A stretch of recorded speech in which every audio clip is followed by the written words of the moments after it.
waved his sleeve, and Dan Yunjing immediately led her 4 dejected subordinates away from the Evil Sky Pavilion. A moment later, Zhu Honggong carried the Ba Wu mount through the air, flying back.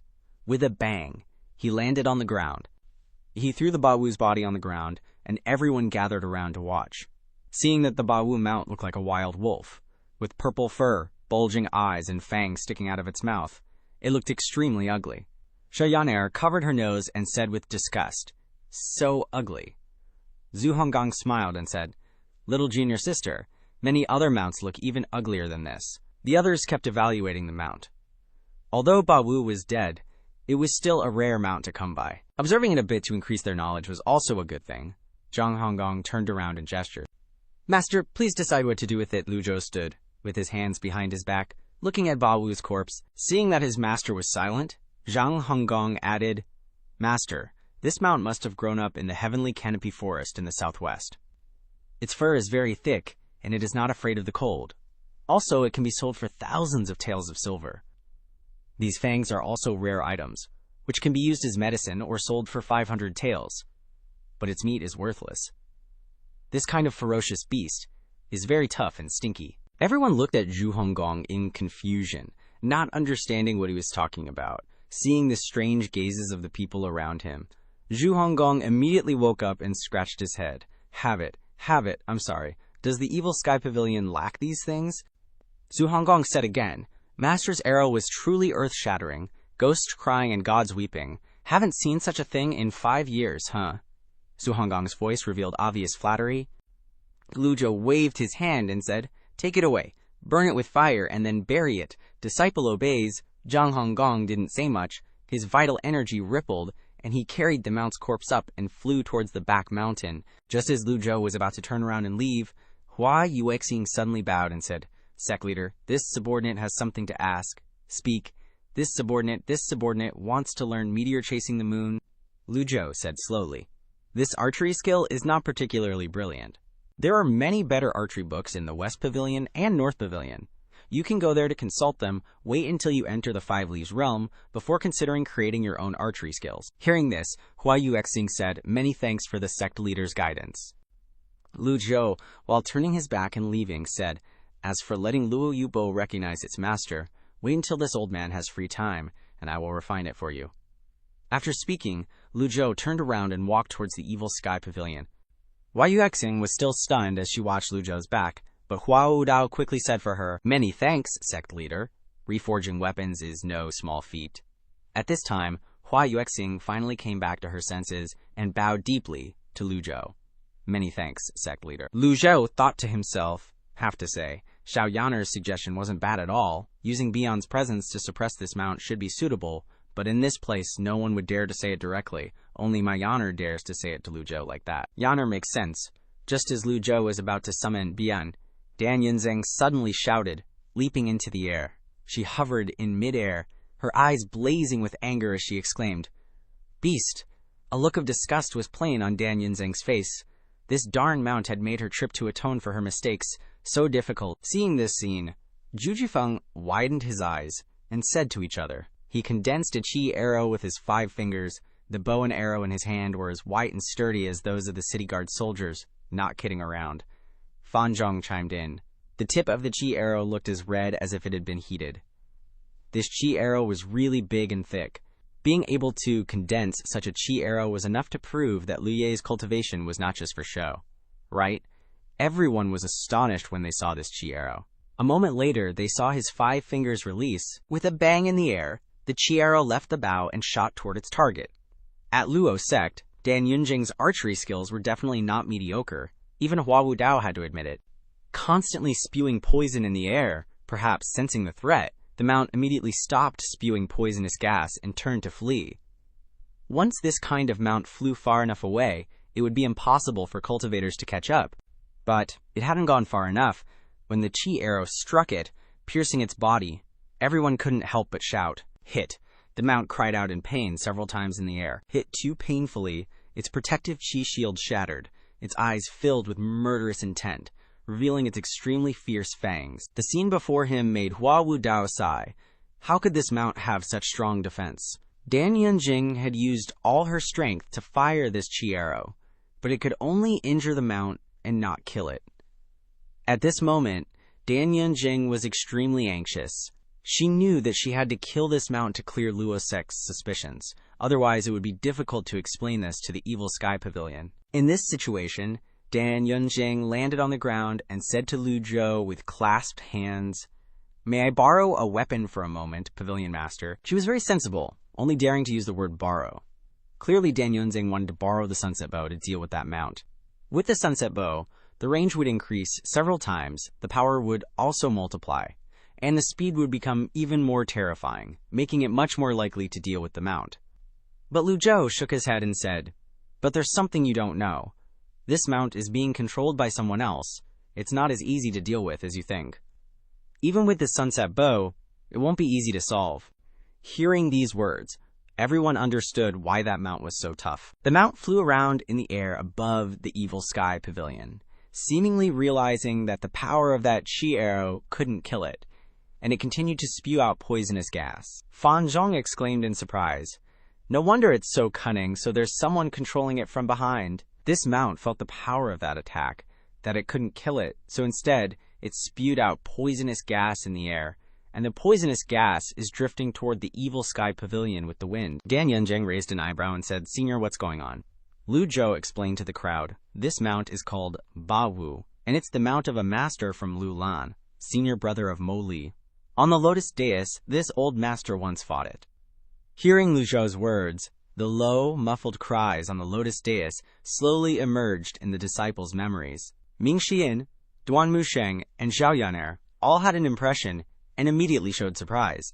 Lu Zhou stroked his beard and nodded, while looking at the Ba Wu mount in the sky, secretly calculating. This mount could block the energy of the Blue Lotus on the Lotus Dais. Its defensive power was indeed very astonishing. Releasing Bai An might not be easy to deal with, and moreover, Balu was being controlled, very intelligent, and could also release witchcraft. Once it sensed danger, it would immediately turn and flee. If one were to accidentally get hit by witchcraft, it would be extremely dangerous. Looks like I must take action personally. Dan Yunzeng's voice was still very determined. "This mount was brought here by me, so I want to solve the trouble myself, Pavilion Master. Please lend me a weapon for a moment. I will definitely return it to you after I'm done." Seeing her determination, Lu Zhou also agreed. He threw the weapon to her. Luo Sect's affairs. Luo Sect can handle themselves. Although he said so, Lu Zhou had already made plans in his heart. He wanted to see how strong Ba Wu's defensive power was, so that he could calculate how much extraordinary power of the heavenly writing to use to kill it. If it still didn't work, he would consider using a fatal strike card. Fan Zhong and Zhu Jifeng actively narrated the scene before them. Dan Yunzeng held the sunset bow in her hand, feeling much more confident than before. With a light tap of her feet, Dan Yunzeng flew into the air again, streams of qi covering the bow as if it had been plated with gold, emitting a faint golden light. Under the auxiliary effect of qi, the originally small and delicate sunset bow became much larger. Immediately afterward, the sunset bow vibrated slightly, resonating with an sound. Her 5 fingers on her right hand stretched the bowstring, and an extremely powerful qi arrow appeared. This was the divine archer Lu. Yea, everyone focused their eyes on this qi arrow, including Hua Yuexing. No matter how she performed, she could not compare to Dan Yunjing when she held the sunset bow. Dan Yunjing held her breath and concentrated, her sharp eyes looking at Ba Wu, who was running rampant in the sky. The qi arrow was complete. Her 5 fingers released slightly. The sunset bow emitted a clear sound, and the qi arrow broke through the air, whistling through the sky, heading towards the mount. Ba Wu sensed the threat again. It suddenly stopped, curling up its whole body, its fur standing on end, looking no different from a hedgehog. With a bang, the qi arrow hit Ba Wu. Qi flew all over the sky. It screamed miserably, echoing to the horizon, and the purple energy on its body began to dissipate. Fan Zhong looked at the situation before him and said, "It's injured." The mount was hit, constantly screaming and moaning in the air. Fan Zhong's voice had a bit of regret, but unfortunately, it still couldn't kill it. It's escaping. Ba Wu is scared now. It didn't expect that there would be such a powerful divine archer on Golden Court Mountain. Its master decided to abandon the original plan and immediately turned and galloped away. Dan Yunzeng was not completely satisfied with the qi arrow just now. In her view, even if that qi arrow couldn't kill Ba Wu, it should have seriously injured it. But it just stood there, making her extremely angry. She stretched the sunset bow again, and another chi arrow shot out. "You beast!" With a bang, even though the mount was running away at top speed, Dan Yunzeng's arrow aura still managed to hit its body squarely. The purple energy around it began to dissipate once again. The powerful arrow aura pierced right through the mount's body and flew off into the distance. Duan Musheng couldn't help but say, Ba Wu's flying speed is too fast. When the arrow aura hits it again, its power is clearly much weaker than before. Dan Yunzeng angrily cursed. Beast, everyone also realized that the more anxious she got, the harder it was for her to unleash her full strength. Her aura and primordial chi became chaotic, losing their initial rhythm, and she couldn't concentrate her mind. One person helplessly shook their head. It's getting away. Ba Wu was injured, and it galloped away frantically. But she felt more relieved. As long as this beast didn't continue to release poison and cause trouble at the Matiange, everything else would be easier to deal with. Dan Yunzeng descended, watching Ba Wu's mount disappear into the horizon, then turned to Lu Zhou and said, "This mount is no ordinary beast. I hope Sect leader will take this into consideration." Dan Yunzeng couldn't help but probe Lu Zhou's thoughts with her gaze. Lu Zhou slightly raised his hand. Since when did the Luo sect collude with the people of Lulan?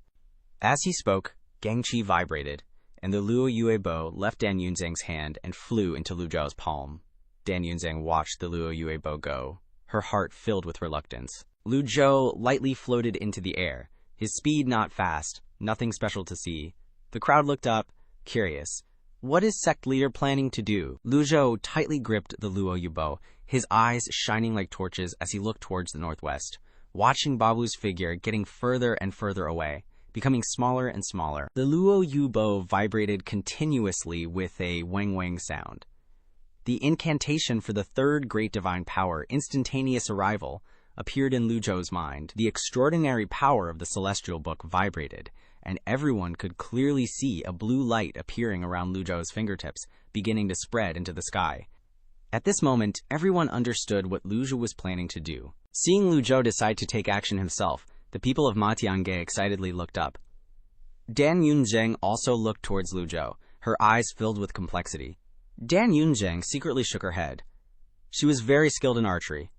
In Dan Yunzeng's mind, at such a long distance, and with that beast galloping away nonstop, completely out of range, it was almost impossible to hit it, let alone kill it. She had absolutely no faith in this arrow from the Matiange's sect leader. Just then, the Luo Yu bow vibrated even more violently. Ba Wu was at the edge of the horizon, its body now the size of a bean. In a few more breaths, it would completely disappear over the horizon. Lu Zhou pulled back the bowstring. His right index and middle fingers formed a blue arrow aura. Dan Yunzeng widened her eyes, her heart filled with shock. She couldn't understand. How could this arrow aura be exactly the same as the arrow aura she had just unleashed? This arrow aura condensation technique was created by her personally, and she had never taught it to anyone. How could this be? There was only one possibility. The sect leader saw her unleash this move just now and learned it on the spot. At this thought, Dan Yunzeng was extremely shocked and shaken, and she softly uttered its name, Meteor Chasing the Moon. She gave this move that name, meaning the arrow aura shoots out like a meteor chasing the moon, and it also suited the name of the Luo Yu bow. With a clang, the entire Luo Yue bow was enveloped in blue gang qi, and the bow expanded, seemingly doubling in size, transforming into a massive bow. She couldn't help but exclaim, "It's been improved." This scene immediately shocked the crowd. But Dan Yunzeng suddenly noticed that the arrow aura was compressed by Lu Zhou, becoming smaller. Just as Dan Yunzeng was about to take a closer look at how Lu Zhou had improved it, there was a sudden clang. Before she could even see clearly, the meteor chasing the moon shot away. The blue arrow aura flew off, chasing after the figure of Ba Wu's mount, which was now the size of a sesame seed. Everyone stared intently, without blinking, at the scene before them. So far away, how can he possibly hit it? Everyone held their breath, watching the arrow aura, waiting for the result. In the villages at the foot of the mountain, commoners were plowing their fields. Occasionally, cultivators flew past. Everyone was attracted by this unique sound and looked up. A child who saw it asked, Mom, look, a shooting star." Another person was curious. "What is that? That thing flew out of the Matiange. How strange." "Don't talk too much. How can something from the Matiange be ordinary?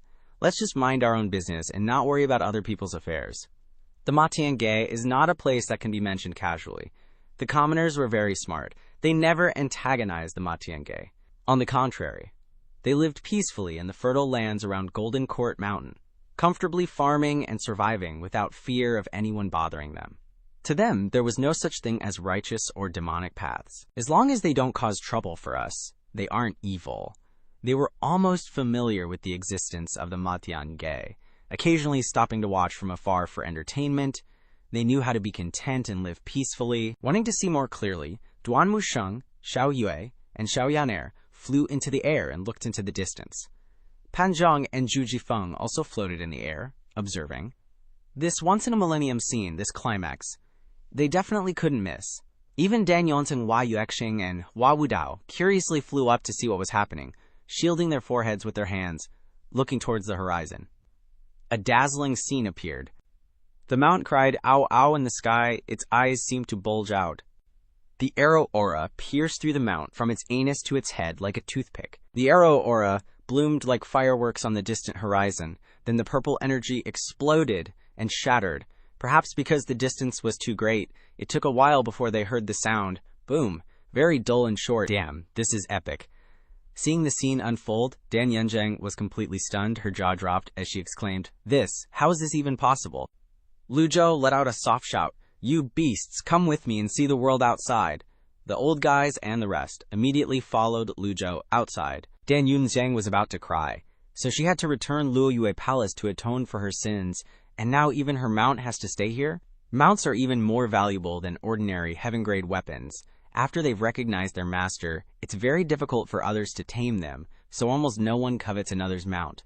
Dan Yunzheng's mind was in a complete mess. She and her 4 subordinates quickly ran outside, looking up. Soon, everyone following Lu Zhou stepped out of the main hall. The sky was now covered in purple mist. A mount that looked like a wolf, its entire body shrouded in purple energy, was running wild, constantly releasing purple mist that enveloped a large area. It's poison, Jia Musheng blurted out.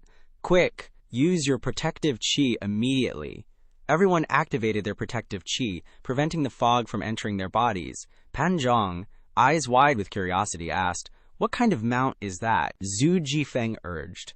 While the poison isn't too potent yet, quickly call it down. Dan Yunzheng immediately flew up, shouting loudly, Beast, come down here! At that moment, the mount suddenly turned its head, its eyes flashing with starlight, attacking Dan Yunzheng like lightning.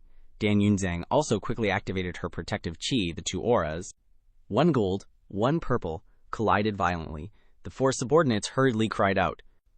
Elder Dan, the mount's attack was too sudden. Dan Yunzheng was originally an archer. She didn't expect the mount to turn around and attack her, so she was completely unprepared. The mount's body suddenly grew larger, its appearance becoming even uglier and scarier. It growled, baring its fangs and waving its elongated claws at a dizzying speed. Bang! A loud noise in the sky. Dan Yunzheng fell down. Luckily, her protective qi blocked most of the attack. The wolf continued to roar madly. At this moment, Duan Musheng, suddenly carrying the Overlord's spear on his shoulder, excitedly said, Master, I request to fight and capture this beast. Lu Zhou looked at him, shaking his head slightly. This isn't ordinary poison. It's poison containing witchcraft. Hearing the mention of witchcraft, Duan Musheng and the others were shocked, and when witchcraft was mentioned, everyone immediately thought of Mo Li. Duan Musheng was stunned for a moment.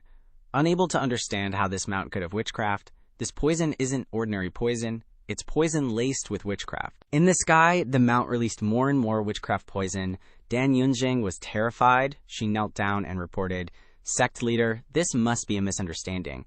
If Luo's sect really wanted to antagonize the Evil Sky Pavilion, I wouldn't have walked into the trap myself. Someone must be trying to sow discord. Just then, Hua Yuxing drew his bow, the arrow emitting an explosive golden light. Whoosh! With a whoosh, 3 streams of arrow, qi soared into the sky like shooting stars. Pan Zhang and Zhu Jifeng discussed animatedly, this is the very meaning of an archer's existence.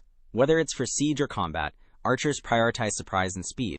To prove the danger of the situation, Dan Yunzheng resolutely stood up and drew her bowstring taut.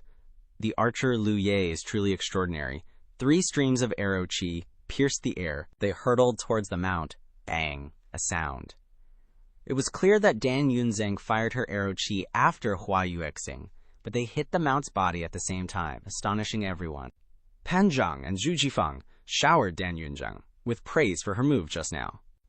Hua Yuexing felt ashamed because her current skills were still too lacking. Suddenly, a hand patted her shoulder in comfort. The old geezer chimed in, "Why bother caring about this? Just a few more years, and you'll definitely surpass her. You're only at the 2nd leaf stage now, while she's already at the 6th leaf." Hua Yuexing's gaze landed on Hua Wudao. "Yes, thank you for your encouragement, Elder Hua." Dan Yunjing didn't pay attention to these things. Her eyes were focused, and the specialties of an archer were fully displayed at this moment.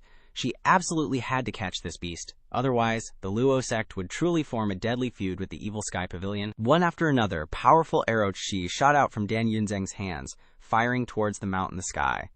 Initially, there were 3, but now there were 10, blooming like fireworks. Panzhang noticed something unusual and said, "That mount has extremely abnormal defense. Other than letting out a few cries, it hasn't been injured at all. On the contrary, the speed at which it releases poison is even faster than before." It seemed that the mount had completely gone insane, howling ow ow continuously and running wildly in the sky. Who could keep up with this kind of speed? Unless there was a great cultivator who constantly used great divine abilities, they could barely keep up, let alone subdue it. Lu Zhou had been observing that mount the whole time, he thought and thought, but still couldn't figure out where he had seen it before. The mount emitted a very familiar aura. Although Hua Yuexing was a bit self-conscious and felt inferior, seeing Dan Yunzhang trying so hard to attack, she didn't dare to relax either. So she continued to pull back her arrow and fire at the mount. When she first joined the Evil Sky Pavilion, Lu Zhou had told her to practice the rapid shot chi condensation skill. Therefore, when she fired, her speed was especially fast, so fast that it made people's eyes blur. Perhaps being expelled from her sect by Dan Yunzhang had ignited Hua Yuexing's competitive spirit. If her power wasn't as good as others, if her accuracy wasn't as good as others, if even her aura wasn't as good as others, then there would definitely be something she could surpass others in. Dan Yunzhang couldn't believe the speed and power of those arrows. Initially, Dan Yunzhang didn't pay attention to her, only focusing on shooting at the mount. Later, when she noticed that the person next to her was shooting arrows like firecrackers, she glanced over and was shocked. This speed can only be achieved by a divine archer above the 5th leaf stage. How could this girl's speed be so fast? Hua Yuexing's eyes became fixated, and she began to accelerate her shooting. One after another, arrow chi condensed between her fingers, pointing towards the mount, then whistling away like shooting stars. The advantage of an archer not only lies in attacking from a distance, but also in the terrifying hit rate. They are different from city crossbowmen or soldiers using bows and arrows. For cultivators, once they enter the nascent soul realm, they can condense bows and arrow chi. Shooting arrow chi with a bow and arrow will be more powerful than pure sword chi or saber chi, and the speed will also be much faster when attacking targets at a distance. At this moment, that mount was howling even more crazily. Hua Yuexing could draw 3 arrow chi with one hand, excluding her thumb. The gap between each 2 fingers formed an arrow chi. Shooting 3 arrow chi at the same time, Hua Yuexing could continuously shoot 3 times like this, which was the limit for a 2nd leaf nascent soul cultivator. In other words, a total of 9 arrow chi. After practicing the rapid shot chi condensation skill, Hua Yuexing could barely shoot 4 times, even 5 times in one breath. This kind of speed could only be achieved by a divine archer above the 5th leaf stage. Continuous shooting also had its special effect. Under the rain of arrows from the 2 people, that mount began to wail miserably, and the cries echoed throughout Golden Court Mountain. Lu Zhou raised his head and looked at the clouds of poison gas in the sky, then said, "Elder Hua, 6 Harmony Dao Seal." Hua Wu Dao nodded in understanding, took a step forward. A Bagua seal appeared under his feet, and 9 large seal characters appeared around his body, constantly rotating. Taking Hua Wu Dao as the center, the 6 Harmony Dao seals spread outwards, forming a spherical shape with a thin barrier. This move wasn't for defense, but to dispel the poison gas, and the effect was very obvious. The 6 Harmony Dao seal gradually swelled like a balloon, and the purple mist was pushed outwards by the ball, flowing back into the sky. That fierce mount howled repeatedly.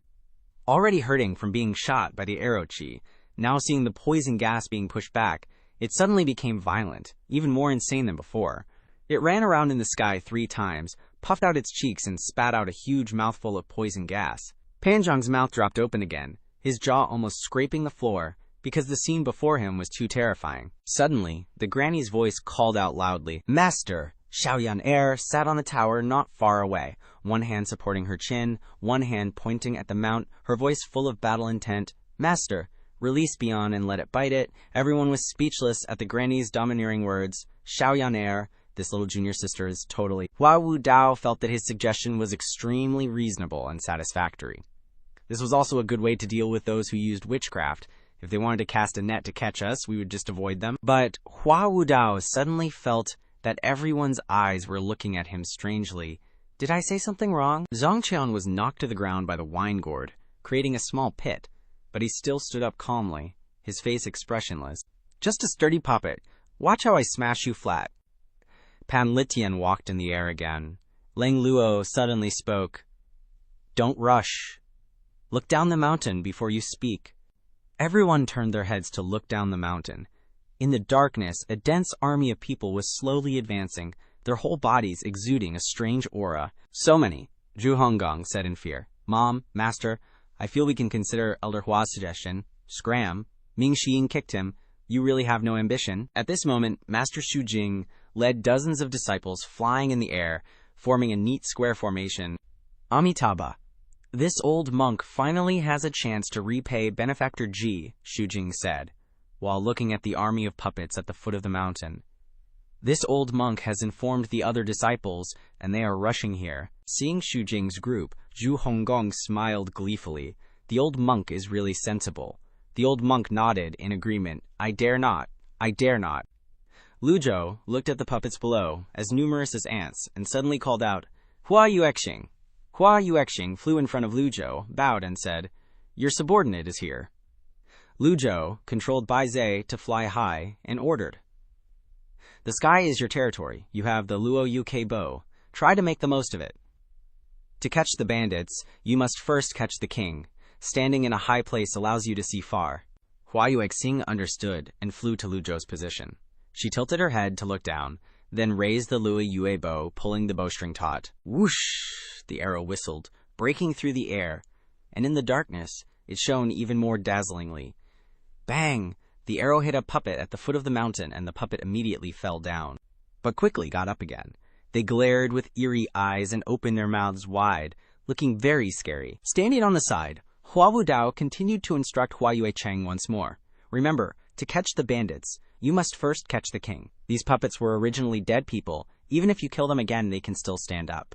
Of course, everyone understands this principle, but as long as the cultivator is a bit smart, they will know how to hide and slowly control the puppets. Who knows where he is hiding? Lu Zhou swept his eyes towards the crowd. "Elder Hua, it is enough for you to guard the Evil Sky Pavilion." Yes, Hua Wu Dao was not strong in attack, and he was happy to take on the defense task. Ming Xiyin said, "Master, why are their bodies so sturdy?" Lu Zhou replied. "The spellcaster absorbs powerful vitality, establishes a blood pool, and relies on it to refine the bodies for the puppets. But this technique is extremely evil. The more puppets you manipulate, the more backlash the spellcaster will suffer." Lang Luo added, "At least it will consume 200 years of lifespan, so that's how it is." Ming Xiyin nodded. "I don't care how sturdy they are, I'll kill as many as come." Duan Musheng gripped the Overlord spear in his hand, his stellar energy swirling around him. Disciple request to fight. Lu Zhou nodded in agreement. Go. With him here, the disciples would naturally not be in danger. If the three madams appeared, then Lu Zhou would throw out a fatal strike card, and that would be the end of it. The rest was just cleaning up the battlefield. With his master's approval, Duan Musheng became even more frenzied. Stepping on the void, his figure was like an arrow shot straight up, and his violent stellar energy instantly erupted, spreading in all directions, with a world-destroying power. In a roar that shook the earth, the 100 Tribulations nether manifestation stood tall, 3 or 4 zong high, as majestic as a god. Without hesitation, he jumped down, his momentum like a waterfall, his fiery eyes locked onto the target, his whole body bursting with dazzling lightning, like thousands of invisible blades ready to tear apart any obstacle. Witnessing this astonishing scene, Ming Xiyin couldn't help but take a cold breath, his heart shaken. A soft click of the tongue echoed in the silent space, carrying some fear and some admiration. Third senior brother is indeed as fierce as ever. Witnessing that terrifying power, Zhu Honggong didn't dare to look any further, and his heart couldn't help but shudder, thinking, "Third senior brother seems to have taken stimulants, As soon as he made a move, he summoned the 100 Tribulations Nether, bringing that 3 to 4 Zhanghai Dharmakaya from the top of that high mountain and slamming down fiercely. He didn't dare to think further, only feeling an invisible pressure weighing down, making breathing difficult. Ming Xin was extremely embarrassed. This was also the reason why he refused to spar with Duan Wusheng, who could withstand someone who only knew how to stab and slash all day long. Duan Wusheng's Dharmakaya smashed down like a cannonball, exploding into a circular pit, and several puppets were smashed into the ground. Duan Wusheng roared, shaking the mountains and rivers and the 100 strikes of the stellar energy. At the same time, another shout resounded. The layers of heaven. 2 ultimate moves descended at the same time. The violent, amber-colored stellar energy enveloped a vast area, like a raging wave wanting to submerge everything. Hua Wudao, who had just turned around to see this scene, almost swallowed his tongue. Hai thought about his miserable future, and it felt like something was stuck in his throat. Hua Wudao turned his head to look at Hua Yuexing, standing high above, occasionally shooting out several gang arrows to repel the puppet corpses. And his mood improved a lot. Those ignorant zombies immediately scattered under Hua Yuexing's rain of gang arrows. Each arrow pierced straight through the center of their foreheads. Another stuck firmly into their hearts, black blood and fragments of flesh splattering everywhere. The scene was horrifying to the extreme. Grand Elder Zhang Jin of the Hanku Academy continued to get up and attack. They were puppet corpses. They knew nothing of pain, fear, or death. They just stared with their eerie eyes and bared fangs, constantly advancing. Pan Lydian frowned, and the wine gourd burst forth with golden light again, meeting the attack. The 4 disciples, Xiao Yaner, Zhao Yue, Ming Xin, and Zhu Honggong, jumped down in a rush. Let's go too. Hey, this lady has been itching for a fight for a while now. Anyone who is an enemy of our Evil Sky Pavilion, this old 8th will crush your eggs in that instant. Gang Qi intertwined, and the area within several hundred meters around the foot of the mountain was in constant chaos. The female cultivators looked at the earth-shattering scene before them, and when they didn't see the old geezer who headed the Evil Sky Pavilion, they started gossiping. Pavilion Master has disappeared. Yeah, they're just some puppet corpses. They aren't worthy of the Pavilion Master taking action. Let's go help too, even if we can chop down one. That's one less. The others weren't surprised that the Pavilion Master suddenly disappeared.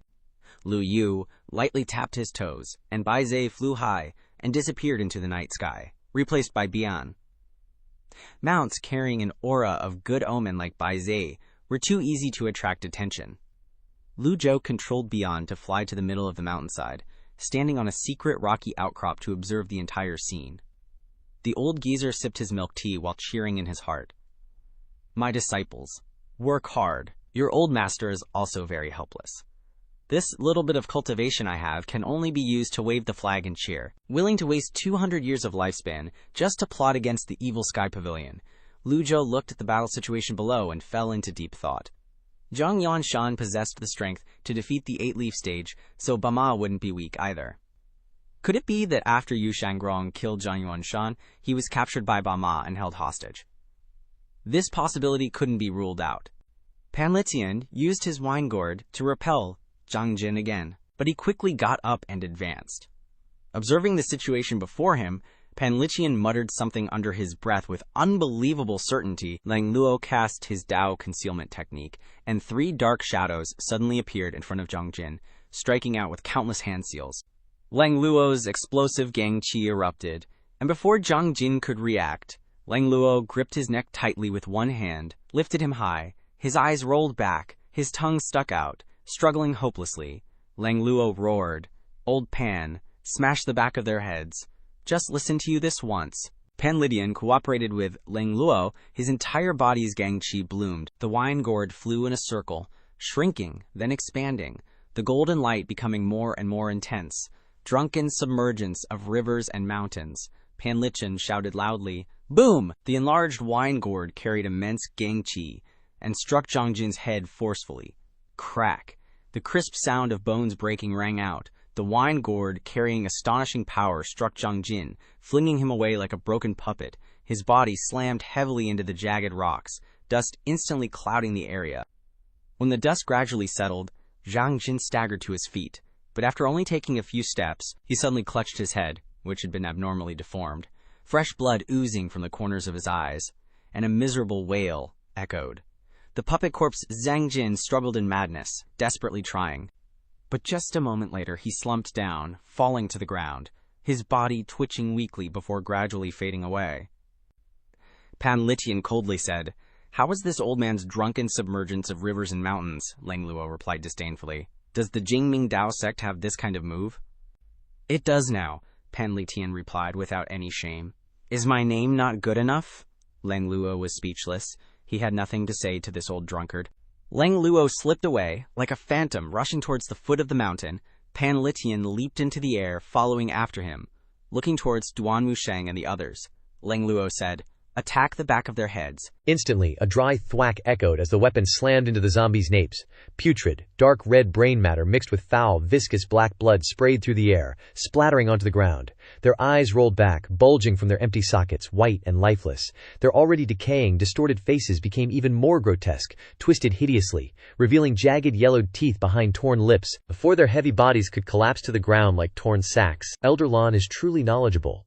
Ming Xinyin simpered, sucking up to him, then gripped his separation hook tightly. His figure flashed, appearing amidst the horde of zombies. Zombies began to fall. Hua Yuexing, standing high above, also began to use arrows, firing at the zombies' necks. It's just a bit difficult. He has to wait for them to turn around before he can shoot. Locking onto the zombies, as soon as they turned their heads, Hua Yuexing immediately shot 3 arrows into their necks. The zombies immediately fell. Standing on the cliff, Lu Zhou sighed. Zombies are all dead people. As expected, there's no merit points to be gained. He was starting to hate necromancy. At this moment, Lu Zhou saw Master Xu Jing flying through the air above the zombies, followed by dozens of disciples. Amitabha. Bodhi is not a tree, nor is a bright mirror a stand. Dozens of disciples chanted in unison, and in an instant, the chanting rumbled in their ears like buzzing bees. Centered on the monks, a huge, spherical pattern appeared in the air, emitting flickering light, then slowly descended. Bright mirror stage. Lu Zhou had seen Wu Nian use this move on the lotus platform. He hadn't expected that when a group of monks used it together, the range and power of the move would increase so dramatically. Without hesitation, the female cultivators brandished their staffs, swords, and sabers, aiming directly at the zombies' necks, their fatal weak points, and hacking away relentlessly. The sound of weapons clashing and bones breaking echoed dryly amidst the battle. Amidst the chaotic scene, Xiao Yanhair seemed the most bloodthirsty. The Brahma wheel in her hands danced wildly, like a red ribbon wrapping around the monsters' necks and then yanking hard, constantly smashing their fragile napes. Ming Xinyin wasn't far behind. His separation hook drew deadly curves, each swing cleaving a zombie's head into pieces, cold and efficient. Even more so than Duanmu Sheng, the spear in his hand was like a bolt of lightning, each thrust piercing straight through a zombie's neck. Finishing them off cleanly and mercilessly, Lu Zhou stroked his beard and nodded. As the pattern descended to the ground, the formation within it constantly generated vibrations in response to the monks' chanting. This Jian AI, that lazy bum, actually made a good suggestion sometimes.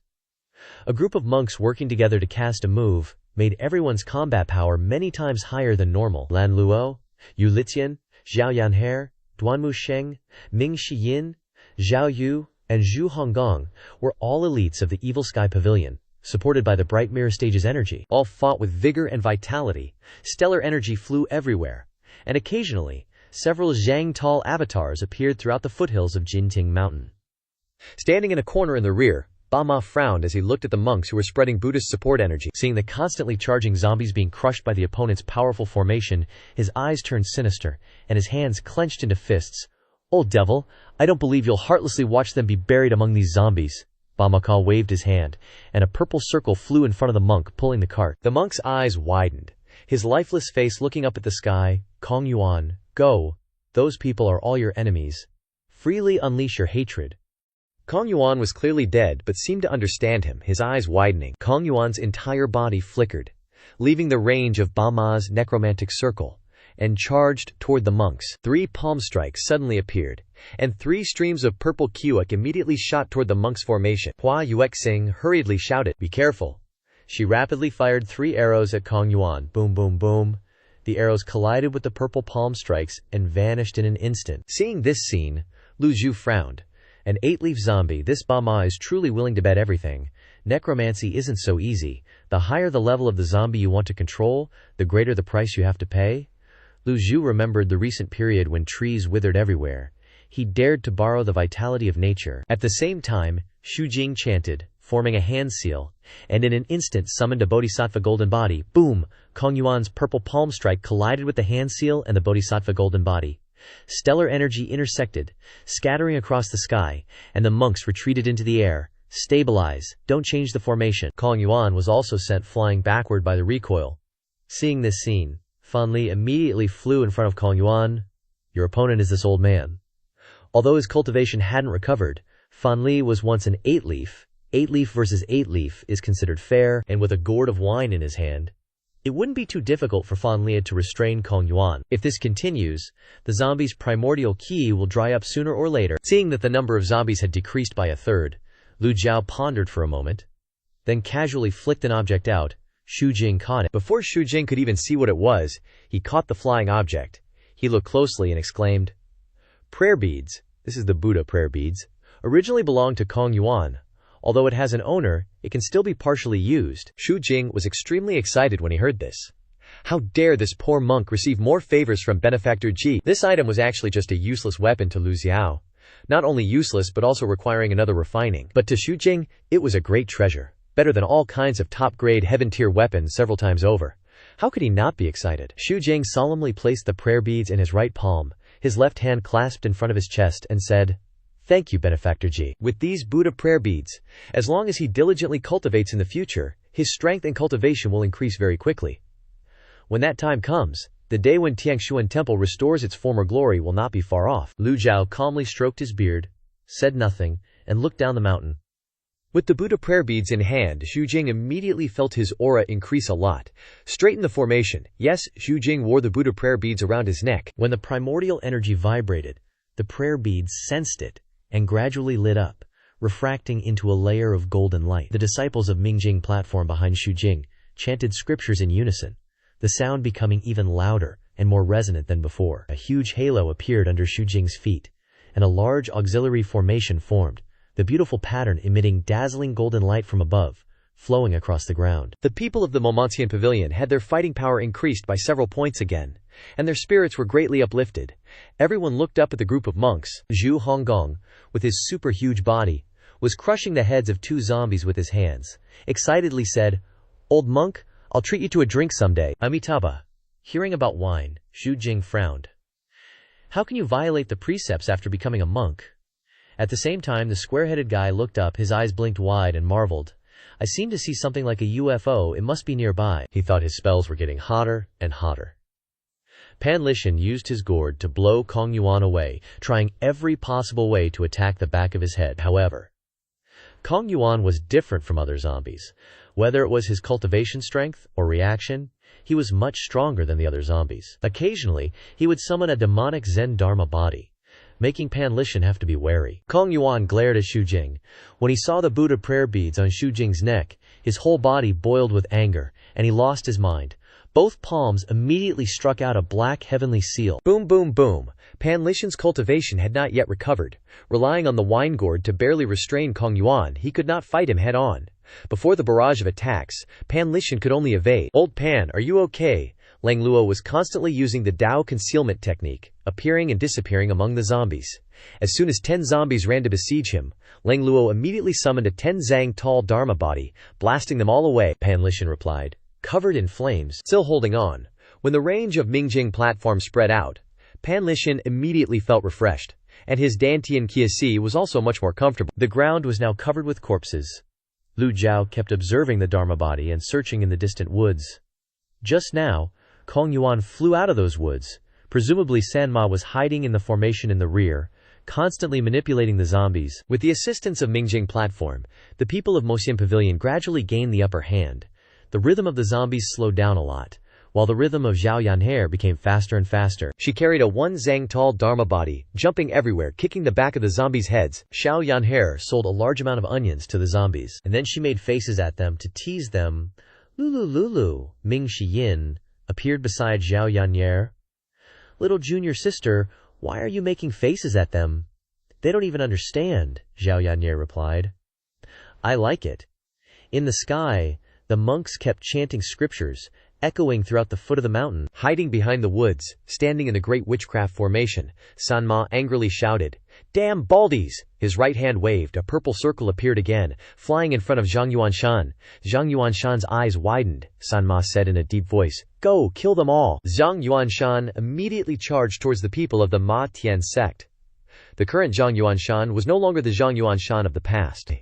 He charged towards the Ma Tian sect with terrifying speed, each step leaving deep footprints on the rocky ground. The humanity in his eyes was gone, replaced by a red hue full of hatred and ferocity. His body had undergone a horrifying transformation. Tentacles sprouted from his arms, looking utterly terrifying. These tentacles twisted and writhed grotesquely, emitting a screech like metal grinding against metal. He lunged towards Zhao Yanhe, who was standing closest, with the clear intention of attacking her first. With swift reflexes, Zhao Yange immediately stomped on the ground and flew backward to evade the initial attack. Her eyes lit up. Showing absolutely no fear, Zhao Yanhe shouted in a defiant tone, "Wanna catch me?" "No way." Zhao Yanhe quickly used the 7 stars colorful cloud steps, a secret technique that she had practiced to perfection. Her figure was like a drifting cloud, moving as fast as lightning in the air, creating dozens of afterimages. Just then, a terrifying thing happened. Zhang Yuanshan's hands suddenly stretched out unnaturally like flexible steel wires, reaching far to pursue Xiao Yanhe. Even though she had flown quite a distance, his voice was extremely cold and chilling. "You can't escape." Fan Tianling danced like dragons and phoenixes, surrounding the Gang Qi and blocking in front of Zhao Yanhe like a city wall. At the same time, Duan Musheng did not stand still. He unleashed the heaven's weight, stacking waves to rescue her. Boom, boom, boom! A series of shocking explosions rang out. More than 1,000 spear shadows from Duan Musheng struck Zhang Yuanshan's chest violently, creating deep wounds on his body. But strangely, Zhang Yuanshan still didn't fall. His tier heaven weapon, the hegemon spear, also pierced fiercely into his chest, creating a hole. Zhang Yuanshan, despite being attacked violently, only staggered back a few steps, then stood firm again. His strength had exceeded all imagination. Xiao Yantier quickly waved Fan Tianling high, creating a powerful wave of qi that blew away the living corpses surrounding them. Those living corpses flew far away like dry leaves in a tornado. Her voice was grateful.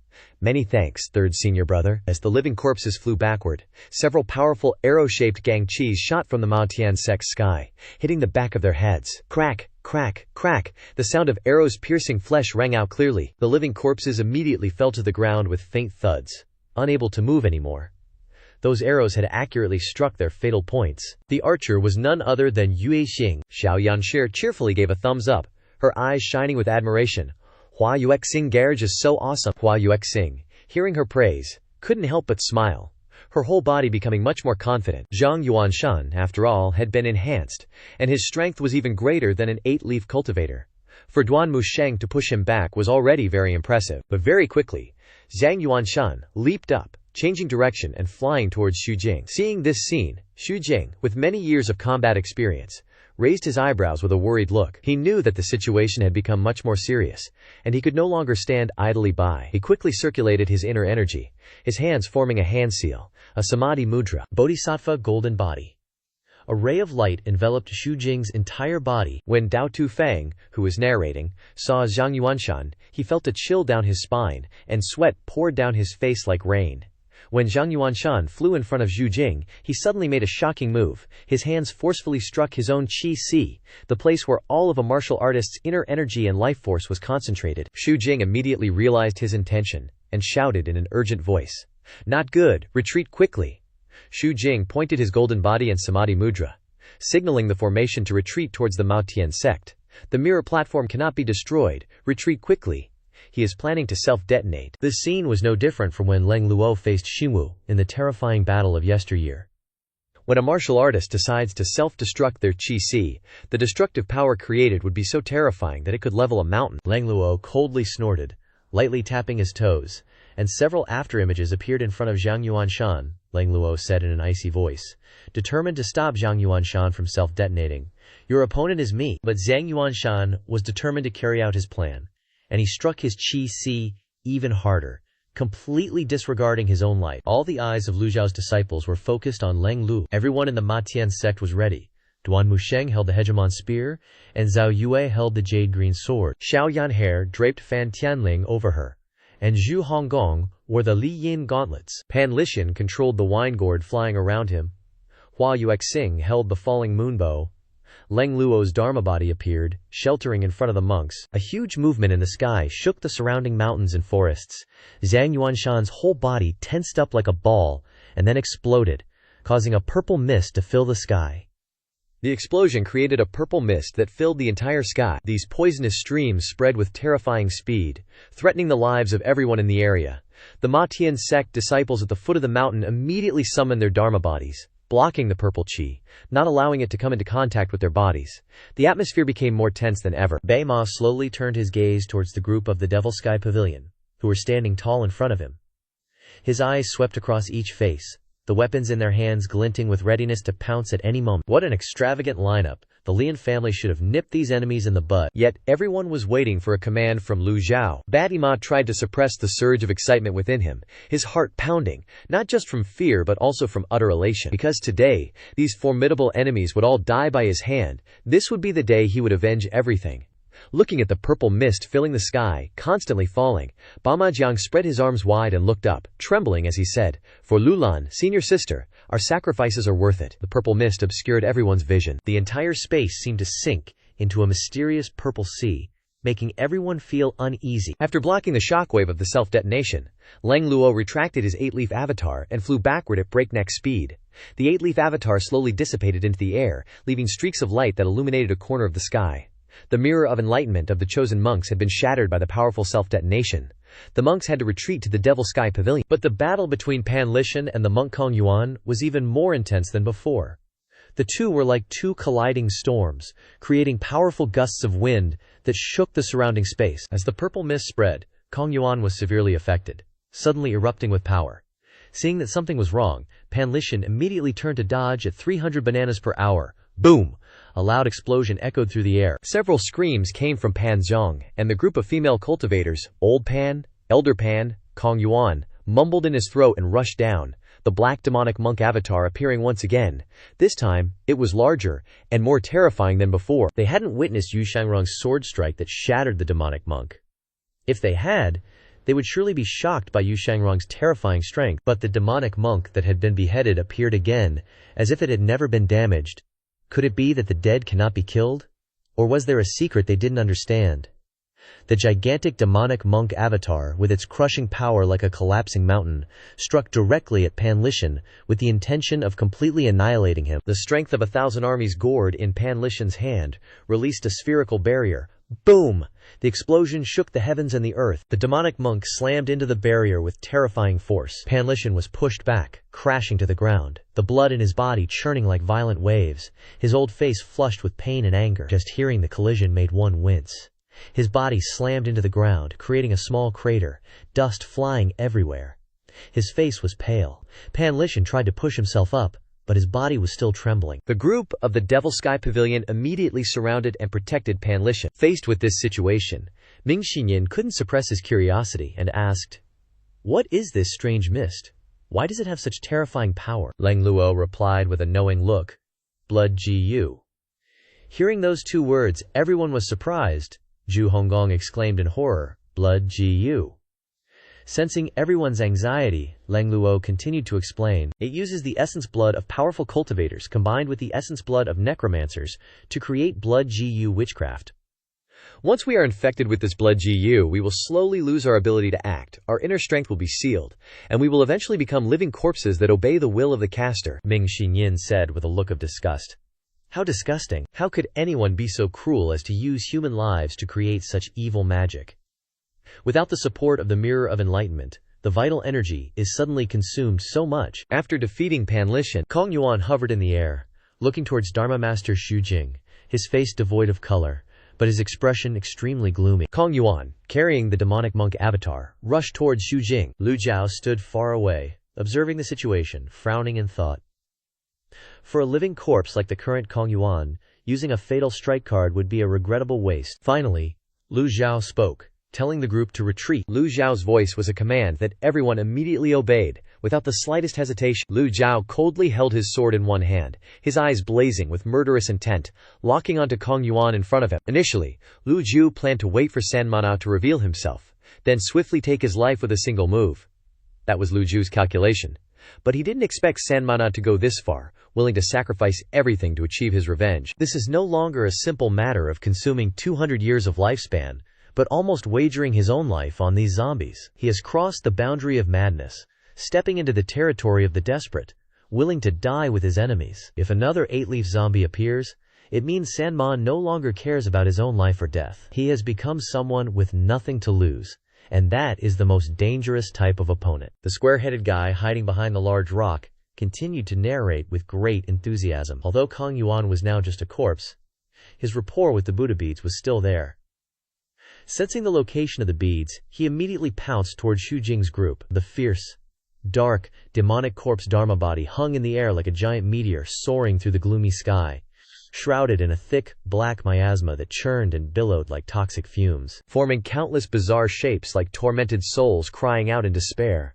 The terrifying sound it emitted froze the surrounding air, creating an atmosphere of pure dread. Lang Luo and Xu Jing's group, standing behind, all felt the horrifying power emanating from the demonic corpse Dharma body. They couldn't help but shiver, inching backwards step by step, their faces pale with fear. Before them now stood Lu Zhou, still calm, unhurried, and showing no concern whatsoever in the face of the demonic corpse Dharma body. They had no idea what mysterious methods Lu Zhou possessed to stop this terrifying demonic corpse. But after following him for so long, they had learned to trust him unconditionally. In their hearts, they all hoped Lu Zhou would once again create a miracle, as he had done before. Everyone looked up at Kong Yuan in the air, the tension so thick you could cut it with a knife. A giant demon face was opening its mouth wide, as if trying to swallow Lu Zhou whole. Contrary to the panic of the old geezers, Lu Zhou remained calm, observing. Lu Zhou's old hand shifted, the veins on his aged skin standing out. However, nothing appeared in Lu Zhou's palm but a prestigious sword. The old man glared, locking onto his enemy. A faint azure glow emanated from around the prestigious sword, but contained within it was the extraordinary power of the Book of Heaven that no one could know. The azure glow surrounding the prestigious sword erupted to its limit. The demonic corpse Dharma body, with astonishing speed, lunged right in front of him, bringing with it a wicked wind that could tear everything apart. In this moment of life and death, Lu Zhou immediately used the divine power of instant arrival, and then used all his strength to wield his sword. The square-headed guy stared wide-eyed at Lu Zhou, unable to believe his eyes. From the lower left corner, the sword drew a perfect arc, slashing straight up to the upper right corner. Whoosh! The sound of the sword cutting through the air rang out amidst the howling wind.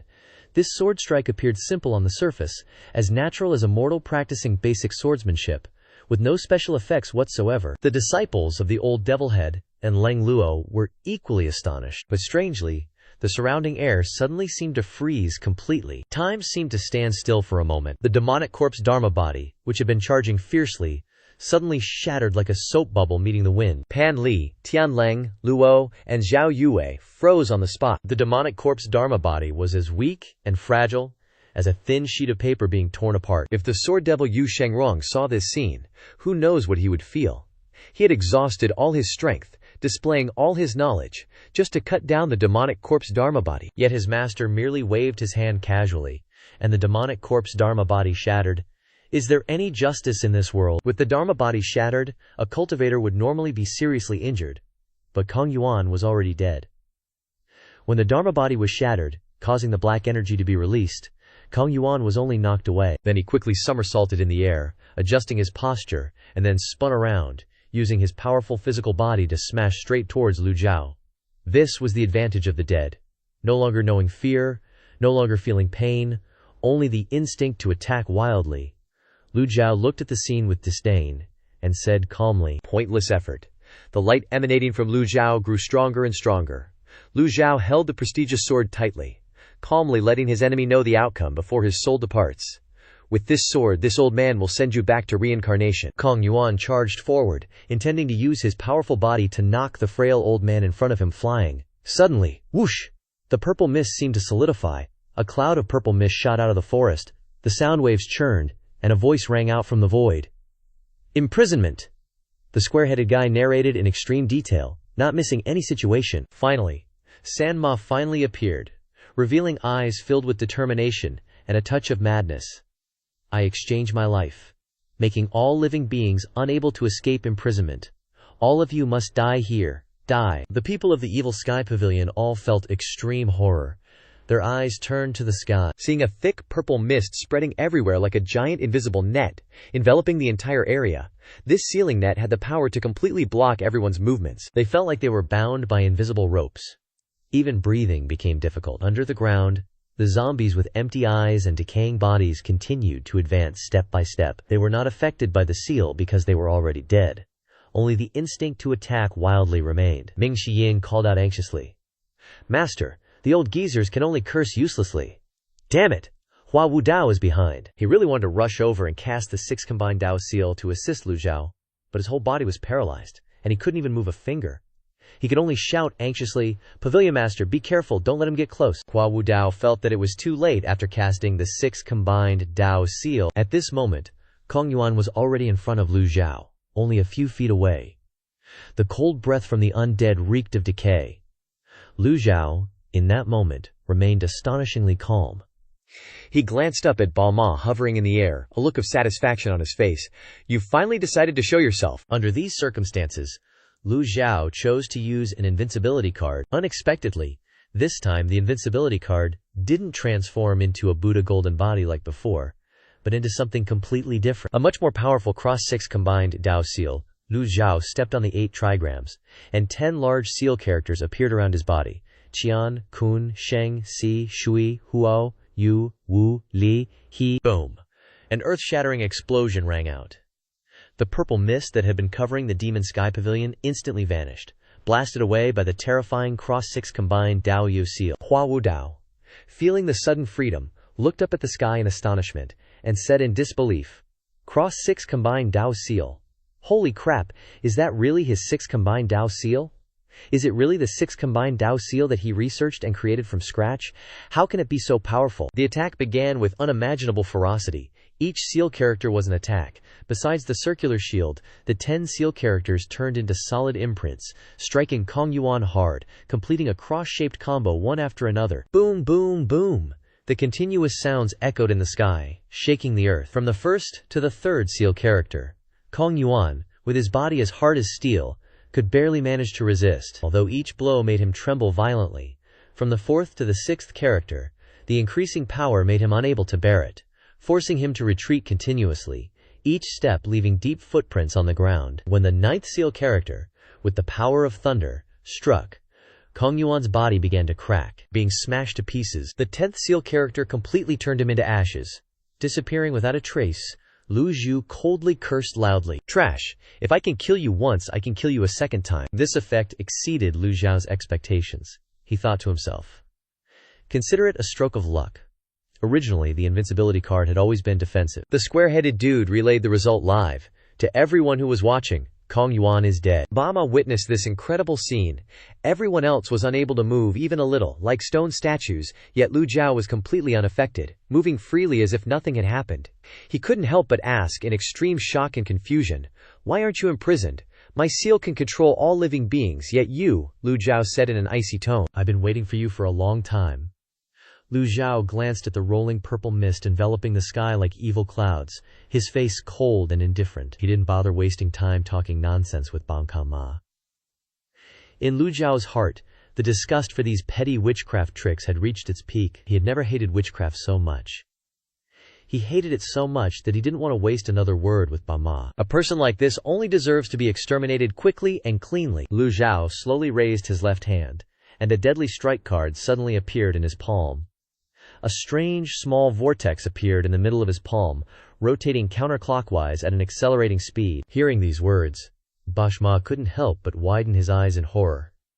He could feel the terrifying power gradually appearing, and becoming stronger and stronger. Bashma gritted his teeth and said, "If I'm destined to die, then let's die together. I will drag you down to hell with me."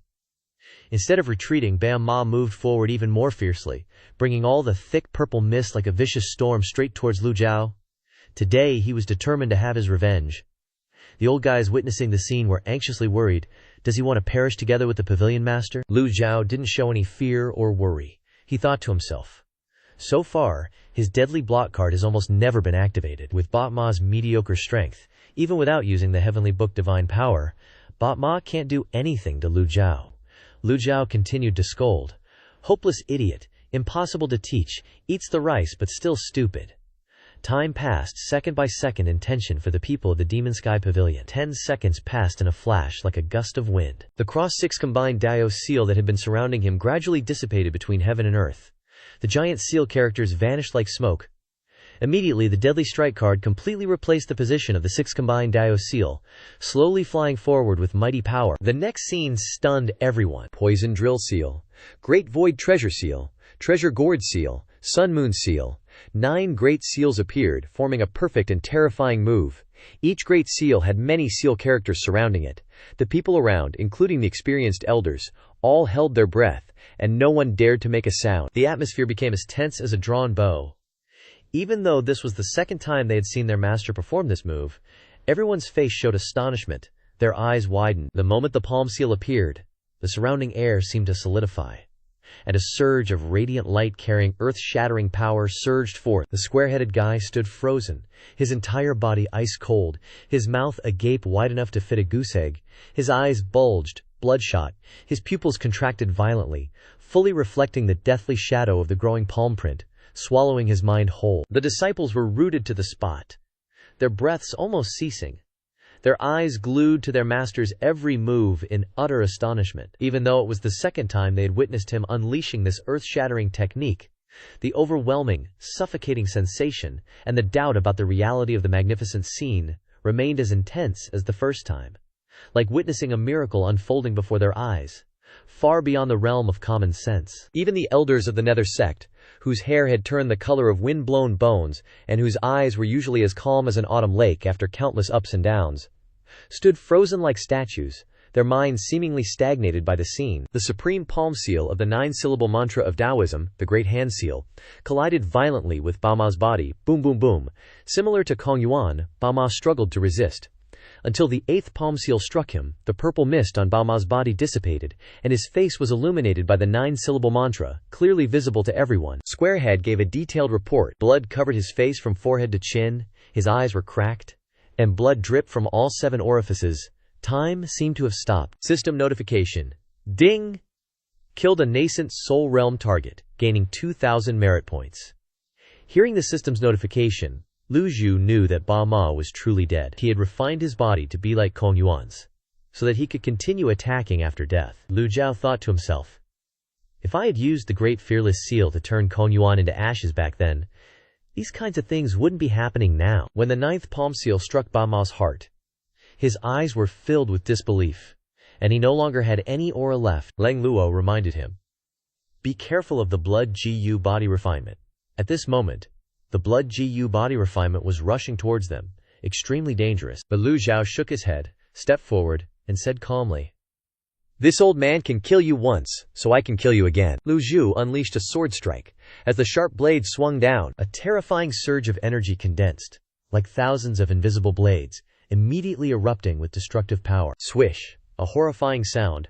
Ba Ma was easily split in half by the tyrannical sword energy. Fresh blood spurted from the clean cuts, spraying into a crimson rain, dyeing the space and ground with a chilling, bloody hue.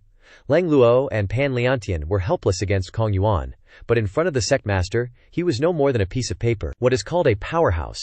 Lu Zhou seriously demonstrated to everyone what a powerhouse truly is. The crowd suddenly remembered a problem. The world believed that the great tribulation of the sect master of the Nether Sect was approaching. Every year they guessed. Every year they probed. Every year they besieged. But none of them succeeded. Every time, they found a reasonable reason to attack. And this reason was the truth believed by the entire cultivation world. The great tribulation of a 1,000-year lifespan. Under normal circumstances, in the last 100 years of a person's life, their cultivation would decline severely. Therefore, the scene before them could only be explained by one thing. The sect master of the Nether Sect had probably found a way to advance to the 9-leaf stage. If they hadn't seen it with their own eyes, they would never have believed that the sect master of the Nether Sect could unleash such terrifying power. The three elders simultaneously thought of a phrase to describe Lu Zhou at this moment: returning to simplicity. Perhaps at the sect master's level, the ability to control power had completely returned to its original form, without dazzling energy or flashy moves. Just like just now, when Ba Ma attacked, the eminent sword casually brushed past his body. Just like the advice he once gave Yu Shangrong: if you want to kill your opponent, just use force to swing your sword. The sharpness of the eminent sword had exceeded everyone's comprehension. Crack! The sound of breaking was like splitting bamboo, crisp and satisfying. The people of the Nether sect felt for the first time how wonderful the sound of breaking was. So wonderful that all the immense pressure was eliminated in an instant. Ba Ma, the genius warlock of Lu Lan, thus perished. The surroundings at the foot of the mountain seemed eerily quiet. Lu Zhou glanced at the corpse lying on the ground, without any pity. Witchcraft is also divided into black and white. But unfortunately Ba Ma chose the darkest side. Zhu Honggong was the first to break the silence. Kneeling down on both legs, Zhu Honggong bowed his head to the ground, flattering. Master is mighty and unparalleled. This disciple has been enlightened. The crowd glared at him. Oops, Golden Dragon isn't allowed anymore. Zhang Honggong scratched his head, and felt a sharp pain as soon as he scratched it. Ouch, I'm still wearing the Li Yin gauntlets on my hand. The square-headed guy saw a female cultivator rushing over and asked in surprise, what the hell, I'm still a virgin. Ming Xiyin said that now is not the time to suck up, because they saw that the zombies that had just been pushed back were continuing to move forward. Without anyone controlling them, they were like robots charging headlong. There were too many of them, and their defense was amazing. If they had to kill each one, who knew when they would finish killing them all? Lu Zhou looked up at the purple mist filling the sky, stroked his beard, and called out softly, Bai Zhe! Bai Zhe howled. Bai Zhe stepped on the clouds, bringing auspicious air as it flew over. The scene from the great battle with the Ten Vu reappeared. Hua Wudao's eyes widened as he watched Bai Zhe wave the auspicious qi everywhere. The purple mist was suppressed by the auspicious qi, losing its purple energy source, and the zombie corpses fell to the ground. This process lasted for a while, until all the purple mist disappeared, and the entire zombie army turned into dead bodies lying scattered on the ground. Bai Zhe let out a long cry, as if to report that it had completed its mission. Then it flew high and disappeared into the darkness. The square-headed guy pretended to be shocked, and asked, finished? But he quickly took advantage of the situation to pick up a curvaceous zombie corpse, feeling regretful. Lu Zhou noticed in the item interface that Bai Zhe was frozen, and its rest time was 7 days. Everyone was still looking in the direction where Bai Zhe had disappeared, lost in thought, and they all rubbed their eyes. Was this a joke? If you had this toy, why didn't you take it out from the beginning? Lu Zhou naturally had his own thoughts.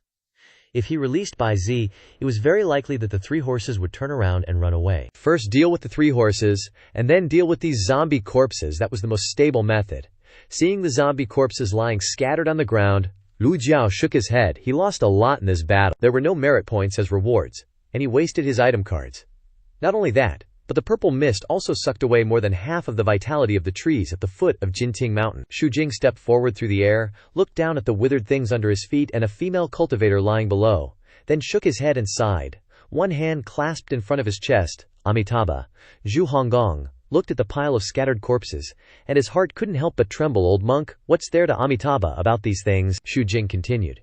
Although they were controlled by the 3 horses, they had no grudges with us when they were alive. It's all the fault of that great shaman. Zhu Honggong nodded. It seemed to make some sense. Xu Jing floated in the air, turned around and said to Lu Zhou, Benefactor Ji, sentient beings are merit, and all cannot escape the cycle of reincarnation. This poor monk is willing to set up an altar to transcend them at the foot of the mountain, and hopes that Benefactor Ji will agree. Lu Zhou glanced at the eerie scenery around him. You are dead, so you should be respected. Agreed, Lu Zhou replied. Thank you, Benefactor Ji. Xu Jing slowly stood up straight and said loudly, This poor monk, on behalf of the deceased, thanks all benefactors. Zhu Honggong then continued, Old monk, you are really interesting, so let's leave all these people to you. You are the first monk I've seen that I like, Xu Jing replied. This poor monk will not refuse. Lu Zhou returned to the Mocation Pavilion. The disciples and old guys all shouted in unison, Respectfully send off Pavilion Master, respectfully send off Master. It wasn't until Lu Zhao's figure disappeared that the crowd breathed a sigh of relief. Leng Luo noticed the tiredness on Pan Lishan's face. Old Pan, are you okay? Not dead yet. Pan Lishan clutched the wine gourd in his hand, coughed twice, and then stood up. Pan Zhong flew over to support Pan Lishan. Your cultivation hasn't recovered yet, don't force yourself. Pan Lishan wasn't angry but laughed heartily. But there are many things that you can only know if you can bear it, if you force yourself. Don't make excuses, I'll take you back. The disciples watched, as Pan Lishan and Pan Zhong flew towards the Mocation Pavilion through the air. Hua Yuexing slowly descended, put away the Luo Yu Bao, and shook her head slightly. It's still because I'm too weak. I didn't take down many dry puppets in the battle just now. Hua Wudao went to her side to comfort her. Don't be discouraged. They are the master's personal disciples. Their talent is so high that ordinary people can't compare, Hua Yuexing politely replied. Lu Zhou had returned to the East Pavilion and collapsed on the bed to think. The two sword swings looked simple, but they had consumed 2/3 of his extraordinary power, and the opponent had power beyond the 8 leaves. Lu Zhao's palm moved slightly, and the unnamed sword floated in the palm of his hand, with black runes. Lu Zhao remembered a scene that happened in the sword graveyard, where the unnamed sword completely absorbed the black runes on the demonic sword, turning it into its own power. Could it be because of this that the unnamed sword became even sharper? With a slight thought, what does the unnamed sword look like? Listen, the black runes disappeared, except for the sword form. It does not exist in other forms. Lu Zhou put away the unnamed sword, discarded the distracting thoughts in his heart, then sat cross-legged, and entered the state of comprehending the heavenly writing. This time he consumed a fatal strike card, and a damage immunity card. The remaining pile of item cards was dwindling, and sooner or later he would use up all the item cards based on the current price. At that time, Lu Zhou could only rely on extraordinary power, and at the same time he had to find a way to improve his own cultivation. The next morning, as soon as Lu Zhou opened his eyes, a voice came from outside the door. Master, Xu Jing seeks an audience, Lu Zhou slowly replied. Understood. Lu Zhou felt the extraordinary power in his body. After a night, this power had only recovered a little, and this speed was really worrying. Could it be that the speed of comprehension is related to the 4th volume of the heavenly writing that is opened? Each time a volume is opened, the meeting speed will increase accordingly? Lu Zhou didn't think much about it and left the East Pavilion. As soon as he stepped out, Lu Zhou was stunned. What is this? Seeing Lu Zhou slowly walking over, Xu Jing quickly stepped out of the crowd, one hand clasped in front of his chest. Amitabha. The scene outside the main hall of the Mocation Pavilion was lively at this time. Between the 2 large pillars, there was a large crowd of people standing, all wearing monk robes. Jinting Mountain was not a small mountain, and the area outside the main hall was at least several thousand square meters. Yet it was completely filled with monks. Lu Zhou froze on the spot. What's going on here? The main hall's door faces east, and the early morning sun shines into the Mocation Pavilion. Lu Zhou wondered to himself, what are all these monks doing here? Except for Zhu Jifeng and Pan Zhong, the disciples and those old geezers are nowhere to be seen. This humble monk greets Benefactor Ji, greets Benefactor Ji. The monks bowed in unison. Lu Zhou remained silent, waiting for Xu Jing to explain. The Tiangshuan monastery just recruited 2,000 more disciples, and this old monk immediately summoned them to assist. Although the battle is over, their arrival is quite timely, as they can help deal with the corpses. Fortunately, we did not fail in our mission, and the foot of Golden Court Mountain has been thoroughly cleaned. Lu Zhou nodded in satisfaction upon hearing this. They did a good job. Good, Lu Zhou replied succinctly. Xu Jing revealed a shameful expression. However, the surrounding area at the foot of the mountain has experienced withering. This old monk has tried using universal salvation spells, but to no avail. The withering of the trees was within Lu Zhao's expectations. Fortunately, the purple mist was dispelled quickly, or the entire Golden Court Mountain would have turned into a dead mountain. Lu Zhou thought to himself, perhaps he should find an opportunity to restore the barrier. Without the barrier, Golden Court Mountain's defensive strength is truly weak. Xu Jing said, Benefactor Ji, the Buddha beads are a precious item. This humble monk has done nothing to deserve such a reward, and asks Benefactor Ji to take them back. The Buddha beads were held by Xu Jing in his palms as he respectfully presented them before Lu Zhibu. Lu Zhou glanced at the Buddha beads. If I don't give this to a monk, who else would I give it to? Which of the Mocation Pavilion disciples would be willing to become a monk? I have never liked monks, but your performance is quite astute. Since I've given you the prayer beads, I certainly won't take them back, Lu Zhou said. Hearing Lu Zhao's words, Xu Jing's face was filled with embarrassment. This humble monk is ashamed. Xu Jing was stunned upon hearing this. Yesterday, when he took the prayer beads, he thought it was just a temporary tactic by the Momacian Pavilion to win people's hearts here. He didn't dare to actually accept this item. How could he dare to actually take this? People sincerely gave him something, and he was going to take it? Taking the measure of a gentleman with his own mean yardstick. Was this the disposition and will of a high-ranking monk? Now, Xu Jing just wanted to find a hole to crawl into. Lu Zhou had never thought so far ahead. Seeing Zhu Jing's twisted expression, he was speechless. No wonder the disciples have no affection for the righteous sects. They are too self-conscious and think too highly of themselves. Giving you the prayer beads was simply because I saw that you had done some work, and besides, it's just a string of worthless prayer beads anyway, it's not worth anything. Zhu Jing put the prayer beads around his neck, lifted his monk's robe, and respectfully bowed. This humble monk, on behalf of the entire Tiangshuan monastery, thanks Benefactor Ji. The monks behind him didn't dare let their master bow alone, and immediately bowed to Lu Zhou in unison. System notification. Received sincere bows from 1020 people, gained 10,200 merit points. Hearing the system notification, Lu Zhou was a little surprised. Only then did he remember Zhu Jing said that the Tiangshuan monastery had recently recruited many disciples. It seems that giving away the Buddha beads was indeed worth it. However, since the Tiangshuan monastery had already been helped by the Mogation Pavilion from before, and could now be reborn from the ashes, Lu Zhou couldn't rely on giving things away to receive respect points from other sects. In the 10 days that followed, Zhu Jing insisted on staying to express his gratitude, sweeping Golden Court Mountain from top to bottom. Aside from the withered trees that couldn't be dealt with, the entire Golden Court Mountain had been cleaned up neatly, and even the steps leading up the mountain were spotless. On that day, Lu Zhou had just finished comprehending the heavenly book when Ming Xiyin hurriedly brought a flying letter to the East Pavilion, bowing and saying, "Master, Jiang Aijian sent a flying letter." Lu Zhou could hear the anger in Ming Xiyin's words, but he didn't care. "Read it." Ming Xiyin opened the flying letter and read in a low voice, "Senior, is it true that the Monation Pavilion was defeated by a minor warlock? What's the situation? The major sects are all rumored that the mountainside of the Monation Pavilion has completely withered in one night." This is not good news. Reading this, Ming Xiyin angrily muttered, "It was clearly us who defeated them." Lu Zhou calmly fed the pets and said to continue. Ming Xiyin didn't dare to be disrespectful, and obediently read the letter. "This junior must remind you to be careful of the righteous sects uniting.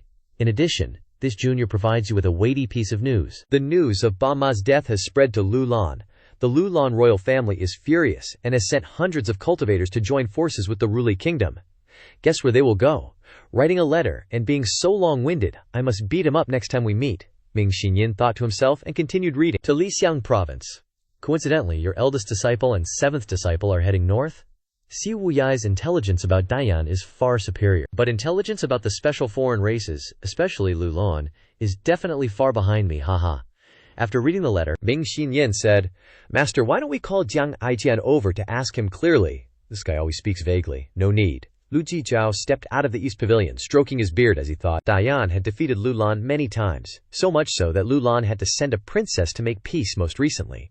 Even Mo Li wanted to become a woman to serve Liu Huang. Now that Mo Li and Bai Ma are dead, Lulan is naturally extremely angry. Ji Tiandao could be considered to have experienced the era of Dayan and these foreign races fighting, but Ji Tiandao rarely paid attention to these matters. "Master, this disciple suspects that Lulan and Rujili want to take the opportunity to invade Liang province.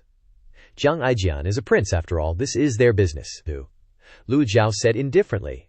Since Liu Chang ascended the throne, he has always been indifferent to politics. The death of the second prince Liu Huang doesn't seem to bother him much either. Things are probably not as simple as you think. "Then isn't eldest senior brother facing enemies on both sides? HMPH? Lu Zhou glared at him. Ming Xinyin realized that he had misspoke, and quickly corrected himself. "Ah no, this is what he deserves. If the two of them fail, Master can take the opportunity to capture them both and punish them."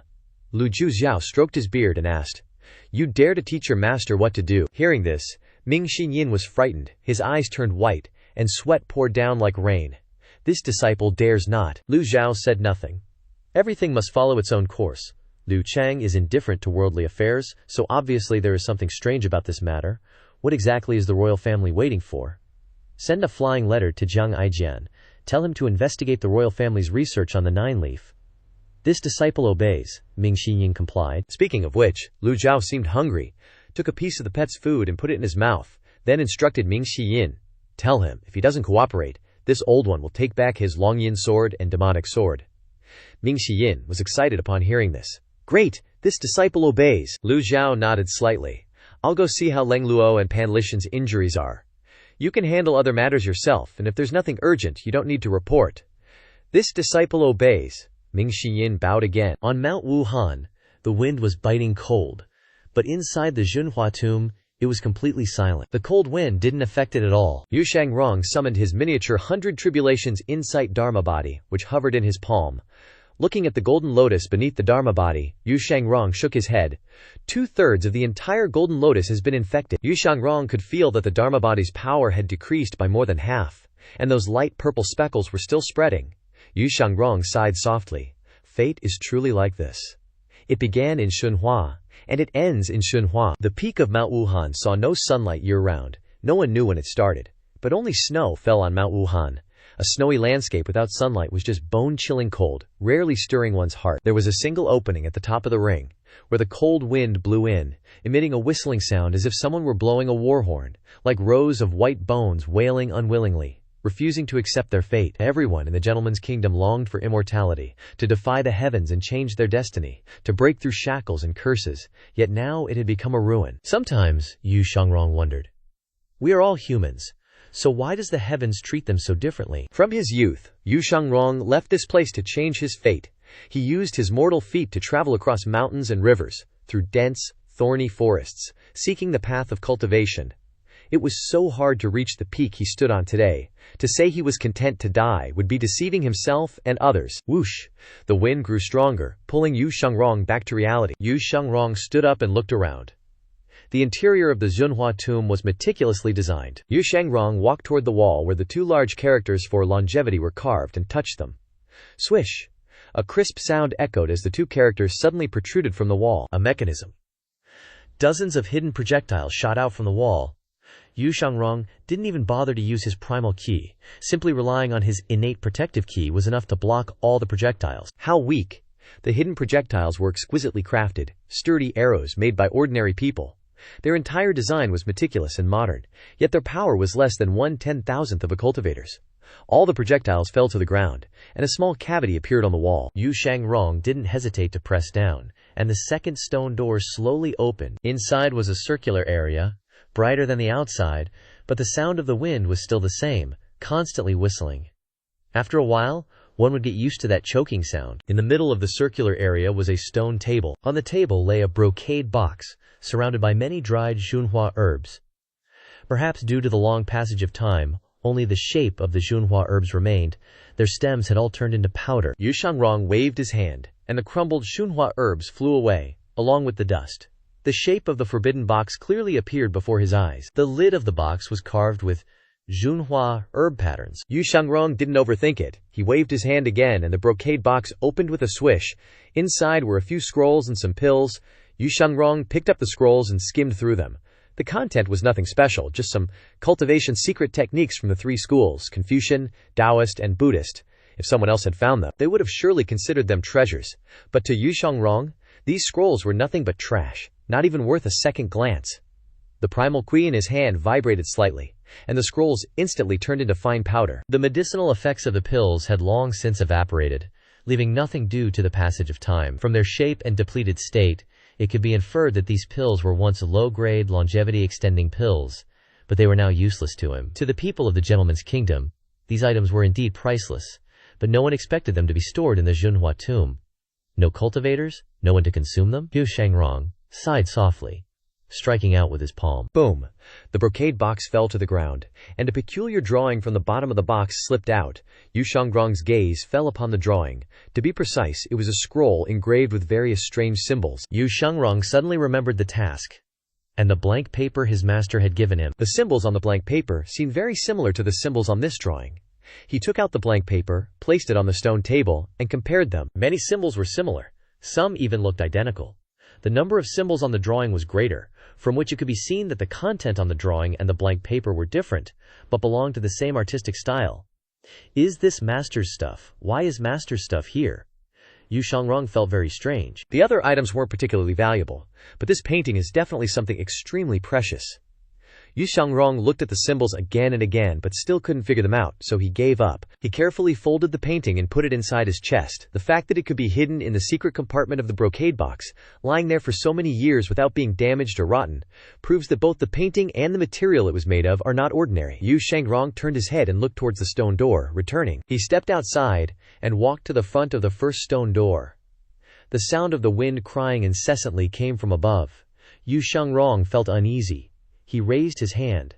The 100 Tribulations Illumination Dharma body appeared, and the golden lotus seat was once again invaded by the purple ancient technique. There's no turning back now, Yu Shangrong frowned.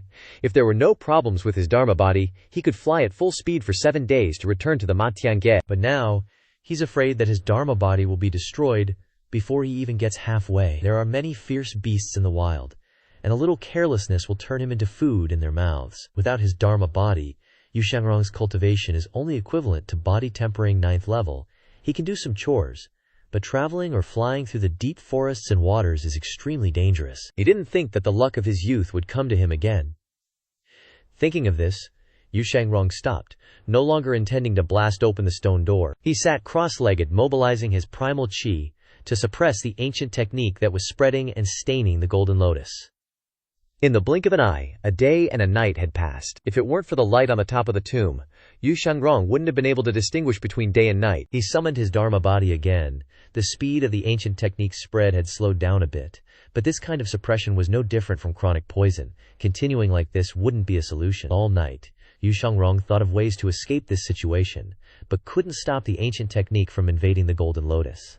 After so many years of dominating the cultivation world without an opponent, the sword devil had a feeling of powerlessness for the first time. Helpless, Yu Shangrong stood up, walked into the area inside the mechanism, and continued to sit cross-legged, thinking of ways to overcome this. On the 5th day, the square-headed guy outside was still lying in the snow, narrating everything related to Yu Shangrong. He looked down at the cave below where Yu Shangrong was sitting, cross-legged, mobilizing his primal chi. Yu Shangrong summoned his dharma body again. The golden lotus beneath his dharma body was about to be completely infected. Perhaps due to the oppressive feeling brought by the ancient technique, Yu Shangrong suddenly thought of a terrifying method.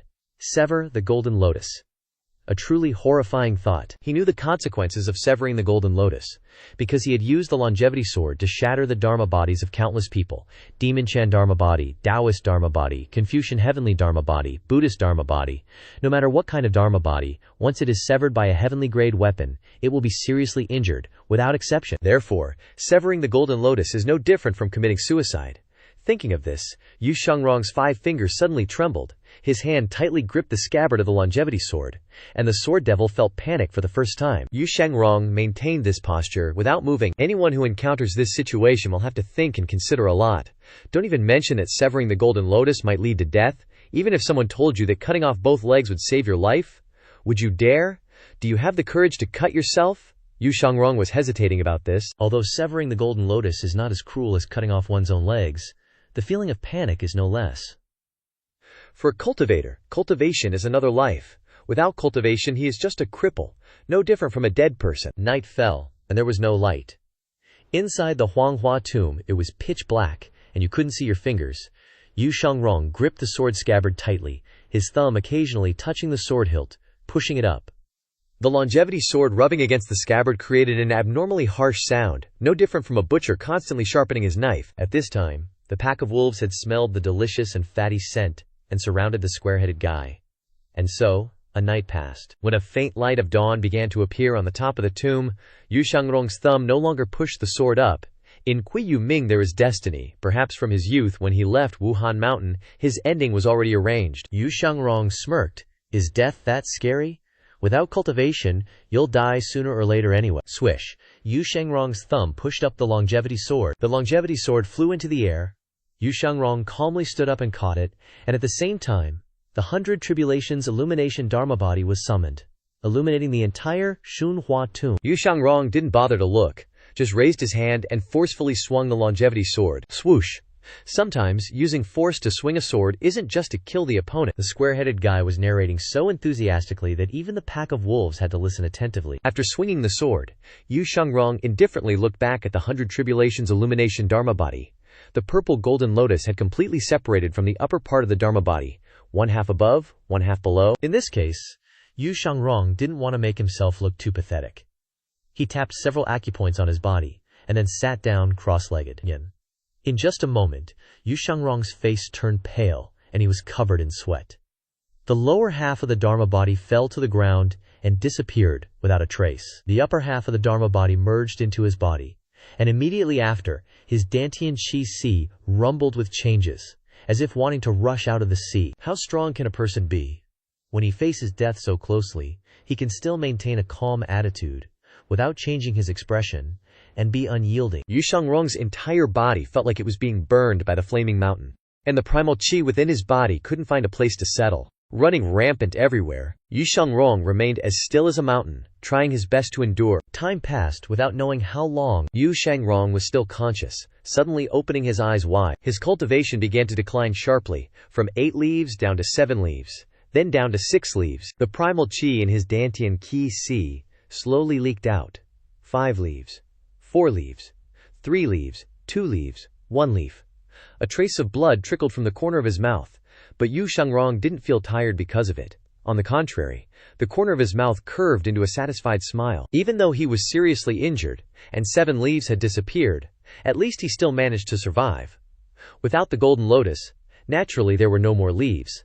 This was expected. It was just another opening of leaves. His voice, full of confidence and strength, echoed in the Junhua tomb. All the glory had become a memory.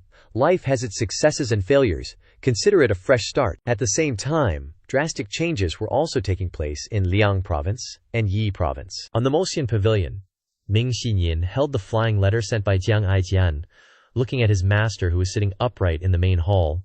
Master, Jiang Aijian, sent a flying letter saying that the imperial court has dispatched troops to Liang Province, and the Lulan and Ruli cultivators have also arrived. With Si Wuyai's intelligence and wisdom, he must have calculated this as well.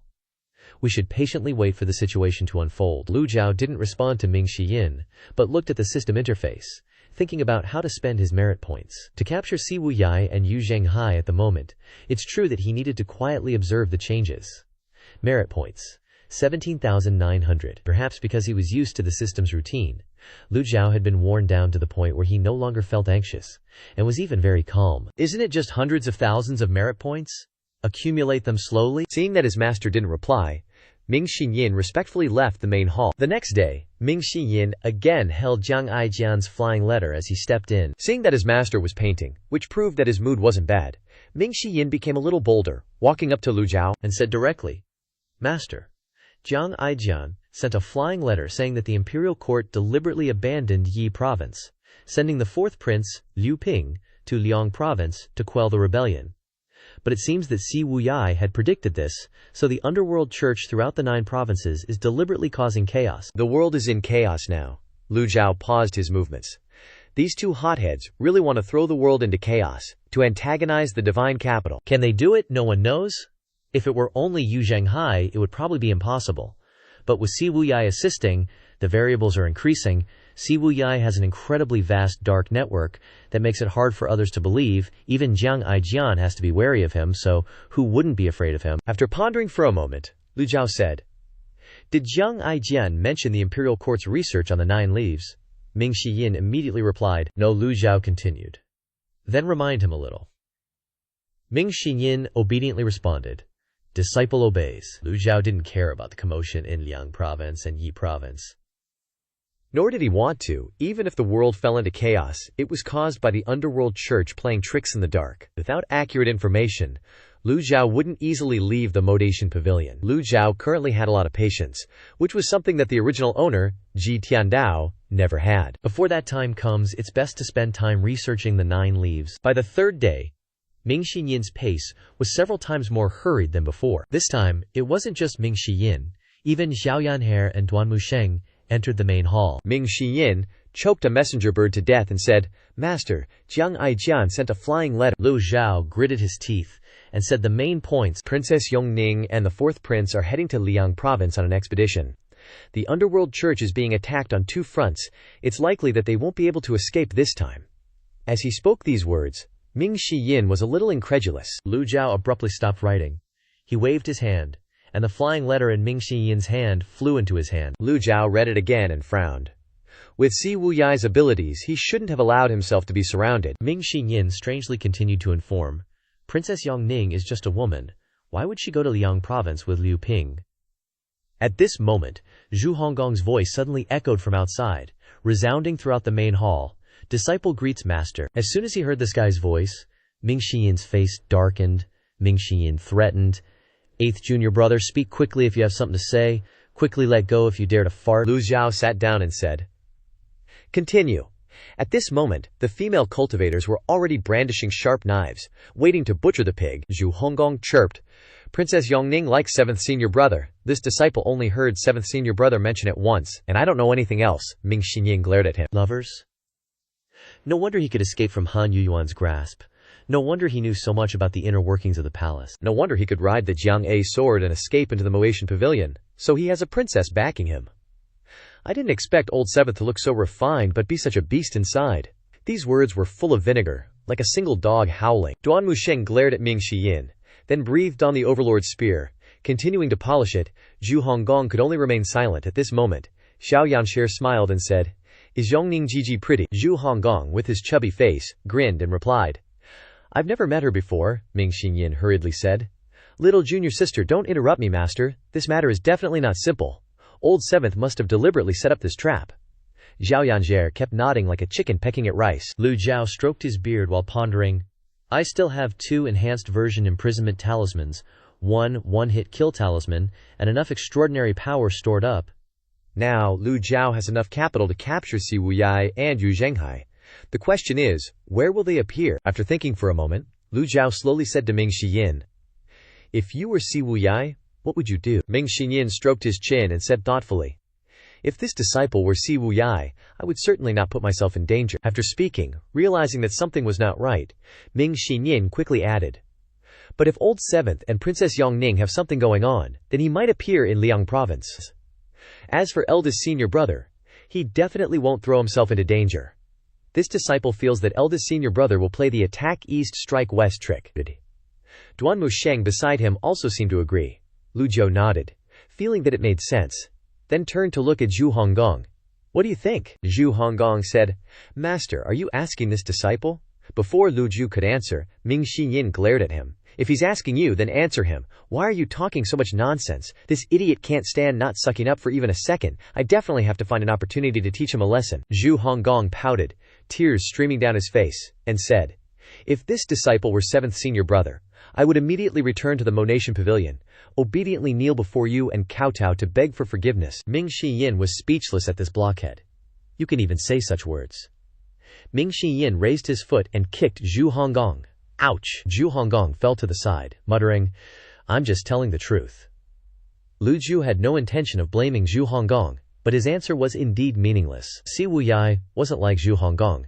His choice to help Yu Zhenghai oppose the imperial court must have a reason. As for Yu Zhenghai's departure, it was probably similar to Yu Shengrong's situation. All of this would have to wait until he found the crystal ball that sealed the memories to know for sure. According to Yu Shengrong, Ji Tiandao sealed his memories in the crystal ball, proving that he didn't want to remember this, and of course even more so, didn't want others to know. Si Wuyai was the most thoughtful of the 9 disciples. If he didn't know where the crystal ball was, then the others would be even less likely to know. Xiao Yanhe suddenly spoke up. "Master, this disciple feels that 7th senior brother might go to Liang province." Ming Xinyin, who was squeezing the fat pig's head, turned to look at her, curiously asking, "Why?" The youth thought to himself, "Little junior sister, who is only in the Yuanshen realm, has already begun to open her aperture." Xiao Yanhe quickly replied in a very natural way with 2 short words. Intuition. Ming Xinyin was silent, not knowing what to say. One is already an idiot, and the other is even more idiotic. Why do I have such junior brothers and sisters? Lu Zhou stroked his beard and said, "Why do you have such intuition?" Xiao Yan'er then expressed her thoughts. If Yongning Jiji has always been secretly helping 7th senior brother, then how can he have the heart to watch Yongning Jiji fall into the hands of the foreigners? Ming Xiyin rolled his eyes. He runs faster than anyone else. Their opinions were contradictory, but this time, Lu Zhou thought that Xiao Yanhere's opinion was correct. Although her judgment was simply based on human sentiment, it was often these simple things that formed a person's fatal weakness. Since ancient times, even heroes have a hard time passing the beauty test. What about Si Wuyai? Si Wuyai would be the same. At the same time, in a remote branch of the Yuming sect, Yu Zhenghai was in a very good mood, standing with his hands clasped behind his back, looking out the window. With 7th senior brother sitting in the Yuming sect, there was no need to worry about not winning the world. Now that the 9 provinces are in chaos, I really want to see what the royal family can do. Si Wuyai said, "Eldest senior brother, everything has only just begun. You shouldn't be too overconfident," Yu Zhenghai continued. The Dog Emperor is only relying on the Imperial Guards of the Divine Capital and the 10 Absolute Formation. Si Wuyai made his assessment based on his own thoughts. In terms of individual cultivation, eldest senior brother was naturally the best in the world. Yu Zhenghai replied, Junior brother, this matter can't be said carelessly. This senior brother only dares to call himself second. Si Wuyai said nothing more but sat down and looked at the map in front of him. With the Divine Capital as the center, the cities in all directions were marked. Everything was going very smoothly, so smoothly that Si Wuyai felt strange. Seeing him fall into contemplation, Yu Zhenghai spoke up. Junior brother is worried about the foreigners. Si Wuyai then replied to Yu Shengstrong's question. Eldest senior brother, this Liu Chang is incredibly good at biding his time. After the second prince, Liu Huang, and Mo Li died, he hasn't even attended court sessions. And he's even placed the crown prince, Liu Zihi, under house arrest. Si Wuyai pondered for a moment and said, could it be that he's willing to watch his own kingdom be trampled by foreign races? Yu Shengrong retorted, of course not. As soon as the topic of foreign races came up, Yu Shengrong suddenly flew into a rage, his eyes widening as he said, if I could, one day I would definitely carry my blade and wipe out Lu Lan, pulling up the weeds by the roots before returning. Senior brother, rest assured. Lu Lan uses witchcraft to rule the world. Sooner or later, we will destroy them and avenge you. Yu Shengrong's attitude was strange, but he remained silent. He had long learned to control his emotions. Si Wuyai continued, now that Mo Li is dead, as long as we seize the opportunity to stir up conflict, then we can sit back and reap the benefits. Yu Shengrong nodded in satisfaction. Junior brother, if that's the case, then don't go to Liang province anymore. Why don't you join me in drinking some wine, enjoying the flowers, and admiring the moon, and devising a plan to watch the tigers fight from the mountaintop? Si Wuyai shook his head and said, no, this matter is extremely important. I must handle it personally. If Jiang Aitian leaves the Demon Heaven Pavilion, those eyes and ears in the palace will probably become unreliable. Speaking of Jiang Aitian, Yu Shengrong frowned slightly. Couldn't he be the third prince of Daiyan? Why did he have to choose such a goddamn name, Aijian? Just hearing it makes me feel uncomfortable. If I ever meet him, I'll definitely beat him up to vent your anger. Junior brother. Si Wuyai was speechless at his eldest senior brother's words. Si Wuyai wasn't angry about such trivial matters. Hearing this, he shook his head and stood up, cupping his hands at Yu Shengrong. It's getting late, senior brother. I'll see you later. Yu Shengrong was reluctant to let him leave, and asked again, do you really have to go? Is it because you're worried about Princess Yongning? Please trust me, senior brother. Si Wuyai didn't want to explain further, only letting out a sigh. Seeing how persistent he was, Yu Shengshong shook his head and said, all right, I'll have the 4 guardian warriors accompany you to protect you, eldest senior brother. Before he could finish speaking, Yu Shengrong raised his hand to interrupt him, his expression extremely serious. This is my territory. My cultivation has long since recovered. What do you have to worry about? On the contrary, I'm very worried about you. If something happens to you, I won't be able to eat or sleep in peace. Si Wuyai had no choice but to accept. Thank you, eldest senior brother. The next morning, sunlight shone on the roof of the East Pavilion. Lu Zhou opened his eyes and looked at the system interface to check his merit points and lifespan. Remaining lifespan, 6,769 days. During this time, he had been constantly thinking about ascending to 9 leaves, forgetting all about accumulating merit points. Lu Zhou used 10 reversal cards.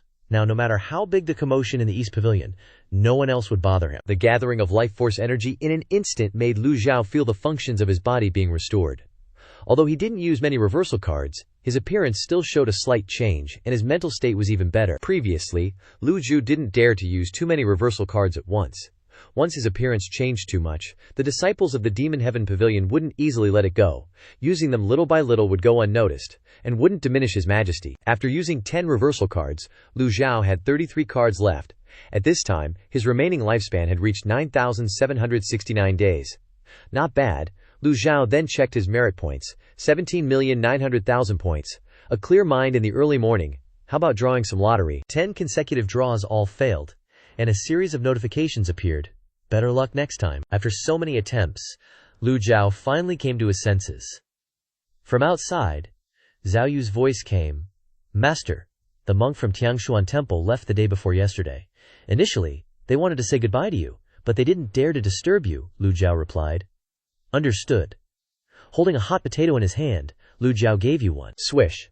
The hot potato was magically disappeared by Lu Zhou. Lu Zhou stepped out of the East Pavilion, looked at Zhao Yu and said, "Call your junior sister here." Lu Zhou felt that it was time to take a trip to Liang province. "Master, little junior sister cultivated late yesterday, so she's still asleep. If you have any instructions, please just tell your disciple." Yesterday, Zhao Yu had heard Ming Xian's account and secretly speculated that her master might be going out for a trip. So she desperately volunteered to go. Lu Zhou was a little curious. Cultivating? This little girl is becoming more and more diligent, which is a good thing. Lu Zhou looked at Zhao Yu and asked, "Has your Dharma body reached the leaf opening stage?" Zhao Yu replied embarrassedly. "Still, not yet at the leaf opening stage. This disciple has just entered the nascent soul realm, and hasn't studied the azure jade blade yet," she said quickly. "This disciple will definitely do everything possible to reach the leaf opening stage as soon as possible. Without leaf opening, her cultivation is still too weak. Asking her to protect this old man? I'm not reassured at all." Lu Zhou remained expressionless, thought for a moment, and then said softly, "Still, call your little junior sister. You come here." This disciple obeys. Zhao Yue bowed slightly and turned away, her heart filled with emotion. Master is so good to little junior sister. Little junior sister's cultivation isn't high, and she's reckless, but Master is still willing to take her along to broaden her horizons. When Zhao Yu left the East Pavilion, Lu Zhou pulled out some of his hair to examine it. As he thought, although the change wasn't too obvious, his hair was darker than before. Sometimes Lu Zhou wondered if he had enough reversal cards to return to his youthful appearance. What would he look like? What would his disciples think? Was Ji Tiandao ugly or handsome when he was young? Cough, cough. Lu Zhou shook his head, naturally thinking about nonsense. Master, Zhao Yanhair skipped to his side outside the East Pavilion, looking just like a little rabbit. Lu Zhou looked at Zhao Yanshare. This girl had grown taller, and her appearance had changed a bit. To be honest, she looked even more lively and beautiful than before. Dressed like this, she would inevitably attract attention. Lu Zhou stroked his beard and said, "Change into a set of ordinary clothes, and accompany me to Liang province." Xiao Yanhair was immediately excited when she heard she was going out to play, and excitedly replied, "Disciple will go right away." Just then, Pan Lishan appeared outside the East Pavilion. "This old one greets sect leader," Lu Zhou asked strangely. "Elder Pan, what is it?" After the battle with Great Wizard Ba Ma, Elder Pan was not lightly injured and should be recuperating in his room. Pan Lishan didn't answer but respectfully stood in front of Lu Zhou, looking left and right for a moment. Seeing no one else, he knelt down. Lu Zhou was stunned, his whole body shaken, his eyebrows tightly furrowed, his eyes wide open and dazed, to the point that almost only the whites were visible. His mind was completely blank, leaving only utter confusion and countless unanswered questions screaming in his mind. Although he was qualified to receive this, what level of character was Pan Lishan?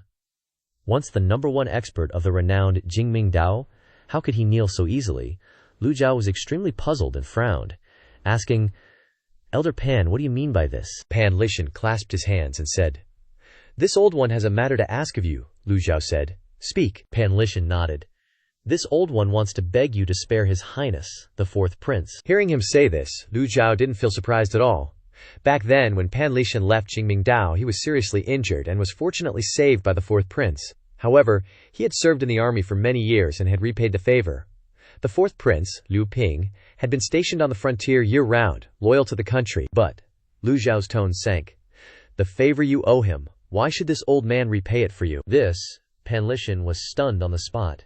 The old man's eyebrows unconsciously drooped, his eyes fixed on the scene in front of him, full of bewilderment and extreme disappointment. The old man's lips moved as if he wanted to say something, but his throat seemed to be blocked, unable to utter a complete word, leaving only heavy silence. Lu Zhou said again, "Moreover, he and this old man have no grievances, so why do you need to plead?" These words made Pan Lishan sober up. That made a lot of sense. Liu Ping and the Evil Sky Pavilion had no grudges, so why would the Evil Sky Pavilion take action against him? He was just being sentimental and overthinking things, even running over to plead for him. How embarrassing. Lu Zhou said nothing more and left the East Pavilion with his hands behind his back. Pan Lishan brushed the dust off his body, then suddenly froze. "That's not right, you're a great devil. Why would a great devil need a reason to attack someone else?"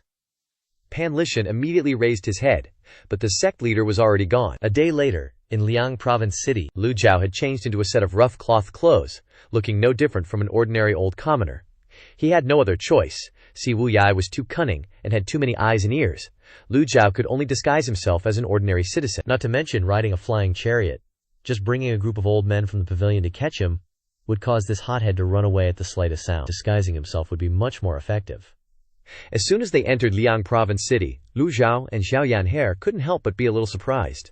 There were no soldiers guarding the city, no crossbowmen, and there were bloodstains left on the city walls. Obviously a battle had taken place not long ago. Cultivators in groups of 3 or 5 occasionally appeared in the sky. Inside Liang Province City, it seemed very quiet and deserted. Clop, clop. Xiao Yanhe stared with wide eyes. She saw that everyone's faces looked fierce and menacing. A team of horses sped past the two of them like arrows. Lu Zhou grabbed Xiao Yanhe's arm and pulled her aside, or she would have been trampled flat by those centaurs. The centaurs were heading towards the city gate, probably to reinforce the garrison. Xiao Yanhe grumbled. "Master, they're so fierce," Lu Zhou replied. "Pay them no mind." As they entered the city, Liangzhou City was in a state of combat readiness, the inside of the city looking desolate, let alone any merchants who were still open. Just as the two were trying to find an inn, a middle-aged man suddenly appeared in the middle of the road. He looked around, then whistled at Lu Zhou and Xiao Yanhe. The middle-aged man greeted, "Old sir." Lu Zhou glanced at him and asked, "Are you talking to this old man?" The middle-aged man carefully approached Lu Zhou, sizing them up for a moment before saying, "You're from out of town, aren't you?" Xiao Yanhe glared and urged, "Spit it out, or scram and get some food," the middle-aged man replied. "Liangzhou City is in chaos right now. I've been watching you two for a while. You must be looking for a place to stay.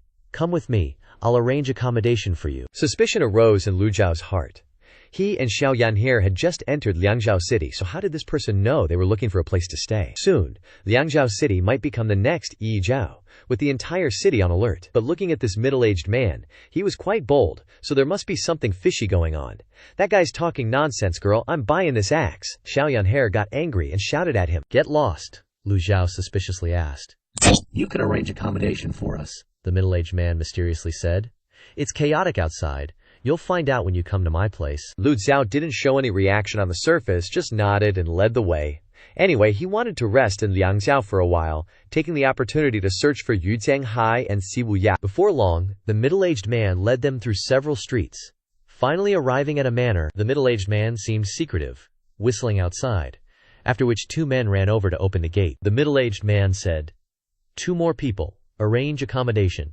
2 more? Lu Zhou wondered inwardly, but remained calm on the surface, stroking his beard and saying, "So this is the place you found for this old man?" One of the 2 young men who had just run over spoke up. "Please, come inside."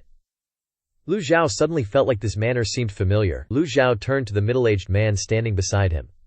"Your master's surname is Shen, right? This old man knows your master." The middle-aged man excitedly asked. Shen Liangshao. Lu Zhou suddenly felt a bit impressed. One of the young men suddenly said, "HMPH, old sir. If you know our master's name, you should be more polite. Another family would have kicked you out already." Shen Liangshao. This guy also has a bit of a reputation. The cultivation world has a blacklist, so naturally there will be a whitelist too. You're at the top of the blacklist, no doubt. Old ancestor of the Evil Sky Pavilion, Ji Tiandao. The person at the top of the whitelist is the great philanthropist Shen Liangshao, who is always doing good deeds. Only he could do good without any motivation or benefit. Only he is given some face by both the black and white factions in Liangzhou City. "This way, please." The middle-aged man gestured. Lu Zhou stroked his beard, nodded, and stepped inside. Xiao Yanhe walked along, saying to Lu Zhou, "There's a transparent barrier inside the manor, faintly visible." Soon, Lu Zhou and Xiao Yanhe had been arranged accommodation. The middle-aged man who led the way looked at the 2 of them, bowing and saying, "My master instructed that anyone entering the manor must have their cultivation checked to prevent troublemakers. Please cooperate." Lu Zhou looked at the middle-aged man, not expecting this Shen Liangshao to be so careful. But if you want to do good deeds, just do them. Why do you need to know people's cultivation level? The middle-aged man took out a piece of crystal from his chest. Seeing the quality of that crystal, Lu Zhou immediately understood. This Shen Liangshao had been doing this for more than just a day or 2. This kind of crystal is only used by major sects when they want to recruit disciples, or by the imperial family when they want to recruit people to join. Ordinary people don't have this kind of thing. Xiao Yanhe cleverly stepped forward and flexed her non-existent biceps, saying, "Master, measure your disciple's cultivation. Your disciple is afraid your cultivation will scare them to death." The man held the crystal in his hand, hearing Xiao Yanhe call Lu Zhou master, and laughed. "Scare us to death?" His expression seemed to say, "Little girl, you haven't seen the world." Lu Zhou stroked his beard and looked at the middle-aged man beside him. He took the crystal and stepped forward. "So many experts have appeared in Liangzhou City. I'm not even afraid. How could I be afraid of you, girl? It's better to have your master measure his cultivation. Zhao Yan'er looked at the crystal, finding it interesting, and said, I want it too. My cultivation is very high. This kind of crystal is relatively precious. A medium-grade spirit stone will lose a lot of energy after being used 10 times. And when measuring cultivation with this thing, cultivators usually can't hide their cultivation. The man glared at Lu Zhou, grinding out, Measure the old sirs first. Lu Zhou casually waved his hand, touching the spirit stone with his index finger. The spirit stone resonated, emitting a buzzing sound and radiating light. The 3 men were astonished, their eyes wide with surprise. The middle-aged man feigned surprise, saying, So it's a divine court realm expert. Please forgive this humble one for being blind to Mount Tai. Though his words were respectful, his face remained indifferent, as if he was being sarcastic. Your cultivation is truly high, scared this old man half to death. Even so, the divine court realm isn't someone you can mess with. The middle-aged man took back the spirit stone, glanced at Zhao Yan'er, and said, Please, make yourselves at home. Zhao Yan'er cried out strangely, What about me? I haven't been measured yet. But they ignored her, turning away and leaving. Reaching the fork in the hallway, the corner of the man's mouth curled into a contemptuous smile. Even her master is only at the divine court realm. How high could this little brat be? Zhao Yan'er was angry, stamping her feet.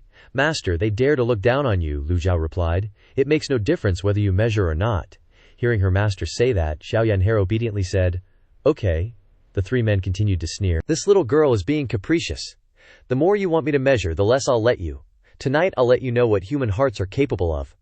Moreover, he didn't want to waste the energy in the spirit stone. Lu Zhou frowned, thinking to himself, Shen Liangshao is the leader on the white roll, always doing good deeds, but I didn't expect him to be so audacious, daring to stay in Liang Province City, not fearing the Yangshang sect at all. As night fell, Lu Zhou was doing something when a mosquito buzzed in the room. Zhao Yan'er rested her hands on her cheeks, watching a mosquito buzzing around the room. A small, needle-like energy blade suddenly appeared, shooting towards it. Swish! The mosquito was sliced in half. The girl laughed gleefully. Hee, master. I can use energy blades to kill mosquitoes now. Lu Zhou opened his eyes and looked at her, helplessly shaking his head. But he didn't say anything to reprimand Zhao Yan'er. After all, this was her daily training method. Humans are strange creatures. Some people exhaust their minds trying to learn, but never improve, while others can do very well with just a glance. Zhao Yan'er was the latter type. Bang, bang, bang. Someone knocked loudly on the door. Disciple, go open the door. Zhao Yan'er skipped over to open the door. As soon as she opened the door, her eyes widened in surprise. On the opposite side, a middle-aged man in a gray robe stepped in, glanced at Zhao Yan'er, didn't bother to greet her, and just nodded. Not bad. Behind him was the middle-aged man who tested their cultivation with the spirit stone this morning. If old Chu says it's good, then it's good. The girl was not even 1.52 meters tall.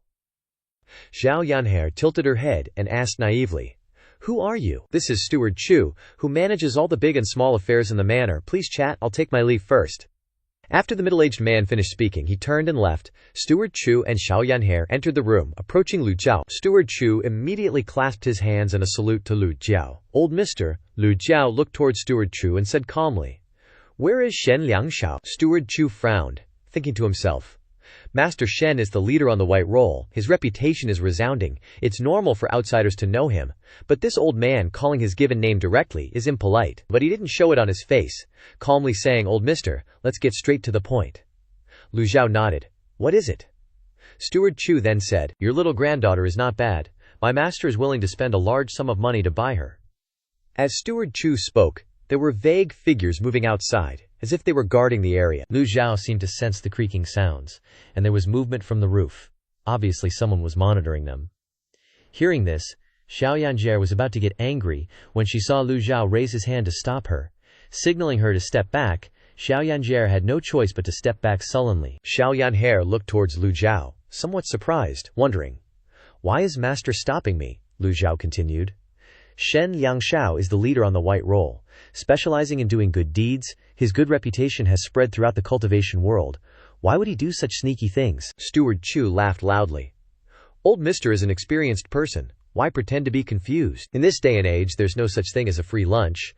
Lu Zhou stroked his beard and said, That's very true. If he only did good deeds, even if he had mountains of gold and silver, he wouldn't be able to sustain it. These words made a lot of sense. Steward Chu continued. Human lives are like grass, old mister. You only have divine court realm cultivation, and sooner or later you will die in the hands of the alien races in Liang Province City. Why not give your disciple a good place to rely on now, and you can also peacefully retire? Wouldn't that be great? Lu Zhou sighed and shook his head. White to the extreme will turn to black. This old man is just a little surprised. Steward Chu laughed loudly. Haha. Compared to the Moshin Pavilion, Master Shen is also a fellow Taoist, just in a different way. People die for money, birds die for food, there's no difference in essence. Lu Zhou smiled. Shen Liangshao is worthy of being compared to the Moshin Pavilion, Steward Chu replied. Of course he's not worthy. Master Shen has always seen the founder of the Moshin Pavilion as his lifelong goal. How dare he stand shoulder to shoulder with him? Lu Zhou was momentarily speechless. This old man has become an idol? There are people who worship this old man? Steward Chu struck a match and continued. I'm telling you so much, because of your divine court realm cultivation. Liang Province City is in great chaos. You, the Yuming Sect, Lu Lan and Ru Li are lurking everywhere. With your cultivation, at best you can only protect yourself. Lu Zhou nodded. What if this old man doesn't agree? Zhao Yanhe also glared, ready to make a move. No sooner had he said that, the door was suddenly kicked open. Many cultivators descended from the sky into the courtyard, each and every one of them looking like a tough guy, brandishing weapons in their hands. Lu Zhou glanced outside. These people's cultivation wasn't weak, all of them were in the Fan Hai realm. Moreover, Steward Zhu in front of Lu Zhou also possessed a divine court realm cultivation, his aura complete and full, probably at the peak of the divine court realm. Apart from these people, such a large manor naturally had to have a Yuan Shen realm expert guarding it, or it wouldn't have been able to establish itself here. Steward Zhu lit the match and smiled at the old man and the young girl before him.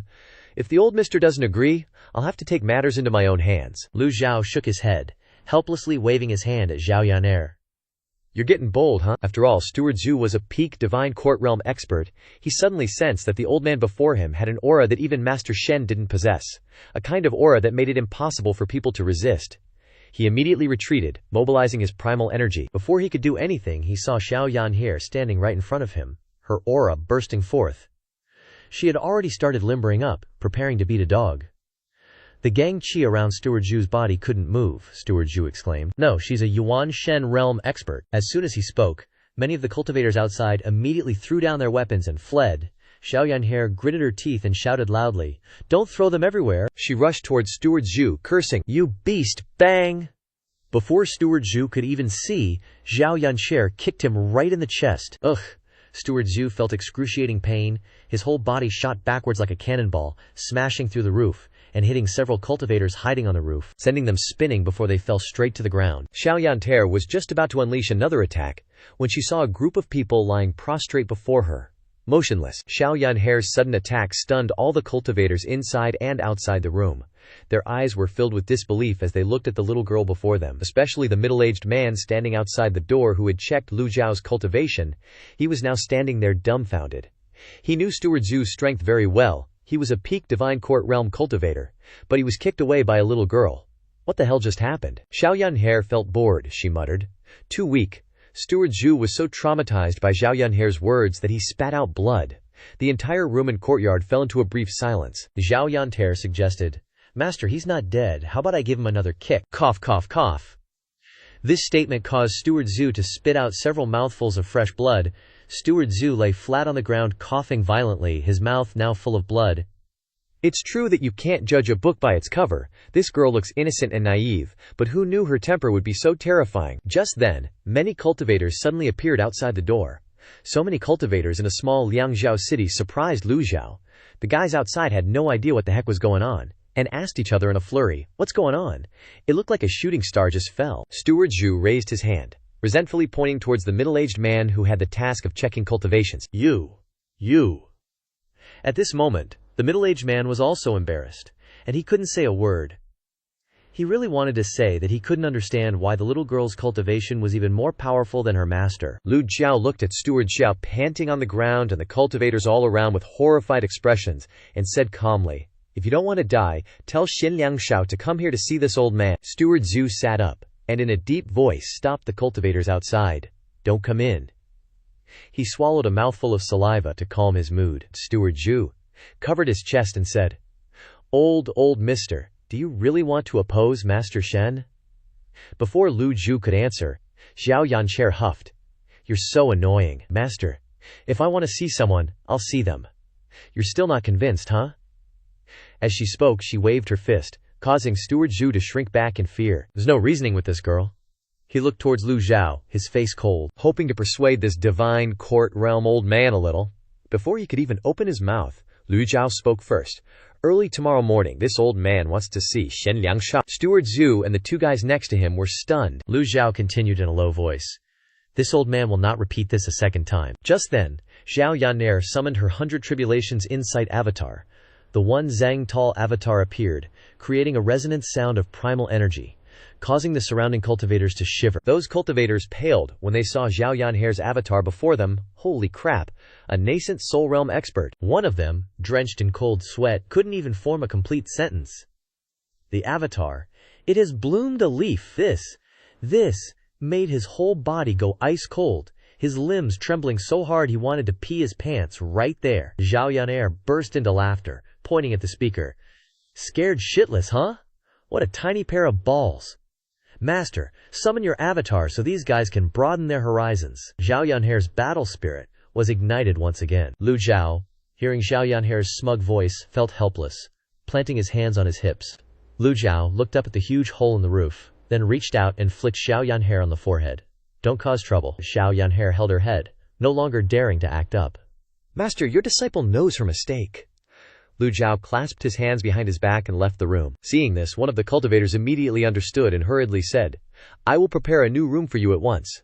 At this moment, they looked at Yan'er and Lu Zhou like aliens. Everyone was cowering in fear. Zhao Yan'er skipped out, turning back to make a face at the middle-aged man holding the spirit stone.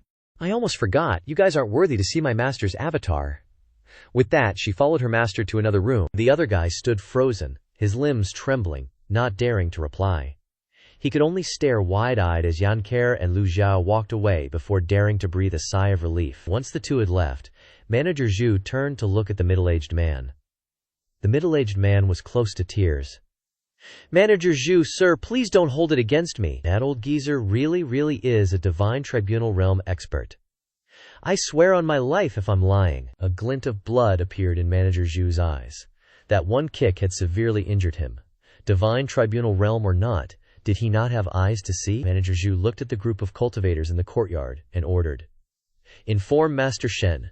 Tell him to come here immediately. Then, he looked at the middle-aged man holding the spirit stone and said in a deep voice, You can scram now. Hearing this, the man's face turned ashen. He seemed to understand his fate.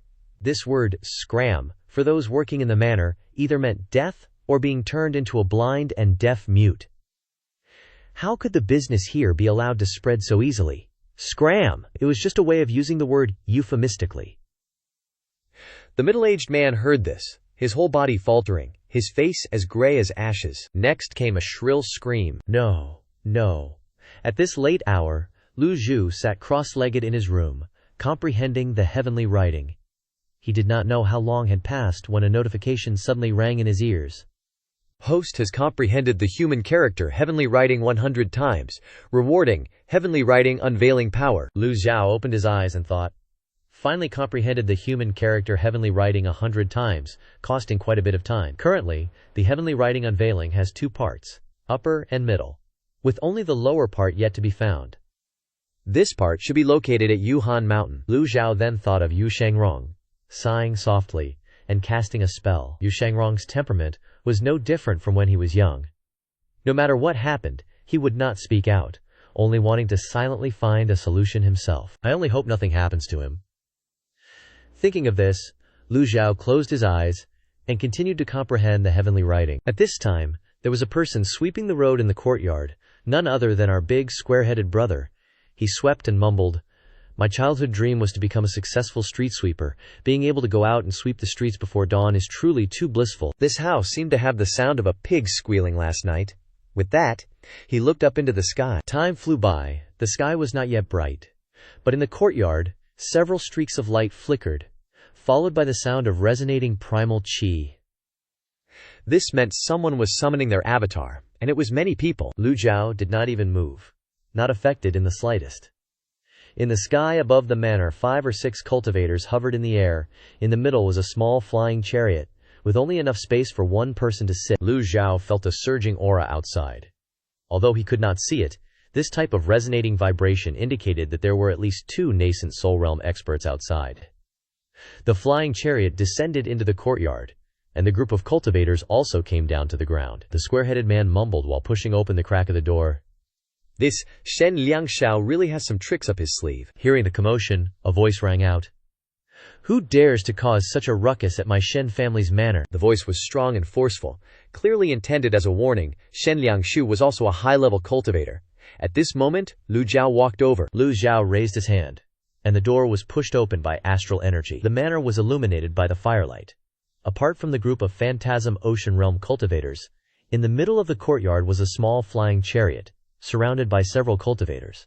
Shen Liangshao sat upright on the flying chariot, and Lu Zhou stepped out of the room with his hands clasped behind his back. Apart from Shen Liangshao, who was a nascent soul realm expert, there was also another person with nascent soul realm cultivation beside him. The rest were all divine tribunal realm and phantasm ocean realm cultivators not worth mentioning. Lu Zhou opened his mouth and asked, "You are Shen Liangshao?" A voice roared. "Audacious!" Manager Zhu's spirit was greatly lifted. Enduring the internal injuries in his body, a look of relief appeared on his face. The person who had just shouted was the #1 expert under Shen Liangshao's command, Feng Ping. Seeing Lu Zhou call Shen Liangshao by name, Feng Ping roared and jumped up. Even when knocking on a door, you have to look at the owner's face. Feng Ping launched dozens of palm prints into the air. Lu Zhou shook his head helplessly. Just as he was about to use the extraordinary power of the heavenly writing, Zhao Yanhe arrived, stepping on the 7 stars colorful cloud steps. The Brahma banners bloomed. As Zhao Yanhe arrived, bam bam bam, all the palm prints were blocked. She used a red silk cloth in a way so swift it was impossible to see with the naked eye. The red silk quickly blocked the palm prints rushing toward Lu Zhou, looking like a damsel saving a hero. In just a moment, all of the palm prints were dissolved by her. Zhao Yanhe landed and stood beside Lu Zhou, pointing at Feng Ping, and said, "HMPH, you think you're worthy to make a move on my master?" With that, she stepped on the 7-star rainbow steps, leaving behind afterimages as she attacked Feng Ping. Zhao Yanhe zoomed forward, aiming a kick at Feng Ping's head. However, he sensed it, and quickly crossed his arms to block. But Zhao Yanhe sent him spinning in the air like a top. Lu Zhou didn't stop her. He wanted to see how much Zhao Yanhe's cultivation had improved during this time. Within the manor, primal energies raged. The battle was intense, accompanied by Zhao Yanhe's ha-ha laughter. Squarehead peeked through the crack in the door. Continuing his narration, Zhao Yanhe appeared sometimes on the left, sometimes flashed to the right. The air was filled with her afterimages. She made the faces of Steward Zhu and the others turn pale as they exclaimed, "How can this little girl be so powerful? Can she actually fight Feng Ping to a standstill?" Steward Zhu regretted it to death. Just because of a low-level subordinate's mistake, they had offended a big shot. According to common sense, when a master's cultivation was revealed, they should have been greeted with respect. How could they dare to cause trouble? Ha ha ha. Zhao Yanhe fought even more enthusiastically, her laughter echoing throughout the manor. Feng Ping grew angrier as he fought. He was a dignified 4-leaf nascent divinity expert. Yet he was being fought to a draw by a little girl. Seeing the situation was not good, Feng Ping summoned his Dharma body. Boom! The Dharma body appeared. The heaven-trampling lasso wrapped around Zhao Yanhe, pulling her backward. Zhao Yanhe cursed in anger. "Shameless bastard! You can't beat me, so you summon your Dharma body!" Feng Ping shouted as he attacked. HMPH!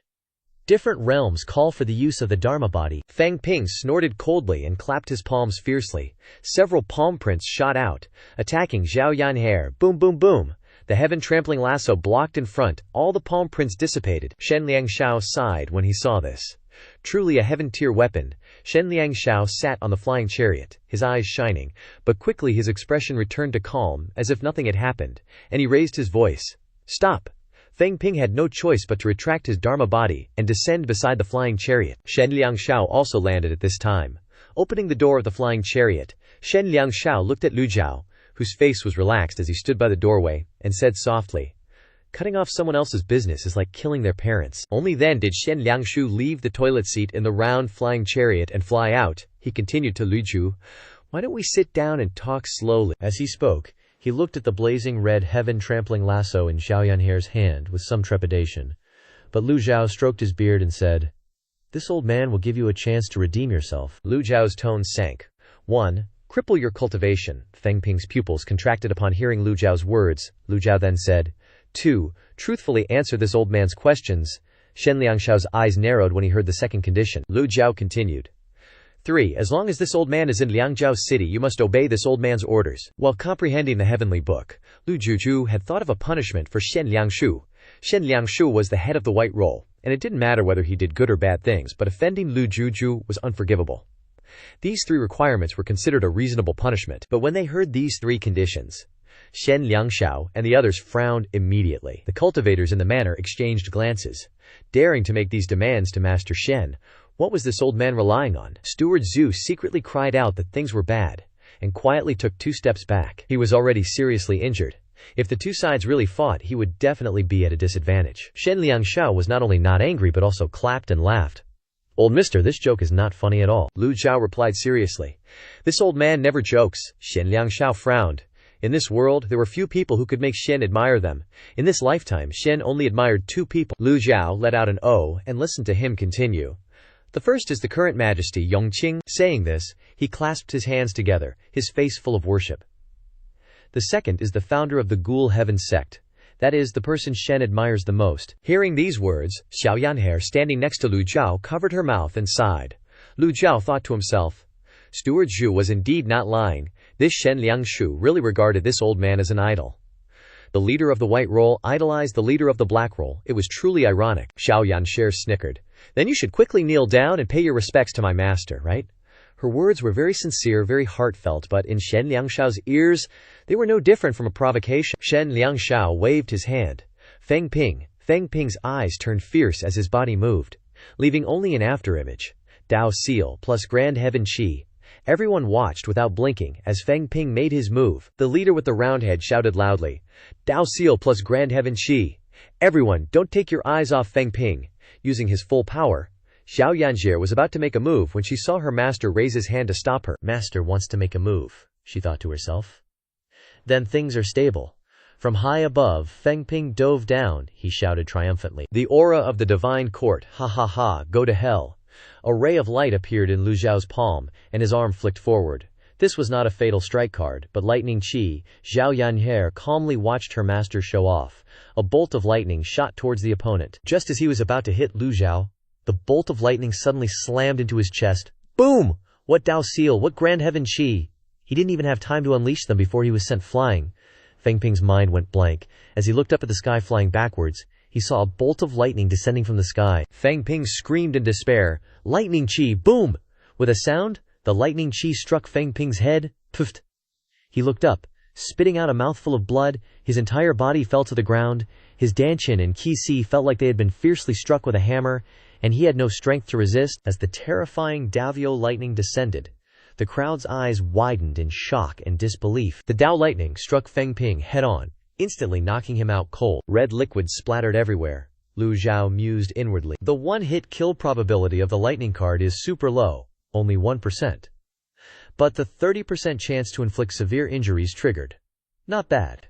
Xiao Yanjie was being a total sly fox, looking at her opponent as if he were about to croak. Feng Ping was charred black, with sparks of lightning still crackling around him. The courtyard went deathly silent. You could hear a pin drop. Manager Zhu's legs went limp, and he collapsed to the ground, his face ashen. This is the Divine Tribunal realm. No freaking way. This is supposed to be Divine Tribunal realm. Can a Divine Tribunal realm expert one-shot a 4-leaf nascent soul realm cultivator into near-death? Get out of here? It wasn't just Manager Zhu who was shook. Shen Liangshao was too. Shen Liangshu's cultivation was only 1 leaf higher than Feng Ping, barely scraping into the 5-leaf great cultivator level. But facing the lightning strike that had just floored Feng Ping, his confidence took a major hit. Having come this far, Shen Liangshao had no choice but to press on. He waved his hand and ordered, "Go get him!" The cultivators hovered in the air, surrounding Lu Zhao and Xiao Yan'er. Lu Zhao shook his head, hopeless and foolish as ever. Xiao Yan'er didn't hold back and kicked one dude flying, then glared and said, "You're a moron, you've already acknowledged my master, why not hurry up and kneel and beg for forgiveness?" Everyone was dumbfounded, sweating buckets. Shen Liangshao gave a cold smirk. Little brat, how could Shen, the number 1 on the white roll, be fooled so easily? Capture them. As soon as he gave the order, the surrounding cultivators swarmed in. As the cultivators charged, Shen Liangshao immediately hopped on his flying chariot and booked it out cheetah there. Shen Liangshao obviously didn't buy it. He has a portrait of Ji Tiandao in his study, which he admires all the time. The person in front of him looks completely different. This is not to blame Lu Zhou. Ji Tiandao isn't one to dress up, and is old, with messy hair and a hot temper. Now Lu Zhou looks immortal, refined, and polite, a stark contrast to Ji Tiandao. Bian roars. Bian crawled out from God knows where, baring its fangs and claws, exuding a savage aura. The witty Xiaoyan Frere joked, "Bian, where'd you crawl out from? You were hiding so well." The cultivators froze on the spot at the sight of Bian. Bian glared at them, then let out a roar and charged forward, pouncing on the cultivators. The cultivators were scared shitless, and their formation immediately scattered into chaos. With Bian dealing with these low-level cultivators, everything's under control. Bing, killed one target, gaining 10 merit points. Bing, killed one target, gaining 10 merit points. The cultivators screamed, "No, run, I'm out of here, last one to leave is gonna die." Lu Zhou didn't care about those measly merit points, and looked up at the tiny flying chariot that had just entered the sky. Shen Liangshao said bitterly, "I'll remember this debt, we'll meet again." With the flying chariot, he was confident he could escape. With the flying chariot here, escaping shouldn't be a problem. We'll meet again. Lu Zhou remained indifferent as ever. His left hand raised. Something appeared. A bow formed. Lu Zhao's right hand pulled the invisible bowstring taut, condensing qi into substance. A blue qi arrow materialized. A meteor interception arrow gradually appeared in Lu Zhao's mind. He used it to snipe San Wu's mount that day. An extraordinary force enveloped the qi arrow. Whoosh! The qi arrow left the bowstring, like a dazzling firework shooting into the dark sky, leaving a long, blue trail. Shen Liangshao felt a strange sound coming from behind, and turned his head to look. What is that? A qi arrow. He immediately summoned his avatar, with qi armor surrounding his entire body. Poof! The qi arrow pierced through the avatar as if it were tofu, simultaneously piercing through Shen Liangshao's Dantian sea of qi. Crack! The flying chariot shattered, and Shen Liangshao was also pierced through. He fell from the sky, his face full of pain. The square-headed guy who showed up from nowhere gave a very detailed and passionate description. Xiaoyan Sher stood there clapping and cheering. "Hit! You hit, master! I want to learn archery too!" Lu Zhou shook his head in dissatisfaction. If this arrow was replaced with a named sword, it could have killed a 5-leaf expert and used 1/3 of the extraordinary power of the Book of Heaven. But if I used a named sword combined with the instant arrival divine power, he could have killed Sword Saint Luo Chengqing, but now he can only shoot down the 5-leaf Shen Liangshao. Without a heavenly weapon and a long-range attack, its power has been greatly reduced. However, this qi arrow pierced through Shen Liangshao's Dantian sea of qi, which is equivalent to crippling his cultivation. Boom! Shen Liangshao fell, breaking through the roof, and his entire body lay flattened on the ground, his eyes looking at Lu Zhou filled with horror. At the same time, Bian had finished off the surrounding cultivators. The entire manor was restored to silence. Lu Zhou stroked his beard and looked at Shen Liangshu lying on the ground. "This old man gave you a chance, but you didn't cherish it." Shen Liangshu's face was extremely ugly. He endured the pain from his Dantian sea of qi and said through gritted teeth, "Are you from the Luo sect?" Xiaoyan He pointed at Shen Liangshu's face, annoyed. "Pui, Luo sect my ass." Lu Zhou ignored her and said in a deep voice, "Have you submitted now?" Shen Liangshu lay on the ground for a long time before slowly getting up. He said painfully, I submit, I submit." After saying the word submit, he violently spat out a mouthful of blood, lying gasping on the ground for a while before gradually calming down. Shen Liangshu felt all the yuan qi in his Dantian sea of qi being shattered by that strange arrow. Painful and fearful, Lu Zhou raised his hand, and several qi blades flew out. Kang! He zapped Shen Liangshao right in the pressure point, and all his pain went poof. Shen Liangshao wiped his brow, all that cocky attitude gone faster than free pizza. Damn, that's clutch. Better than painkillers any day. Gotta learn that move. After flexing on everyone, Bixie was all, "Aight, I'm out," and floated back down to earth. All that was left were a bunch of normies and low-level cultivators working the Shen estate. Lu Zhou glanced at Bixie, thinking, "This ride's kinda smart. Seems to know exactly who to mess with to rack up the merit points." Lu Zhou took the chance to peek at the system, but dang, only 200 merit points. Taking down anyone weaker than a celestial being ain't worth squat. Zhao Yungar petted Bixie and was all, "Good job, you." Manager Zhu and Feng Ping were still face down in the dirt, totally KO'd. Shen Liangshao was like, "Whoa, I can stand, no more pain." Witchcraft. Shen Liangshao stood up, rubbed his eyes, saw Bixie looking all menacing, and noped right back. Xiaoyanjie and Bixie both glared daggers. Shen Liangshao almost peed his pants. Lu Zhou stroked his beard, shook his head, and asked, "When did you start pulling this kind of crap? Manager Zhu and Feng Ping were still playing dead, not moving an inch." Shen Liangshao wiped his face, stammering, "Oh, old senior, I just did what I had to do to survive. Lu Zhou didn't give a damn, wasn't his problem."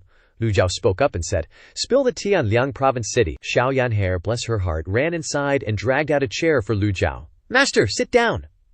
Lu Zhou backed up, ready to sit, staring down Shen Liangshao like he was on trial. Shen Liangshao wasn't hurting anymore, but thinking about what just happened scared the crap out of him. He gulped and said, "Liang Province City right now?" Lu Zhou stroked his beard, waiting for the deets. Shen Liangshao thought for a sec and said, "Chaos, straight up chaos. Before you guys rolled in, the underworld sect was throwing hands with the city guards, bodies everywhere.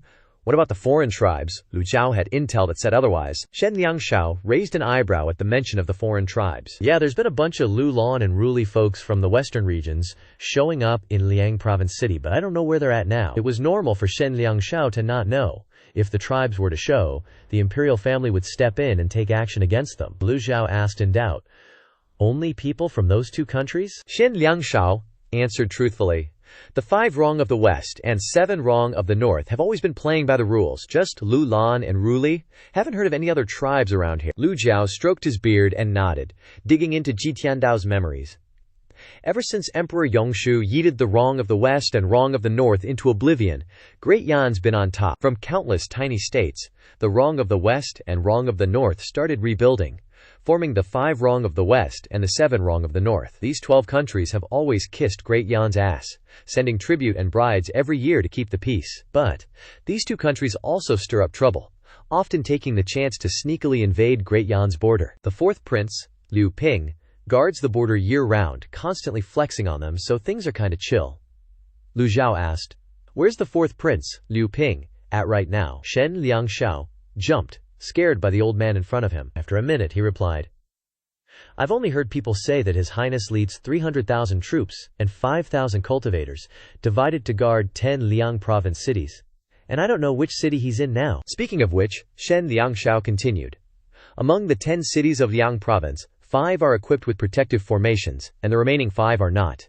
It is presumed that His Highness would not place himself in a dangerous situation." Shen Liangshao reported the situation truthfully. Lu Zhou slowly stood up, stroked his beard and said, "Use your connections to investigate this matter. If you do well, this old man will let you off." Shen Liangshao was overjoyed upon hearing this and immediately bowed and said, "I am willing to work for you, sir." That night, Shen Liangshao stayed at the manor, sleeping in a tent next to Lu Zhou. He didn't sleep well all night. This arrow destroyed his cultivation, causing him to be terrified. Perhaps his subordinates behind his back would stab him. In Liang province, where people eat people without spitting out their bones, no one is willing to reason. After being abandoned for cultivation, Shen Liangshu still wanted to live, because he still had methods to restore his cultivation. Although it was very difficult, he still hoped. Shen Liangshao is the leader of the white ranking. Thanks to this reputation, he has enough connections to help him heal his Dantian Qi Si, such as the Blackwood Lotus. Before that, he must find a way to protect himself. Therefore, the safest place is next to the old senior. Early the next morning, Shen Liangshao immediately sent people to the 10 cities of Liang province, dedicating themselves to investigating the news. In the afternoon, Shen Liangshao respectfully came to find Lu Zhou. "Old senior, I have ordered people to investigate, and it is highly likely that the 4th Highness is in Mo City in northern Liang province." Not hearing Lu Zhou say anything, he didn't dare to leave. After a long while, he heard a voice coming from the room. "Is there any movement from the underworld sect?" It is said that the leader of the underworld sect, Yu Zhenghai, and the 4 guardians have also arrived in Mo City. Speaking of this, Shen Liangshao continued, "Nowadays, the underworld sect is causing chaos in the world. Yu Zhenghai is the senior disciple of the Demon Heaven Pavilion, and his cultivation is very terrifying. With him taking action himself, even if the 4th prince has heavy troops, he will not be an opponent." Lu Zhou ordered to continue the investigation. Shen Liangshao obediently said yes, and another day passed. It was the 3rd day. Shen Liangshu knelt in front of the door again to report to the old senior. 10 cities in Liang province have undergone sudden changes. The underworld sect and the 4th prince are fighting, and both sides have suffered heavy losses. The 5 cities without protective formations were all occupied by the underworld sect overnight, and it is feared that they will attack Liangzhou city before long. Lu Zhou told them to continue probing. Yes, Shen Liangshao bowed and left. On the 4th day, before the sun was up, Shen Liangshao hurried to the door of Lu Zhao's room. He shouted, "Old senior, leave Liangzhou City quickly. The formation in Liangzhou City has been manipulated by an internal spy, and the underworld sect has broken through the city gate." As soon as he finished speaking, the sound of horses' hooves rang out in Liangzhou City. The square-headed man nearby was startled and turned his head to look. Shen Liangshao was sweating profusely and his back was cold. At the same time, groups of cultivators appeared in the sky, forming teams to move. Smoke and fire rose, and the murderous aura was strong. The city defense army of Liangzhou was defeated repeatedly. On the street, the Shifeng Qiankun Dharmakaya occasionally appeared. Although it was far from the 100 Tribulations Dongming Dharmakaya, the Shifeng Qiankun was invincible for those below the celestial being realm. The underworld sect never lacked cultivators of this level. The attacks of the underworld sect caused all the city guards to either become prisoners or be killed, while Shen Liangshao was pacing anxiously like ants on a hot pot outside the door. The sound of wind suddenly came from above his head. Whoosh! Dozens of cultivators suddenly appeared above the manor in the sky. "I am Yu Hong, the second seat of the Qinglong Hall of the underworld sect. Those who obey me will live, and those who oppose me will die. All cultivators, step out here." Shen Liangshu looked up at the sky before him, and couldn't help but break out in a cold sweat. He thought to himself, the Netherworld sect's way of doing things is high-tier restrains, high emperor stage restrains emperor stage. Shen Liangshu didn't expect the Netherworld sect to arrive so quickly. Now that he had lost all his cultivation, what qualifications did he have to be an enemy to them? Shen Liangshu was extremely worried in his heart, and he looked towards the old mister's room. Yu Hong looked at Shen Liangshu and asked, "You're injured." He wanted to point to Lu Zhao's room, but he didn't dare, and only hesitated. Yes. Yu Hong immediately ordered his subordinates, "Take him away." 2 subordinates immediately flew down and grabbed Shen Liangshu. At this moment, with a creak, the door of a room opened. Lu Zhao stepped out of the room with his hands behind his back, and looked up at the second seat of the Azure Dragon Hall, Yu Hong, who was floating in the air. Yu Hong sensed that the old man's aura was of the divine tribulation realm, and shook his head, saying, "No matter who it is, anyone who opposes the Netherworld sect will not be spared."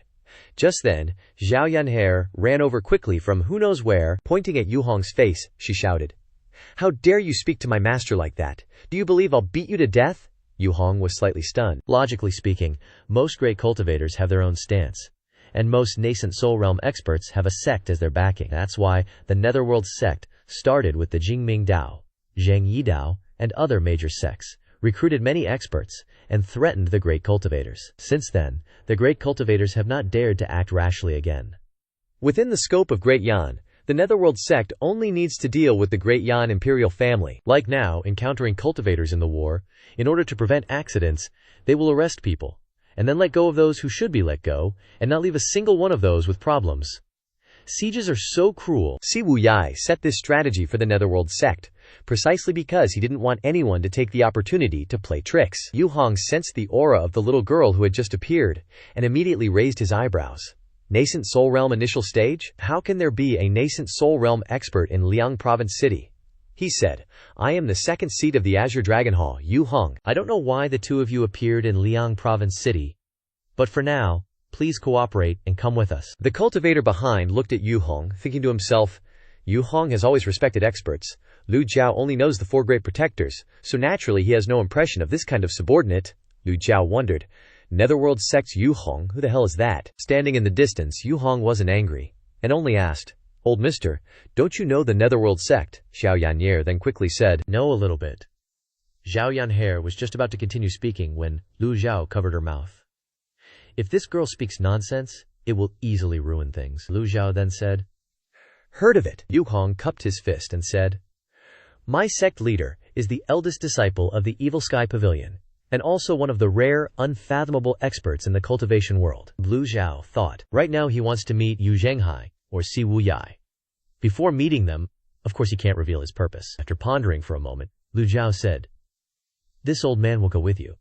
Hearing her master say that, Xiao Yanhe covered her mouth and blankly looked at Lu Zhao. Xiao Yanhe didn't understand her master's thoughts, didn't know why he would do this, but thinking about it, she didn't care. Whatever her master does, he must have his reasons. So she didn't make any noise, and obediently followed behind Lu Zhao. She walked and thought, "Following master is never wrong." Yu Hong smiled and said loudly to Lu Zhao, "Thank you for your cooperation." At this time, Shen Liangshu was being led away by a cultivator. Streaks of golden light streaked across the sky, and the group quickly left. The square-headed man was also present, doing his familiar narration work. The three people, and Yu Hong, left the Shen family manor, and Zhu Guangxi and Feng Ping, who were seriously injured, were captured by the ordinary sect members. That afternoon, the Netherworld sect successfully occupied Liang Province City. Lu Zhou, Xiao Yanxia, and Xian Liangsha were taken to the Netherworld sect's garrison in Liang Province City. On the way, Yu Hong always led the group. Arriving at the garrison, Lu Zhou saw that there were more than 50 cultivators below the astral reaching realm who had been brought here. Comparing them, Lu Zhou and Xiao Yanxia had the highest cultivation among the group. No wonder Yu Hong treated the two of them so specially. As for Shen Liangxiao, who had no cultivation, he was watched by several ordinary sect members. Yu Hong said to Lu Zhou and Xiao Yanxia, "Please rest assured, please bear with the grievances for a few days, and when our Netherworld sect has taken 10 cities of Liang Province, we will release the two of you." Lu Zhou then asked, "The Netherworld sect has taken Mo City," Yu Hong disdainfully said. "What's impossible? Not daring to hide it, our sect has the 7 Dark Knights of the Evil Sky Pavilion guarding it. This world will sooner or later belong to the Netherworld sect." Lu Zhou continued. "This old man remembers that Ma City has the coiling dragon formation protecting it. How could you conquer it?" Hearing these words, Yu Hong was stunned. If it were normal, a strange cultivator who dared to question the Netherworld sect like that would have been slapped by Yu Hong, but these two had high cultivation, especially the little girl who looked silly, standing next to the old man, yet had nascent soul realm cultivation. The Netherworld sect is at a crucial moment, so it's better to use appeasement methods to deal with this kind of expert. After thinking for a while, Yu Hong said with a smile, "I believe in the sect leader and the 7 Dark Knights' abilities." Lu Zhou didn't answer after hearing Yu Hong's words, but only silently pondered something. After speaking, Yu Hong turned and left. The surrounding cultivators gathered around, giving Lu Zhou a thumbs up and saying, "Admire, admire. Old Mr. dares to speak to the second seat of the Azure Dragon Hall of the Netherworld sect in such a tone." Lu Zhou also remained silent upon hearing this. Xiao Yanter then pouted and rolled her eyes. A cultivator wearing glasses pretended to be knowledgeable and said, "Old mister, we are just outsiders. Why do you ask so much? Be careful of inviting disaster." A fat man holding 2 chicken drumsticks also interjected, "What you said makes sense. We have food and drink here. Let them fight. We don't care who rules the world, as long as they give us enough food and drink." Hearing these words, Lu Zhou walked and thought to himself, "It seems that most cultivators are taking an attitude of not being involved. The problem is, in this kind of situation, who dares to stand up against the Netherworld sect?" Lu Zhou paid no attention to these low-level cultivators. His goal was to recapture Siwu Yai and Yu Zhengdao, and other matters were of no concern. At this moment, the system also notified Lu Zhou. The situation is the same as before, except for Ye Tiangxin, Yu Zhengdao, and Siwu Yai who haven't appeared. The other 6 main disciples have all been disciplined. Shen Liangxiao stood not far away, looking embarrassed as he said to Lu Zhou, "Old mister, about our matter." Hearing this, Lu Zhou replied, "This old man always keeps his promises." Shen Liangxiao bowed.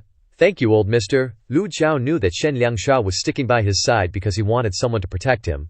Liangzhou City was now surrounded by dangers, and no one could be sure if they would be the next to die. As dusk fell, a sound wave swept across the entire encampment, and a Dharma body appeared. Yu Hong shouted loudly, "The foreign race is invading! All nether sect cultivators from the Valian High Realm and above, follow me quickly!" Responses echoed from all directions. "Yes, sir!" Yu Hong and his Dharma body glided across the hill, the 4 zang tall Dharma body catching everyone's eyes. The nether sect cultivators immediately flew up, following Yu Hong towards the western city wall of Liangzhou City. Shen Liangshu's expression changed slightly. The foreign race is invading. Xiao Yanher watched the figures of many cultivators flying into the sky, feeling a bit nervous.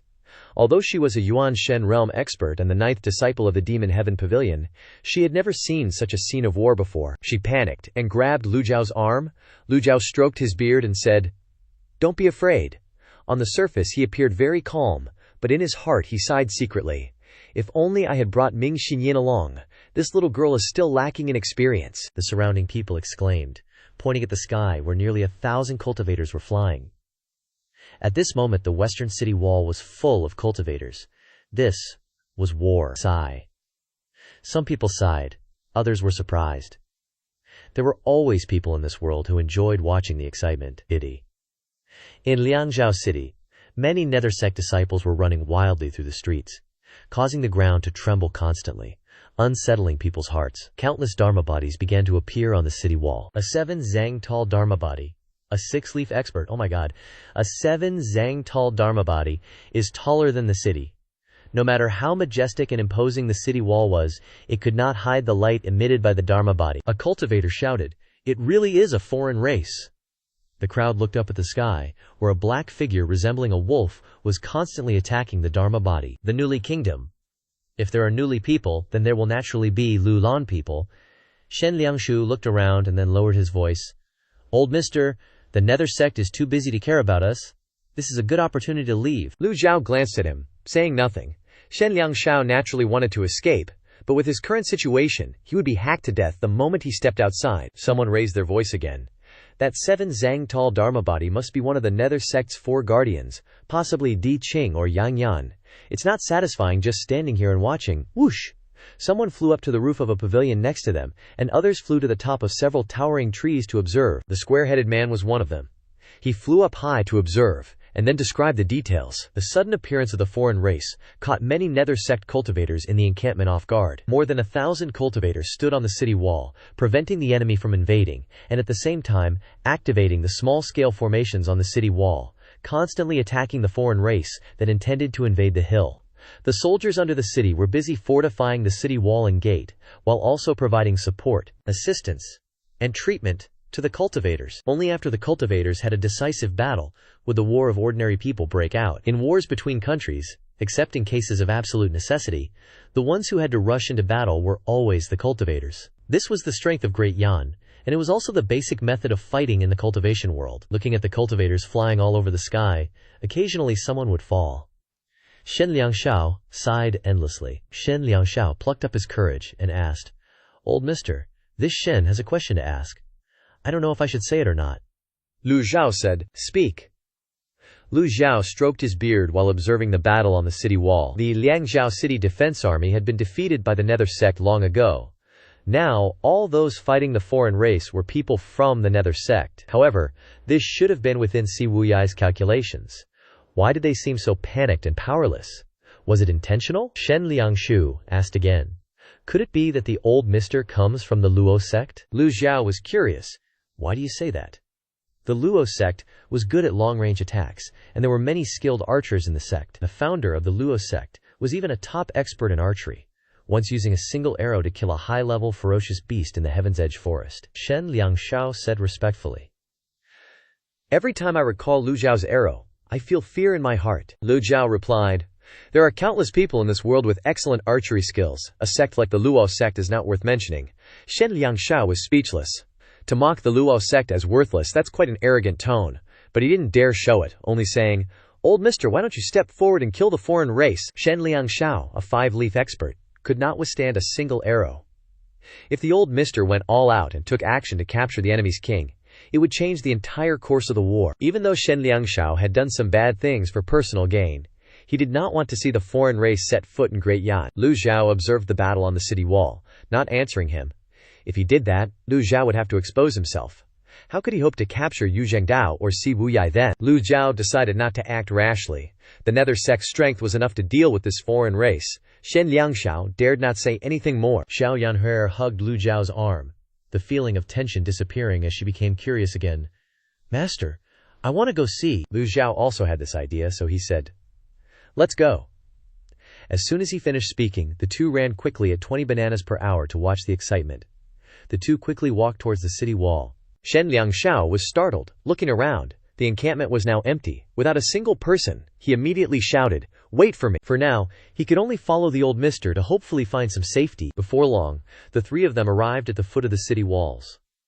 A quick glance wasn't enough to grasp how high the human city walls were. Looking up, they couldn't see the top. If it weren't for those experts using their avatars to fly in the air, the people standing in the city wouldn't be able to observe the battle. Shen Liangshao hurriedly shouted, "Old mister, don't forget about me!" Lu Zhao and Xiao Yanhe also craned their necks to look up. Then the old geezer glared. Lu Zhao casually waved his hand, and the three of them flew up onto the city wall. Rumble, rumble, whoosh, whoosh. The sounds of battle echoed in their ears, and the entire scene before them was one of chaotic warfare. A 4-5 Zhang-Tal avatar and a 7 Zhang-Tal avatar were fighting intensely with a group of alien races on a wasteland outside the city. The moment the three of them set foot on the city wall, they were stunned by the scene before them. Great Seat of the Vermilion Bird Hall, Yang Yan, expanded his avatar, blowing away more than a dozen rulers. The rulers flew backward, spitting out fresh blood. Even so, there were still many rulers and Lulan people waiting below. The Lulan people stood in the distance, continuously unleashing witchcraft. Regardless of the fighting, the square-headed guy continued his familiar narration. Streams of purple energy harmoniously merged with the rulers, making the battle situation even more chaotic. The rulers were extremely pleased to have the energy of witchcraft surrounding their bodies. Two of them simultaneously rushed to attack Great Seat of the Vermilion Bird Hall, Yang Yan, unleashing fatal strikes. But to Great Seat of the Vermilion Bird Hall, Yang Yan, it was like showing off with an axe before Lu Ban. With a spear in each hand, Great Seat of the Vermilion Bird Hall, Yang Yan, skewered them without missing. The two rulers were skewered before they could even yawn. Witnessing this scene, Shen Liangshao swallowed a mouthful of saliva, saying, "Even Yang Yan, one of the 4 great protectors of the Nether Sect, is this powerful. Just how strong are the remaining protectors?" Lu Zhou looked towards Shen Liangshao. "You know about the Nether Sect?" Shen Liangshao seemed to have forgotten that he had taken an arrow from the old man before him, smiling and saying, "The sect leader of the Nether Sect is the eldest disciple of the Demon Heaven Pavilion. Everyone knows this." At this moment, Lu Zhou noticed that the rulers who had been blown away got up again and rushed to besiege Yang Yan. The rulers had nimble movements, not cultivating according to the methods of Confucianism and Taoism, but believing in and worshipping wild wolves. They didn't act alone, and their avatars were all in the form of wolves, with strong self-healing abilities and resilience. Shen Liangshu said, "But demonic remnants are still demonic remnants. There's a reason why Great Yan can threaten the 12 vassal states." Lu Zhou stroked his beard and asked, "You seem to have a lot of confidence in Great Yan." "Sigh, I have confidence in Emperor Yongshu, but Yongqing is better left unmentioned." Lu Zhou pressed, "Are you, who tops the whiteboard, afraid to speak your mind?" Shen Liangshao helplessly said, "Old mister, the black and white boards aren't ranked based on cultivation. My being first is just a joke." In comparison, the blackboard is more valuable for reference. The person at the top of the whiteboard is only at the 5 leaves stage, while there are a few weaklings in the blackboard as well. Zhao Yanfair pointed towards a huge wild wolf avatar standing on the ground. "Master, what's that?" Wu Song. A group of rulers rose into the air, and a special avatar appeared on the ground. The avatar was in the shape of a beast. Shen Liangshao exclaimed in horror, breaking out in a cold sweat. "The Wolf King avatar. Judging by its form, it must be the 6-leaf Wolf King avatar." At this moment, the Wolf King avatar rose into the sky, stepping on the 6-leaf golden lotus that was spinning and blooming. Zhao Yanhair curiously asked, "Why aren't there avatars in human form? How strange, they even have golden lotuses." Lu Zhao slowly explained. The path of cultivation relies on the cultivation methods and incantations left behind by our predecessors. The incantations contain the cultivation thoughts of the various sects, the guiding ideology of spiritual will. For example, if this old master wants Gang Qi to be a saber, then it will be a saber. With a slight lift of his right hand, a strand of saber Gang Qi condensed on Lu Zhao's palm. If I want it to be a sword, then it will be a sword. The saber Gang Qi immediately transformed into sword Gang Qi, then continuously transformed into various other forms. Lu Zhao clenched his fist, and the Gang Qi disappeared. The same goes for avatars. It's just that the initial shape of the avatar is fixed during cultivation, and it's very difficult to change the form of the avatar in the later stages. In the era when the 3 schools of Confucianism, Buddhism, and Taoism were founded, mankind entered the golden epoch of cultivation. Since then, 30,000 years ago, the 3 major schools formed 3 types of avatars. Aliens who cultivate the cultivation methods of Great Yan, influenced by the thoughts of Great Yan, will summon human-shaped avatars. Conversely, aliens who are not influenced will worship a certain race. For example, the rulers worship the Wolf King, so they summon wolf-shaped avatars. Okay, Zhao Yanair nodded. Teaching Zhao Yanair yielded 200 points of merit. Faced with Lu Zhao's profound and unpredictable knowledge, Shen Liangshao also clasped his hands and said, "Please enlighten me." Zhao Yanghair continued to ask, "Master, are there really tens of thousands of alien races?" Lu Zhao didn't know much about this matter, so he couldn't give a clear answer, but, unexpectedly, Shen Liangshao beside him laughed and said, "The records in the classics indeed state that there are more than 10,000 types of alien races. There are already several different ethnic languages among the people of Great Yan in Liang Province City alone, let alone the entire Rongxi and Rongbei regions. Since ancient times, war has been the continuous integration and plundering. gradually creating the current situation. The girl Xiao Yanhair curiously asked again, "Are there any alien races more powerful than Great Yan?" Shen Liangxiao replied, "No." Xiao Yanhair pointed to the Wolf King in the sky. "Why does the Wolf King avatar have a golden lotus? They didn't steal the cultivation methods of Great Yan, did they?" Shen Liangxiao was stunned by this question. He had never thought about it, and for a moment he didn't know how to answer. "Master, why is that?" Xiao Yanxia had so many questions. Lu Zhou's expression was calm. Fortunately, his old face was thick enough, and no one could see what he was thinking. It was strange. With Ji Tiandao's rich memories, he couldn't find a reasonable explanation for this matter. If the cultivation methods of the three schools of Confucianism, Buddhism, and Taoism use thoughts to steer spiritual will, and will determines the avatar, then why do aliens who don't understand these thoughts still have golden lotuses under their command? Someone please explain. At this time, Lu Zhou's face was very thick. The old geezer stroked his beard and said, "Roughly speaking, they are all the same in essence, but people and things all need to eat." Xiao Yanzhao scratched her head. Of course she didn't understand. Lu Zhou suddenly pointed in one direction and shouted loudly. Both Xiao Yangxia and Shen Liangxiao were shocked. At this moment, Head Square began to narrate the most thrilling and captivating part. The Lang Wang Lu Ye's Dharma body lunged towards Yang Yan's Dharma body. Boom! Gang Qi intertwined, scattering across the sky, with fierce winds wreaking havoc everywhere. Anyone standing nearby was swept up by the gang winds. Yu Hong controlled his four-leaf Dharma body, rushing forward. "Protector Yang, I'm here to help you." The situation immediately turned into a 2-on-1. Two humanoid Dharma bodies faced off against the Langwang Dharma body. Head Square widened his eyes, observing and narrating with extreme enthusiasm, not missing even the smallest detail. The expert Niu Li fought more fiercely, with hundreds of Lulan people behind him constantly amplifying their witchcraft. How annoying! Xiao Yanhair stomped her feet in annoyance upon seeing the witchcraft, wishing she could rush down and kill them all. Lu Zhou said, "They're just low-level witchcraft cultivators, nothing to worry about. Without great witches like Bei Ma and Mo Li maintaining it, this kind of low-level witchcraft can't change the course of the battle. Besides, this is outside Liangzhou City. Without a grand formation, witchcraft won't exert much pressure." Rumble. The expert Niu Li unleashed 3 strikes in succession. The Langwang Dharma body split from 1 into 3. 2 aimed at Yang Yan. 1 lunged toward Yu Hong. Yang Yan and his Dharma body retreated continuously, falling back towards the city walls. Yu Hong, being only at the 4-leaf stage, suffered a heavy blow and was sent flying backwards. In the process of flying backwards, he hastily retracted his Dharma body. "Is that Niu Li expert really that strong?" Xiao Yanhair asked in surprise.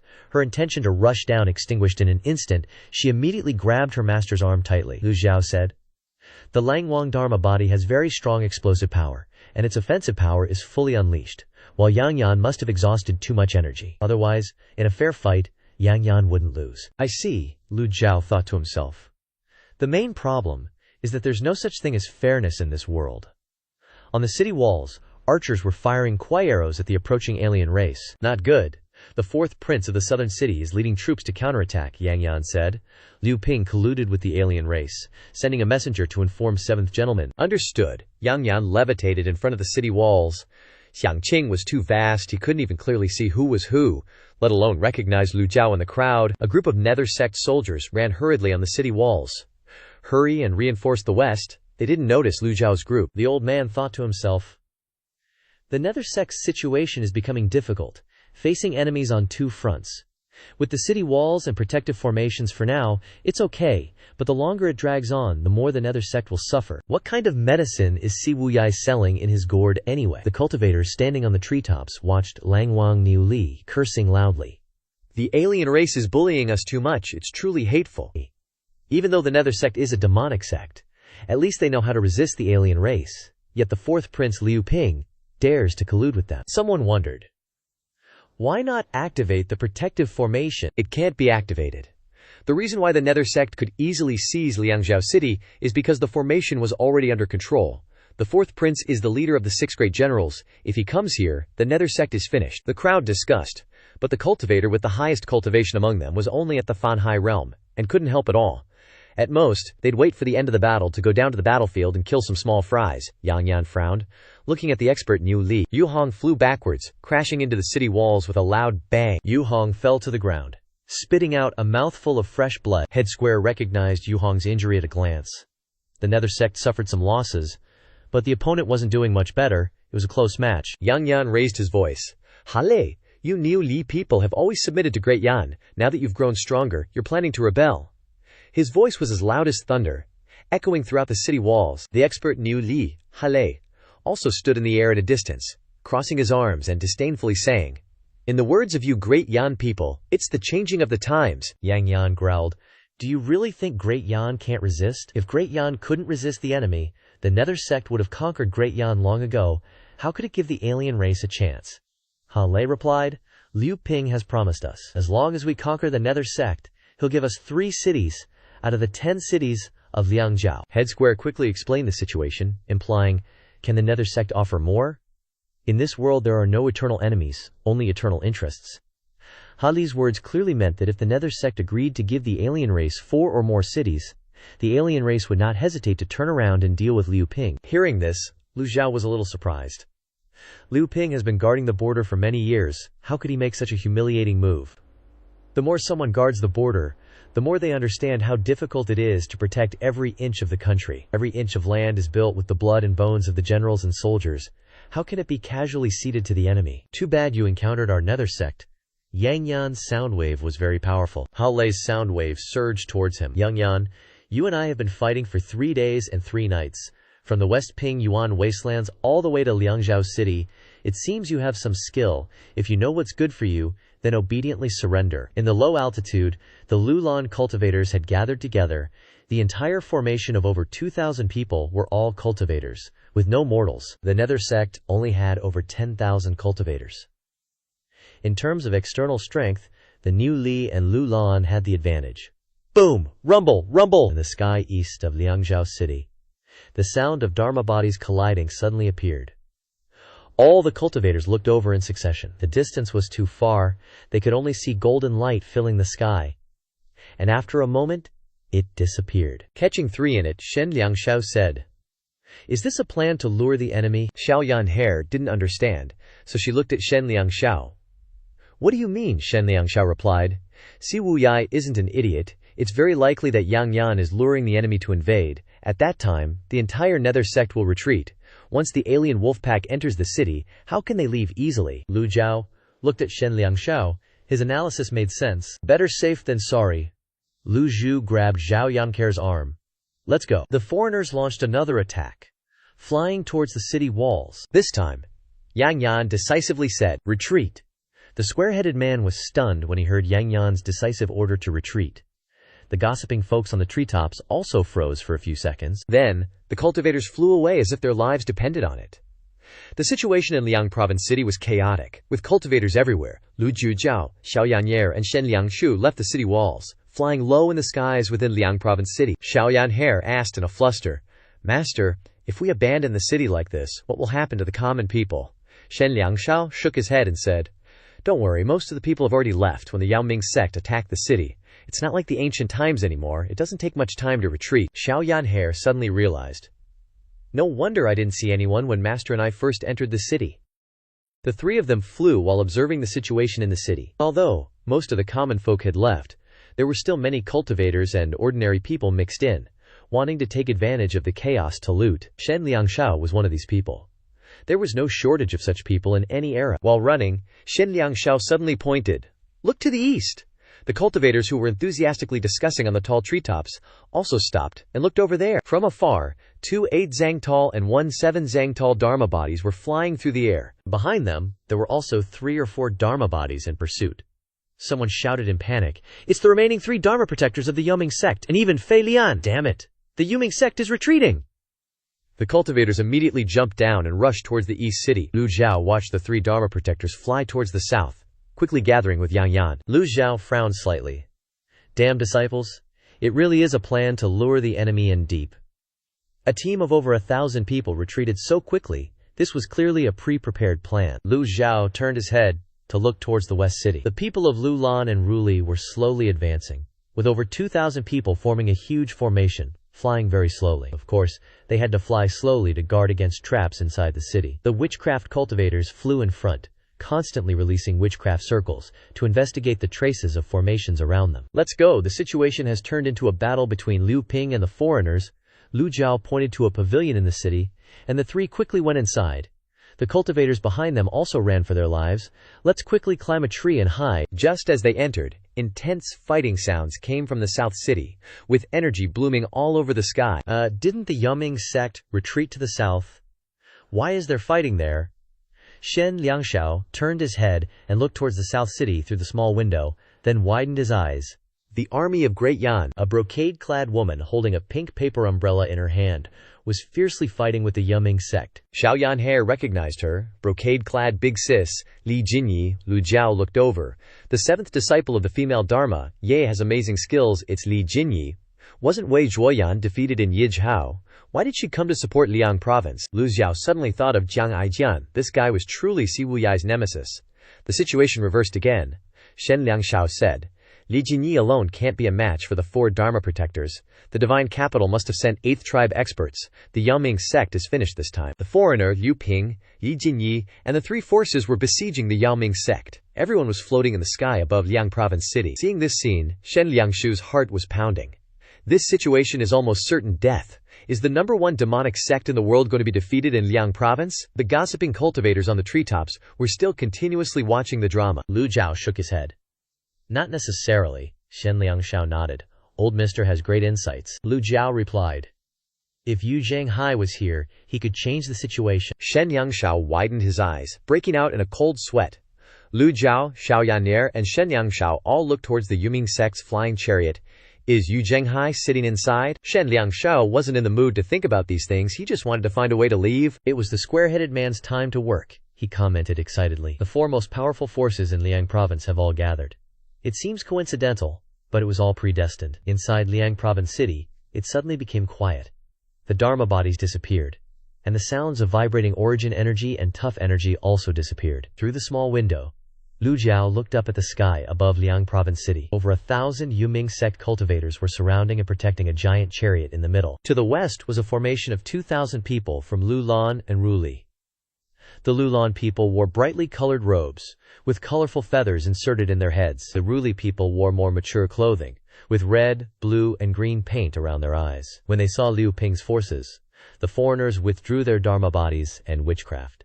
At this time, the Ruli people had changed the formation, standing in front. To the north was the army of the current 4th prince of Great Yan, Liu Ping, and the 6 great generals under him. In addition to the soldiers on the ground, there were also 2,000 cultivators floating in the air. Liu Ping sat on a bright red war chariot, his sharp eyes looking towards the giant chariot of the Yuming sect. To the east was Li Jinyi's army. Not far behind her was a small flying chariot with a curtain, which could make the 4 Dharma protectors of the Yuming sect retreat. The person sitting in that flying chariot couldn't possibly be Wei Zhuoyan. It must be one of the 8 great leaders of the imperial guards in the divine capital, but the curtain had obscured his face, so it wasn't yet known which leader it was. The 3 forces were besieging the Yuming sect's flying chariot. Shen Liangshu said in a low voice. The Yuming sect can only run to the south, but the south is where there are the most formations and traps. Lu Zhou looked toward Shen Liangshao. You don't want the Yuming sect to be captured. Shen Liangshao shook his head and said, No, I don't. Lu Zhou clasped his hands behind his back, looking at the giant chariot. But according to the current situation, if Yu Zhanghai isn't present, the Yuming sect will definitely be destroyed. Xiao Yan'er snorted, bullying the weak with numbers, shameless. The disdain on her face made Shen Liangshao rub his eyes and look again. He had always felt that this little girl was fierce and aggressive, but now he felt that she was really cute. Lu Zhou said, Remember, there's no such thing as fairness in the cultivation world. Xiao Yan'er obediently nodded. Disciple understands. Finally, the silence of the 4 factions in the sky was broken by 4th Prince Liu Ping. Liu Ping stood up, cupped his hands, and addressed the person in the palanquin behind Li Jinyi. May I ask which Imperial Guard commander has arrived in time for reinforcement? The Guardian General of the Western Divine Capital, Xiang Li, pays respects to His 4th Highness. The voice was deep and powerful, carrying a sense of vicissitude. People always said that the Divine Capital was a place where dragons coiled and tigers crouched, and it was absolutely true. There were even rumors that half of the 8-leaf cultivators in the cultivation world gathered in the Divine Capital. No one knew if this was true or false. Gradually, everyone understood one principle. No matter how high their cultivation, once they arrived in the divine capital, they had to act humbly. Liu Ping cupped his hands and said, So it's Uncle Xiang. Liu Ping was rude. The foreign tribes looked surprised. Great Yan was stronger than the foreign tribes for a reason. Just the fact that the Great Yan people always respected the strong was something other tribes should learn from. Haluo laughed heartily. Your Fourth Highness. Long time no see. Liu Ping snorted coldly. As an old rival, he naturally knew this Haluo very well. Haluo, I won't fuss about past matters with you. For now, we must deal with the Nether Sect. No way. Haluo raised his hand, wagging his index finger. If you guys settle your internal conflicts, what if you turn around and attack us when you're free? Lan Qian, Xiangli, roared, and the roar, carrying surging sound waves, struck towards Haluo. The large formation of foreign cultivators, dressed in long robes, glowed with purple light, simultaneously emitting a resonant sound. Boom! The sound waves and the two words Lan Qian nullified each other. The square-headed guy was catching the thrilling moments, and his narration was getting more and more heated. Despite this, Haluo's face still showed fear. That sound wave had affected his spirit, Haluo angrily said. Your Fourth Highness, is this your way of treating guests? Liu Ping said. Uncle Xiang's temper has always been like this. Haluo, you are from Ru Li, and behind you are the witchcraft cultivators of Lulan. We only act for profit. Haluo said in a deep voice. Yu Zhenghai once single-handedly attacked Lulan, slaughtering over 10,000 Lulan cultivators who relied on their strength to bully the weak. Such a deep blood feud cannot go unavenged. Hearing this, Lu Zhou shook his head slightly. After Yu Zhenghai left Golden Court Mountain, his actions were always controversial. If Lulan hadn't submitted to Great Yan, no one would have said anything about it. But Lulan had already submitted, even sending a princess for a political marriage and offering tribute annually. Yu Zhenghai's massacre had completely frozen the relationship between Great Yan and Lulan. Shen Liangshao said suspiciously. Although Sect Master Yu is the eldest disciple of Golden Court Mountain, as far as I know, this person has clear likes and dislikes. He wouldn't attack the Lulan people without reason. Clear likes and dislikes, Lu Zhou noted his choice of words. Shen Liangshao continued. Yu Zhenghai could become a sect master with hundreds of thousands of followers, and powerful experts like the Four Great Protectors stubbornly follow him. If he didn't have enough personal charm, how could he be where he is today? Leadership is a crucial skill, Lu Zhou nodded. In this aspect, the original owner, Ji Tiandao, was indeed not even a fraction of his disciple. In the sky, a disdainful voice suddenly came from the Nether Sect's palanquin. Is it too early to capture the Nether Sect? Hua Zhongyang, the grand seat of the Azure Dragon Hall, stepped out, scanning his gaze around, finally looking at the palanquin behind Lin Jinyi. The Four Great Protectors only truly feared one person, and that was Xiang Lai. Liu Ping said, Hua Zhongyang, you've been causing trouble within Great Yan's borders for many years now. The imperial family has always thought you merely wanted to compete in the cultivation world and bothered to ignore it, but that doesn't mean you have the right to act wantonly and covet the imperial throne, Hua Zhongyang said. You have the ability to take power. This is an ancient truth. Liu Cheng has been in power for many years, but has he ever truly cared for the common people?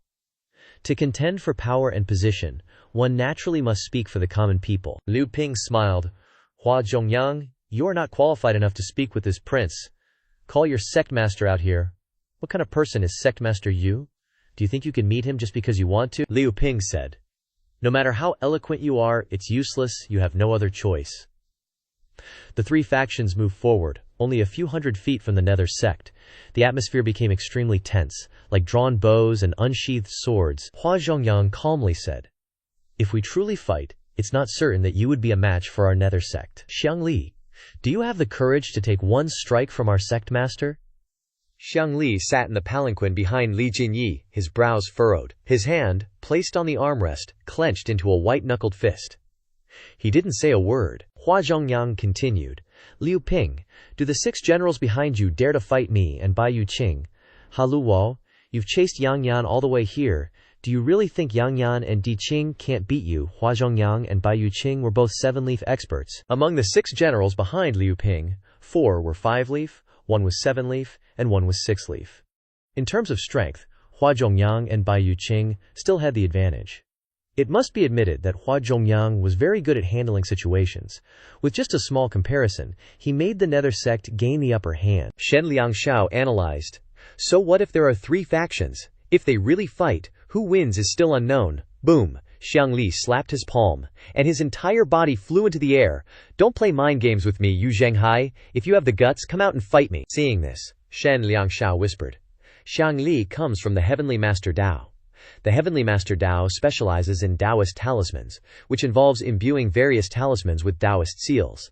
The Heavenly Master Dao has greatly developed the Taoist seal talisman, becoming a major sect in the world. Shang Lai stood with his hands behind his back, observing the Nether sect's colossal palanquin. Around him, his protective ki constantly swirled, manifesting various glittering golden talismans and seals. He shouted into the air, "Yu Zhenghai, come out!" Shu Li's aura exploded as he roared repeatedly, "Yu Zhenghai, where are you hiding? Don't be a shrinking turtle." Shu Li's temperament was somewhat similar to Duan Musheng's, appearing extremely impetuous. He used his primal qi to create sound waves, not caring whether the people present could withstand it, as long as he himself felt satisfied. The soldiers standing on the ground were terrified, covering their ears tightly. The old geezer Lu Zhou was also drawn in by the scene before him. Everyone's eyes were focused on the giant chariot, waiting for a voice to respond. They had a feeling that Yu Zhenghai wasn't in the giant chariot. If he really was present, how could he endure such humiliation? Just as Hua Zhongyang was about to speak, a soft and pleasant voice suddenly rang out from Liu Ping's war chariot. "Uncle Shu." Shu Lai raised his eyebrows and looked towards Liu Ping's war chariot. Everyone's gaze also shifted from Shu Lai to the chariot. It was clear that the melodious voice just now belonged to a woman, Yongning. A slightly chubby girl stepped out of the war chariot. This wasn't Princess Yongning, just her maid. Seeing Princess Yongning appear, Xiao Yanhe, who was secretly observing in the pavilion, suddenly giggled. "Master, Yongning Gage is so pretty." Lu Zhou lightly waved his hand, and a weak strand of gang qi transformed into a thin barrier, blocking the sound of the three of them. Speaking like this can easily alarm experts. It's better to be careful. Another beautiful girl stepped out of the war chariot area. This was the Princess Yongning of Great Yan, Liu Wenjun. Princess Yongning performed a bow to Zhu Li. But this bow genuinely frightened him. Dao Commander Shen addressed him with respect, but how could Shu Li dare to actually let the princess perform such a grand bow to him? Shu Li immediately lowered himself, waving his hand to push out a weak surge of gang qi, preventing Princess Yongning's grand bow. "Your Highness, please don't do that." Princess Yongning smiled, her voice as gentle as 100 flowers blooming. "Uncle Shu, aren't you in Yi province?" Shu Lieh immediately replied, "Just passing by." The square-headed guy immediately frowned upon hearing this. The term passing by was too casual. Liang province was located north of Yi province. It was impossible to simply pass by. So it was Princess Yongning, the newly leader, Hala, saluted Yongning, his right arm touching his left shoulder, and bowed as he spoke. Liu Ping suddenly spoke. "Yongning, this isn't the time for you to chat about family matters." Princess Yongning said. "Is it really necessary to fight?" Liu Ping raised his eyebrows. Princess Yongning, "If you want to plead for the Nether sect, then leave quickly, otherwise no one will pay attention to protecting you during the fight." Liu Ping looked at Yongning and said calmly, "Do you know why Father Emperor told me to bring you along?" How could Yongning not know? But there wasn't a trace of sadness on Yongning's face. Her tone was still extremely calm. "Don't mind me." Although these words were spoken to Liu Ping, they seemed to be directed towards the people in the giant chariot. "Take the princess back." Liu Ping waved his hand, and two generals immediately stepped forward to escort Yongning back to the war chariot. As soon as the dialogue ended, Hua Zhongyang immediately launched a preemptive strike. An 8 zang tall Dharma body immediately appeared. Hua Zhongyang said aloud, "Bai Yuqing, fight alongside me." Bai Yuqing immediately replied, "All right." Bai Yuqing didn't summon his Dharma body. The two attacked Liu Ping as fast as lightning. The war chariot flew backward, and 6 generals rushed out to meet them. The two sides immediately engaged in a fierce battle.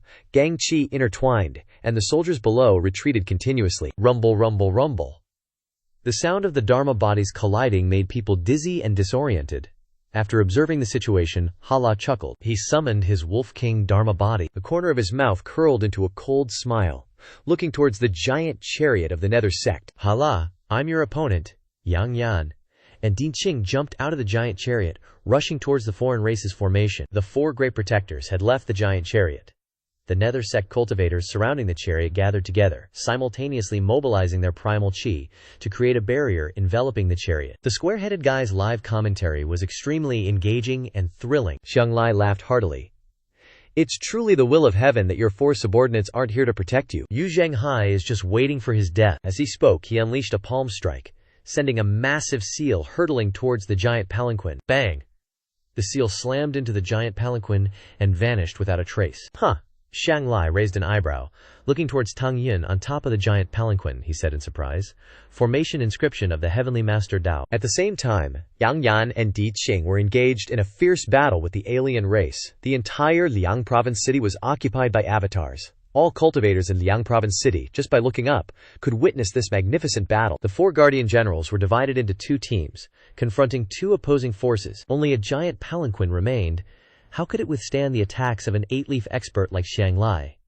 Inside the giant palanquin, it remained extremely quiet. The disciples of the Nether Sect patiently protected the giant palanquin. They wholeheartedly guarded the person inside, even if it meant facing death. After waiting for nearly half a day without seeing his target, Xiang Li raised his voice and shouted, "Yu Zhenghai, it seems I underestimated you. Are you planning to hide in your turtle shell for the rest of your life?" The giant palanquin remained silent. In the pavilion, Lu Zhou paid no attention to the battle of the 4 guardian generals, instead focusing all his attention on the giant palanquin of the Nether Sect. Lu Zhou was thinking, was Yu Zhenghai really inside it or not? Only Yu Zhenghai could reverse this situation. Xiang Li laughed heartily, and once again raised his hand to strike the giant palanquin. A Taoist-style attack seal appeared, emitting a dazzling light. Bang! The giant palanquin shook, emitting a creaking sound.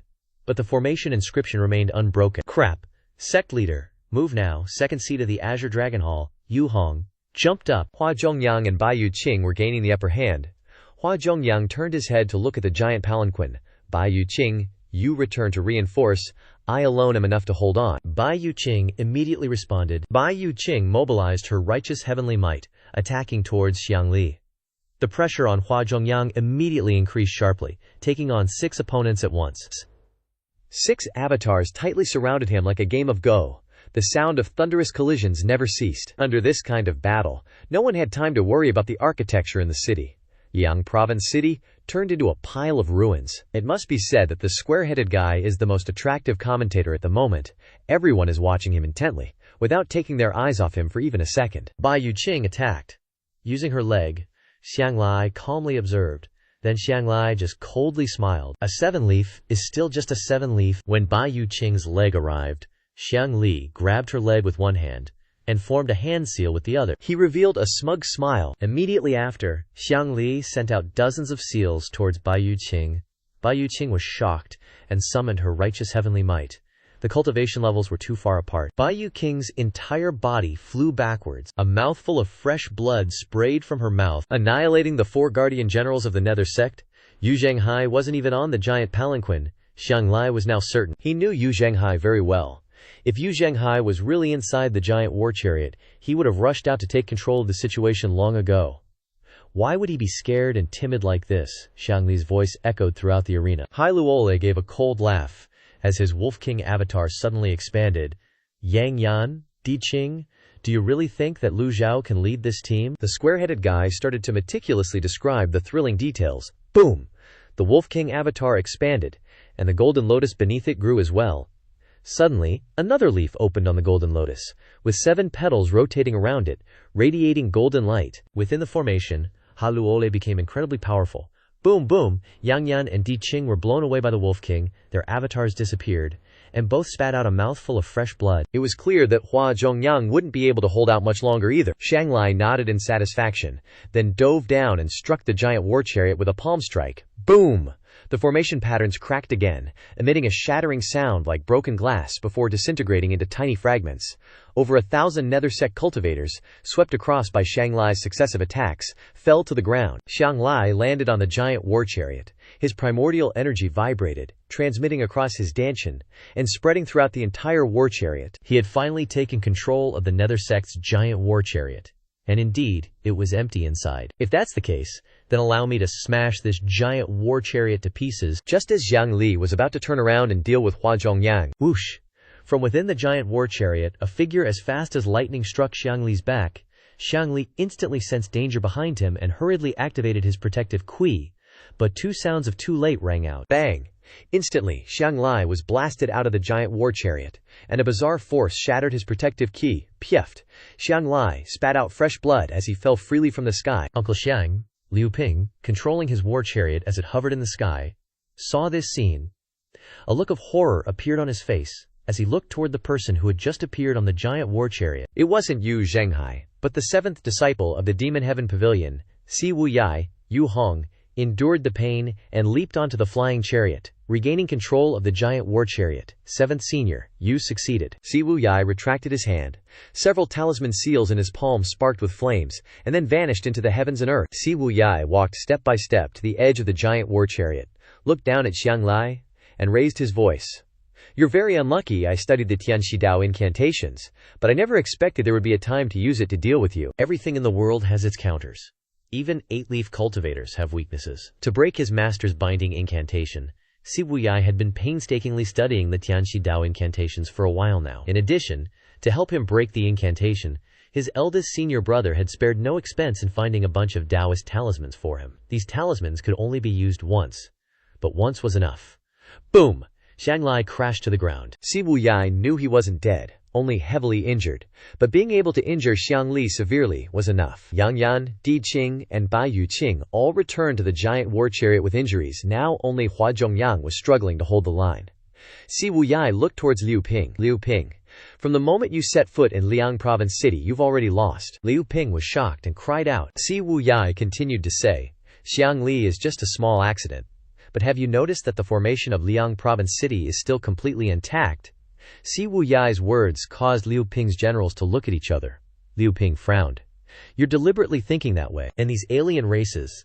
From beginning to end, I've only seen them as a bunch of uncultured beasts. Every word of Si Wuyai stabbed into people's hearts. Hai Luole, upon hearing this, was immediately enraged, and his Wolf King avatar expanded again. Provoked by Si Wuyai, the 2,000 cultivators in the formation simultaneously looked up to the sky, their bodies emitting a dense, purple mist. The square-headed guy and the group of cultivators who saw this scene felt a chill run down their spines, their mouths agape. Ha ha, Ha Luol said loudly. You think you've calculated everything. The Wolf King avatar continuously absorbed the purple mist, its body becoming larger and larger. Bai Yuqing immediately came to Si Wuyai's side and said, 7th Senior, this subordinate requests to retreat. The plan has succeeded. After we retreat, Ha Luole will definitely take action against Liu Ping. Yang Yan and Di Qing also bowed. Si Wuyai. How could he not know? Ha Luo still had some tricks up his sleeve. For years, only he and Yu Zhenghai truly understood these foreign tribesmen. Retreat according to the original plan, Liu Ping asked. What retreat according to the plan? I have no other choice. Suddenly, Liu Ping unleashed a claw strike, leaving Princess Yongning suspended mid-air. He truly had no other choice. Si Wuyai, you dare leave. There's no way you're getting a free ride here. Yongning. Si Wuyai raised an eyebrow. The 3 great protectors bowed once more. 7th Master, please stick to the plan. Si Wuyai looked at Princess Yongning, still suspended in the air. Her expression was calm, without a hint of panic. In fact, a warm smile even graced her face as she gazed at Si Wuyai, who stood on the giant palanquin. This is enough. Jingji was completely taken aback, while the square-headed dude enthusiastically narrated with excitement. Just then, Yongning's right hand lifted, and a streak of sword ki appeared in her palm, a satisfied smile curving the corners of her lips. Just keep executing your plan. Si Wuyai witnessed this scene firsthand, and almost froze on the spot. Yongning held the streak of sword qui in her hand. Si Wuyai threw caution to the wind, forgetting all about the plan, about the danger. He ignored everything, his toes lightly tapping, soaring like an arrow towards Yongning. When people don't know what they want, they easily fall into distress. But once they realize what they truly want to do, all their initial choices seem laughable, yet there are no other options left. In Si Wuyai's eyes, the streak of sword ki now gleamed, refracting dazzling light, as if something had just deeply moved his heart. Ha Luo gloated loudly. What a pair of wretched lovers. So this is all the 7th Master of Golden Court Mountain amounts to. Ha Luo was using a grand sorcery array to force the Wolf King Dharma body to ascend to the 8-leaf stage. The 8-leaf Wolf King Dharma body flew towards Si Wuyai. Everyone cried out in worry for Si Wuyai. 7th Master, Yongning has already used the sword ki to stab herself in the chest. Although Yongning wanted to stay lucid, upon seeing Si Wuyai flying towards her, the expression on her face became uncontrollable. Why, though, Yongning showed no mercy to herself. The sword ki decisively pierced her chest. Si Wuyai had always thought of himself as a cold-blooded animal, with nothing ever able to move his heart.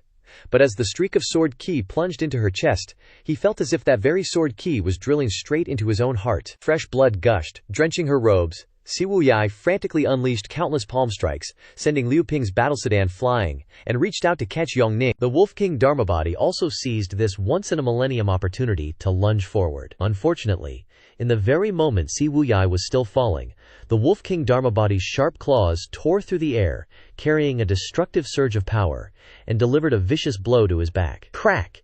A heavy, thunderous impact echoed, mixed with a horrifying sound of shattering bones. It was a fatal blow, powerful enough to obliterate anyone. Fresh blood gushed from his back, staining his already tattered robes crimson. Yet, amidst the excruciating pain tearing through his body, Si Wuyai's embrace didn't loosen at all. Instead, he squeezed even tighter, as if to use his very life to form a final fortress wall, protecting Princess Yongning from all harm. Witnessing this tragic and heroic scene, the square-headed dude stood rooted to the spot, eyes wide in disbelief, completely unable to trust what was happening before him. He couldn't fathom why anyone in the world would be willing to use their own body as a shield for another against such a destructive attack. The clothes on Si Wuyai's back shattered, but he held Princess Yongning tightly, his entire body plummeting like a kite with a broken string towards the shattered architectural rubble below. Boom! An earth-shattering explosion erupted, the ground shaking violently. Dust, brick fragments, and shattered wood splattered into the air, forming a dense mist that swallowed everything in sight and enveloped a vast area in blurry chaos. Hee hee. Look at that, now I'm the real winner. He waved his hand, and the formation dispersed. Witchcraft can't forcibly maintain the 8-leaf Dharma body for too long. The battle is decided, all that's left is to clean up. Hua Chongyang couldn't stop it anymore and was blasted away by the 6 generals. The witchcraft cultivators rushed toward the underworld sect disciples beneath the ground. Is it all over? In a pile of rubble, Si Wuyai held Princess Yongning. Speechless for a moment, Si Wuyai's figure suddenly froze, as if frozen in place by an invisible force. His expression instantly became extremely ugly, whether from anger, pain, or a deathly stillness. Every line on his face seemed to freeze, erasing all emotion, leaving only a soulless mask, terrifyingly cold. The square-headed guy hiding behind the rock captured every moment, every detail, without missing a single situation. The cultivators nearby were also whispering and buzzing. Si Wuyai struggled to maintain his posture of supporting her with one hand, but after a while, he couldn't hold back anymore, and the blood churning in his body erupted into a mouthful of fresh blood. He had no choice but to let her go. Seeing Yongning about to fall to the ground, Si Wuyai forced himself to sit up again, supporting her, looking up at the battle in the air. All plans had failed because of Si Wuyai's recklessness. In an instant, more than 1,000 underworld sect disciples were surrounded by Liu Ping's forces and the alien races. Yongning opened her eyes. Her right hand covered in blood trembled as she reached out and grasped Si Wuyai's arm tightly. She weakly asked, "Why?" Si Wuyai shook his head, his features devoid of color. He didn't know, and he didn't want to answer him. He only knew that his heart now felt like it was blocked by a giant stone, so uncomfortable. He was as ruthless and cold as ever, like an emotionless machine. Boom! The underworld sect's giant chariot in the sky shattered. Yongning hugged Si Wuyai's shoulders. She whispered, "Run, hurry, and escape. You can't escape anymore." Si Wuyai shook his head, helplessly saying, "Even if I escape now, I can't get away." Si Wuyai thought to himself, "Now that there's no giant chariot, how can I escape?" In an instant, Si Wuyai felt truly ashamed of everyone, including the 4 Dharma protectors, the brothers in the underworld sect, and even Princess Yongning, who was willing to die for him. Si Wuyai thought he could control the overall situation, but at this moment he was completely powerless. Yongning's blood had soaked his hands, making it impossible for him to concentrate on how to deal with the situation. He was not only uncomfortable but also very angry. But he had to stay calm. What to do? Did he have to just watch everyone die? Rumble? There was a huge tremor behind him, as if a familiar foot was being raised. In the thick dust, the square-headed guy and the cultivators watched in shock. Si Wuyai's gaze also froze. Immediately, that soulless expression was torn apart by extreme terror. His pupils contracted and dilated violently, an unconcealable panic rising. His throat felt like it was being squeezed by an invisible hand, and with great difficulty he uttered a broken, terrified cry. Sifu. 2 figures, one old and one young, suddenly appeared in front of Si Wuyai. The old man had a calm expression, stroking his beard with one hand and holding the other behind his back. Beside him were a little girl and a middle-aged man who looked very nervous. Zhao Yanxer was showing off her domineering posture. Lu Zhou glared coldly, shaking his head and sighing as he scolded. Rebellious disciple. Si Wuyai raised his eyebrows, slowly looking up. His whole body trembled, his eyes filled with disbelief. The whole world seemed to fall silent. After what felt like forever, Si Wuyai stammered, unable to speak, his vocal cords choked. Disciple. When Shen Liangshu saw Si Wuyai, he was extremely nervous. After all, this guy was one of the most legendary figures of the Moshian Pavilion. To be able to greet him at such close range was truly a wonderful and exciting thing. But then Si Wuyai blurted out, "Master, what do you mean?" Shen Liangshao was dumbfounded, and he stared blankly at the old man beside him. In the sky, the 4 guardian disciples were violently clashing with the enemy, their power seals flying everywhere.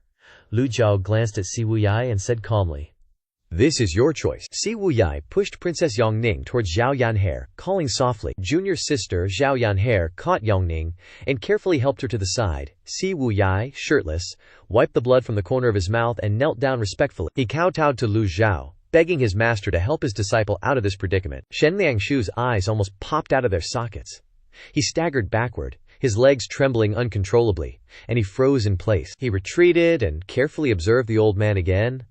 Yes, there was that kind of divine aura and temperament.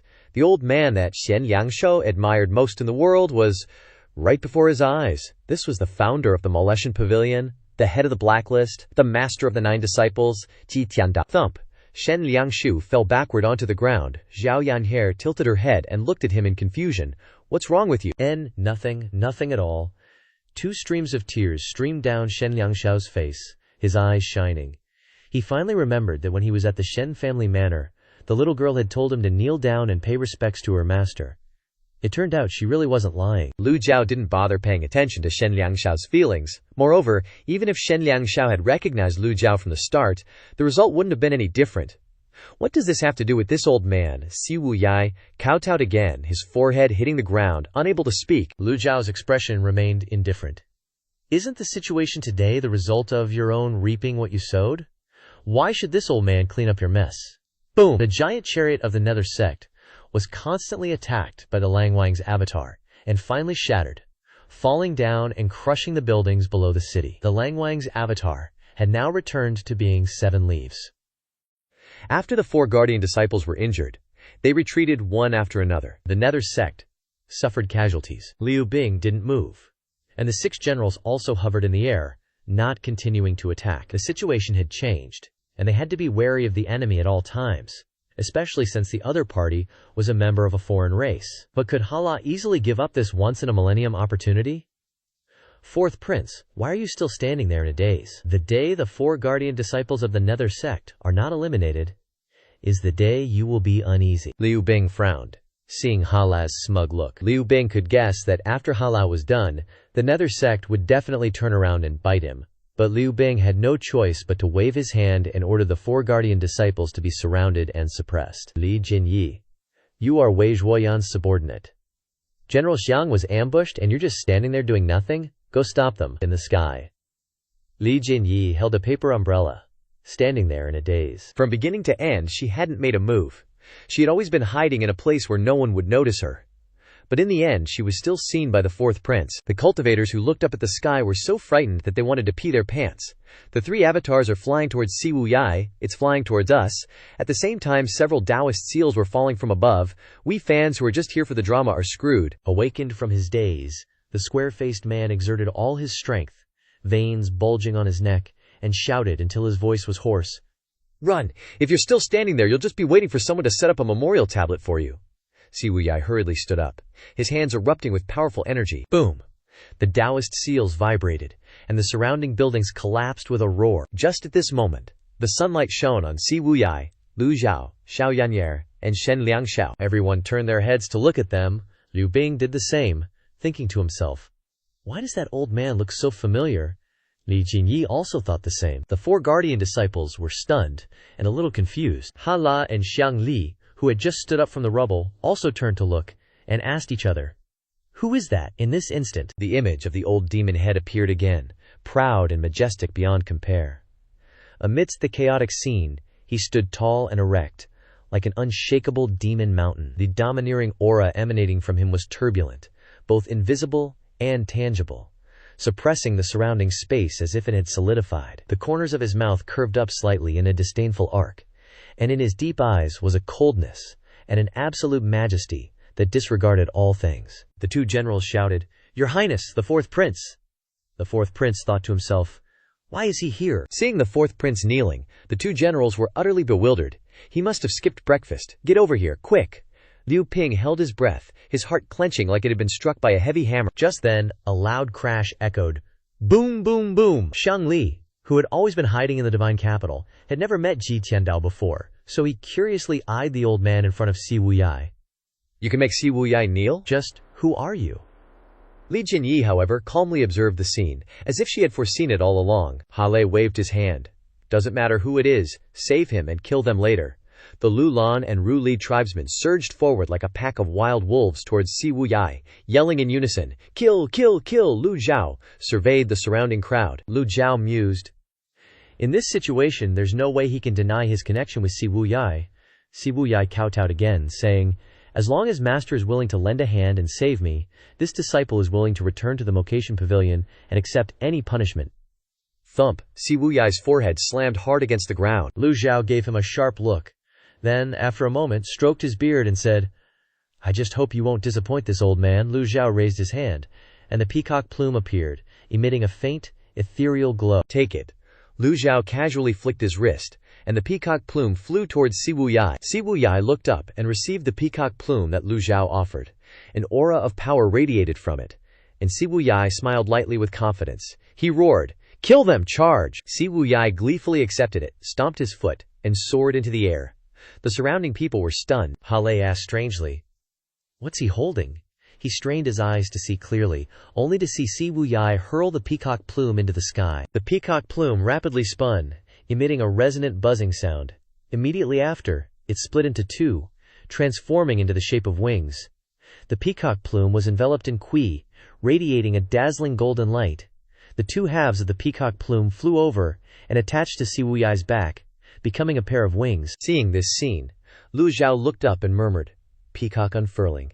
The power of the wings on Si Wuyai's back caused Hale's pupils to constrict in fear. Hale hastily ordered, "Not good, retreat, quickly." In the sky at this moment, there was a dazzling light that was almost horrifying, all of it emanating from the wings on Si Wuyai's back. The square-headed commentator began to narrate. They felt the surrounding primordial qi was absorbed by the peacock plume in an instant. The primordial qi was taken in by the peacock plumes, transforming into gigantic peacock wings. This is the essence of the peacock plume. As beautiful as a phoenix spreading its wings, radiant and dazzling. But the moment you are mesmerized by this beauty, it silently steals your life. With each flap of the wings, Q needles are fired out endlessly. Si Wuyai flew forward, his face expressionless. The colossal wings spread wide, the sound in the sky growing louder and louder, and Si Wuyai's flying speed becoming increasingly godlike. The Ru Li and Lu Lan tribesmen were startled by Si Wuyai's sudden move, but when they wanted to turn around and flee, it was already too late. Qi needles filled the sky like wind and rain, piercing through the chests of the foreign tribesmen. Wherever Si Wuyai flew, the land was flattened. Seeing the scene before him, the square-headed commentator continued. One by one, the Ru Li soldiers collapsed to the ground. At this moment, the system sent a notification to Lu Zhou. Ding! Killed a target, gained 10 merit points. Ding! Killed a target, gained 10 merit points. Hearing the system notification, Lu Zhou wasn't surprised.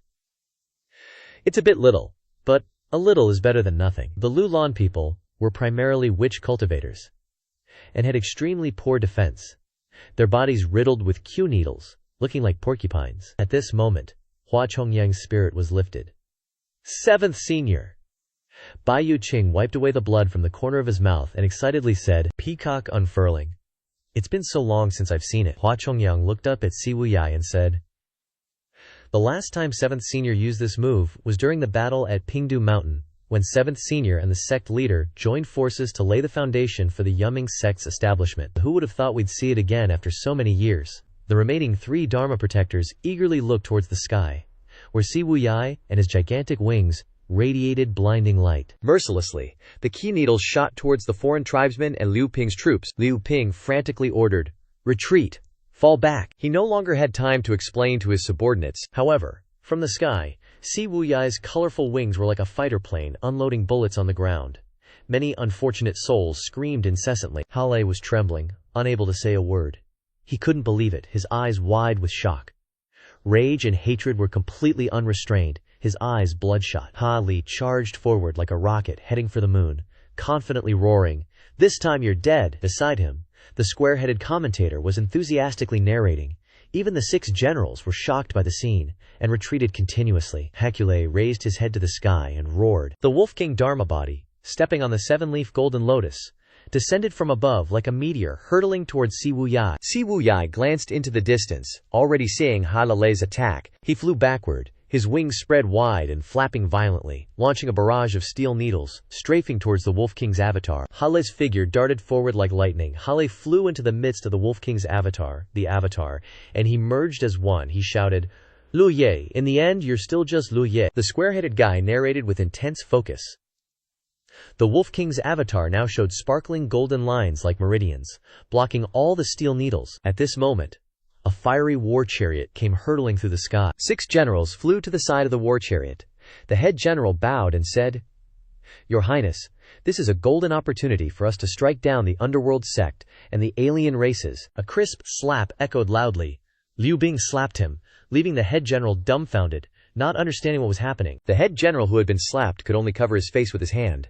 Liu Bing swallowed a mouthful of saliva, muttering as he looked for a chance to escape. Everyone stared blankly at Liu Bing. Escape? Everything's fine. Why escape? The generals were all dumbfounded looking at Liu Bing. Right, why run away? The current situation clearly allowed them to be the fishermen who benefit. Just then, Hale and the avatar lunged towards Si Wuyai again. Si Wuyai frowned, closed his wings, and quickly retreated. Hua Zhongyang, Bai Yuqing, Yang Yan, and Di Qing all exclaimed in shock.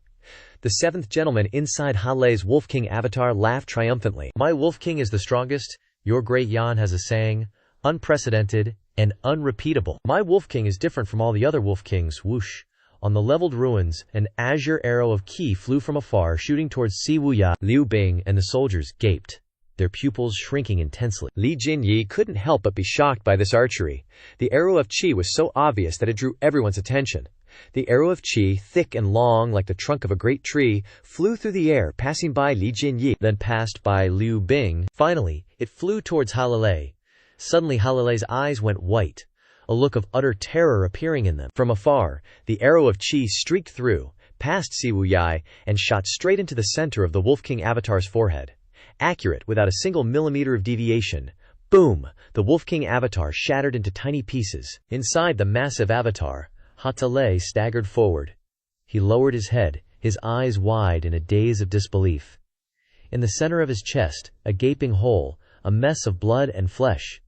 You could even see the scenery behind him. This horrifying scene left everyone present petrified. Silence reigned, leaving only wide eyes and faces that instantly turned as white as paper. Even someone as calm as Li Jinyi was no exception.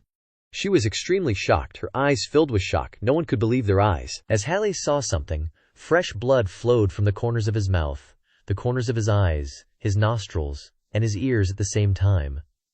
From afar, everyone saw it was an old man. The old man hovered in the low sky, stroking his beard with one hand, and retracting his bow and arrow with the other. That bow and arrow transformed back into a famous sword, then slipped into his sleeve, disappearing without a trace.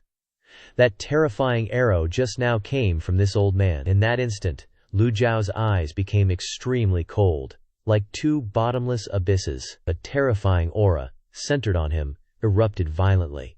An invisible pressure like Mount Tai weighing heavily on everyone's minds, causing the surrounding space to seem to freeze. Amidst that deadly silence, his deep voice, but containing unparalleled power, resounded, each word like thundering beside their ears. "How could I let you humiliate my disciples as you please?" Shen Liangshao gaped, his eyes turned into sparkling heart shapes, his whole body trembling. He was so excited that he just wanted to roar loudly, because Lu Zhao's image in his heart had been elevated to a new, unprecedentedly great and radiant height. Liu Bing slammed his eyes shut. In a flash, fragmented memories in his mind pieced themselves together into a chillingly clear image. He was absolutely certain. It was him. No way I could mistake him. Liu Bing felt his breathing getting heavier and heavier, like something was stuck in his throat. He could only swallow hard. So what if he's a prince? What does being a prince even mean? If he had lightning-fast speed, he would have bolted out of here without a second thought. But after seeing that arrow just now, the thought of running had completely vanished. Could he even escape? Blue skies. A warm and pleasant breeze. The perfect day to be screwed. Hangla clutched his chest, finally unable to take it anymore. His eyeballs bulged out of their sockets, swollen and streaked with bright red veins as if they were about to burst. At the same time, a stream of dark red fluid began to foam at the corners of his mouth, staining his chin in a horrifying bloody mess. His body fell straight to the ground, a free fall to doom. Boom! A violent tremor erupted, sending smoke and dust billowing into the air. System notification: player has killed one target, earning 1,500 merit points. At this moment, Lu Zhou was the supreme, invincible grand devil of the world, the one who defies the Tao. Shen Liangxiao knelt on the ground, his face full of excitement, heart-shaped eyes gazing at the old man walking in the sky, looking at the idol in his heart. What whitelist number 1, what Xianglia, what prince, they're all just props. Lu Zhou trod on the void, as if walking on solid ground, step by step into the crowd. Hua Zhongyang, Bai Yuqing, Yang Yan, and Di Qing, the four bowed in unison. Greetings, senior. They were as happy as if they'd struck gold, even more excited than if they'd met their sect leader. Li Jinyi looked towards Lu Zhou, quickly retracted her paper umbrella, held it in her arms, and bowed. Greetings, senior. Sweat poured down her face like rain. Amidst the suffocating silence, a heavy thud echoed. A figure could no longer stand, collapsing, both knees slamming hard into the ground. It was the first person to kneel. Yu Hong, the second seat of the Azure Dragon Hall, looked up at the sky. Beyond embarrassment, there was only shame. At this moment, the emotions in his heart were indescribable, just like Shen Liangxiao. Immediately following that action, a rustling sound rose like a wave, like a field of wheat bending before a great wind. Hundreds, thousands of others all knelt down at the same time, creating a deep, resonating sound. The remaining disciples of the Yuming sect numbered about 700 or 800. Everyone shouted in unison, "Greetings, senior!" These 5 words were very meaningful to them. After all, this old man was the sect leader's master. In front of the old man, they, the disciples of the Yuming sect, could all be considered grand disciples. From above, Si Wuyai looked down at Hangle's corpse thinking, need to confirm if he's really dead. Si Wuyai spread his wings wide, and his entire aura suddenly erupted violently. Si Wuyai locked onto Hasali's corpse with a trance-like expression, like a devil admiring his spoils of war. Suddenly, his eyes turned icy cold, focusing directly on the lifeless body. Si Wuyai coldly attacked, launching a series of furious and relentless blows. Not to kill, but simply to vent the rage burning in his chest. Only when his anger had completely subsided did he stop, leaving the corpse disfigured beyond recognition. In his heart, Si Wuyai couldn't help but be surprised. Since when did Master possess such superb archery skills? The entire brutal scene was witnessed by the group of Ru Li and Lu Lan. When Si Wuyai stopped, not a single person dared to breathe loudly. The space fell into a terrifying silence. Everyone's face was pale, their bodies trembling slightly. Not from cold but from the extreme horror rising from deep within their chests, destroying the corpse of a dead man. A wordless question echoed in all of their minds. How could he be so cruel? Lu Zhou looked around, his gaze finally settling on the trembling foreigners. He said calmly, "Kill?" Si Wuyai bowed and replied, "Yes. Who dares to stop him this time?" With a solid backer like a mountain behind him, who would dare to stop Si Wuyai? Ron. The remaining hundreds of Ru Li and Lu Lan wanted to fly away, but even their leader, Hale Chiye, had been shot dead by an arrow. How could they escape? Under Lu Zhao's protection, Si Wuyai brazenly plunged down. Peacock spreads its wings. The huge wings flashed golden light across the bodies and chests of the Ru Li. Swish! Swish! Swish! No matter how terrifying the Ru Li's defense was, it was shattered by the heavenly grade weapon.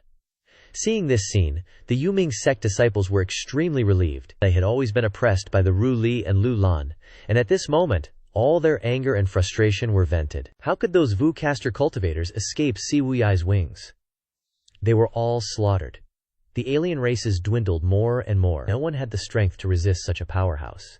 Even if they had 6-leaf experts among them, they couldn't possibly contend with Si Wuyai in his unleashed state. His avatar opened, and the 6-leaf golden lotus swept forth with its wings. Both sides of the Liangzhou city structures were destroyed. Lu Zhou glanced at the system notification and closed the interface. Killing one person only rewarded 10 points, but the number of alien races was so large that it could be considered a windfall. Lu Zhou slowly turned his head to look at Liu Ping. Liu Ping was startled. Lu Zhou growled. "You collude with the alien races? Aren't you afraid of the Yongqing Emperor's punishment?" This, Liu Ping stuttered, on the verge of tears. At this moment, 4 of the 6 generals standing in front facing Lu Zhou said, "Senior, we are willing to plead guilty to you on behalf of His Highness. The four simultaneously stepped forward, their attitude respectful. Lu Zhou looked at the four generals, pressing them. Plead guilty? A general, on the left, said. Senior, His Highness has been guarding the frontier for many years. Even if he has no merit, he has toiled. Another on the right added, His Highness did this out of necessity. Among the common people of the world, who doesn't think His Highness is a good person? His Highness is acting on imperial orders. Many things are beyond his control. The four continued to approach Lu Zhou. Liu Ping raised an eyebrow. What are they trying to do? Liu Ping shouted. Generals! The general on the left didn't turn his head, whispering, Your Highness, please forgive your subordinate for being unable to refuse the order. Liu Ping froze instantly. In this very instant, four figures suddenly attacked Lu Zhou simultaneously. Imperial order upon you. Four avatars condensed together, the overlapping energy creating an extremely grating resonant sound. Xiao Yanhair cried out anxiously. Master, Hua Zhongyang, and the others exclaimed in shock. Senior, at critical moments, Squarehead always seizes the opportunity to narrate the hot developments. The avatars, originally only shimmering with golden light, now overlap to form a golden light as a tangible substance. The four great avatars gathered together. In this critical moment, Lu Zhou crushed a damage immunity card. A Buddha golden body, shimmering with golden light, immediately appeared, enveloping Lu Zhou. Boom boom! Four consecutive collision sounds rang out, the four great avatars slamming into the Buddha golden body and shattering. The four generals flew backward, spitting out fresh blood. The squarehead, who was narrating, felt his hair stand on end. Seeing this scene, Liu Ping immediately shouted, Are you crazy? What are you doing? One of the remaining generals stopped Liu Ping from rushing forward, whispering, They were originally His Majesty's men. Please calm your anger, Your Highness. This sentence finally woke Liu Ping up.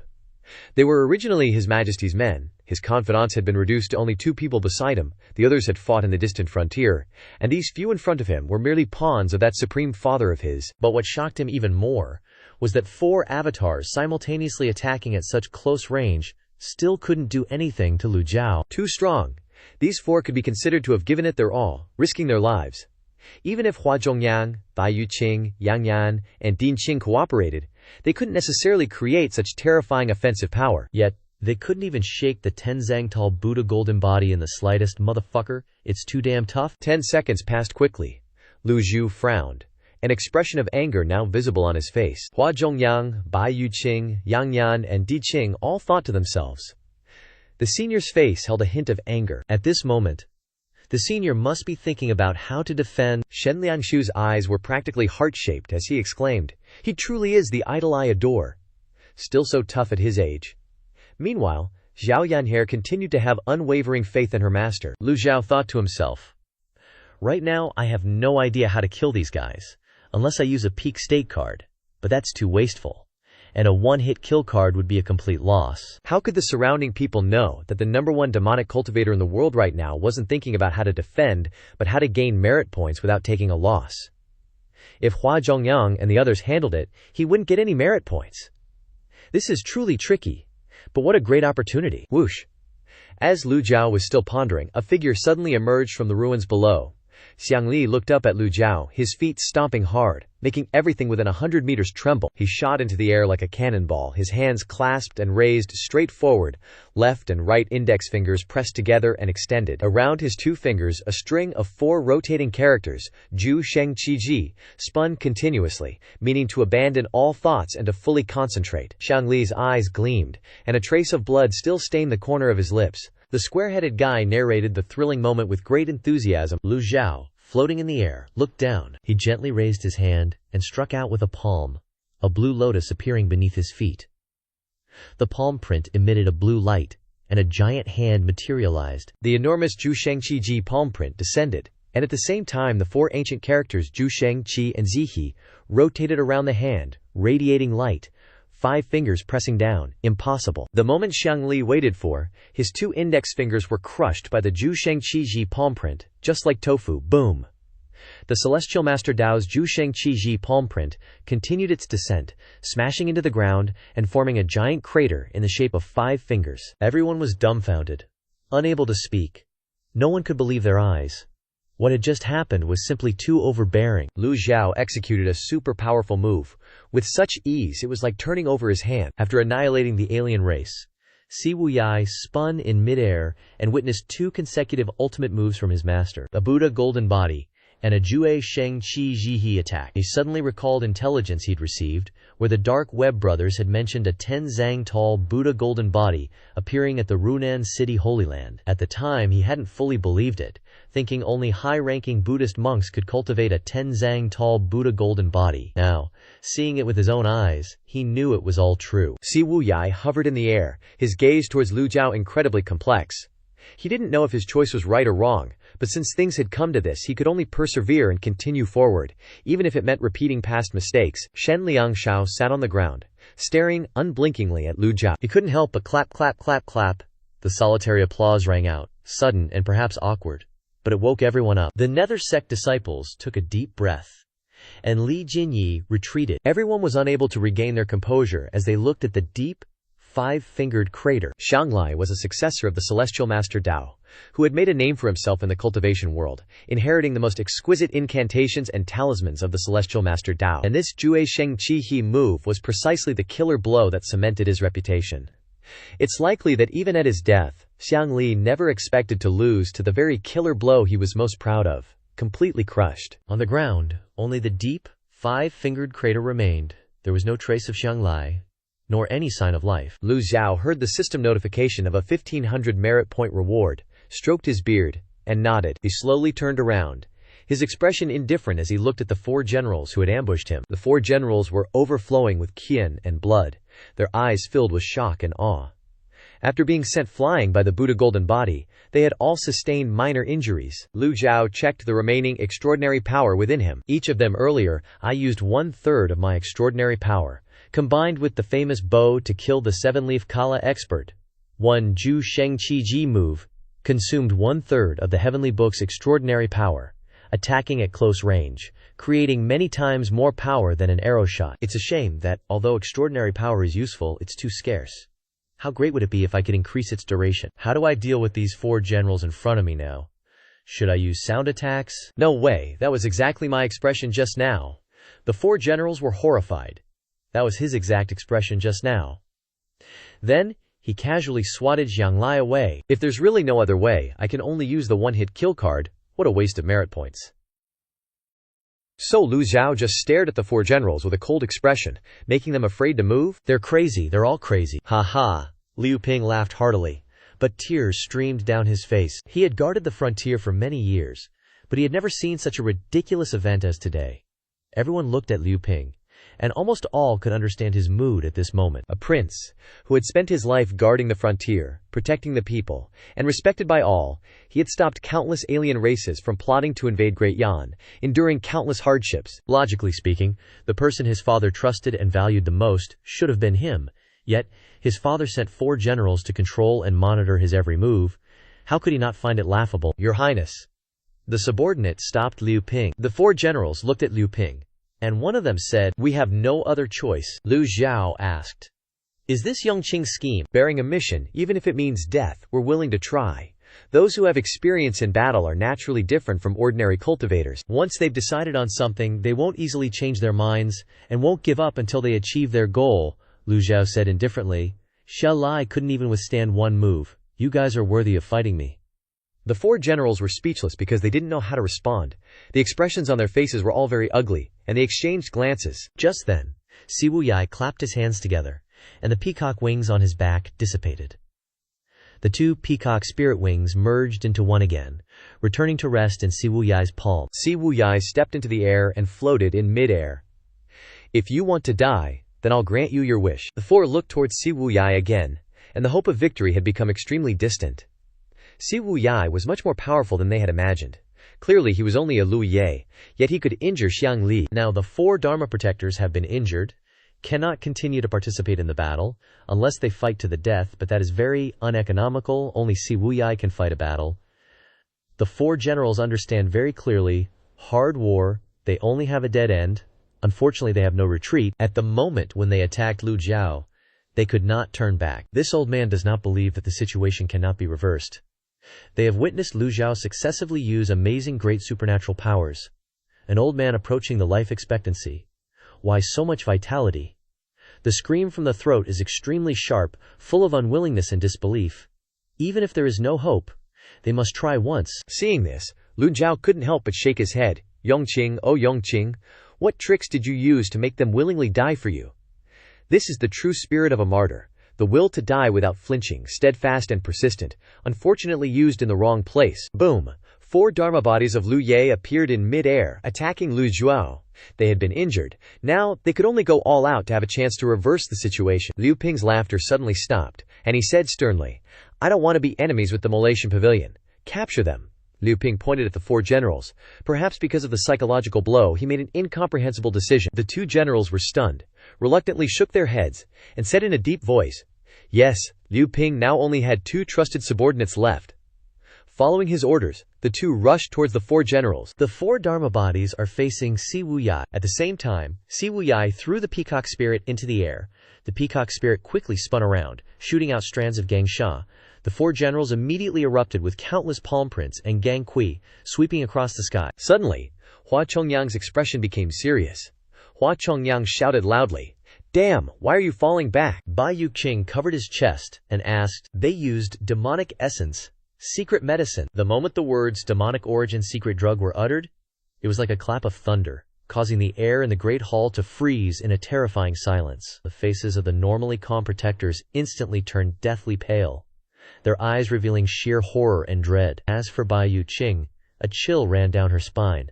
The back of her robe soaked in a cold sweat before she even realized it. Sensing the terrifying power crashing towards them, the 4 great protectors, without needing to exchange a word, acted on pure instinct and roared in unison. Their command, though brief, echoed across the battlefield with absolute authority.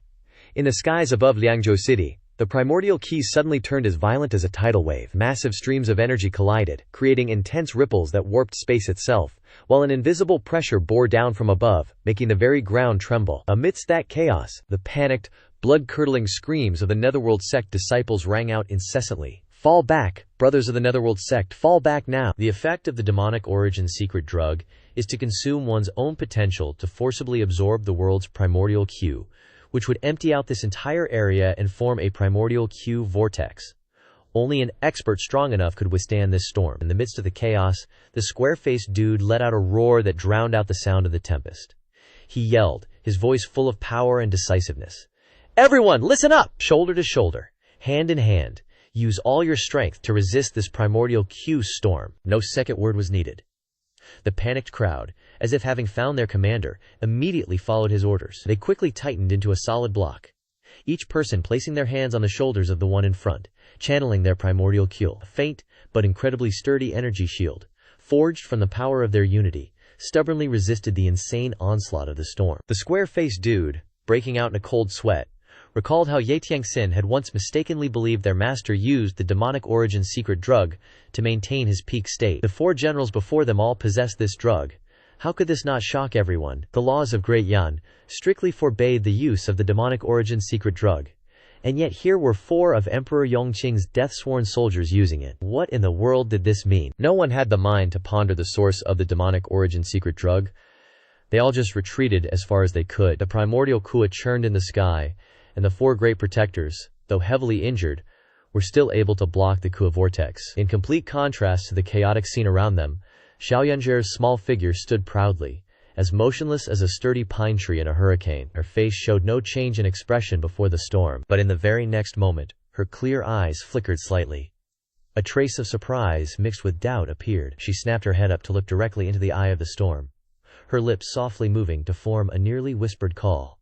Master! Behind her, Shenliang Shao, whose cultivation base was now crippled and could only rely on this young girl, slowly edged closer. A pleading look appeared in Shenliang Shao's eyes.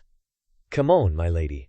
Unleash your divine power already. Up in the sky, Lu Zhou couldn't help but be surprised when he saw the 4 generals erupting the primordial Kisei in their dantians. Lu Zhao's cultivation was actually only at the peak of the divine court realm. He could probably withstand the primordial core vortex, but if the 4 generals attacked him, he would have no choice but to use an item card. Boom, boom, booms. Si Wuyai fought against 2 of the generals, his peacock plume assisting his attacks from the air. With a heaven-grade weapon, Si Wuyai alone could still fight back against 2 injured 6-leaf cultivators. Liu Bing's 2 subordinates also rushed forward to gang up on one person. Lu Zhou glanced around and wondered, Where's the last one? Someone yelled.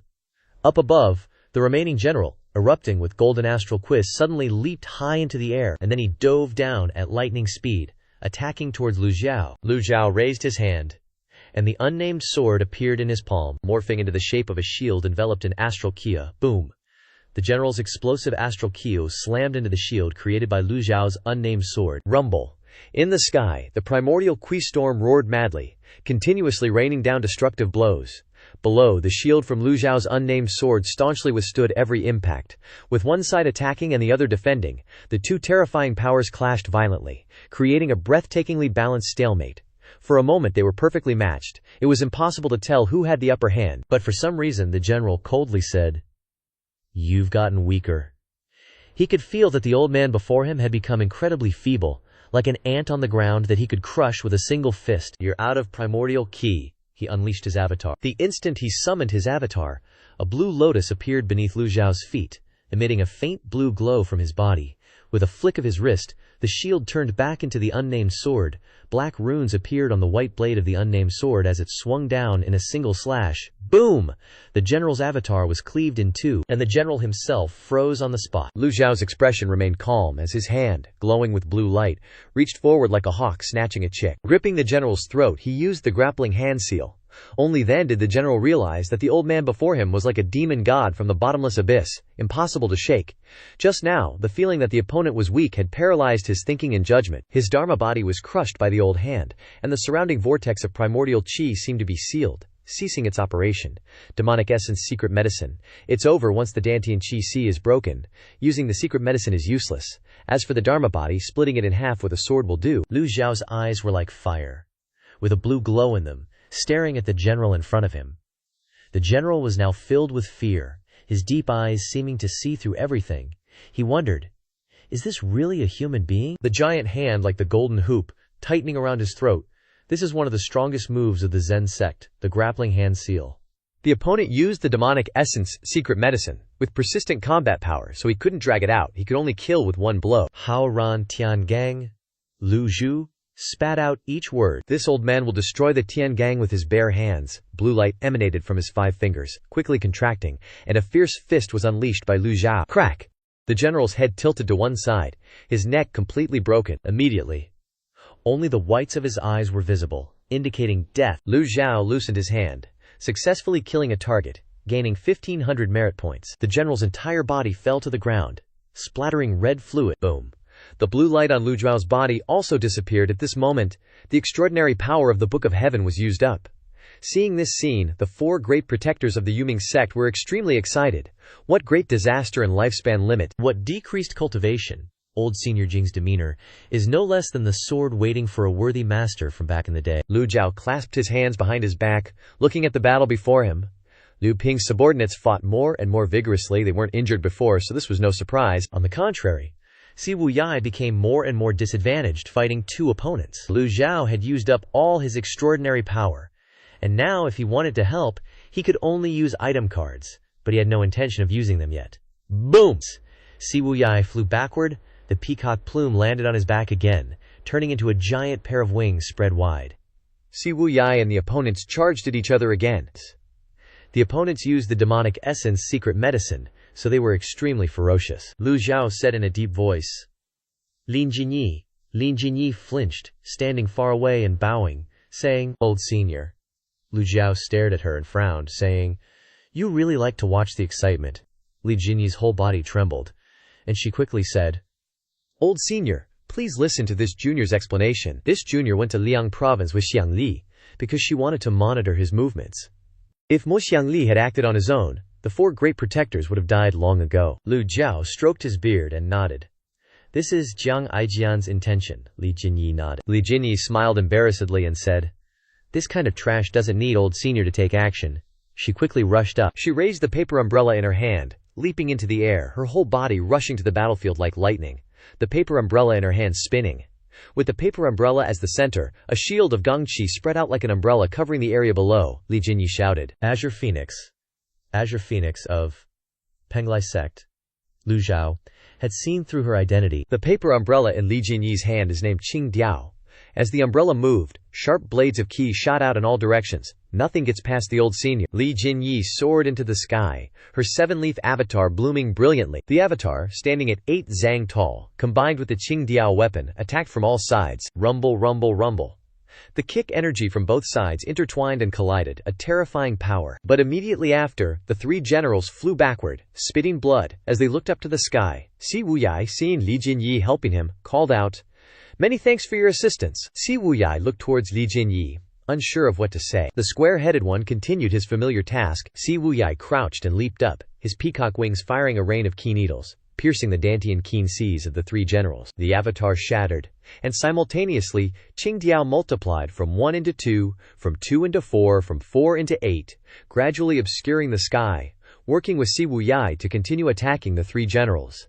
The 3 of them fell into the ruins beneath Liangzhou City. Even with the demonic origin mystic wings, it didn't mean they possessed absolute power. The surroundings became quiet again, and the vortex of origin Q raging above Liangzhou City quickly subsided. Just then, the system announced, "1 target eliminated, 1,500 merit points gained." Lu Zhou glanced at the 3 generals, pulverized beneath the rubble, and secretly shook his head. Of the 3, only 1 was killed by Si Wuyai, earning him the merit points for a single target. "Guess I'll take what I can get." Boom! Li Jinyi retracted her paper umbrella and lightly bowed to Si Wuyai and the 4th prince, then retreated.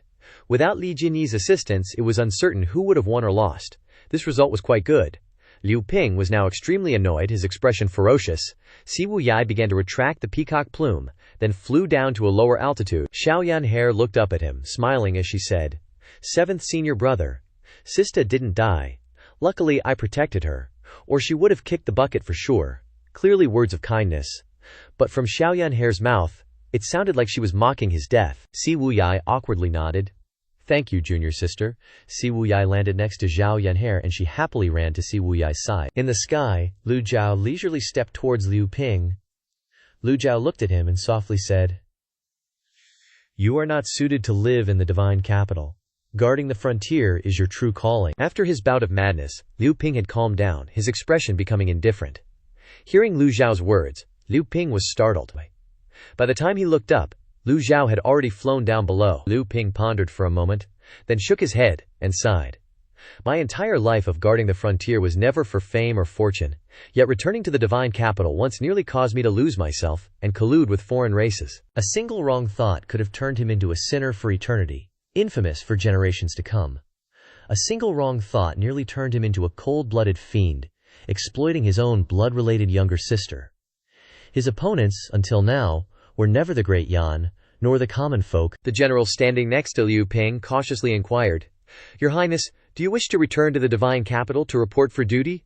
"Report for duty? What is there to report? To meet that cold and ruthless person who can even exploit his own son? How laughable," Liu Ping decisively replied. "No. Then where shall we go? This subordinate vows to follow Your Highness to the ends of the earth." The 2 generals bowed in mid-air. "I wish to go to the frontier." Liu Ping no longer referred to himself as this prince.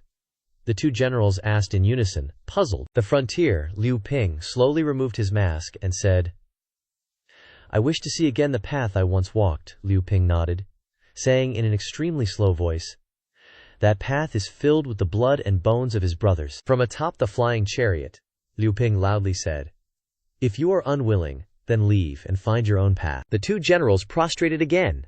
"This subordinate vows to follow your highness to the death." Liu Ping immediately set off, saying loudly for the troops below to hear, "Send word that the 4th Prince Liu Ping has died in battle at Liangzhou." The 2 generals stood there, as if struck dumb, unable to understand why.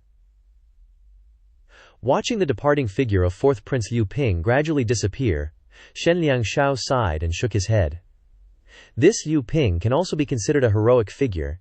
It's a pity that the divine capital is truly not suitable for him. This place has too many unavoidable situations. One misstep and all is lost. Xiao Yanyer glared at him. "And you're worthy to say such words." Ugh.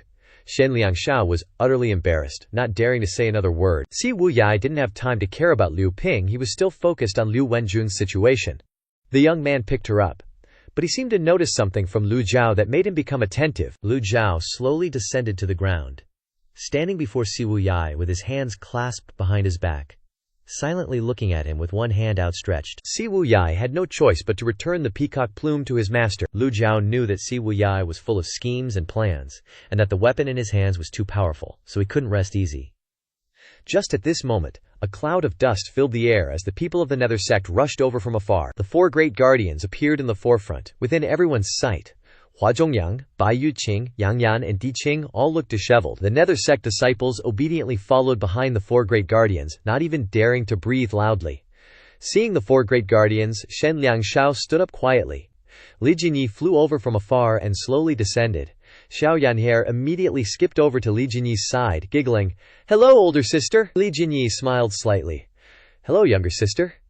Shen Liangshao thought to himself, this little brat sure knows how to read people's faces. She's so polite and adorable to pretty girls. Si Wuyai glanced at Li Jinyi and said, "If Wei Zhuoyan weren't dead, I wonder what he would think knowing your Jiang Aijian's eyes and ears." Li Jinyi was startled. Clearly, Si Wuyai knew that the current Wei Zhuoyan was a fake, and that she had connections to Jiang Aijian. Seventh senior is joking. Lu Zhou stroked his beard and asked, "Wei Zhuoyan is in Liang province." Strictly speaking, the fourth prince was defeated in the Battle of Liang Province City. Mo Cheng originally had a grand formation guarding it, but now there's no one to hold it down.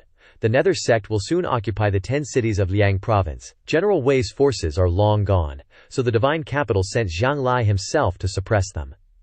As she spoke, she looked towards the four great guardians. Lu Zhou also turned to look at the group. Hua Zhongyang's golden flower suddenly tightened, and he hurriedly bowed and said, "Old senior." Lu Zhou growled. "Where is Yu Zhanghai?" Hua Zhongyang replied. "The sect leader ordered the four of us to protect 7th senior. This junior doesn't know where the sect leader is currently." Hearing this, Lu Zhou waved his sleeve and scolded. "Ungrateful disciple." Hua Zhongyang was speechless. Xiao Yanhe immediately comforted Lu Zhou. "Master, calm down. The four great guardians have followed sect leader Yu Zhanghai for many years, commanding tens of thousands of sect members. They have a very high status, but they've never met anyone who dared to lecture the sect leader like this." Although they were scolded by the old senior, they didn't dare to react at all, and even felt that this was natural and very reasonable. Lu Zhou had just made a box of fruit juice for Shen Nie, but the fever hadn't gone down, and he continued to grumble, thinking that just because he learned a few things from this old man, he can take on Xie Shendu. He really doesn't know his own limits. The four great guardians looked embarrassed, not daring to speak. The people nearby sighed, "Old senior, that was a great scolding. That's right, that's right." After speaking, Lu Zhou clasped his hands behind his back and said to Xiao Yanye, "Return to the Evil Sky Pavilion, yes?" Xiao Yanye nodded. Si Wuyai picked up Liu Wenjun and stood up. The four great guardians suddenly knelt on one knee. 7th senior. Immediately afterward, all the Nether Sect members knelt on the ground. The scene was truly magnificent. Si Wuyai said, "Go back and tell eldest senior brother that this is my fault. If there's a chance in the future, I will personally apologize to him." Hua Zhongyang lowered his head and, gathering all his courage, said, "7th senior, I promised the sect leader that I must protect you thoroughly." Si Wuyai shook his head. "I've decided to return to the Evil Sky Pavilion." Hua Zhongyang was a little agitated. But how can the Nether Sect continue without 7th senior? The Nether Sect's current state is, of course, inseparable from Si Wuyai's contributions. In recent months, Si Wuyai has used the Darknet's intelligence network to carefully plan, making the Nether Sect the #1 demonic sect in the world, with tens of thousands of members, and the strength to compete with the divine capital. It can be said that Si Wuyai is the second most important figure, second only to the sect leader. Outrageous! Lu Zhou suddenly turned around and shouted, his voice powerful and resounding. Although he only had a divine court realm cultivation base, this voice, mixed with the released primordial Qi, was enough to stun the crowd. The four great guardians were dumbfounded. Xiao Yanhe pointed at the faces of the four great guardians and scolded, 1, 2, 3, 4, idiots. Master, if I want to take someone away, I'll take them. Do I need to discuss it with you guys? Be careful, Master will smash your heads open. The four great guardians were speechless after being scolded by Xiao Yanhe. Shen Liangshao also remained silent. The four great guardians were scolded to the point of being unable to answer. The words were truly frightening, but also extremely reasonable. Shen Liangshao, having learned that the little girl was the Evil Sky Pavilion's 9th senior, chimed in, 9th senior is right. If old senior wants to take someone away, do you think you can stop him? That's also 7th senior's intention. Lu Zhou glanced at them, his face darkening, and said indifferently, if you don't want your lives anymore, this old man will grant your wish. With a slight lift of his hand, A faint wisp of primal chi appeared around his palm. Hua Chongyang was so scared that his whole body trembled, and the group froze on the spot. Then, they hurriedly got up and blurted out a couple of sentences before turning tail and running. "This junior knows his mistake. This junior takes his leave." The others didn't dare to utter another word, hastily following behind Hua Chongyang in a disheveled mess. "This junior takes his leave." Dust billowed as the group from the underworld sect vanished into the distance in the blink of an eye. At this moment, Bian's massive and sturdy figure appeared in the sky. Slowly descending to the ground, Shen Liangshao was startled and retreated backward. It turned out the old senior wasn't planning to make a move on Hua Chongyang, but was summoning his mount. As Biangshao Li Jiao leaped onto its back, Shen Liangshao hurriedly said, old senior." Lu Jiao suddenly snorted. Not bad, not bad. Was this old fart's performance all right?" Shen Liangshao now looked like a little kid eagerly awaiting praise from Lu Jiao. Lu Jiao frowned and said, "This old man crippled your cultivation. Aren't you angry?" Not angry. Not angry. It was a just punishment. And besides, this junior still has the Black Lotus." Halfway through his sentence, Shen Liangshao suddenly stopped, hastily covering his mouth. "No Black Lotus." Lu Jiao looked at Shen Liangshao and said calmly, "Heaven and earth are impartial, treating all things like straw dogs. Think carefully about what you should and shouldn't do." With that, Lu Jiao controlled Bian, who let out a cry and soared into the sky. Si Wuyai and Xiaoyan Hair flew after him. Shen Liangshu stood there dumbfounded, his mind replaying the legends of the Evil Sky Pavilion. Tears streamed down his face. Compared to the Evil Sky Pavilion, what he had done was truly despicable. After a moment of silence, Shen Liangshu knelt down and bowed in the direction Lu Zhou had flown. Then, he looked around, his whole body trembling slightly, and hurriedly ran away. At the same time, inside the Zhunhua tomb, Yu Shangrong was still sitting cross-legged. He sighed softly, opened his palms, and circulated his primal chi, constantly repairing his Dantian Chi Si. After a period of adjustment, the chaotic primal chi within his body completely settled down. Yu Shangrong slowly opened his eyes, looking at the beam of sunlight shining down from the top of the Zhunhua tomb with great satisfaction. The feeling of being alive was wonderful, like the day he stood on the mountain observing the sunset, and then had a good night's sleep, only to wake up to watch the sunrise the next morning. Wuhan Mountain was very cold, but for cultivators all the cold air was blocked outside the body. Yu Shangrong really wanted to go outside to enjoy the sunrise, but due to his physical condition he had to stay in the Zhunhua tomb. Yu Shangrong raised one hand, everything was ready, manifestation. A small-sized avatar appeared in his palm. The avatar looked exactly like Yu Shangrong, its whole body emitting golden light. But there were no golden lotuses under its feet. The golden light spread throughout the avatar's body, then gradually moved downwards. Yu Shangrong's experience in manifesting leaves was second to none. He knew exactly how to manifest them. Moreover, Yu Shangrong didn't think this was the path to break through to the 9-leaf stage. He just wanted to condense a golden lotus again, sever the golden lotus, and then condense another one. Therefore, Yu Shangrong mobilized all the primal chi in his body, condensing it into golden light and slowly lowering it to the avatar's feet. All the energy gathered under his feet. According to his previous experience, the amount of energy was enough to condense a new golden lotus. But no matter how Yu Shangrong mobilized his primal chi, he couldn't condense a golden lotus. Round after round of energy flowed down to his feet and disappeared as if a river flowed into the sea. Manifest. Yu Shangrong's voice was firm and forceful.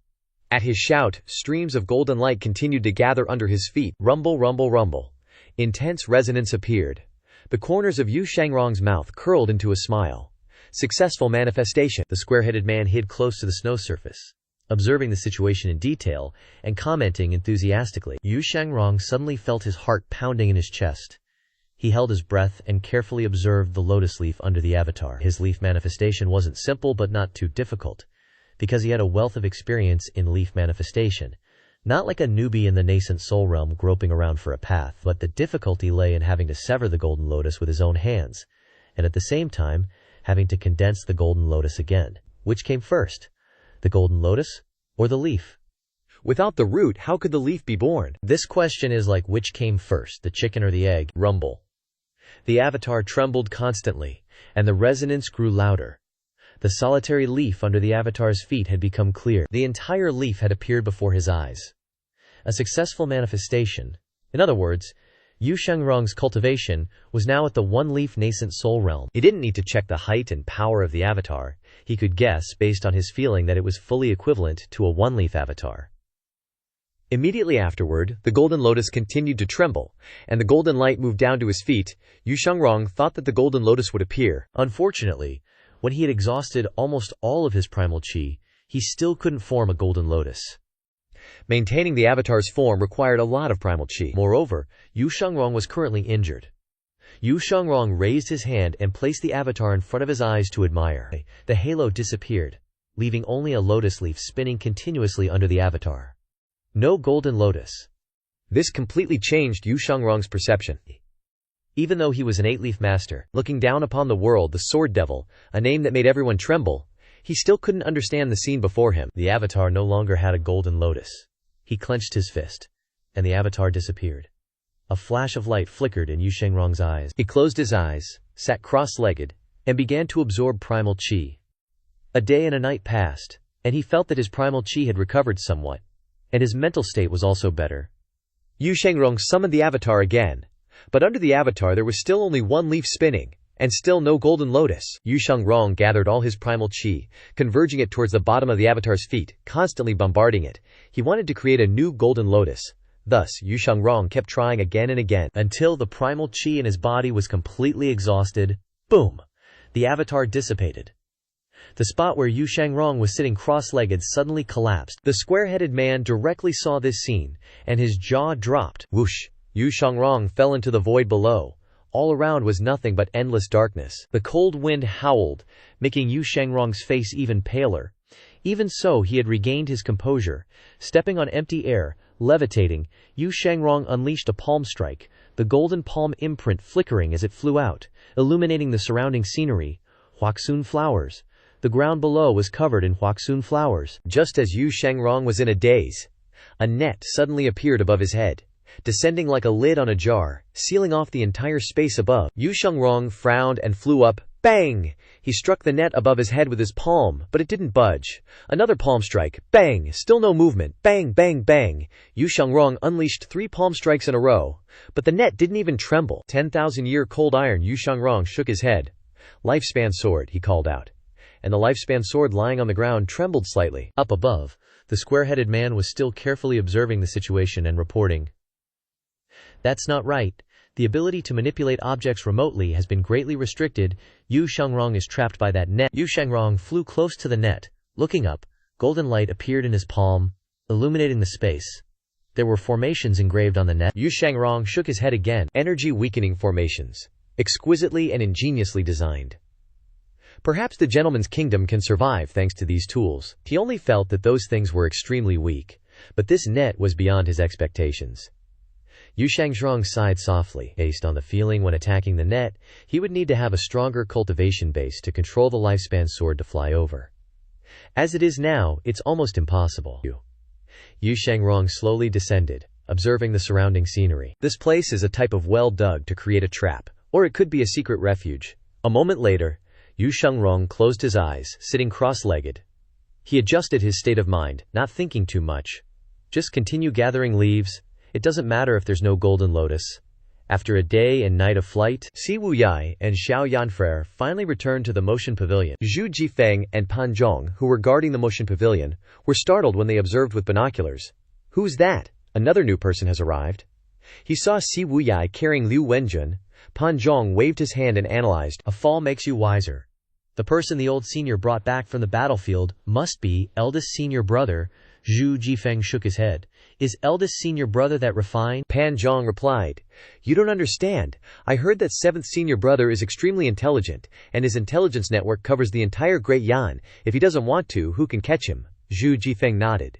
That makes sense. Besides, none of the 9 disciples of the Mocation Pavilion can be judged by their appearance. Thinking they were right, the two praised themselves.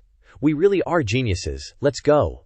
The two nodded in agreement, looked at each other, and walked towards Lu Zhou's group. Then the two quickly saluted. Greetings, Pavilion Master. Greetings, 9th senior brother. Pan Zhong and Zhu Jifeng were used to this routine. This eldest senior brother naturally doesn't need to be greeted. He's a traitor. At least he shouldn't be greeted in front of the Pavilion Master. Lu Zhou stroked his beard and asked, Has there been any activity in the motion pavilion these days? Pan Zhong immediately reported. Reporting, Pavilion Master. The situation has been very normal these days. With 3rd senior brother presiding over daily affairs, everything is going smoothly. On the contrary, those orthodox sects are spreading rumors about the motion pavilion everywhere, Lu Zhou said sternly. Rumors? Pan Zhong hesitated. It's rumors about second senior brother's death, and the trees at the foot of Mount Jinting withering. The outside world says, Lu Zhou interrupted. Just speak. Don't be afraid. Just say it directly, Pan Zhong said softly. The outside world says your great disaster is coming. Lu Zhou nodded. This is also within expectations. Sometimes Lu Zhou thought to himself, how many times do these orthodox sects want to be slapped in the face before they wake up? Great disaster, my ass. Does this old man look like he's about to die? But thinking about these things now is useless. Lu Zhou glanced at Si Wuyai, who had been silent, and Princess Yongning, Liu Wenjun, who was being held in his arms. Yan'er, take the princess to the southern pavilion to recuperate.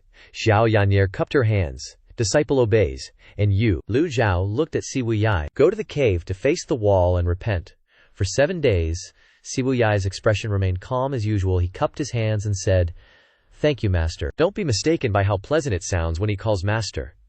From his attitude, Lu Zhou could feel that there wasn't much sincerity. Lu Zhou said nothing, turned around and returned to the eastern pavilion. The reason why he told him to repent for 7 days was because Lu Zhou planned to fully comprehend the extraordinary power of the Book of Heaven in those 7 days.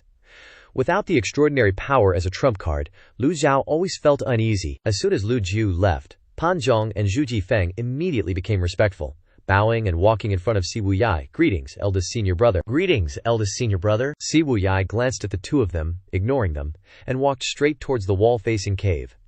The two quickly followed. Eldest senior brother, how about I prepare a set of clothes for you? Eldest senior brother, you look more handsome and dashing than I imagined. Si Wuyai didn't even bother to acknowledge the two bootlickers, focusing solely on walking. Pan Zhong and Zhu Jifeng followed behind, increasingly convinced that the person in front of them was indeed the eldest disciple of the Demon Heaven Pavilion. He was extremely familiar with the directions and routes within the Demon Heaven Pavilion, and in no time, he arrived at the back mountain. As soon as they reached the back mountain, Si Wuyai suddenly stopped, and without turning around said, Zhu Jifeng, the eldest disciple of the Heavenly Sword Sect, a traitor to the pure bright Tao. Pan Zhong, he easily spoke out their names. Pan Zhong and Zhu Jifeng were slightly startled, staring in surprise at Si Wuyai's back. Before they could even open their mouths, they heard Si Wuyai continue. How have you all been lately? Hearing this, Pan Zhong secretly pondered.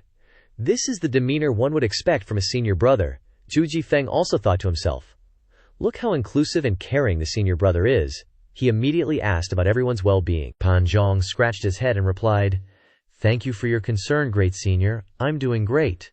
I really like the Demon Heaven Pavilion, Zhu Jifeng echoed. Thank you for your concern, great senior. I'm doing great too. This place is very good, and the other seniors are all very approachable. Si Wuyai turned around, his expression calm, as he looked at the two of them. He wasn't angry or scolding them for not answering the question correctly. Seeing Si Wuyai looking at them, Pan Zhong and Zhu Jifeng were startled, and they could only offer awkward smiles. Si Wuyai simply said calmly, That's good then, Pan Zhong said. Great senior, it's very cold inside the cave. Let me prepare some blankets and mattresses for you. As soon as he finished speaking, a clanging sound suddenly rang out not far away. Pan Zhong and Zhu Jifeng turned their heads to look over, and saw Duanmu Sheng holding the Overlord's spear in his hand, looking at them with a serious expression. Seeing Duanmu Sheng's unfriendly expression, the two of them were a little flustered. Si Wuyai, on the other hand, still had a cold gaze, his face not changing at all. Seeing the tense situation, more tense than a bowstring, Pan Zhong hurriedly tried to smooth things over. Great senior, calm down, don't bother with third senior. Clang! The Overlord's spear swept heavily across the ground. You bastards! Pan Zhong was stunned, not daring to say a word, but inwardly complaining. Third senior is too upright. It's true that great senior left the Demon Heaven Pavilion, but to challenge great senior in front of everyone, that's just too gutsy. Just as they were about to speak up and plead for mercy, Si Wuyai bowed and saluted. Greetings, third senior brother. Pan Zhong and Zhu Jifeng asked in unison. What the hell is going on? Their faces quickly changed. Their scalps felt numb. Damn it, my heart hurts so much. Here comes more pain. Duanmu Sheng walked over holding the Overlord's spear, without any expression on his face. He glanced at Pan Zhong and Zhu Jifeng, then lifted his foot and kicked them. Ouch! One kick sent both of them flying, Pan Zhong crashing into Zhu Jifeng, but neither dared to resist. The two of them looked at Duanmu Sheng with shattered spirit. Duanmu Sheng stepped forward and said to Si Wuyai, What do you mean? Great senior, calm down, 7th. How dare you speak to me with that attitude? It's only natural for a senior brother to teach a junior brother. Pan Zhong and Zhu Jifeng secretly swallowed their tears. Si Wuyai didn't bother to pay attention to the feelings of the two bootlickers, and seriously bowed to Duan Musheng, saying, "Greetings, third senior brother." This time the salute was much more proper and respectful than the greeting just now. Duan Musheng snorted. "You still have the face to come back," Si Wuyai replied. "I don't have any face left." Duan Musheng relentlessly mocked him. "All these years you've been causing trouble everywhere outside, stirring up gossip, and in the end, haven't you obediently returned to the Demon Heaven Pavilion? You thought you were so smart," Si Wuyai replied. "Third senior brother's teachings are absolutely correct." Whoosh! The Overlord's spear swept horizontally, pointing at Si Wuyai's face. "Don't think that just because you talk like that I'll let you off." Seeing the heaven-grade weapon in Duan Musheng's hand, Si Wuyai wasn't surprised at all, and even had a smile on his face. "I was injured in the battle at Liangzhu City. Third senior brother is more courageous than anyone, and isn't the kind of petty person who takes advantage of others in their moment of difficulty," Duan Musheng suddenly said. "Not necessarily," Duan Musheng added coldly. Fourth was right. When dealing with petty and despicable people, there's no need to be fair, Master has also advised me. There's no such thing as fairness in this world. Whoosh! Duan Musheng's right hand held the middle of the Overlord's spear, pointing the tip of the spear at Si Wuyai's face. "This time, I'll see how much more skill you, the traitor, have gained." The Overlord's spear stabbed forward, a cold light flashing, the spear striking like a dragon. Whoosh, whoosh, whoosh. Si Wuyai lightly touched the tip of his toes, his whole body retreating backwards.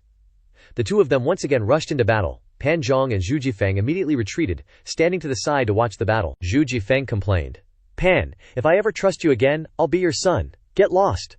Zhu Jifeng wiped the sweat from his face and said, "Third senior and 7th senior. Who's more powerful?" Pan Zhong continued, "I guess 7th senior. Think about it. He's stirred up the cultivation world so much that it's in chaos. The 9 provinces in Great Flame are in unbearable disorder." You can't judge a person by their appearance, and you can't measure water with a dipper. Moreover, I also heard 8th senior say that until now, no one has ever been able to force 7th senior to go all out. "So powerful, we'll see." The two of them talked as they observed the battle. Duan Musheng leaped into the air, holding the shaft of the Overlord's spear with both hands, swooping down from above. The spear shadows transformed into hundreds and thousands of paths. Heaven's grace has flaws. The dense spear shadows continuously stabbed towards Si Wuyai.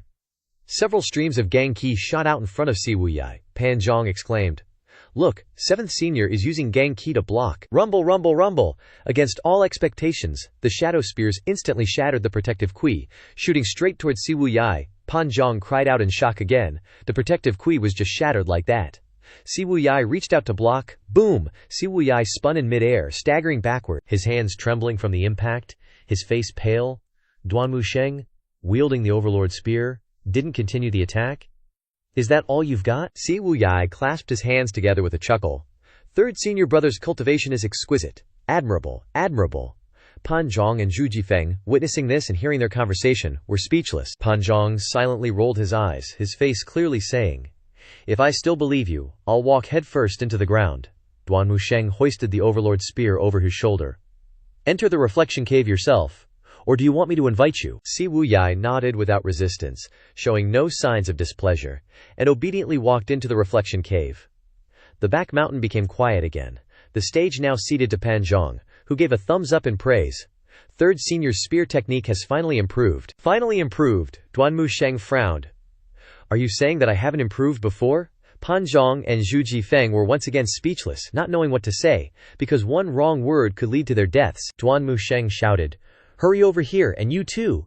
No eating for you guys these next few days. Follow me to practice spear play." Duan Musheng, instead of being angry, put on a kind face, walked over, and slung the two of them over his shoulders like a carrying pole with the Overlord's spear, casually heading towards the training grounds on the mountainside, ignoring Pan Zhong and Zhu Jifeng's pleading and remorseful expressions. Pan Zhong and Zhu Jifeng helplessly became Duan Musheng's punching bags for spear practice. Afterwards, it was getting dark. Lu Zhou opened his eyes. After comprehending the heavenly book for half a day, his mental state had recovered a bit but was still far from saturated. Lu Zhou opened the system interface. Name, Lu Zhou. Identity, human race of Great Yan. Cultivation level, godly tribunal realm. Transformation Dao. Merit points, 42,800. Dharma body points, 10 directions, Qian Kun. Remaining lifespan, 9,763 days. Item cards. 1 hit kill quantity. 1. Fatal block quantity. 62. Passive cards. Binding shackles quantity. 4. Status card. Peak condition. Heavenly Tao quantity. 1. By Z is resting. Beyond Nirvana healing quantity. 2. Binding shackles. Enhanced version quantity. 2. Nirvana healing. Enhanced version quantity. 2. Thunder essence quantity. 1. Reversal card quantity. 33. Weapon. Unnamed life-slaying saber. Jade whisk needs to be refined for use. Peacock plume needs to be refined for use. Cultivation method. 3 volumes of the Heavenly Book. This trip to Liang Province City yielded quite a haul, especially when Si Wuyai killed nearly 2 alien races. Lu Zhou muttered to himself, just one more step, and I can enter the nascent soul realm. Only by entering the nascent soul realm can one be considered to have crossed the threshold of cultivation. Lu Zhou waved his hand, and the interface disappeared. Thinking about the many things he still had to deal with, Lu Zhou temporarily put aside the thought of spending merit points. Hearing female cultivators outside tidying up, Lu Zhou conveniently ordered Si Wuyai to be summoned. The female cultivator hurriedly replied in the affirmative. Not long after, Si Wuyai, following a group of female disciples, left the reflection cave and entered the eastern pavilion. Along the way, Si Wuyai asked the female disciple, "Where is your palace lord now?" The female disciple immediately bowed and replied, "Seventh Senior, there is no palace lord in the Evil Sky Pavilion, nor does the Moonwatching Palace still exist." After a moment of silence, she explained, "Sixth Senior was expelled from the sect by the Pavilion Master long ago, and has remained out of contact ever since. The last time she appeared was when she killed the 5 rats in Shangyuan City, returning the treasure meditation vestment to 8th Senior, and no one has heard any news of her since." Si Wuyai stopped in his tracks, out of contact. Because Si Wuyai stopped so abruptly, the 2 female cultivators bumped into him. The 2 girls giggled with delight. Si Wuyai thought to himself that his previous intelligence was all about things happening outside the Evil Sky Pavilion. He originally wanted to ask about the current situation of the Evil Sky Pavilion, but unknowingly arrived at the Eastern Pavilion. After arriving at the destination, the female disciple bowed and said, "This subordinate takes her leave." Si Wuyai looked at the scenery in the Eastern Pavilion. Things had changed, but this place was still just like in his memory, with nothing different. Perhaps it was only himself who had changed. He had grown up, no longer the child of that year, and Master was no longer the master of that year. Si Wuyai stepped into the courtyard. Disciple greets Master. He went to the door of his master's room, bowed and lowered his head for a long time. No reply came from the room, but the door was pushed open by protective key. Si Wuyai understood, and stepped into the room. The spacious room gave a pleasant feeling. The scenery was elegant. In the middle of the room was a tea table. On the table was a small incense burner. Next to it was a set of the 4 treasures of the study consisting of paper, brush, inkstone, ink, and a bookshelf. Si Wuyai inadvertently glanced at the calligraphy painting hanging on the wall. Si Wuyai murmured, "A bright moon is born from the sea. At the ends of the earth, we share this moment." He didn't know why, but as soon as he saw these 2 lines of poetry, his heart began to pound rapidly. Si Wuyai, being the clever guy he was, instantly grasped the meaning of those 2 poetic lines. He was inwardly astonished but didn't dare utter another word. He gulped, looking at his master who sat cross-legged, eyes closed in recuperation.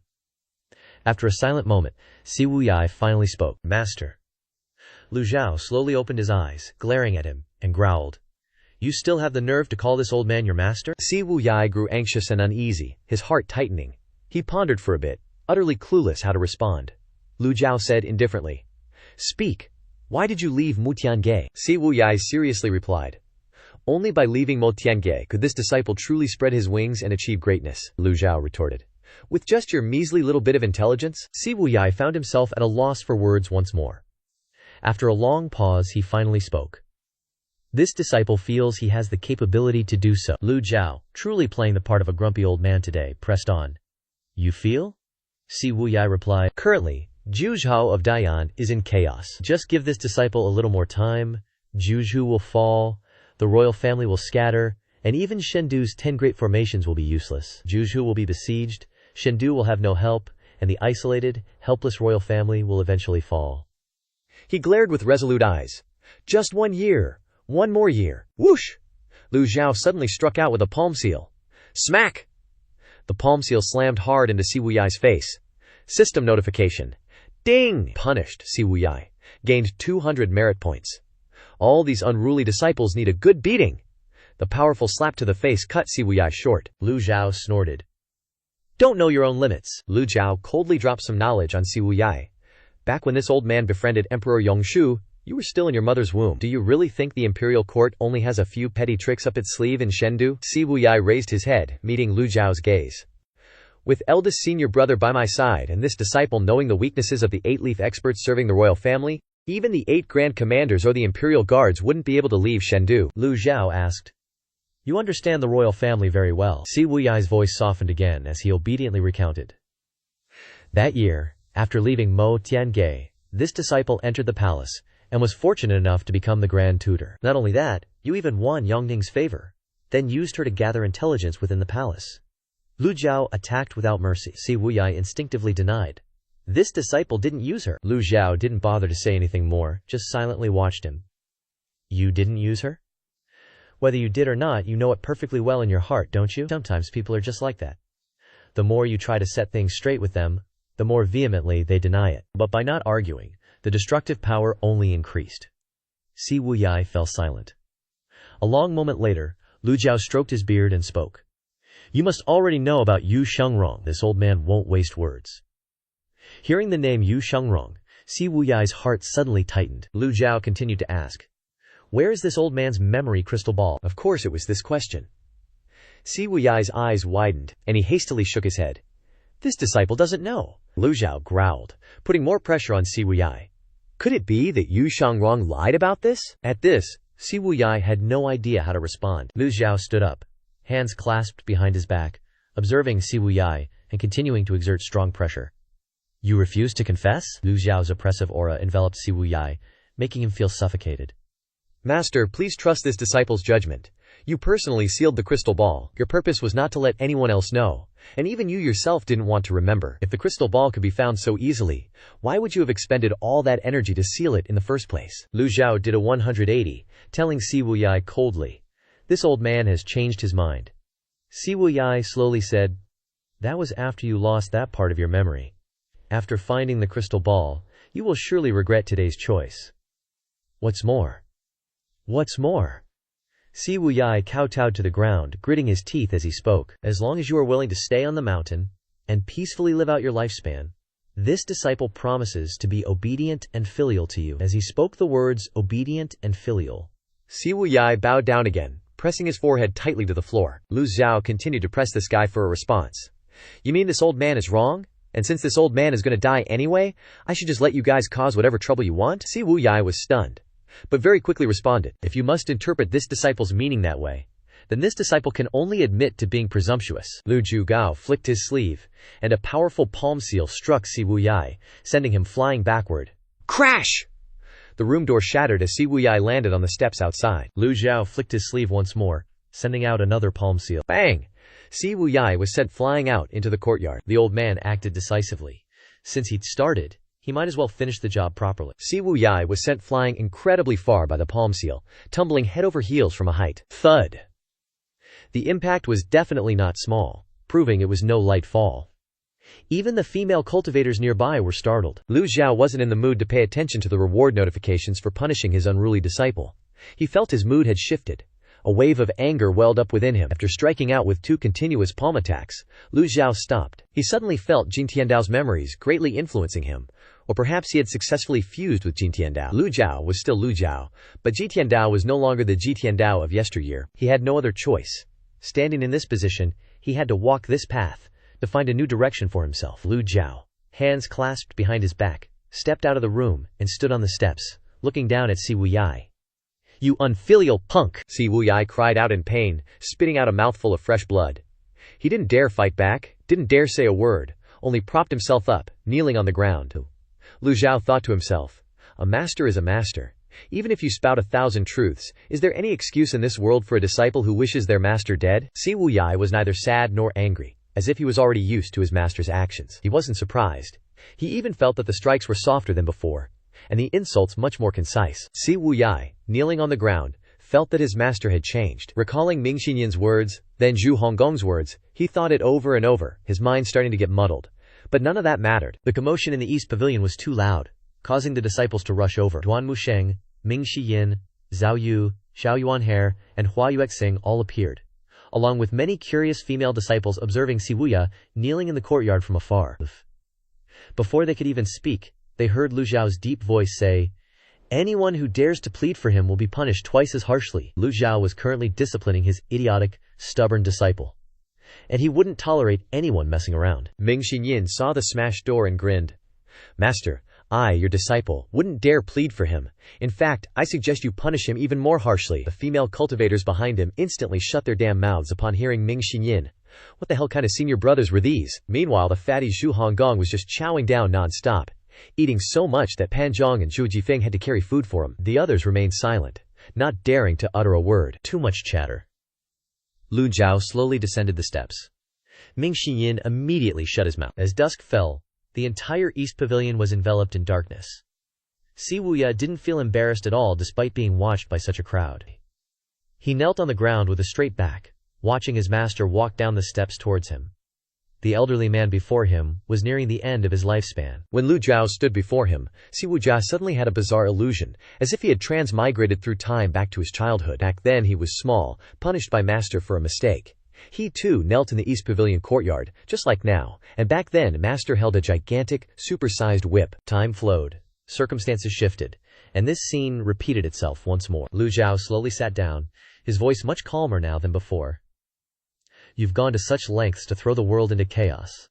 What exactly do you want to achieve?" Ever since leaving Golden Court Mountain, Siwuya's understanding of his master was based solely on a few scraps of intelligence. Unfortunately, the intelligence network had received too little information about Golden Court Mountain. Nevertheless, even after such a brief reunion with his master, Siwuya could already confirm that master had changed drastically from before. Siwuya replied, "First senior brother wants to seize something, so I, your disciple, must lend him a hand. Just because Yu Zhenghai wants to seize it?" Lu Zhao suspiciously asked again. When Yu Zhenghai was mentioned, Lu Zhao's voice rose a notch. Siwuya said, "Only when first senior brother obtains the world can he get his revenge. Only by rationalizing the divine capital can." He suddenly fell silent. Lu Zhao stroked his beard from the side and said, "Yu Zhenghai left Golden Court Mountain just to take revenge?" "Yes." Lu Zhao's tone was calm. "Do you think this old man is easily fooled?" This question made Siwuya feel immense pressure. If it's just for revenge, why bother seizing the divine capital? With the current strength of the Nether Sect, bringing hundreds of thousands of disciples to racialize Lulan wouldn't be difficult. Lulan governs with witchcraft, and their military capabilities are far inferior to Great Yan cultivators. Siwuya hurriedly replied, "I wouldn't dare, master. Every word I've spoken is the truth." Lu Zhao stared intently at Siwuya. Lu Zhao helping him in Liangzhou City only made him want to return to Golden Court Mountain. His loyalty hadn't budged even an inch. Lu Zhao then used the system to check Siwuya's information. Name: Siwuya. Identity: Great Yan human race. Cultivation realm: Nascent divinity realm. This was the rebellious disciple he had personally taught.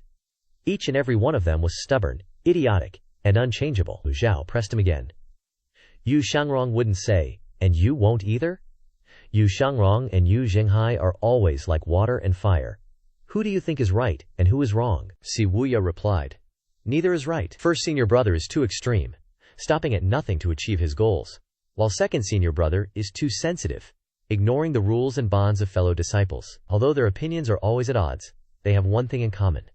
Anyone who shames Golden Court Mountain will be severely punished without mercy." As soon as he finished speaking, Lu Zhao frowned. Ming Xiyin.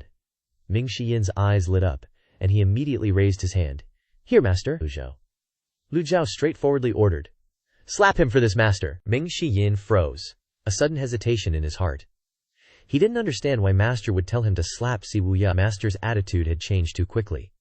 The surrounding disciples also had no idea what the hell was going on. Knowing fourth senior brother was awkward, Siwuya suddenly said, "I'll do it myself." He raised his hand and slapped himself hard across the face, the sound loud and crisp. Lu Zhao asked, "Do you feel wronged?" Siwuya replied, "I wouldn't dare." Lu Zhao shook his head, speaking indifferently. "Anyone who shames Golden Court Mountain will be severely punished without mercy." When the 10 great masters of the righteous sects surrounded and attacked this old man twice, "Where were you guys?" Lu Zhao continued in a deep voice. You won't be able to eat or sleep peacefully until this old man is dead, right? Si Wuya choked on his words for a moment. Then the young man hurriedly cried out, I wouldn't dare! The other young disciples remained silent, not daring to utter a word. Si Wuya kowtowed, raising his voice. The 10 great masters. Encirclement was an impromptu decision, an action in a flash. After that incident, first senior brother already dealt with those righteous sect bastards. When senior sister Zhao Yue was captured and taken to the holy altar in Runan City, it was second senior brother who went to the holy altar and slaughtered many experts. Lu Zhou coldly uttered, if you're still so loyal to Golden Court Mountain, then honestly reveal the location of the crystal orb and the situation at the divine capital. From ancient times until now, from emperors to commoners, everyone needs a teacher's guidance to become a virtuous and benevolent person. Si Wuya fell silent. Lu Zhou had already expected him not to reveal the crystal orb's location. Lu Zhou continued his lecture. Raising a rebellious disciple like you, the one who truly can't eat or sleep peacefully, is this old man. Lu Zhao's lecture was like a thunderous bell. Not overly harsh, yet it resonated deeply and seeped into the minds of every Golden Court Mountain disciple present. Si Wuya, a burly man who was usually calm, now had wide eyes, tightly pursed lips, and the muscles on his shoulders and arms were clenched tight from tension, as if he dared not breathe heavily before his master's anger. Ming Xinyan's usually calm and slightly humorous face now paled, his eyes flickering, and his brows furrowed. He seemed to be wondering if he too was a rebellious disciple in master's reprimand. Zhu Honggong, with his sycophantic nature, immediately burst into tears, snot and all flowing down his face. Zhao Yue, a sharp and strong woman, froze upon hearing this reprimand. Her lips were slightly pursed, and her eyes revealed surprise and a hint of shame. Duan Wusheng's expression was stern, his jaw tightened. He didn't say a word, but his hand unconsciously clenched into a fist, as if enduring immense pressure from master's words. Xiao Yuanhair's eyes were wide and round, her expression unaccustomed to the heavy atmosphere. But she just didn't give a damn, kept her hands busy, and her jaw chewing. Lu Zhao's eyes spun around like windmills, scanning his surroundings. The old man wanted to see how these rascals would react. Ming Xinyan couldn't hold back anymore and stepped forward, saying, Seventh, what's wrong with you? Duan Wusheng also chimed in, Seventh, what difference does it make whether you say it or not at this point? You keep saying you want to be filial to master, but is this attitude of yours befitting of a disciple? The two had said their piece, and the others remained silent. Si Wuyai finally spoke. This disciple doesn't know what second senior brother said, but this disciple believes in his own judgment. If there comes a day when this disciple realizes he's wrong, this disciple is willing to atone with death. Ming Xinyan glared angrily, suddenly stepped forward, grabbed Si Wuyai's shoulders, and said through gritted teeth, Seventh, look me in the eye. Do you dare guarantee that all of your judgments are without error? Think clearly, think carefully, before you speak. Si Wuyai was speechless. In this world, even the wisest person wouldn't dare claim to be right in all their judgments. Si Wuyai was confident, but he understood this principle. He recalled the scene at the Lotus Terrace, and then the scene at Shuntian Garden. In that instant, he not only felt that he was wrong, but even that all of his judgments were wrong. Wrong from beginning to end. Si Wuyai regained his composure and asked the same question as second senior brother Yu Shangrong. Master, have you found a way to break through to 9 leaves? Everyone's eyes immediately turned to Lu Zhou, awaiting his answer.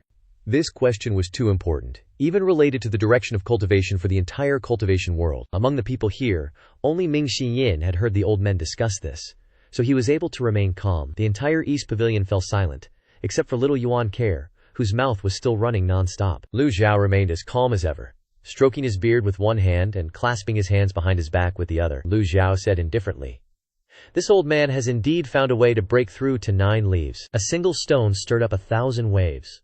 Everyone here, except for Ming Xinyan and little Yuan Hair, was shocked. Granny, give little Yuaner another popsicle to cool off. Si Wuyai, who was originally in a listless state, suddenly felt like he had been injected with a shot of adrenaline. His eyes widened as he looked at his master, his arms trembling uncontrollably, as if he was having cramps. How could this be? Ming Xinyan waved his hand and said, Even if I told you the method, would you have the courage to do it? You have to sever the golden lotus, would you dare? The crowd exclaimed, Sever the golden lotus. Until now, this method has only been speculation. Lu Zhou really hoped someone would try this method. After all, he had a large number of reversal cards in his hand, which would help him to take the normal path to attack 9 leaves. Lu Zhou certainly hoped that his disciples could advance to 9 leaves, but severing the golden lotus was tantamount to suicide. Without courage and bravery, who would dare to do it? Moreover, this method might not necessarily succeed. As someone who transmigrated to this world, Lu Zhou understood that any theory needed a lot of guinea pigs to experiment on.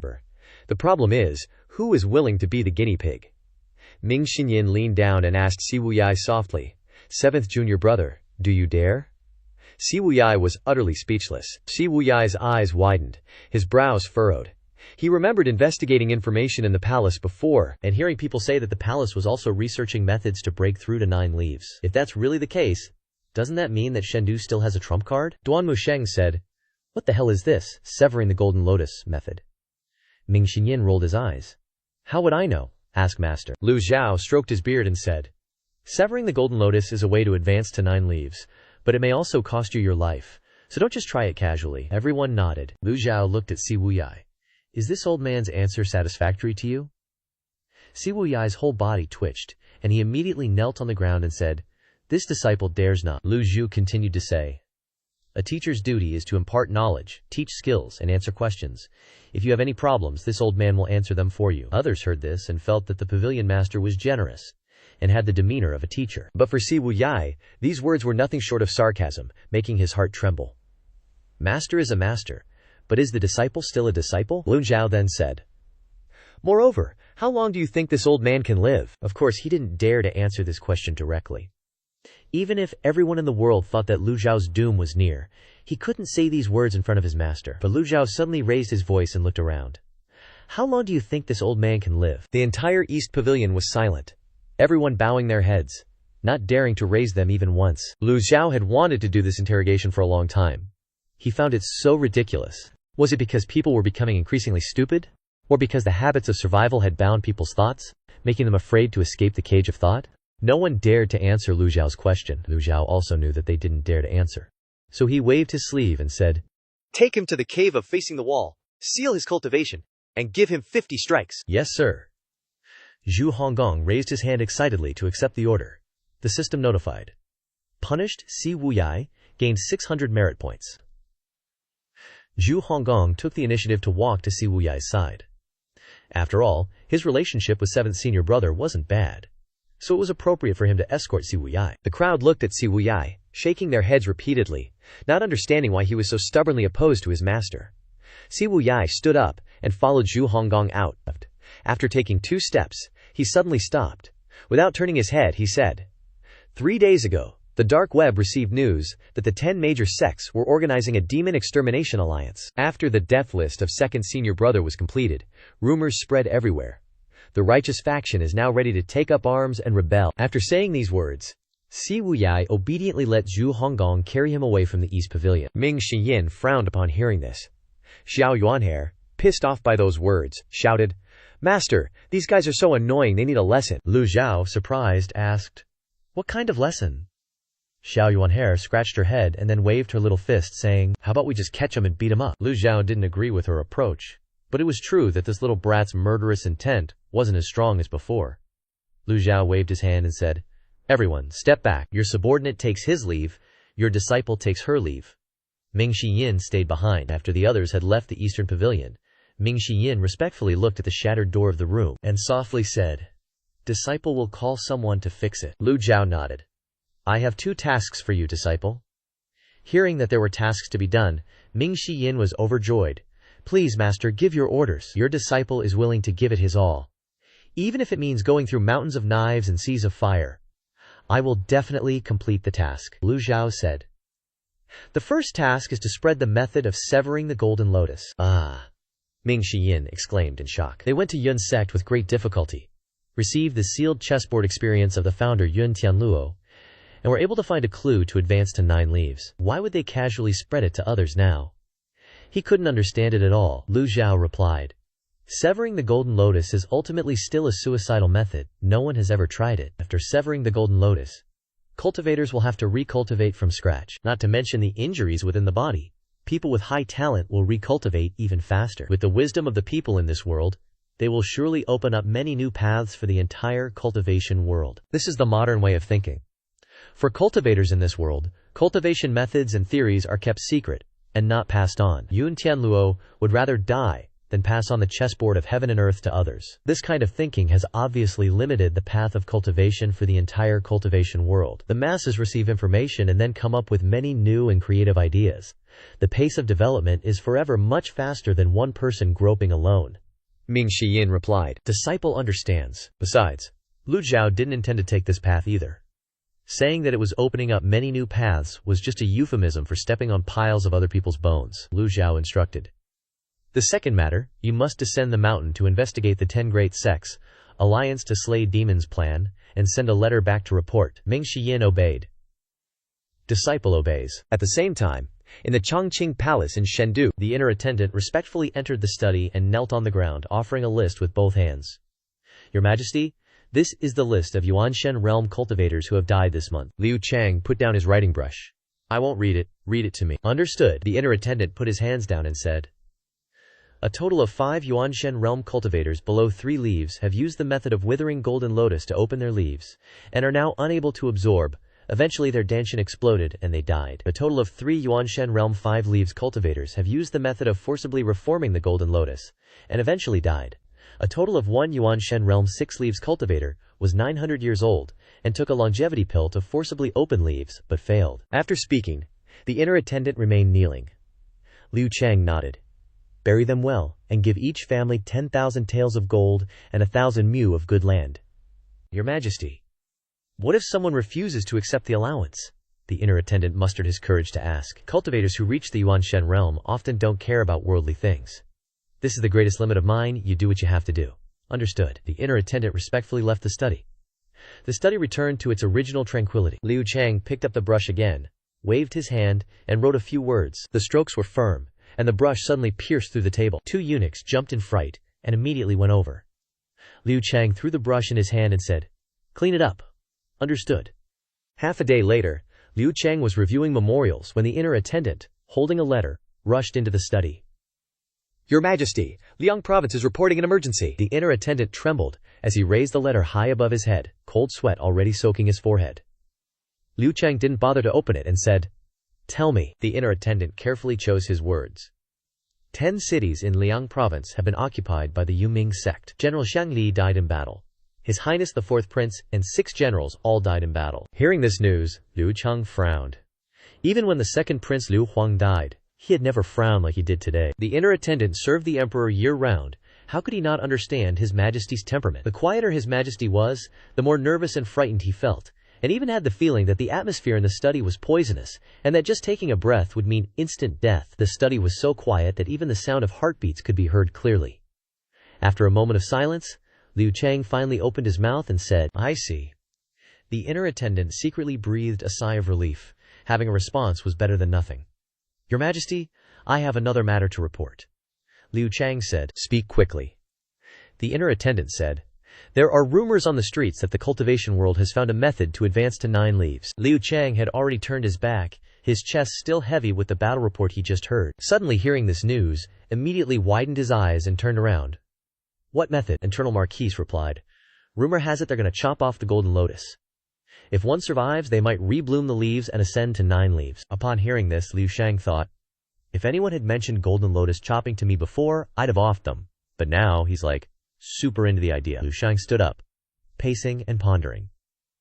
Ever since Emperor Yongshu kicked the bucket and Liu Chang took the throne, he's been slacking off, obsessed with reaching 9 leaves. He's been using the whole damn Daiyan Empire's resources for centuries, and finally figured out that the golden lotus is the thing gatekeeping cultivators from 9 leaves. He tried everything, binding it, modifying it, even considered chopping it, but always dismissed the idea. Now this rumor pops up? Where there's smoke, there's fire, Liu Chang asked. Who's spreading this? Internal Marquise reported. The rumor started at a courier station in Chengdu. This theory spread like wildfire through the capital, but most people don't buy it, I figured. Your Majesty's been stressing about this, so I rushed to report. Your Majesty's so wise, you'll make the right call. Liu Chang followed up. Has anyone actually tried this? Internal Marquis shook his head. Liu Chang was deep in thought. The Internal Marquis dared not move or speak out. This golden lotus chopping method is basically suicide. No wonder His Majesty doesn't believe it. Liu Chang has studied it for years, sacrificing countless nascent soul experts he can't even remember. On the bookshelf behind him is a list of people who have died in this experiment.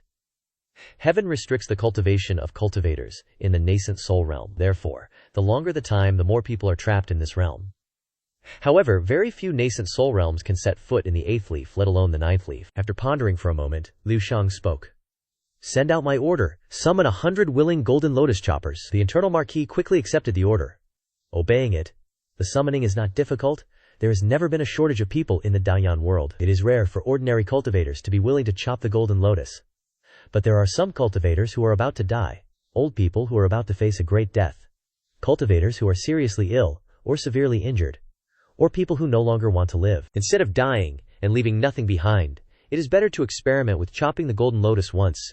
With heavy rewards there will be brave men. After the internal marquis left, Liu Shang raised his hand. A small miniature of the 100 Tribulations' motionless body appeared in his palm. Stepping on the golden lotus 8th leaf locked in golden light, 8 pieces of leaf Chong Man constantly rotating around the golden lotus, emitting dazzling light. Liu Shang's eyelids twitched slightly. If the golden lotus chopping method can be realized, then he must give up the 8th leaf cultivation and start blooming the leaves again from the beginning. Liu Shang was not sure whether he could do it or not. The square-headed guy spread the news all over the place. Nickname promotion 9 Leaves has a major discovery. Shendu is the core of Dayan, and cultivators in the world often gather here. Rumors about the golden lotus chopping method quickly spread throughout the 9 provinces, causing huge waves throughout the world. So is the right path, so is the magic path. Everyone is competing to study the method of advancing to 9 leaves. In a very short period of time, this method has appeared in 3 factions. The group of people who do not believe, the progressive group who believe, and the action group. This news also reached the ears of the Netherworld sect. At this time, everyone had gathered. Yu Zhenghai walked back and forth with his hands behind his back. The 4, Hua Zhongyang, Bai Yuqing, Yang Yan, and Di Qing, stood in a row with their heads bowed. Hua Zhongyang was the first to kneel down and ask the sect master to punish him. It was because the subordinate could not stop the 7th master. The other 3 also knelt down, and the 4 of them said in unison, "Please punish the sect master." Hua Zhongyang thought to himself. In the battle in Liangzhou City, the Netherworld sect won, winning very beautifully and gloriously. All 10 cities of Liangzhou belonged to the Netherworld sect. But Yu Zhenghai was not happy at all. Yu Zhenghai frowned and looked at the 4 great protectors kneeling in front of him. He couldn't really punish them severely. In a fit of anger, Yu Zhenghai punched the table. Boom! Without using his original energy, just relying on the hardness of his fist, the table was shattered by Yu Zhenghai. Yu Zhenghai was so angry that his face was ugly. Without 7th junior brother, how do you want me to unify the world? Do you want me to follow the words of those idiots outside and chop off the golden lotus? The 4 great protectors knelt on one knee on the ground, not daring to even breathe heavily. After a moment of silence, Hua Zhongyang said, 7th master insisted on returning to the Demon Sky Pavilion. We subordinates could not stop him. Moreover, the old senior's cultivation was extremely terrifying. Even a master like Xiang Li could not withstand a single move from him. Yu Zhenghai turned around. Stand up. Yu Zhenghai sighed and said, if he insists on returning, I will respect his choice. At this time the 4 people stood up one after another. What can I do if I don't respect it? Could it be that he ran to the Demon Sky Pavilion to rob Si Wuya back? Hua Zhongyang asked. Sect master, so what should we do next? Yu Zhenghai said. Before 7th junior brother came, Liang Zhao had made a plan to isolate the capital and simulate all the possibilities for me to see. No matter what, the isolation plan must be implemented. The Netherworld sect will sooner or later take Shendu. Hearing this, Din Qing of the Xuanwu Hall sighed. 7th master is such a talented man. What a pity. What a pity. The other 3 also shook their heads and sighed. What a pity. At the same time, at the Demon Sky Pavilion, perhaps because there was a lot of cold air inside the Mianbi cave, Si Wuya sneezed loudly after his cultivation was sealed. Knowing that Si Wuya would be cold in the cave, Zhu Honggong prepared a warm set of clothes for him. Zhu Honggong is on his way to bring it. Zhu Honggong immediately flattered Si Wuya by putting his arm around his shoulder, and said with a chuckle, 7th senior brother, why don't you tell me where the crystal ball is hid? Si Wuya glanced at Zhu Honggong. Master asked you to come here to win me over. Zhu Honggong replied. 7th senior brother, based on my intelligence, do you think I can get any information from you?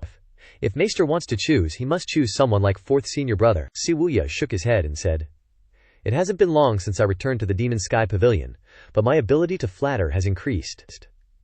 Zhang Honggong continued, I don't like to hear what 7th senior brother said. Comparing my honesty and frankness with flattery is a great insult to me. I'm so wronged. Si Wuya didn't care. How could Si Wuya not be aware of Zhu Honggong's tricks? I know you very well. To be honest, I only know that the crystal ball has been wandering to Rongxi, and is no longer in Dayan. Zhu Honggong smiled and stepped behind Si Wuya, carefully massaging his shoulders. Rongxi, 7th senior brother, With your talent, it shouldn't be difficult to help Master find the crystal ball, right? Si Wuya glanced at Zhu Honggong like, damn, 8 bro? You got simped by the Dark Hall already? Zhu Honggong chuckled. I just think the Dark Hall is way better now. Look around, fam. More people, food, sleep, training. Got cute chicks watching sunsets, and a bunch of shameless old dudes bragging all day. It's lit. Si Wuya gave him a WTF look. Zhu Honggong kept going. I'm serious. I'm really digging the Dark Hall like this. Si Wuya shoved his chubby hand away. Trying to squeeze info out of me, huh? Zhu Honggong made an innocent face. Nah, man. Si Wuya dropped the bomb. Rongxi has 5 kingdoms. Wuhan, Lulan, Sushen, Chengdu, and Xiguang. Master hid the crystal ball himself. Good luck finding it in that mess. Besides, who knows if someone else even got their hands on it? It might have wandered off to the 7 kingdoms of Rongbei. Zhu Honggong scratched his head. Master seal? Hard to crack, probably. Si Wuya said. Like fourth bro always says, can you guarantee all your guesses are right? Nothing's absolute, my dude. Zhu Honggong nodded, then realized, wait, that's sus. Did Master everything? He won't give you grief, Si Wuya countered. You think it's the truth, but Master's gonna see it as total BS. Zhu Honggong was speechless. Suddenly, a light hum came from outside the cave. 7th bro! I vouch for you. And you're talking smack about Master? Xiao Yanhair, in green robes, stood at the entrance, glaring at Si Wuya. If it weren't for Master, you'd be dead, little sis. Si Wuya stammered. I didn't mean it like that. Yes, you did. Xiao Yanhair huffed. You're such a know-it-all. She stormed off without listening to his explanation. Zhu Honggong and Si Wuya exchanged glances. Si Wuya looked defeated. Zhu Honggong wisely kept his mouth shut. Si Wuya sighed. Even little sis misunderstands me. He shook his head. One more or one less, whatever. I'm used to it. Suddenly, Si Wuya turned to Zhu Honggong. Alright, 8 bro, spill the tea on the Dark Hall. 8. Zhu Honggong scratched his head. Let's start with those old geezers. Meanwhile, inside the East Pavilion, Lu Zhou finished comprehending the heavenly book. He felt a surge of power, almost overflowing. Relaxed, Lu Zhou looked at the ancient sheepskin map. The areas he knew were clear, but the rest was still shrouded in darkness. However, the Wuhan Mountains area was becoming clearer. Did Yu Shangrong go to the Wuhan Mountains? Lu Zhou stroked his beard, pondering. After thinking for a while, feeling it was fruitless, Lu Zhou sat cross-legged and opened the system interface. Merit points. 44, 200. Still over 50,000 short for the 100 Tribulations insightful Dharma body. Lu Zhou didn't hesitate. Lottery. 50 merit points consumed. Received 10 reversal cards. Lu Zhou got it. The high win rate at the start was based on my needs. Yeah right, give me a Dharma body. Lu Zhou drew 20 times in a row. All failures. He reluctantly frowned and gave up drawing. Lu Zhou hadn't drawn anything worthwhile in ages, just reversal cards. He looked at his items and gritted his teeth, buying 2 one-hit kill cards, spending 6,000 merit points. Screw the rest, nothing beats a one-hit kill card. Right now, the one-hit kill card was still his ultimate trump card. Just as Lu Zhou was pondering his next move, Zhao Yu appeared outside the East Pavilion. Master, Zhang Aijian sent a flying letter. Read it, Lu Zhou ordered. Zhao Yu opened the letter and read softly. Senior, I have 2 things to report. First, you asked me to investigate the palace. I have some leads. Someone in the palace is researching methods to advance to 9 leaves. But it's super secret. I can't infiltrate yet. I only know that the Divine Capital has a huge secret network doing this stuff. They're highly cautious. Your move to announce the method to cut the Golden Lotus to the world must have pissed them off. Second, the righteous sects are restarting their alliance to destroy the demon. Be careful. Finally, Li Jinyi showed up in Liang Province City. Are you happy, senior? Ha ha ha. After reading the letter, Zhao Yu's expression was unnatural. She said, Master, Jiang Aijian's letter reminded me of something. Lu Zhou asked, what is it? Zhao Yue honestly said, when I was in the palace, I heard people say the current emperor never attended court. The empress dowager was seriously ill, and I never saw the emperor visit. Later, Eunuch Li said the emperor was very busy, with important matters to attend to. What could be more important than Liang Province City? More important than the empress dowager? Zhao Yue couldn't understand, expressing her long-held doubts. Lu Zhou said calmly, indeed, he has other things that are more important. Some people in this world only care about one thing, and will sacrifice anyone for it.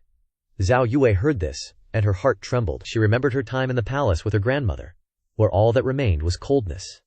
Was there not a single shred of affection in such a large palace? 10 days later, the theory of severing the Golden Lotus to enter the 9-leaf stage had spread throughout the cultivation world. After much debate, the faction that disbelieved this theory grew larger. They believed that severing the Golden Lotus was a ridiculous conspiracy. Their basis was that in the past 10 days, 10 cultivators had died after severing the Golden Lotus, with none surviving. The Action faction insisted that these people died because they were already on their deathbeds. Severing the Golden Lotus only worsened their injuries, leading to a quick demise, and thus, they were not a valid reference. The two sides argued incessantly. Whether they believed it or not, the method of severing the Golden Lotus had spread throughout the cultivation world. Many cultivators even used the severing of the Golden Lotus as a basis for more radical theories, such as severing the Golden Lotus before the opening of the leaves, or methods to transform the Golden Lotus into a magical artifact. Pitch black in the Zunhua tomb. Yu Shangrong had forgotten how long he had been in this dried-up well. His hand twitched slightly. A miniature Dharma body appeared in his palm. Yu Shangrong felt that the vital energy in his body was sufficient to charge into the two-leaf stage. Opening leaves! A circle of light appeared on the Dharma body, running from top to bottom. Unlike the last time, the circle of light did not descend to the soles of the feet. Yu Shangrong had completely figured out the key point. If he could open leaves without the Golden Lotus, then he didn't need the Golden Lotus at all. With the vibration of vital energy, the circle of energy became more and more radiant, illuminating the entire dried-up well. From any perspective, Sword Devil Yu Shangrong was a great swordplay expert, a rare genius in the world. From the sword slave Wang Haichao of Mobei, to the first sword king in Qingzhou, and even the sword emperor Yu Zhang of Lulan, all had to die at his hands. There are many cultivators who love the way of the sword, and countless people who use swords as weapons, but few have reached the strength of Yu Shangrong. Yu Shangrong had a clear understanding of each advancement stage. He could feel the energy of the Dharma body expanding higher and higher. The circle of energy continued to increase, and the resonance became more intense. Boom. Yu Shangrong's state of mind was calmer than the first time he opened the leaves. Yu Shangrong could almost be certain that he could open the 8 leaves without the Golden Lotus. It was just a matter of time. Boom! A loud noise rang out as the Dharma body expanded outward. 2 leaves was equivalent to a Dharma body, about 2 zang in height. When the Dharma body expanded, this small, dried-up well could not contain its volume. Fortunately, the Dharma body was formed by the condensation of energy, and whether it caused destructive force or not was up to Yu Shangrong's choice. Boom! Energy erupted in all directions, colliding with the walls and returning to its original state. Yu Shangrong raised his hand, and vital energy wrapped around his palm, turning into gang energy. The glittering golden gang energy once again illuminated the surroundings. Yu Shangrong looked at the Zunhua grass. Unfortunately, the Zunhua grass was always under the dried-up well, so how could it survive? All the Zunhua grass had long since withered and died. The people of the gentleman's kingdom, who were destined to die young, never gave up their pursuit of longevity. This was true in the past, and it is true now. There was a time when Yu Shangrong looked down on this pursuit. Birth, old age, sickness, and death are common in life. Living may not necessarily be happy, but dying will surely bring peace. Only later did he realize that living is the value of human existence. Yu Shangrong summoned the 100 Tribulations Illumination Dharma body again. Boom! The miniature Dharma body floated in front of him again. There was no Golden Lotus under his feet, and 2 pieces of lotus leaves were constantly spinning around the Dharma body, proving that Yu Shangrong had successfully entered the 2 leaves of the primordial spirit realm. Yu Shangrong smiled, considering it a success. When he opened the leaves for the first time, he was very uneasy, as if he were gambling, but opening the 2 leaves confirmed the feasibility of the method of severing the Golden Lotus. Yu Shangrong tried to sense the position of the evergreen sword and mobilized his vital energy. Buzz! The evergreen sword vibrated a few times, and then became quiet again. Still not enough. Yu Shangrong sat down cross-legged again. In the future, each time he opened the leaves, the difficulty would increase, but at the moment, Yu Shangrong still had no other way to quickly improve his cultivation. He could only continue to cultivate in this dried-up well. Second senior brother! A clear voice suddenly came, sounding very distant and weak, mixed with the sound of wind and snow. It would be difficult to hear if one did not listen carefully. Yu Shangrong's ears twitched. He used vital energy to transmit his voice. 6th junior sister? It really is second senior brother. Outside Wushan Mountain, the wind and snow were still raging, and heavy snow had buried the trees on the entire mountain range. Ye Tiangxin, dressed in white, floated in the air. Yu Shangrong's voice unexpectedly carried vital energy as it came out. Yu Shangrong was curious. 6th junior sister, this place is remote and desolate. How did you get here? Ye Tiangxin happily looked at the Wushan mountain range and said, I've been searching for Chenghuang all over Daiyan, running from Mobei to the northwest. I heard some people from the mountain tribes mention Wushan Mountain here. Last time, second senior brother said he wanted to come to Wushan Mountain, so I stopped by to see. I didn't expect second senior brother to really be here. Yu Shangrong smiled and replied, Have you found Cheng Huang yet? It's not that easy, Ye Tiangxin said dejectedly. Second senior brother. I just felt fluctuations of vital energy here, a similar aura to when you killed Zhang Yuanshan but much weaker. What happened? Ye Tiangxin wandered around Wushan Mountain, guessing that Yushang Yuanshrong was in this mountain cave. She felt that second senior brother should come out now, but why didn't she see him? Yu Shangrong said calmly. I severed the golden lotus and need to open the leaves again. Yi Tiangxin was shocked to hear this. Second senior brother, you severed the golden lotus? Yu Shangrong said gently. The golden lotus was infected by witchcraft, so I had no choice but to sever it. It seems to be going well so far. I'll save you. Ye Tiangxin burst out with energy, and vital energy poured out like a tide, forming a gang seal that struck Wushan Mountain. Boom! One move of the Azure Sea Tide song just cleared a huge boulder. Yu Shangrong chimed in to stop her. No need. Yi Tiangxin was puzzled. Why? I have to open leaves all over again. It won't be safe coming out of the Zhonghua tomb, Yu Shangrong replied. True that, in the cultivation world, Yu Shangrong has made too many enemies, each one powerful.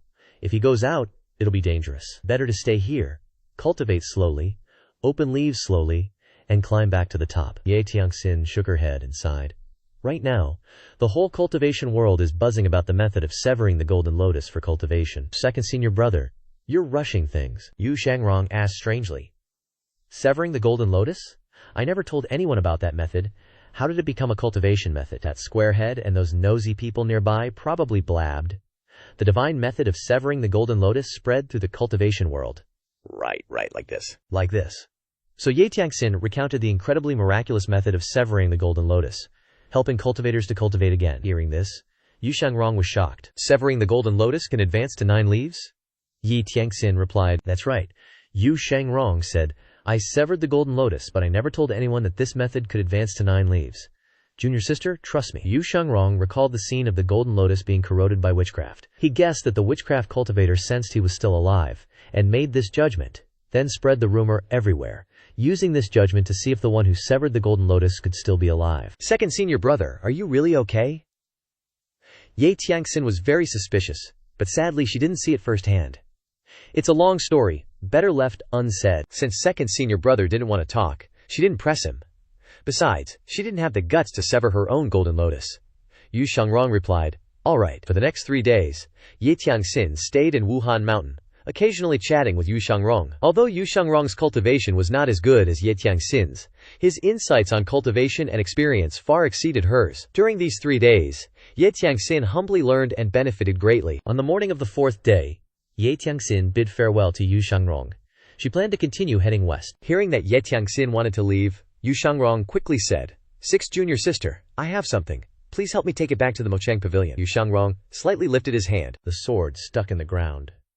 A surge of energy separated the heaven scroll of Genesis from the wellhead, flying towards the light on the tomb's peak. Ye Tiangxin sensed the fluctuation of vital energy, so she leaped up, stepping into the air and flying to the top of Wuhan Mountain. As the Gang Yin carried the heaven scroll of Genesis out, Ye Tiangxin quickly grabbed it. The Gang Yin dissipated. She didn't leave immediately, but descended to the hole on the top of Wuhan Mountain, transmitting her voice inside. Second senior brother? What is this? Her voice became very clear. Yu Shangrong looked up. On the tomb's peak, where the light came from, he could sense a figure moving. This is Master's thing. Ye Tiangxin said, I understand. I will take this thing to the Mocation Pavilion. Sorry for the trouble. Ye Tiangxin bowed in midair. Second senior brother, you're welcome. Thank you for your guidance these past few days. This time, Yu Shangrong didn't answer her but closed his eyes. Ye Tiangxin's appearance was a reminder to Yu Shangrong. Although Wuhan Mountain was desolate, it didn't mean there was absolutely no one. Opening leaves creates fluctuations that can still attract experts here. Ye Tiangxin carefully put away the heaven scroll of Genesis and flew south through the air. She had to return to the Mocation Pavilion to hand over the item before continuing west. Ye Tiangxin flew south all the way, continuously flying for a day and a night, crossing countless rivers, mountains, and snow, before she could vaguely see the city of humans. Ye Tiangxin stopped, hovering in midair. Her black hair was covered with snow, her white clothes and white cloak blending into the snow. If you didn't look carefully, you wouldn't recognize her figure in the sky. She didn't continue flying but stood there for a long time. In front of her was the blackness of the city. Behind her was the world covered in white snow. The cold place is not necessarily black, and the warm place is not necessarily white. After enjoying the snow scene for a long time, Ye Tiangxin mobilized her vital energy. Her figure shot towards the city of humans like a shooting star. The theory of severing the golden lotus for cultivation not only spread throughout the cultivation world of Daiyan, but also to the foreign tribes in the western and northern Rong. From the beginning, foreigners have pursued strength. With this cultivation theory, the cultivators of the 12 countries immediately embarked on experiments. In a relay station in Daiyan, some cultivators gathered to exchange information and conveniently drink some wine. After 3 rounds of wine, the conversation turned to politics. Brothers, you say that severing the golden lotus is a method to advance to 9 leaves. I know this. Everyone outside is rumored to be like this, but what do you mean by saying that it's only pseudo 9 leaves? The cultivator drinking wine, dressed in strange clothes, spoke up. Of course it's just pseudo 9 leaves. The Dharma body doesn't have a golden lotus. How can it be a true Dharma body? Man in strange clothes continued. However, after advancing to 9 leaves, they may condense the golden lotus again. Only then will they become a true 9 leaves master. A bald guy spoke up. Makes sense. The problem is, can you survive after severing the golden lotus or not? The man in strange clothes answered the question. However you put it, there will be a way to solve this. Many people will die even without severing the golden lotus. If it were you, you would try it once. Makes sense, makes sense. At this time, a person sitting next to the man drinking wine in strange clothes said, Brother has extensive knowledge. May I ask for your esteemed name? Man in strange clothes took a sip, and Chu replied, I don't dare to accept your esteemed name. My surname is Ri. Some random cultivator suddenly clasped his hands and said, Hearing one word from Brother Ri is better than reading books for 10 years. Ming Shiyin was speechless AF. He thought to himself, wait, hold up. Something's sus here. After grabbing a mouthful of food, Ming Shiyin shook his leg and said to the person opposite, So, is it true that the 10 great sects are gathering to form a demon-slaying alliance? The man with the bun next to him replied, Strictly speaking, it's only the 7 great sects now. The Zheng Yi Dao, Jingming Dao, and Tianjian sect have been wiped out long ago. Ming Shiyin sneered. The 7 great sects want to challenge the Great Dark Palace? Are they trying to speedrun their deaths? As soon as he said that, everyone around him looked at Ming Shiyin, but no one dared to nod. Suddenly another dude joined the convo. Brother Ri, let's not talk about the fact that the master of the Great Dark Palace is about to face a major tribulation. The 7 great sects alone are very different from before. Oh? Ming Shiyin pretended to be all ears. Think about it. The 10 great sects failed to siege Jinting Mountain countless times. Especially the last 2 times were the most tragic. This time, they will be more careful and more prepared. Ming Shiyin took a sip and nodded. That makes sense. The man with the bun continued. Just 2 days ago, the disciples of the Duanslin Academy even invited their old ancestor to come out of seclusion. Ming Shiyin asked, Old ancestor? The man with the bun said, Sword demon Yu Shangrong killed their sect master Chengjian, so the old ancestor, Chang Yan, had to make a move himself. Duh, his family was killed. He definitely won't let it go. Hearing this, Ming Shiyin laughed out loud. Ming Shiyin sarcastically said, He's already halfway to the grave, and he still wants to fight the Great Dark Palace. I remember, Chang Yan's cultivation has declined. The man opposite glanced around and said in a low voice, Things are different now. Everyone knows that Duanlin Academy has no barrier. Why doesn't anyone dare to mess with them? Hearing this, Ming Shiyin continued to ask, Isn't it because there's a dangerous canyon protecting them? What good is a canyon? It's because, quote, the man spoke even quieter, Duanlin Academy has a large amount of demonic essence elixirs. Ming Shiyin didn't know what to say after hearing this. After a while, Ming Shiyin glared at the man opposite him. Duanlin Academy isn't even a major sect. The 10 great sects are all bark and no bite. How could they have demonic essence elixirs? The man laughed out loud. How would I know? I'm just repeating what I heard. Why not take advantage of free info? Ming Shiyin continued to ask. Do you know what other sects are in the demon-slaying alliance? The man with the bun replied. The rest are just some small sects not worth mentioning. The major sects are all busy researching the theory of severing the golden lotus. Speaking of this, Ming Shiyin stood up and said to the man, Thanks. The man grinned and said, Brother Ri, can you pay for this table? The others also looked at Ming Shiyin. They had shared so much info with this Ri guy these past few days. And he only talked about how awesome the 9 fiends of Great Dark Palace were, especially exaggerating the 4th fiend, Ming Shiyin, to the point where no one believed him. It was interesting at first, but later everyone got tired of it. Sharing so much info with him, if he knew what's good for him, he would treat us to tea, right? Ming Shiyin glared at them. Pay for what? It's already good that I'm not asking you to treat me to tea. After saying that, Ming Shiyin turned around and left. The group was dumbfounded. What the hell? We talked until our throats were dry and we didn't even get free tea. At the same time, at the Qing Palace in Chengdu, Liu Chang was still sitting in the study, wielding a brush and splashing ink, writing 4 characters on paper. Unify all races. There was something very strange in Liu Chang's eyes. And suddenly the inner servant Marquis stepped in to report, "Your Majesty, the first group of cultivators who experimented with the method of severing the golden lotus have yielded results." Liu Chang spoke, and the inner servant Marquis reported the details. This time, a total of 10 cultivators severed the golden lotus, 1 with 3 leaves, 5 with 2 leaves, and 4 with 1 leaf. 9 people died in agony, and 1 survived. After the inner servant Marquis finished speaking, his face showed excitement. Liu Chang's hand holding the brush froze in midair, and he said in a deep voice, "Repeat it again." The inner servant Marquis obeyed and repeated. This time, a total of 10 cultivators. Liu Chang growled. The last sentence, the inner servant Marquis said quickly in fear. 1 person survived. The muscles on Liu Chang's face were clearly trembling, and excitement was also revealed in his eyes. The reason he did this was to check whether he could survive after severing the golden lotus. After many years of research, Liu Chang knew very well that the golden lotus would absorb life force. Surviving the severing of the golden lotus meant that this problem had been solved. He was the king of a country, controlling the entire Great Yan dynasty. How could he not be excited when he heard this? Over the years, he had put in so much effort, used all kinds of unorthodox methods, and spared no expense to find a way to advance to 9 leaves. But all of them failed, to the point where he himself felt tired. Now that all his efforts had been rewarded, he was of course extremely excited. The inner servant Marquis said, "Congratulations, Your Majesty, congratulations, Your Majesty. This dude's got a solid build. Decent talent and foundation, that's why he's still kicking. The gods already told the royal physician to patch him up real good." Liu Chang ain't shy about singing praises, making the Marquis of Internal Affairs want to burst with joy. Liu Chang adds, "Make sure he stays alive. No expense spared." The Marquis of Internal Affairs, obedient as a puppy, acknowledges. "Understood." Liu Chang then says, "Those who bit the dust get the standard compensation. The Divine Capital's research into the 9 leaves is top secret. Keep it on the DL. Same goes this time." Understood. The Marquis of Internal Affairs carefully exits the study, glances around, and heads off in another direction. Inside, Liu Shang's spirit is like 10x more pumped than before. If a severed golden lotus can survive, what about sprouting leaves, huh? Gotta keep experimenting on these suckers.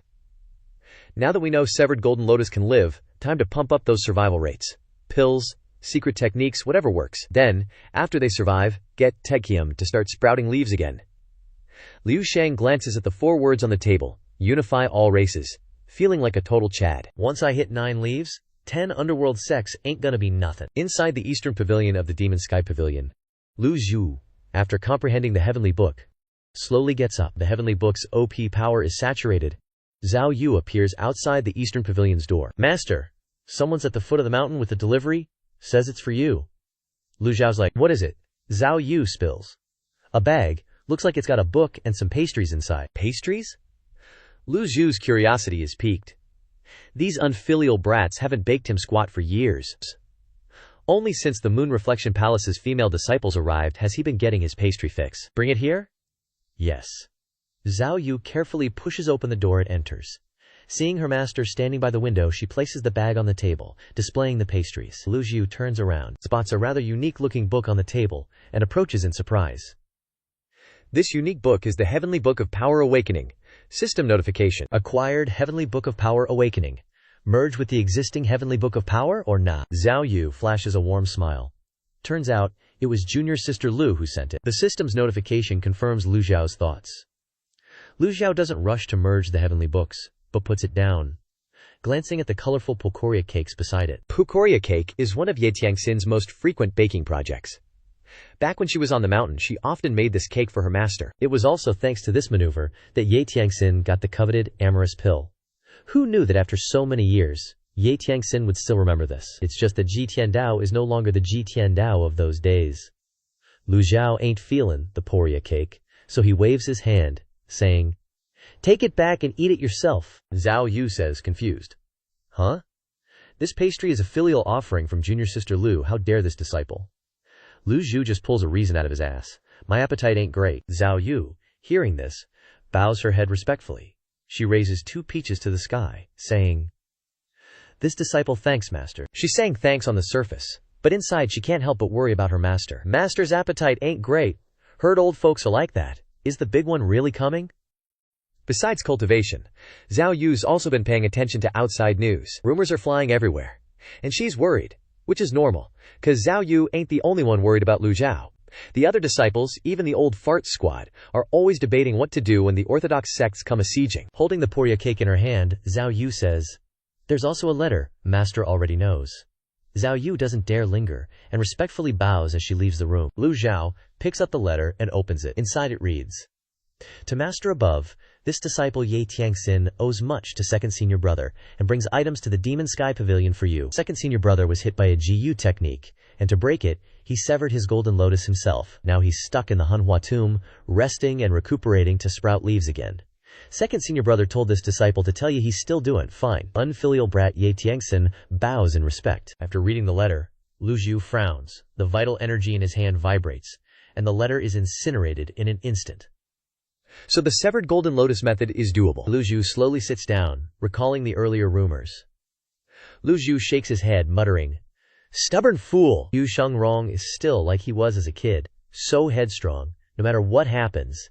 He just silently deals with it himself, without asking for help. Right now, the orthodox sects are organizing a demon-slaying alliance, wanting to siege Golden Court Mountain. Lu Zhou originally planned to gather the old fart squad to discuss Yu Shengrong's Golden Lotus severance, but on second thought, if this gets out, it'll only cause more trouble for the Demon Sky Pavilion. Besides, there ain't many folks who've successfully severed their Golden Lotus. Not much reference value yet.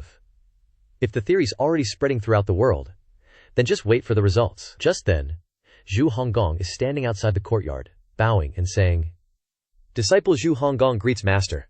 Lu Zhou says, "Come in." Lu Zhou puts his hands behind his back and walks to the window, looking out at the scenery. Zhang Honggong pushes the door open and enters, bowing and saying, "Master, this disciple has good news." Lu Zhou glances at him and says, "Speak." Zhang Honggong excitedly reveals a face waiting to be praised. These past few days, this disciple has been hanging out with 7th senior brother and has dug up quite a bit of intel related to the memory crystal ball. Lu Zhuchu turned his head to look at Zhu Honggong and said calmly, "Spill the tea." When Zhu Honggong was on Menghu Mountain, his most solid backer was Si Wuya. Si Wuya helped Zhu Honggong a lot in the dark, and the two were quite close.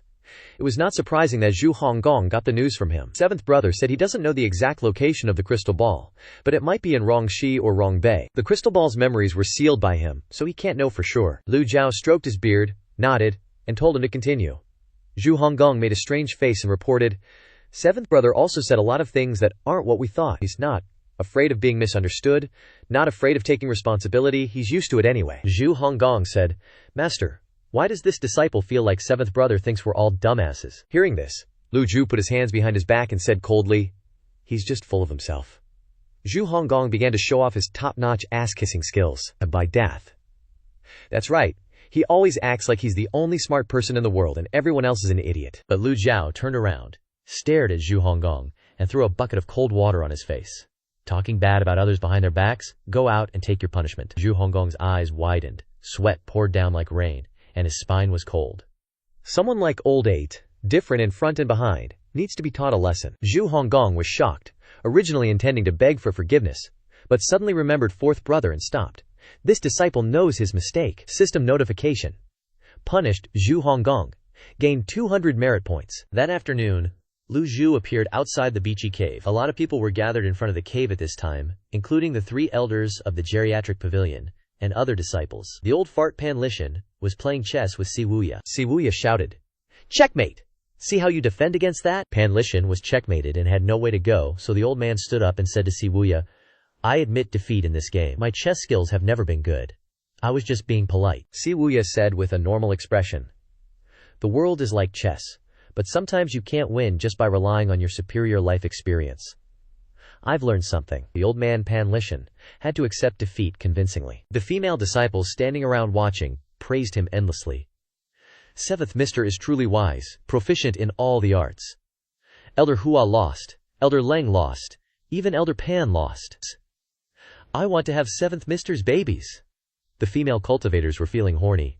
Now that they're done with chess, I wonder what they'll compete in next. I want to see more. Leng Luo, Hua Wudao, Pan Zhong, and Zhu Ji We're speechless at these girls. They'll be simping, even in their next lives.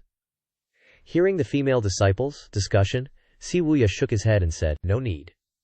Everyone looked at him in confusion and asked. Siwuya explained calmly. Meeting a worthy opponent is a great fortune in life. Forgive me for speaking frankly, but competing with everyone is a bit boring. The crowd looked embarrassed. Hua Wudao thought to himself, if he only won one game and dared to say this, he would definitely be refuted. Leng Luo also thought to himself. But from morning until now, Siwuya had been winning so badly that everyone was bruised and battered. Han Lishan had to grimace. The winner is always right, and the loser is just making excuses. Just as Siwuya was about to turn around and return to the beachy cave, Lu Zhou's voice suddenly came from behind. "You're very proud, aren't you?" Siwuya broke out in a cold sweat. The crowd turned around in unison. "Greetings, Pavilion Master. Greetings, Master." Lu Zhou walked over with his hands clasped behind his back, and everyone stepped aside. Siwuya did not expect his master to appear suddenly, and immediately bowed and said, "Master." Lu Zhou walked up to Siwuya, staring at him without blinking. Lu Zhou asked, "Winning against them makes you feel very smart?" Siwuya didn't dare to raise his head. This disciple wouldn't dare. Lu Zhou glanced at the props around him. There were dice and all kinds of brain games such as Go and Chinese chess. Lu Zhou thought to himself, in this respect, how could the people of the Dark Hall win against Siwuya? When Lu Zhou took Siwuya as his disciple, he was just a mischievous kid wandering around the casinos in the city. At the age of 10, he was already a gambling prodigy, and he always carried a bag of money back home. Lu Zhou just looked at Siwuya like that. Siwuya's arrogance was completely different from Yu Shangrong's. Yu Shangrong had arrogance in his bones, which was confidence and respect for his swordsmanship. But Siwuya's arrogance was not only built on his own excellence, but also based on belittling others. How could this kind of disciple not be taught a lesson? Lu Zhou said, "You are good at solving problems, and I happen to be troubled by some questions, so I'll take this opportunity to ask you for advice." Hearing the word advice, Siwuya immediately knelt down and kowtowed. This disciple knows his mistake? Lu Zhou stroked his beard and looked at Siwuya. "If you can answer my question, I'll call you teacher." Siwuya's heart trembled, and his spine turned cold. If it were before, his master would have already punched and kicked him, beating him black and blue, and wouldn't have had time to talk about solving problems with him. Lu Zhao's current attitude made Siwuya unable to understand.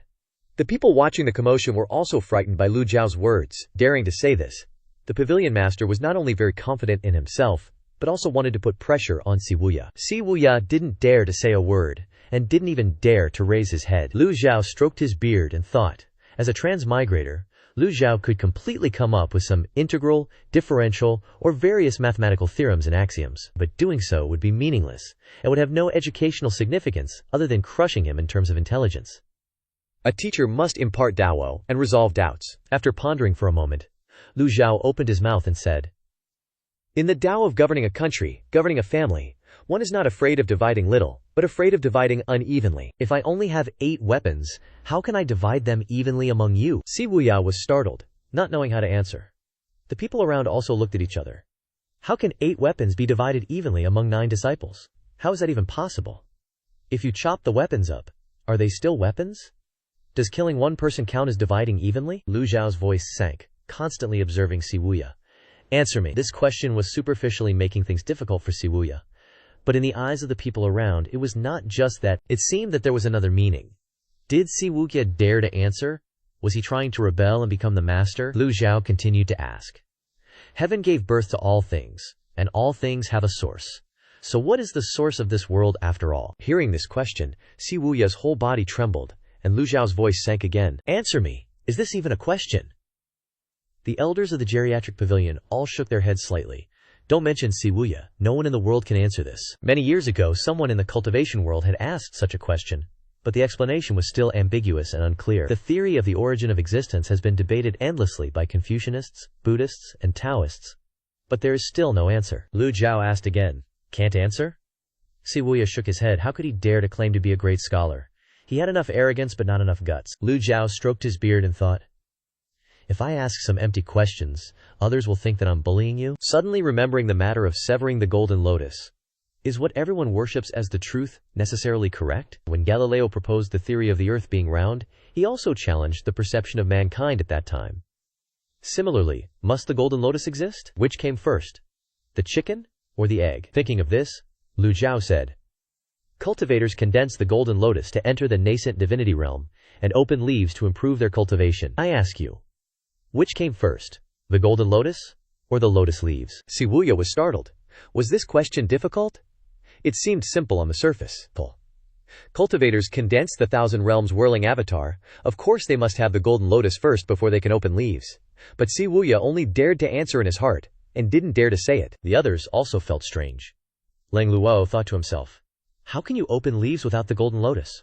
Of course the golden lotus comes first. Pan Lishan also thought, if the method of severing the golden lotus is successful, then the lotus leaves come first, and then the golden lotus is condensed. Hua Wudao thought that the problem was that no one had succeeded so far. In the past few days, the Evil Sky Pavilion had also received news from the outside world that so far, all those who had severed the golden lotus had died. Shibuya didn't need to answer this question, because he thought the answer was very clear. Lu Zhou expected them to think like this.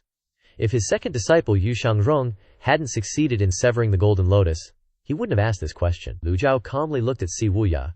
He only needed to ask the question, and after a while when Yu Shangrong returned, this question would make everyone's head hurt again. Lu Zhou said sternly, think carefully before answering me. Just as Lu Zhou was about to turn around and return to the East Pavilion, Zhao Yu suddenly came with a flying letter. Master. Jiang Aijian sent a flying letter. Lu Zhou ordered, read it. Zhao Yu opened the flying letter and read softly.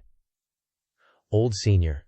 The method of severing the golden lotus has been introduced into the palace, and the royal family has gathered 100 people willing to sever the golden lotus. This morning, 10 people severed the golden lotus at the same time, and 1 person survived. Old Senior. I feel like I'm going to witness a new history.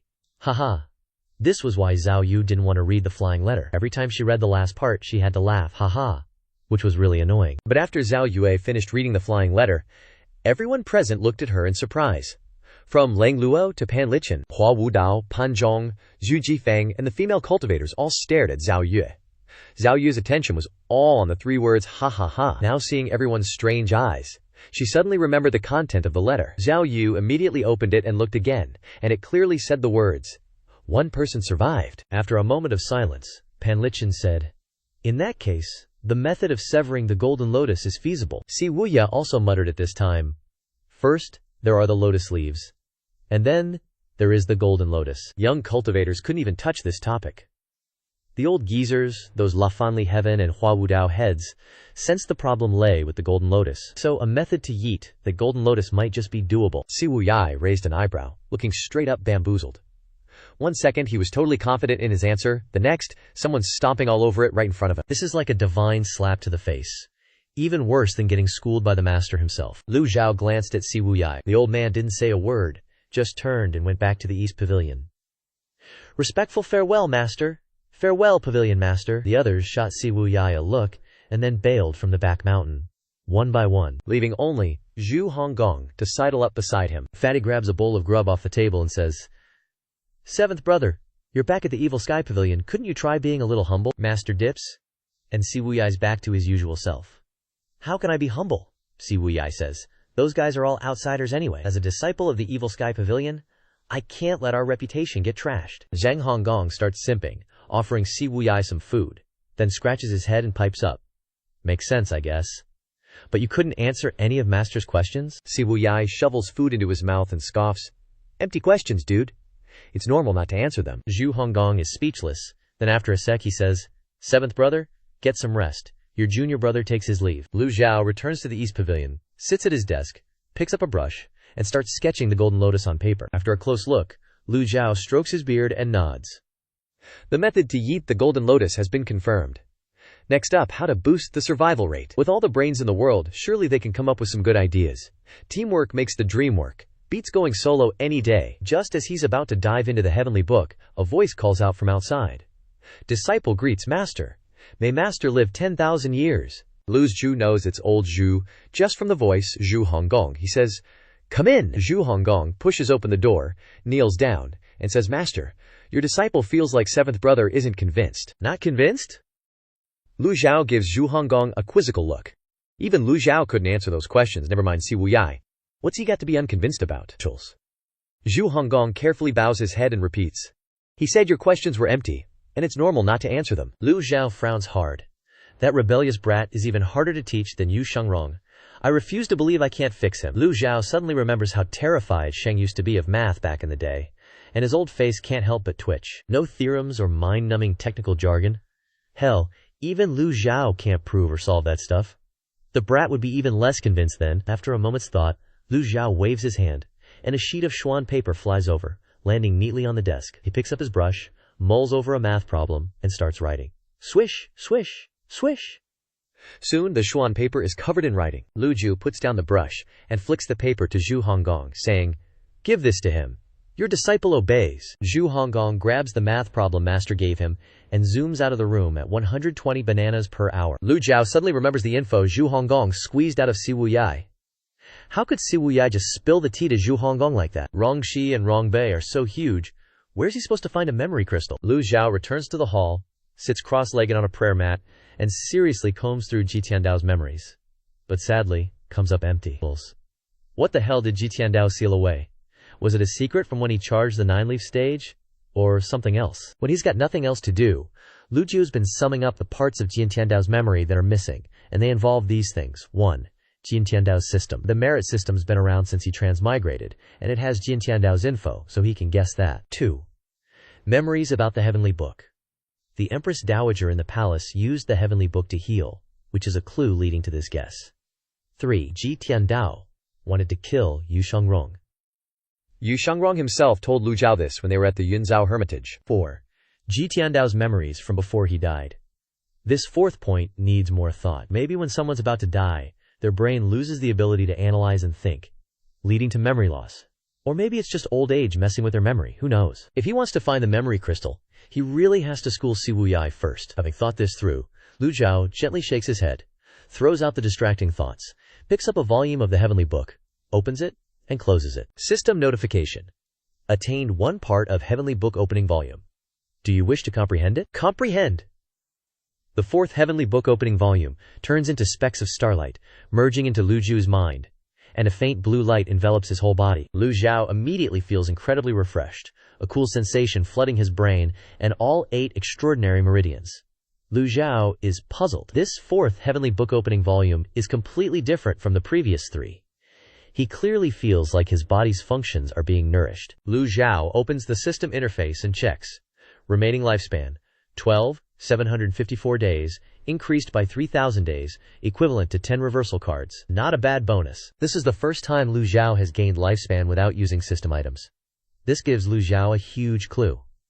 Even someone facing a great calamity can still get more lifespan. In other words, the truth about 1,000 years of lifespan can be debunked. Lu Zhou closed the system interface and began to comprehend the newly opened heavenly book. According to the previous rules, a section of the heavenly book opening would grant him a major divine power.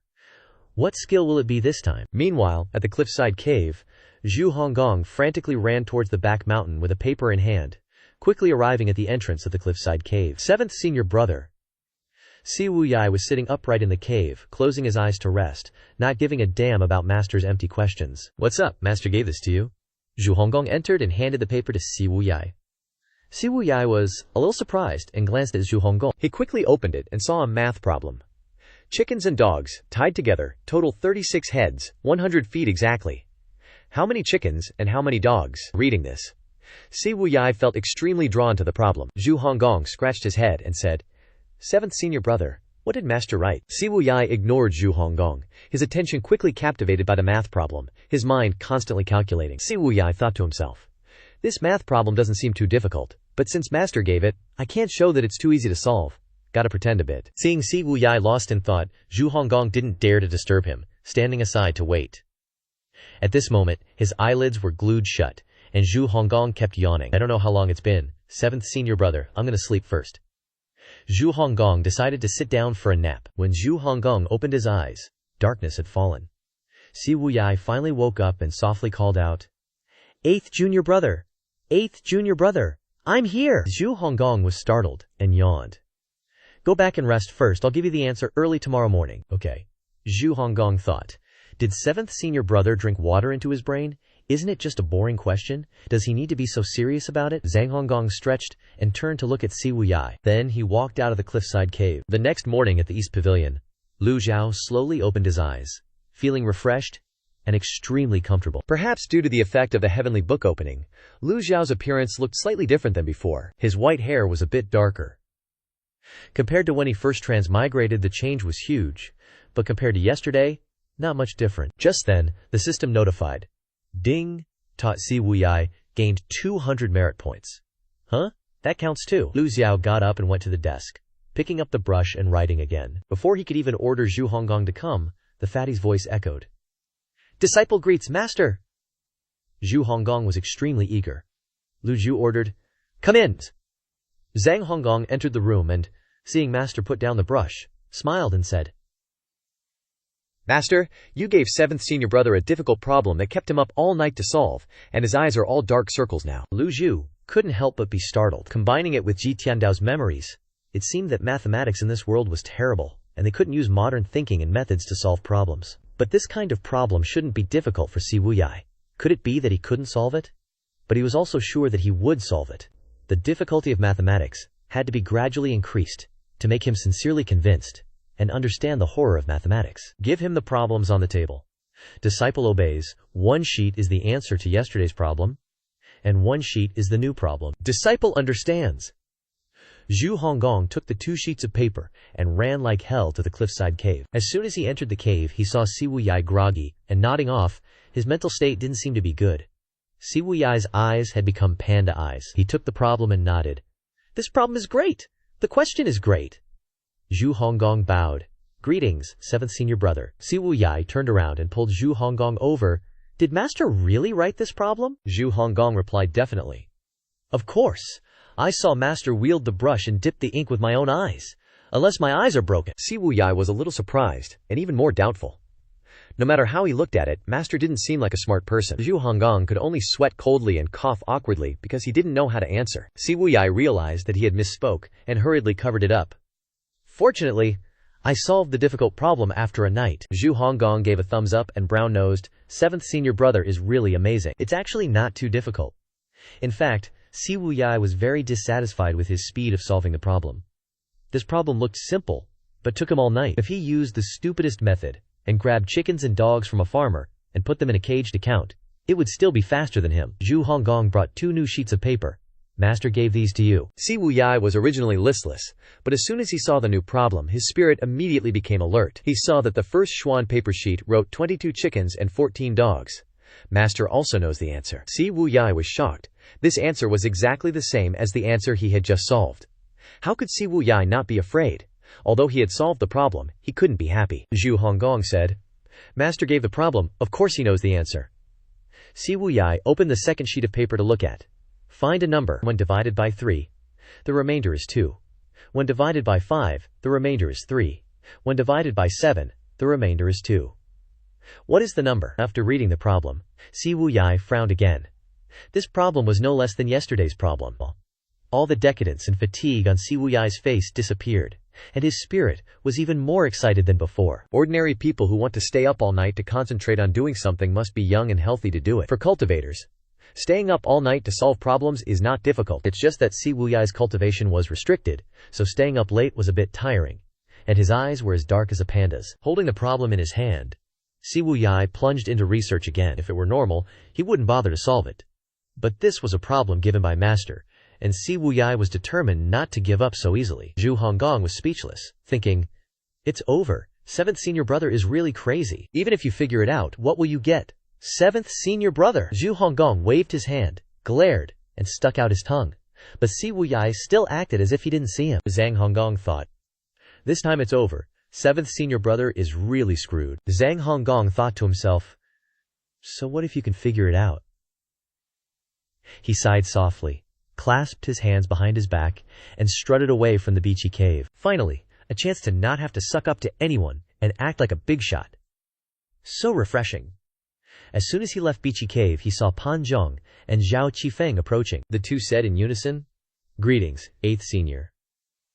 Zhu Honggong cleared his throat, trying to look imposing. He started showing off his pig face. What is it? Pan Zhong saw that this old hog looked serious, and quickly replied, Nothing. We just came to take a look. We heard that 7th senior stayed up all night solving the master's problems, so we were curious to see how it went. Zhu Honggong glared at them. Instead of wasting time, Why don't you cultivate diligently? Then, he tossed the sheet of paper in his hand towards them. Pan Zhong and Zhao Qifeng stared blankly like deer in headlights. A moment later, the two said in unison, "Thank you, 8th Senior." In no time, the problem sheet had spread throughout the entire motion pavilion. Did you hear? Pan Zhong has a problem given to 7th Senior by the master. I heard. 8th Senior gave me one too. People in Motion Pavilion usually had nothing to do for fun, except for cultivation, eating, and sleeping, so they inevitably felt bored. Therefore, the sudden appearance of a problem sheet made everyone dive into studying it. Lu Zhou remained in his room, comprehending the heavenly book, completely unaware that his careless action had given everyone a headache. The next morning, before dawn, Lu Zhou heard the system notification. Ding! Teaching Siwuya. Rewarded with 200 merit points. Ding! Teaching Siwuya. Rewarded with 200 merit points. This time, there were 2 rewards. How interesting. It seemed that the old man using math problems to teach his disciple was indeed the right method. Let him know what it means when there's always someone better than you. Just then, Zhu Honggong's voice came. Disciple greets master.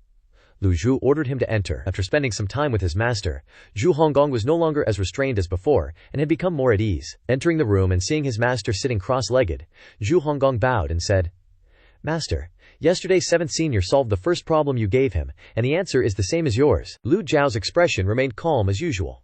That problem was just an appetizer. Strangely, when Siwuya solved it, Lu Zhao was rewarded with merit points. Boo. Lu Zhao pressed, What about the second problem? Zhu Honggong wore his pig face and replied, Disciple feels that 7th Senior can solve it, but 7th Senior looks like he's pulling his hair out in distress. Lu Zhao ordered again. Give him the paper on the table. Disciple obeys. Zhu Honggong took the answer to the second problem, and the third problem, to Bichi Cave, with the speed of light. Very quickly he arrived at the entrance of Bichi Cave. Before even entering he shouted, 7th Senior, the answer is here! And the third problem too. Siwuya immediately grabbed the 2 sheets of paper. He carefully compared them for a moment and praised, Exquisite! Truly exquisite! Zhang Honggong saw 2 cracks in the stone table in Bichi Cave and asked, 7th Senior, did you do that? Siwuya replied while reading the answer sheet. I couldn't contain myself for a moment. Zhu Honggong immediately sulked and said, 7th Senior, don't solve the problems anymore, it's so boring. Siwuya's icy voice echoed. Ah. Zhu Honggong was slightly stunned, knowing that he shouldn't provoke 7th Senior. At that moment he ran away as fast as his legs could carry him. While running he shouted, I'm leaving now. After Zhu Honggong left, Siwuya calmed down and muttered to himself, 23, 128, 233, yet I only guessed one number. Master uses this method to express himself. I've never seen it before. Truly eye-opening. The paper not only contained the answer, but also the method of solving the problem using unknowns. For someone as intelligent as Siwuya, he quickly understood the method, as if enlightened. Seeing this answer sheet, how could Siwuya not be terrified? Then, Siwuya picked up the third problem sheet. After reading it, his whole body was stunned for a long time. Now, he understood that the previous 2 problems were just appetizers. On the third problem sheet were all kinds of circular and triangular symbols, as well as symbols that Siwuya didn't understand. That's right, he didn't understand. Because on the problem sheet were advanced geometry and algebra problems, not to mention a cultivator who had never been exposed to mathematics. Even Lu Zhou, before he transmigrated, would have a headache in front of this type of problem. This was the nightmare of countless students. Lu Zhou thought to himself, let's see if it gives me a headache, let alone others. At that moment, the system notified again. Ding! Teaching Siwuya. Rewarded with 200 merit points. Receiving 3 notifications in a row, Lu Zhou nodded in satisfaction. In a world lacking the concept of basic mathematics, ordinary people would see this problem as if they were reading a celestial book. Siwuya was no ordinary person. If given time to study, he might understand it. Thinking of this, Lu Zhou closed his eyes again and continued to comprehend the heavenly book. That afternoon, the people in Motion Pavilion all gave up on the problem-solving game, because studying the problems easily made people fall into sorrow, their heads aching so much that they didn't want to live anymore. On the evening of the third day, Siwuya looked at the problem on the paper, his whole body looking dull. Humans were like this. When they saw something truly incomprehensible before their eyes, their confidence would be shaken, and they would easily develop a feeling of self-doubt and incompetence. Siwuya was no exception. On the 4th day, Siwuya felt self-doubt. How would he know that the others in Motion Pavilion had given up on this game long ago? 5 days passed in the blink of an eye, and Siwuya was still studying the problem on the paper. The more he studied, the more he discovered that this problem was extremely difficult. Back at Dong Pavilion, Lu Zhou was comprehending the heavenly book very smoothly.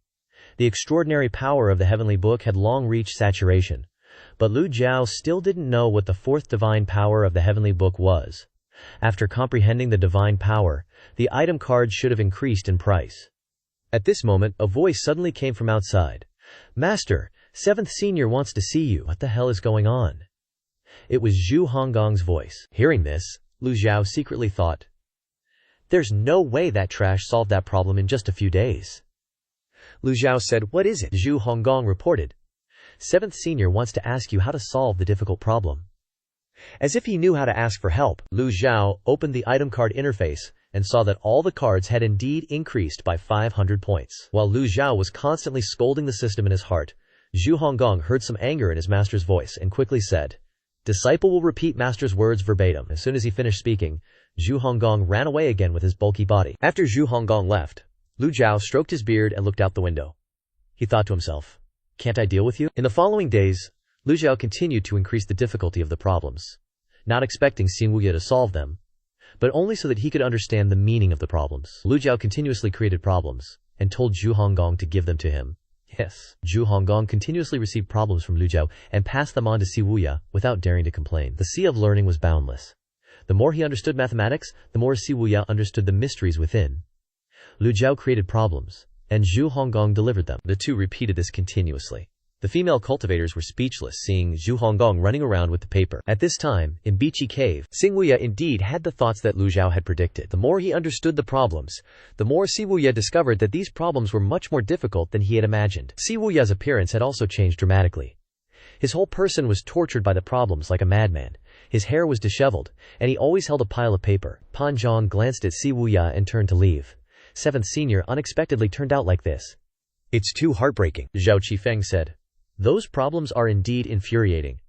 Pan Zhang retorted, "Come on, it's just that you don't understand them." Just as Pan Zhang and Zhao Qifeng were about to leave the back mountain, a female disciple suddenly ran over. Pan Zhang frowned and asked, "What's wrong?" The female disciple quickly said, "Princess Yongning's injuries are worsening. I've already sent someone to report to the master, and I came to inform 7th Senior." At this time, Xin Wuya, who had always been undisturbed by the outside world, suddenly appeared at the entrance of the cave. His eyes were sunken, his face was haggard, and his eyebrows were furrowed. "How is Yongning?" No matter how indifferent Si Wuya was, he couldn't stand by and watch Yongning die. Yongning had helped him a lot. Even if there was no love, there was still gratitude. The female disciple recounted Princess Yongning's situation. 7th Senior, it's like this, like this." Si Wuya frowned as he listened and was silent for a moment. Si Wuya then said, "Let me out." Pan Zhang and Zhao Qifeng were slightly stunned. They didn't dare to let Si Wuya leave Bichi Cave, so they could only helplessly look at Si Wuya. 7th Senior, "It's not that we don't want to let you out, but—" Si Wuya repeated with cold eyes, "Let me out."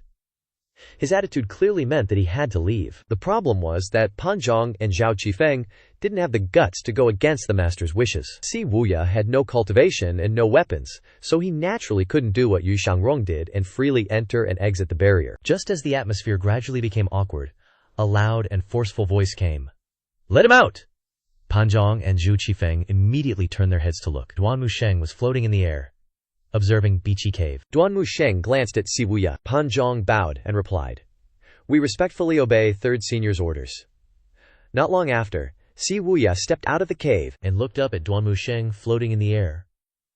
What surprised Si Wuya was that Duan Musheng's aura had increased by several levels compared to before. "Rapid progress in cultivation," Si Wuya said. "Thank you, 3rd Senior." Duan Musheng shook his head. "It's not that I'm saying anything, but is it useful to study those trivial things all day long? If you have free time, why not study how to cultivate after severing the golden lotus? Bring blessings to Motion Pavilion, and others will naturally respect you, not like you are now. You're not even a proper human being, and you can't even save the woman you love." Si Wuya could only remain silent, and he felt very suffocated in his heart. He wanted to refute, but remembering 3rd Senior's hot temper, after a moment he replied, "I will remember 3rd Senior's teachings." Duan Musheng, with a fiery aura, coldly said, "Go see her one last time." "One last time?" Si Wuya's heart skipped a beat. With that, Duan Musheng unleashed his aura and soared away. How could Si Wuya not understand Duan Musheng's words? Daring not to overthink, Si Wuya bolted towards the southern pavilion. with Pan Zhong and Zhao Qifeng hot on his heels. Soon, Si Wuyai barged into the southern pavilion. As Si Wuyai approached, Zhao Yunhe rushed to greet him. She said with a worried tone, "This is bad. Seventh brother, Yongning Jiji is dying." Si Wuyai froze for a few seconds upon hearing this, his eyes glazed over. Seeing Zhao Yunhe spewing nonsense, Zhao Yu quickly pulled her aside. "Don't panic. The three elders are assessing the situation." Zhang Honggong glared at Zhao Yunhe, saying, "Junior sister, don't talk trash." In this situation, no one else dared to chime in. Si Wuyai stared at Yongning's closed door, and just as he was about to enter, the door creaked open. "It was Hua Wudao who appeared?" Hua Yuexing asked. "How is it, Elder Hua?" Hua Wudao sighed, shaking his head. The dagger pierced too deep, damaging her internal organs. Sigh. "We should prepare for the funeral." As soon as he said that, everyone present shook their heads and sighed. Hearing Hua Wudao's words, Si Wuyai's mood didn't fluctuate drastically. Instead, he recalled the scene in the Battle of Liangzhu City, where Princess Yongning stabbed herself in the chest with a dagger. Yongning was smart. She knew that Liu Ping or Xiang Li would definitely use her as a hostage to pressure him, so she took the initiative to step into the light to stop Xiang Li, giving Si Wuyai more time to think of a countermeasure. That's why Si Wuyai successfully ambushed Xiang Li. To avoid becoming his burden, Yongning chose to end her own life. Sometimes Si Wuyai felt that she was very naive, so innocent to the point of being foolish. Wouldn't it be nice to obediently stay in the palace and enjoy life? Why did she have to participate in the disputes of the cultivation world? Creak! The door opened again. This time it was Pan Lishan who appeared. Pan Lishan's face was also very ugly. He held a gourd of wine in his hand and took a big gulp. Zhao Yue asked first. "Elder Pan, what's the situation?" In terms of royal relations, Zhao Yue was Yongning's older sister. How could she not care? Pan Lishan shook his head and sighed. "This old man hasn't recovered his qi. There's no way to heal the wounds in her body. Judging from the depth of the wound, she must have been very determined to seek death. Not guaranteed to die immediately, but guaranteed not to live. She would rather be tortured for a long time than open her eyes to see this world one last time." Pan Zhong also asked anxiously, "Old Pan, don't scare us. Is there really no way?" Pan Lishan lowered his head and replied, "This old man isn't the type to lie." Xiao Yunhe tugged at Si Wuyai's sleeve, her eyes wide, and whispered, "Seventh brother, go ask master for help. You definitely have a way to save Yongning Jiji." Pan Lishan overheard and turned to Zhao Yunhe. "Don't even mention the sect master coming here in person. Even if the eight-leaf Buddhist masters came, there would be no way to save her." Pan Zhong spoke up. "Please enlighten us." At this moment, Leng Luo also stepped out of the room. Without waiting for Pan Lishan to answer, Leng Luo said, "Elder Pan and Elder Hua are right." The group turned to look at Leng Luo. This was the person who used to top the blacklist 300 years ago. His words naturally carried a lot of weight. Leng Luo continued. "The dagger in this girl's body is a bit strange. It seems to have been poisoned beforehand, and the poison corrodes her internal organs. It's very difficult to detect at the beginning, but when it erupts, it's almost impossible to cure. Buddhism has 3 types of treatment methods: universal salvation from suffering, mirror platform of wisdom, and Buddha's light illumination. But none of these 3 methods can save this girl." Pan Zhong and Zhao Qifeng were sweating profusely, feeling extremely uneasy. Si Wuyai went in front of Leng Luo and asked, "Is there no other way?" Leng Luo looked at him. "You are the 7th disciple of the Motion Sect, known for your extraordinary wisdom. A smart person would naturally understand what we are saying. If you don't believe us, go inside and see for yourself." Leng Luo stepped aside to make way for him. All 3 elders of the Old Age Pavilion have confirmed that she can't be saved. Who would dare not to believe it? The others had no choice but to shake their heads helplessly. The disciples of the Motion Sect all have a good impression of Yongning. How could they be willing to watch her die? Zhao Yunhe spoke again. Si Wuyai's eyelids twitched uncontrollably. Zhao Yunhe then used the Fantian silk to pull Si Wuyai. "I told you, master can save her. Go bro, hurry and beg master to help." Seeing little Yunhe being so stubborn, Hua Wudao nodded. "We should still invite the masters to come and have a look. As to be. Although the hope is slim, we should at least give it a try." Zhu Qifeng thought Hua Wudao's words made sense. The masters are well versed in the Buddhist art of universal salvation. Even if they can't save her, they can at least stabilize her injuries for a while. Pan Lishan said, "Are you guys worried the masters don't have enough to worry about? Don't bother them anymore. After all, the masters are old. Why should they waste their vitality to save a little girl they don't even know? What if they accidentally sacrifice their own lives? For someone nearing the end of their lifespan, every bit of vitality is precious." While the crowd was arguing, a stern voice suddenly came from behind. What kind of behavior is this, bickering like this? The crowd turned around and saw Lu Zhou walking slowly with his hands behind his back, his expression serious. Greetings, master! Greetings, master! The atmosphere immediately became quiet again. Lu Zhou walked up to the crowd and, seeing Si Wuyai present, frowned and asked, "How can a traitor be allowed into the heart of South Pavilion?" Si Wuyai was shocked and immediately knelt down. Disciple begs master to take action and save her. Disciple is willing to accept any punishment. Si Wuyai's kneeling silenced the entire South Pavilion. No one else could interfere in his affairs. They could only watch from the sidelines. Duan Musheng walked over from a distance and knelt on one knee, saying, "Master, it was this disciple who let 7th senior brother out. Princess Yongning can be considered his benefactor. This disciple didn't think much, just wanted him to be able to see her off one last time." Lu Zhou stroked his beard and nodded, his eyes sweeping over the crowd. Seeing Si Wuyai's haggard appearance, Lu Zhou couldn't help but be surprised. He didn't expect Si Wuyai to be tortured into this state by a few math problems. Lu Zhou looked towards the 3 elders of Old Age Pavilion. "What's the situation?" Hua Wudao, Leng Luo, and Pan Lishan all recounted the details of her illness to Lu Zhou. "It's like this, like that." Understanding the basic situation, Lu Zhou felt more at ease. Currently, Lu Zhou has 2 absolutely heal cards, and 2 enhanced versions. This problem isn't that big of a deal. It's just that your grandpa ain't that easy to talk to. "You trying to beg me?" Lu Zhou asked. Si Wuyai, kneeling on the ground, said, "Disciple begs master to take action, even if there's only a glimmer of hope. Please save her life." Lu Zhou pressed, "Give me a reason to save her." Hearing this tricky question, Si Wuyai could only remain silent. Lu Zhao's words not only stunned Si Wuyai, but also startled the others. "Relying on our master-disciple relationship, helping you resolve the situation in Liangzhu City, was already a great act of kindness. Moreover, you are a traitor to the sect, yet you dare to continue asking me to take action. If I don't put on a display of dignity, where will this old face of mine go?" Si Wuyai wasn't stupid, and naturally understood his master's meaning. Giving his master a reason was the same as slapping himself in the face. But indeed, Lu Zhou had no reason to save Princess Yongning. After pondering for a moment, Si Wuyai said, "What must I do for master to be willing to save her?" Lu Zhou didn't answer his question but stepped into Yongning's room. Everyone parted to make way for Lu Zhou. "It's a bit early to say that now. The 3 elders all said she's beyond saving. If that's really the case, then your begging me would be meaningless." After speaking, Lu Zhou pushed the door open and entered. Si Wuyai quickly stood up and respectfully followed behind.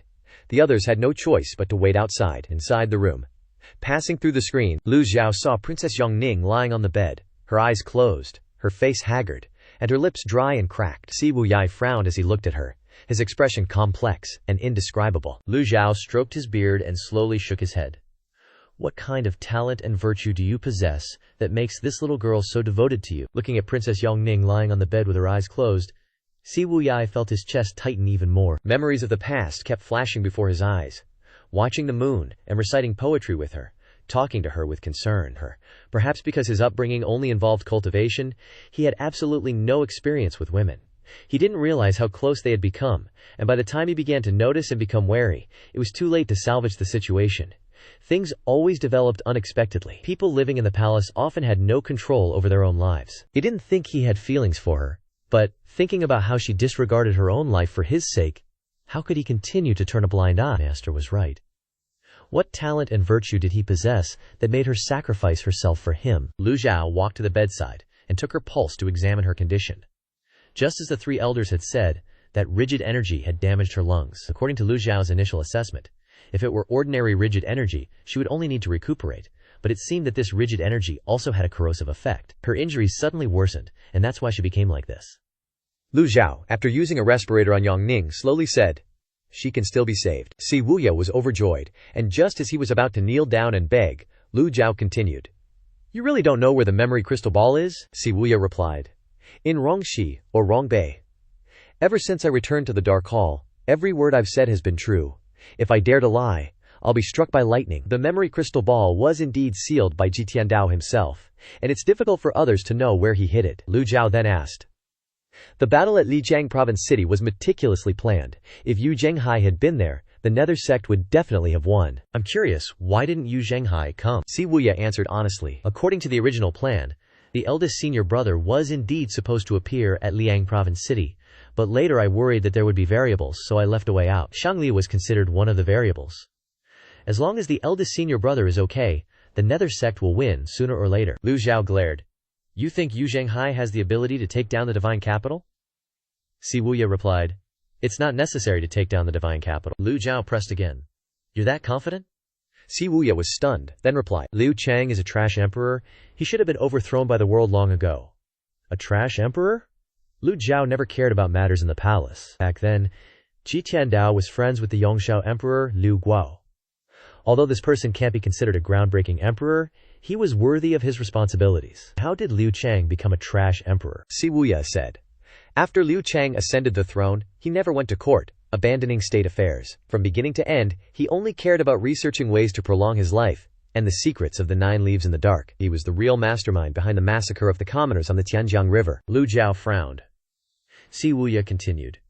There are records that riding Chenghuang can increase one's lifespan by 2 years. In order to find Chenghuang, Liu Chang carried out a great massacre, blood-bathing Yulong village. After this incident, he sent people to fish corpses from the Duqian River in order to find Chenghuang. Lu Zhao's eyes widened as he listened. Si Wuya's voice continued. In order to find the secret of the 9 leaves, he set up the 10 absolute formation in many cities at all costs, forcing countless cultivators to become experimental subjects. The Black Knights, bloodbath of Shangyuan City, was also planned by him. Leng Luo was once the leader of the Black Knights. You can find him to confirm. In addition, 30,000 common people drowned in the Junukui River. Lu Zhou suddenly interrupted Si Wuya. All right. Lu Zhou knew what Si Wuya wanted to say, simply to describe how cruel and ruthless Liu Chang was. Lu Zhou already knew this from the battle in the Shuntian Garden. The second prince, Liu Huang, died. But Liu Chang remained indifferent, showing how cold and terrifying this person was. Lu Zhou asked, You want to be a great hero to save this world? I don't have such great ambitions.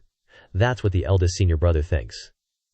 I just want to clarify one thing, Si Wuya replied. Lu Zhou calmly stared at Si Wuya without looking away. What is it?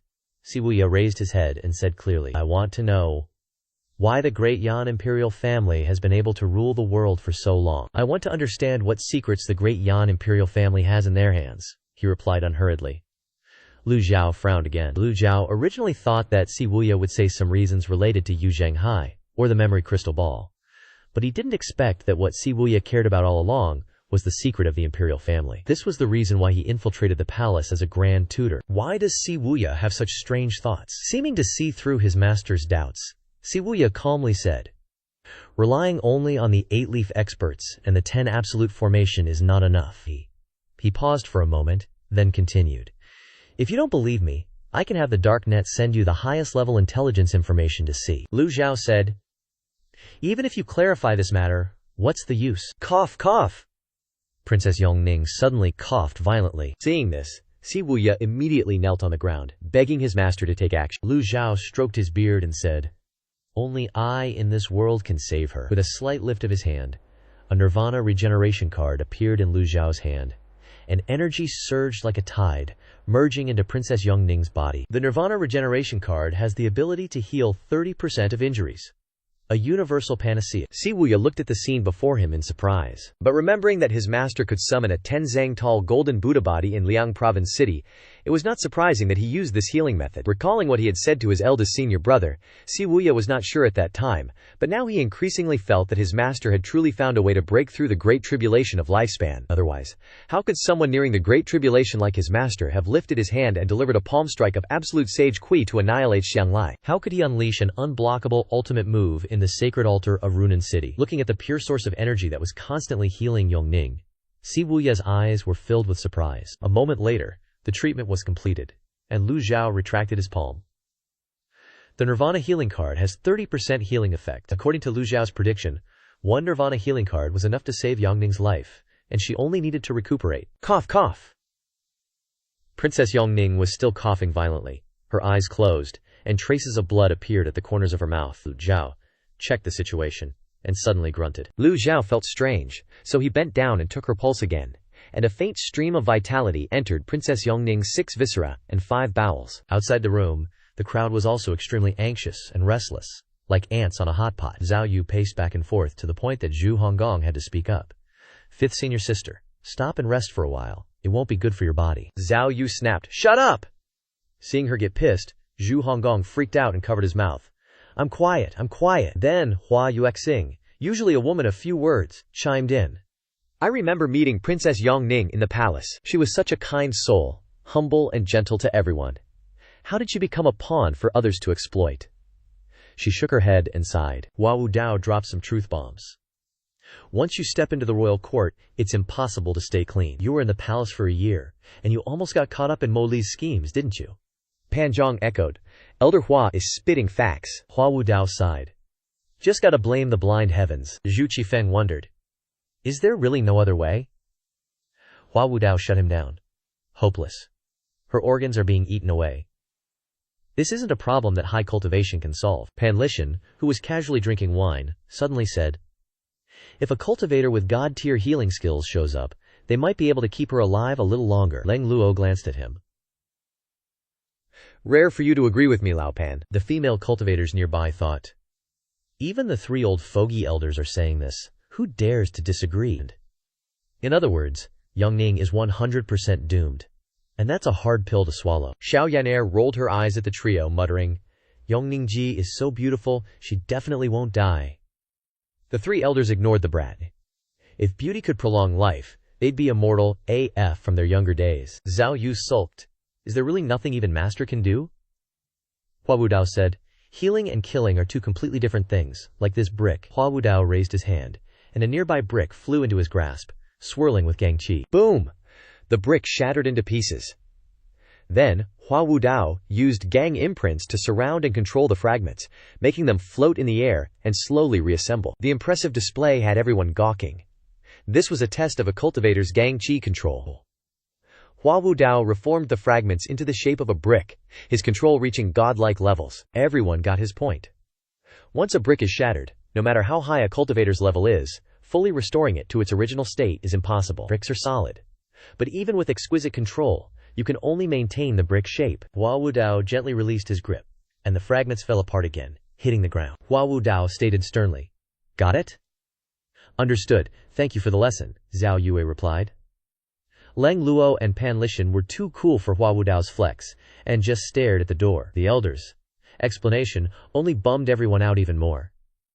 Inside the room, Lu Zhou was busy merging his primal qi into Princess Yongning's body. The Nirvana rebirth card did heal 30% of her injuries. But the weird thing was, the gang blade spread again, consuming her restored organs. What a cursed gang blade! Crap! He boasted so much earlier. Was he about to get a major slap in the face? Lu Zhou thought about the enhanced Nirvana rebirth card. But if he couldn't fully heal her in one go, the gang blades would spread again. Using the enhanced card would be pointless. Where the hell could he find a Nirvana rebirth card that could heal 100% of her injuries? He's screwed.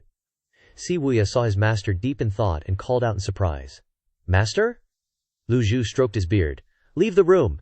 Disciple obeys. Si Wuya quickly turned and left. Lu Zhou lifted his hand, using gang qi to help Yongning sit up. Lu Zhou only had divine tribunal realm cultivation. Holding back wasn't useful. First, he'd use all his primal qi to suppress the injuries, then figure out another plan. Lu Zhou unleashed his palm, circulating primal qi.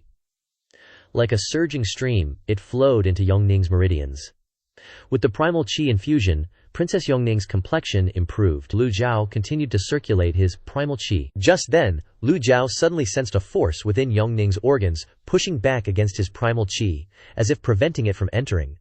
Talisman power! The way of the celestial master! Lu Zhou shouted, and struck out with his palm. The battle at Liang Province City was too chaotic. No one saw clearly what kind of gangblade Yongxining used. Who knew she was using the talisman imprint of the way of the celestial master?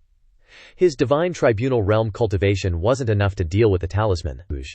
Lu Zhu's primal qi was quickly being depleted. Just as Lu Zhu prepared to withdraw his palm, the talisman's power suddenly shot toward him through Yongning's meridians. Instinctively, Lu Zhou activated the extraordinary power of the celestial book. The golden light instantly turned blue, and he struck out with both palms. Suddenly, unfamiliar glyphs appeared in Lu Zhao's mind. A calculative insight, divine power. Celestial book, divine power. Lu Zhou unleashed this palm purely on instinct because he wanted to counter the talisman's power. He didn't use much of the extraordinary power, only a tenth of it. Twin palms of the azure lotus. The radiant azure lotus bloomed, erupting with abundant vitality. Si Wuyai couldn't believe his eyes. His brows furrowed as he stared at Yongning's room. The images of the blue lotus made him unable to look away, his heart filled with countless doubts about Lu Zhou. The light of the blue lotus from Yongning's room grew even stronger. astonishing everyone in the Dark Heaven Pavilion. In an instant, the power of the seal was destroyed by the Blue Lotus. Immediately after, instead of entering Yongning's body, the Blue Lotus shrank, and then suddenly expanded. The illusory image of the Blue Lotus radiated in all directions, 1 meter, 2 meters, 3 meters, 10 meters. Taking the South Pavilion as the center, it spread throughout the Dark Heaven Pavilion. The disciples couldn't help but ask each other curiously, "What the hell is happening?" Pan Zhang shouted, "Quick, look at that flower pot over there." In the distance, a flower suddenly bloomed vigorously. Pan Zhang said in confusion. Some of the flower pots that had withered in the South Pavilion are now growing vigorously, their stems straight, sprouting leaves, and blooming flowers. At this moment, the people in the South Pavilion were shocked and moved. The young disciples, lacking knowledge, only felt that the pavilion master's cultivation was profound and could create such a miracle. But the 3 elders in the old age pavilion looked at the constantly growing flowers and plants, their eyes filled with shock and incomprehension. Their feeling was one of incomprehension and shock. Even the universal salvation, the mirror terrace, the Buddha's light illumination of the Buddhist school, or the sitting forgetting nourishing life of the Taoist school, couldn't make plants grow so fast. The growth rate was so fast that you could see the epiphyllum blooming with your own eyes. Everyone simultaneously looked towards Princess Yongning's room, including Si Wuyai. A rich vitality washed over everyone's faces like a gentle spring breeze. The abundant energy like a tide invigorated everyone, especially Si Wuyai, who had just left the room not long ago, was originally listless, depressed, and decadent, but now all his fatigue and worries were washed away by this energy. Si Wuyai was surprised, his eyebrows furrowed. Si Wuyai had repeatedly suspected that his master, the old man, had broken through the great calamity of lifespan from any aspect, even from before he returned to the Dark Heaven Pavilion. All kinds of signs showed that his master had truly broken through. The truth was only separated by a thin layer of paper, but no one dared to admit it, because admitting it meant denying a truth that had existed for so long. Si Wuyai fell into his own struggle, into all kinds of complex doubts. He stood with his head bowed, doubting himself. Finally, the energy like a spring breeze disappeared, and the air was as if nothing had happened. Everyone's gaze stopped at the newly bloomed flower pots. The flowers faced the sun, their bright red color displaying their beauty under the sunlight, making everyone feel as if spring had arrived. Pan Zhang rubbed his eyes, not daring to confirm. "Did you guys see a blue-colored golden lotus just fly out of the room? Where did it go?" Zhao Qifeng echoed. "I thought I was seeing things. Was that just now real? It felt so comfortable, like waking up from a deep sleep." "Oh, pinch me. Ouch. What the hell, why did you pinch so hard?" Little Yuaner turned her head and glared at the two. "If you make any more noise, I'll smash your mouths." Pan Zhang and Zhao Qifeng immediately shut up. Everyone looked towards the closed door of the room again. Inside the room, Lu Zhou's divine court realm primordial energy had disappeared without a trace, but 1/4 of the extraordinary power of the heavenly book had been used. Lu Zhou discovered that Princess Yongning's complexion was much better. Her cheeks were rosy and no longer as pale as before. Lu Zhou thought to himself, "Success. After destroying the power of the seal, the recovery shouldn't be this fast." Lu Zhou looked at his hands again. He had seen the situation just now very clearly. The blue lotus appeared, and then expanded, and then disappeared in an instant. The 4th type of heavenly book divine power is treatment. Lu Zhou laid Princess Yongning down and began to take her pulse to check. The power of the seal in her body had completely disappeared, and the corrosive energy had also been completely eliminated. "So she's cured!" Even Lu Zhou couldn't believe it. He slowly stood up. After confirming that Princess Yongning no longer had any problems, Lu Zhou put his hands behind his back and walked out of the room. As soon as the door opened, Lu Zhou saw the surprised expressions and doubtful eyes of everyone focused on him. Lu Zhou thought to himself, "Why do everyone have the same expression on their faces? Did this old man's math problems drive you all crazy?" Thinking wildly in his heart. But on the surface, Lu Zhou remained silent and walked out of the door. As he walked, Lu Zhou added, "Rest for a period of time, and she will fully recover." After speaking, Lu Zhou left the South Pavilion. Si Wuyai heard this. His heart moved, and he hurriedly ran into Yongning's room. The others stood there blankly. Didn't the 3 elders of the Old Age Pavilion say that Princess Yongning couldn't be saved anymore? Even if she was treated, it would only prolong her life. Well, what does it mean to rest for a period of time, and she will fully recover? It means that Yongning has been cured, and now she just needs to rest. After Lu Zhou left, everyone rushed into the room to check. Si Wuyai took the lead and rushed in like a gust of wind. Arriving in front of Yongning, he found that her complexion had become rosy, and he was happy. and quickly took her hand to take her pulse. As soon as he put his finger on it to check, Si Wuyai remembered that his cultivation had been restricted, and he couldn't take her pulse. Pan Lichen handed the wine gourd in his hand to Pan Zhong, quickly stepped forward, rolled up his sleeves, and probed from a distance. Let this old man check. Primordial energy fell into Yong Ning's body. Everyone looked towards Pan Lichen, waiting for the result. Pan Lichen's complexion was normal at first, then turned to doubt, then his eyebrows raised, and then his eyes widened in shock, and he was shaking. How is this possible? Pan Zhong came to his side and asked, Old Pan, how is the princess? Pan Lichen stammered non-stop. How is it possible? How is it possible? Why can it be like this? The others shook their heads when they saw that he didn't answer. What's not possible? Leng Luo stepped forward, raised his hand and probed from a distance. Primordial energy descended on Yong Ning. His movements seemed very smooth at first, but then became slow and sluggish. But Leng Luo was wearing a silver mask, so no one could see his expression. Leng Luo stepped back and said in a hoarse voice, Strange. Hua Wudao couldn't help but step forward to check. The status of the three elders in the Dark Heaven Pavilion is well known, and their words carry a lot of weight. Everyone stared at the three elders, waiting for an answer. Elder, what the hell is going on? Before Hua Wudao could speak, Pan Lichen stretched and said, Turns out this old man suddenly remembered he has something to do. With that, he quickly stepped out. 1 step, 30 zang, and he vanished in a flash. Everyone stared blankly after him. He just said that and ran? What a shameless old fart. Leng Luo turned around, put his hands behind his back, and left the Nan Pavilion. He shook his head as he walked. His temperament was always so strange. Since he wouldn't cooperate, no one dared to stop him. They just watched Leng Luo silently leave the room, quickly disappearing from sight. With the two elders gone, everyone turned to look at Hua Wudao. Fool me once, shame on you. Fool me twice, nope. Just as Hua Wudao was about to leave the room, the crowd lined up to block him. Elder Hua, what's going on? Hua Wudao coughed, his old face a little unnatural, and said, Princess Yongning is fine. Si Wuyai breathed a sigh of relief upon hearing this. Zhu Honggong questioned, Elder Hua, didn't you just say Princess Yongning couldn't be saved? Oh. Hua Wudao closed his eyes and replied, Did we? Zhang Honggong emphasized, Really? Hua Wudao, thick-skinned as ever, said, Obviously not. With that, he stepped out, and this time no one stopped him. After the three elders left, everyone rolled their eyes in disgust. Xiao Yanhair said, I told you my master could do it. Zhang Yu nodded. All right, no one say anything else. Let her rest well. Everyone left the room one by one. At the same time, Lu Zhou didn't return to the East Pavilion, but went to the dense trees behind the mountain. Stepping to the side of a withered tree, Lu Zhou recalled the scene just now, and gently raised his hand. As expected, the heavenly book divine power glyphs appeared in his mind again.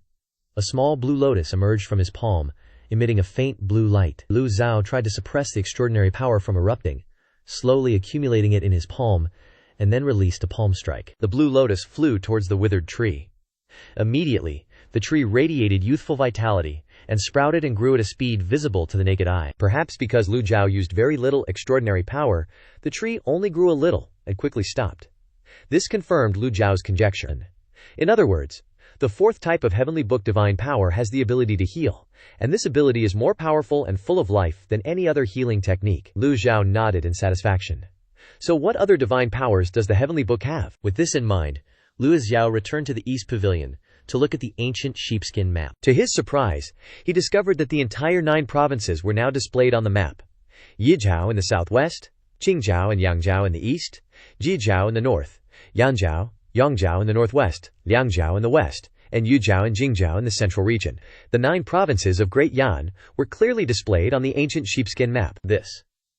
Could it be that the map is reminding this old man that a part of the Heavenly Book's opening chapter is located outside the 9 provinces? The territory of Great Yan is vast and boundless. Without a decent flying chariot or a mount like Baizin, crossing the 9 provinces would be as difficult as ascending to heaven. Operating within the city limits of humans is fine, but once you enter uninhabited areas such as forests or deserts, you will encounter extraordinary dangers. Even with Yushangrong's cultivation, it took him a long time to fly on his sword to Wu Wu Mountain. The other locations on the map were still blank as before. According to the geographical location, the west is Rongxi, and the north is Rongbei. These are the residences of foreign races. Seeing that there were still many blank areas on the map, Lu Zhou couldn't help but frown. Where are these places? Even Ji Tiandao had only been to Rongxi and Rongbei. Most of the time he was in Great Yan. Even Ji Tiandao didn't know much about the places outside Rongxi and Rongbei. Lu Zhou put down the map, and stopped observing. He suddenly remembered what Siwu Yai had said, that this guy's heart is unpredictable and can't be trusted. Lu Zhou's voice sounded. Is anyone there? Whoosh! A figure hovered outside the East Pavilion. It's me, Xiao Yaner. What are your orders, master? Lu Zhou said. Send a flying letter to Ming Shi Yin, telling him to investigate the dark web. Zhao Yanhe scratched her head. Yes, but how do I find people in the dark web? Lu Zhou said calmly. Mianbi Cave. Zhao Yanhe turned and disappeared. Disciple understands. At the same time, at the Duanlin Academy, in front of the Confucian cave, all the disciples were bowing respectfully, waiting in front of the stone door. With a bang, the crowd of Duanlin Academy disciples bowed in unison, saying in unison, Welcome the ancestors' exit. The stone door slowly moved away, and an old man stepped out, his face lacking vigor, even looking tired. But his eyes were deep and divine, making it impossible to doubt his high status. This was the oldest ancestor of Duanlin Academy, Grandmaster Changyan. Changjian's matter, this old man already knows. At this moment, the chief disciple, Xiao Jinhan, rushed over to complain. Grandmaster, the Meishan sect is being too damn disrespectful. Sword demon Yu Shangrong single-handedly crossed the gorge to kill the headmaster. Not only that, in the cultivation world, the Grand Elder of Tianxi Dao, the Grand Elder of Henghua Academy, and the presiding priest of Ruyi Temple were all killed by Yu Shangrong. Until the Macacian sect is eradicated, the cultivation world can't live in peace. This disciple had no choice but to welcome the ancestor out of seclusion. Changyan observed the crowd. Is Jilioma of the Meishan sect still not dead? Xiao Jinhan hurriedly recounted the current situation to Changyan, especially the rumor that Yu Shangrong was seriously injured by Zhang Yuanshan and the withering of the trees around Jinting Mountain. After listening, Changyan's eyebrows furrowed, and he said, Jilaoma's lifespan tribulation has arrived, so why is his cultivation still maintained at its peak? Xiao Jinhan said, reporting to the ancestor, Jilaoma is relying on absorbing the barrier of Jinting Mountain to maintain his state, but now the barrier has completely disappeared. The 7 great righteous sects have formed a demon-slaying alliance. After full preparation, it will be the best opportunity to besiege Jinting Mountain. Changyan shook his head. This old man heard that the 10 great sects besieged Jinting Mountain twice and failed. Xiao Jinghan said, Ancestor, the previous 2 times were miscalculations. This time, the righteous faction has been planning for a long time. Whether our Duanlin Academy can gain a foothold in the cultivation world depends on this. Seeing the ancestor's indifference, he urged again. Could it be that the headmaster's feud should just be let go? These words moved Changyan. A life for a life is an age-old principle. No matter how much right and wrong there is, the cultivation world still operates according to the rules. The strong survive, and the weak die. This is an unchanging truth. What could Changyan do? He sighed softly. This old man's cultivation has declined, and I'm only at the 2nd leaf of the Yuanshen realm. The disciples of the Macatean sect all have extremely high talent. How can I deal with them? Xiao Jinhan waved his hand. Please, ancestor, take a look. A disciple behind him carried a tray containing objects, covered with red cloth. Xiao Jinhan lifted the red cloth, and small bottles appeared before his eyes. Changyan frowned. This is... Xiao Jinghan revealed that it was demonic essence elixir. Changyan stared intently, his eyes fixed, without saying a word. Apart from Changyan appearing surprised, the surrounding disciples were very calm. Demonic essence elixir is a forbidden drug in the cultivation world. When taking this medicine, the cultivation will rise to its peak state for a short period of time. However, the consequences are also terrifying. Once this medicine is used, if the user's will is not strong enough, they will be strongly bewitched by the medicinal power, becoming a crazy killer. After the medicinal power wears off, the user will become extremely weak, and the cultivation will decline even further. The side effects are very obvious. Changyan looked at the demonic essence elixir with a complex expression and sternly shouted, You're really bold! This is clearly forcing me to go to my death. Xiao Jinhan knelt on the ground, and the other disciples also knelt down. Ancestor, this is an unavoidable matter. This disciple is willing to accept all punishment. Please, for the sake of the disciples of the academy, please take action. He slammed his head hard on the ground, repeatedly kowtowing 3 times. The others also kowtowed in unison. The sound of thuds rang out continuously. The square-faced man observed the situation and thought to himself. Changyan's old face couldn't help but tremble, his heart filled with complexity. Logically speaking, his great tribulation wasn't far away. In the remaining time, he wanted to rest in the scholar's cave and spend his days, waiting until he was buried and given a grand funeral, returning to the earth and dust of this life. But Changjian's death made his heart uneasy. He's going to die anyway. How could Changyan not understand Xiao Jinghan's intentions? The great tribulation is coming, and he has to die anyway, So why not create blessings for his disciples and descendants before he dies? In fact, when he learned that Chengjian was killed, this idea had already arisen. But until now, he still didn't have the courage to decide. Looking at the kneeling disciples, Chengjian's heart was in turmoil. Enough! His voice echoed, and everyone stopped. Changyan waved his hand, and the elixir bottle flew into his palm. This old man will think about it carefully, but the siege of the Maitian sect must be cautious. Duanlin Academy is ultimately not comparable to the great sects. Xiao Jinhan was overjoyed when he heard this and hurriedly said, "Please rest assured, Ancestor, the demon-slaying alliance has prepared a number of plans to ensure that the siege goes smoothly. Duanlin Academy only needs to cooperate." At that time, perhaps the Ancestor won't even need to use that demonic essence elixir. Chengyan glanced at Xiao Jinhan, said nothing, just waved his sleeve, and turned into the cave. "Farewell, Ancestor." The others also knelt down and said in unison, "Farewell, Ancestor." After Chengyan left, the disciples of Duanlin Academy stood up one after another.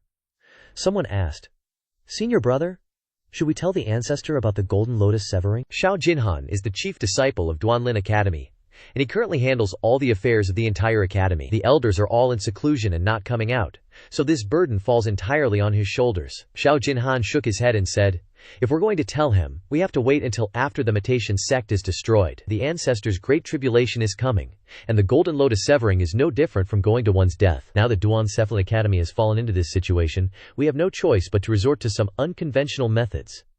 The core disciples nodded slightly. Xiao Jinhan then said, "Furthermore, all the disciples of Duanlin Academy are forbidden from Golden Lotus severing.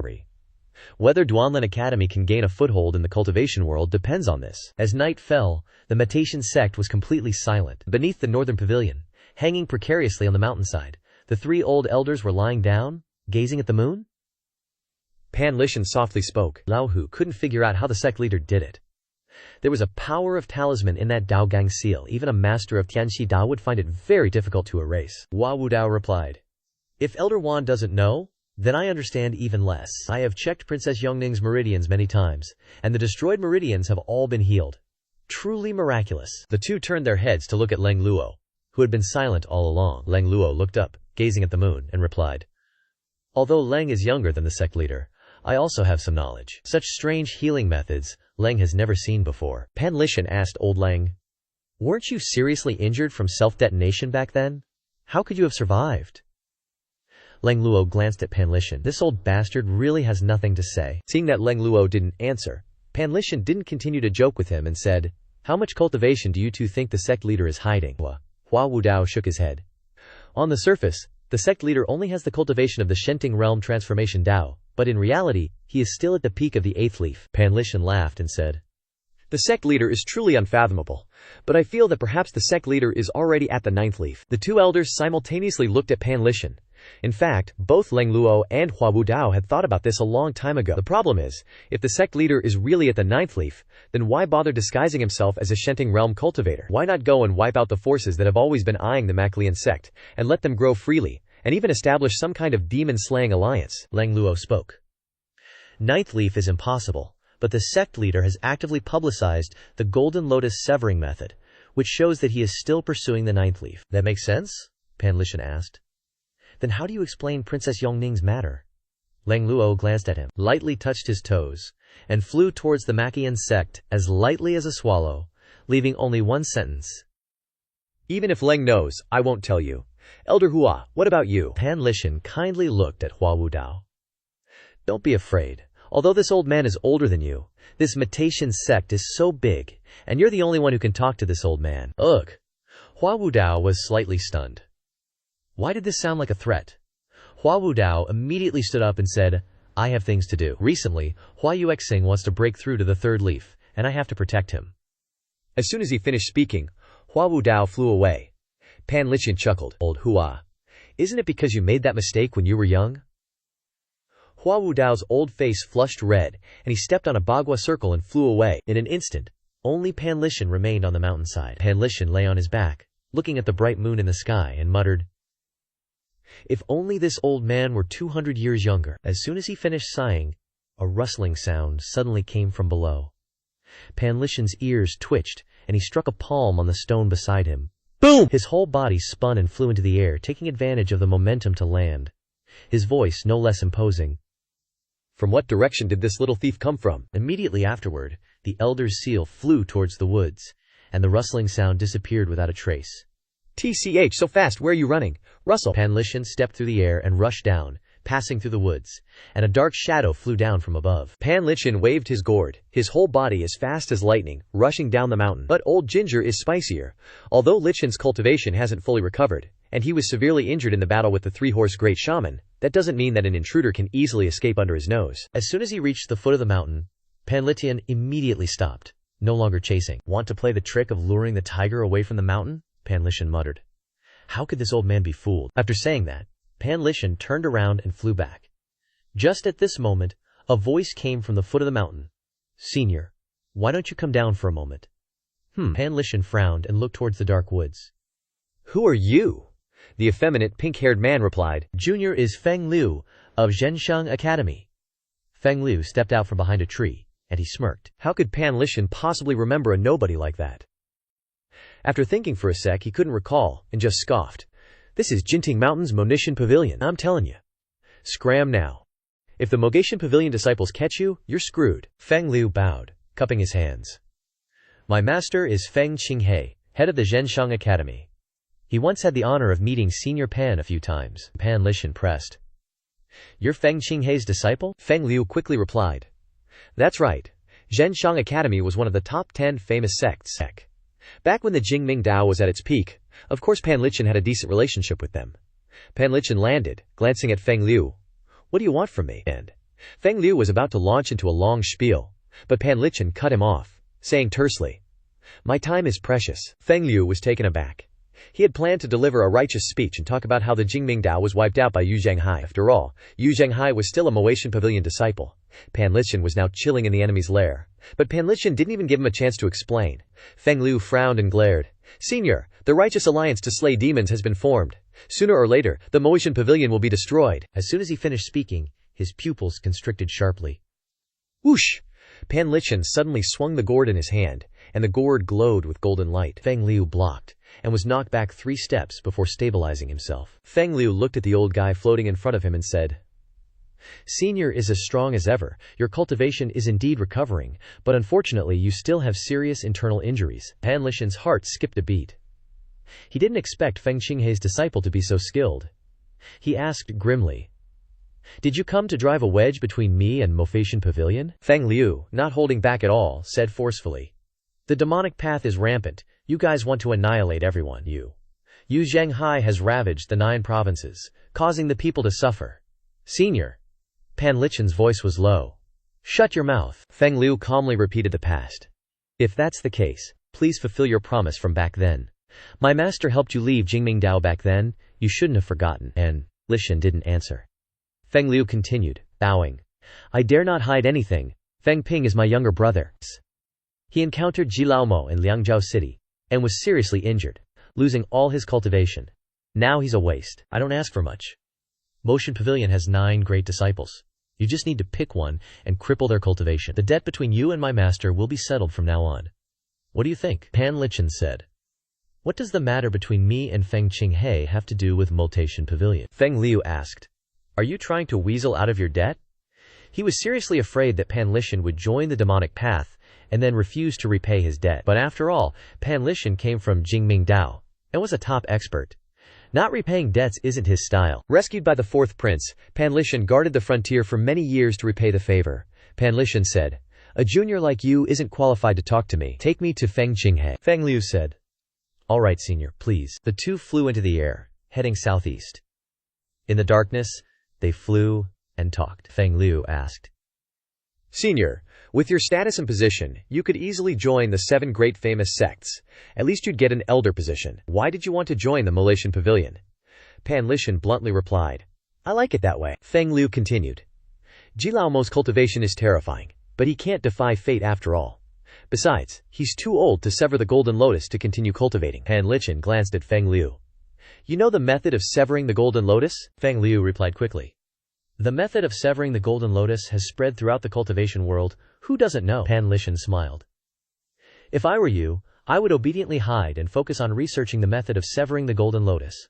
When you advance to 9 leaves, wiping out the Moatian Pavilion would be easy peasy. Feng Liu said again. Time doesn't allow it.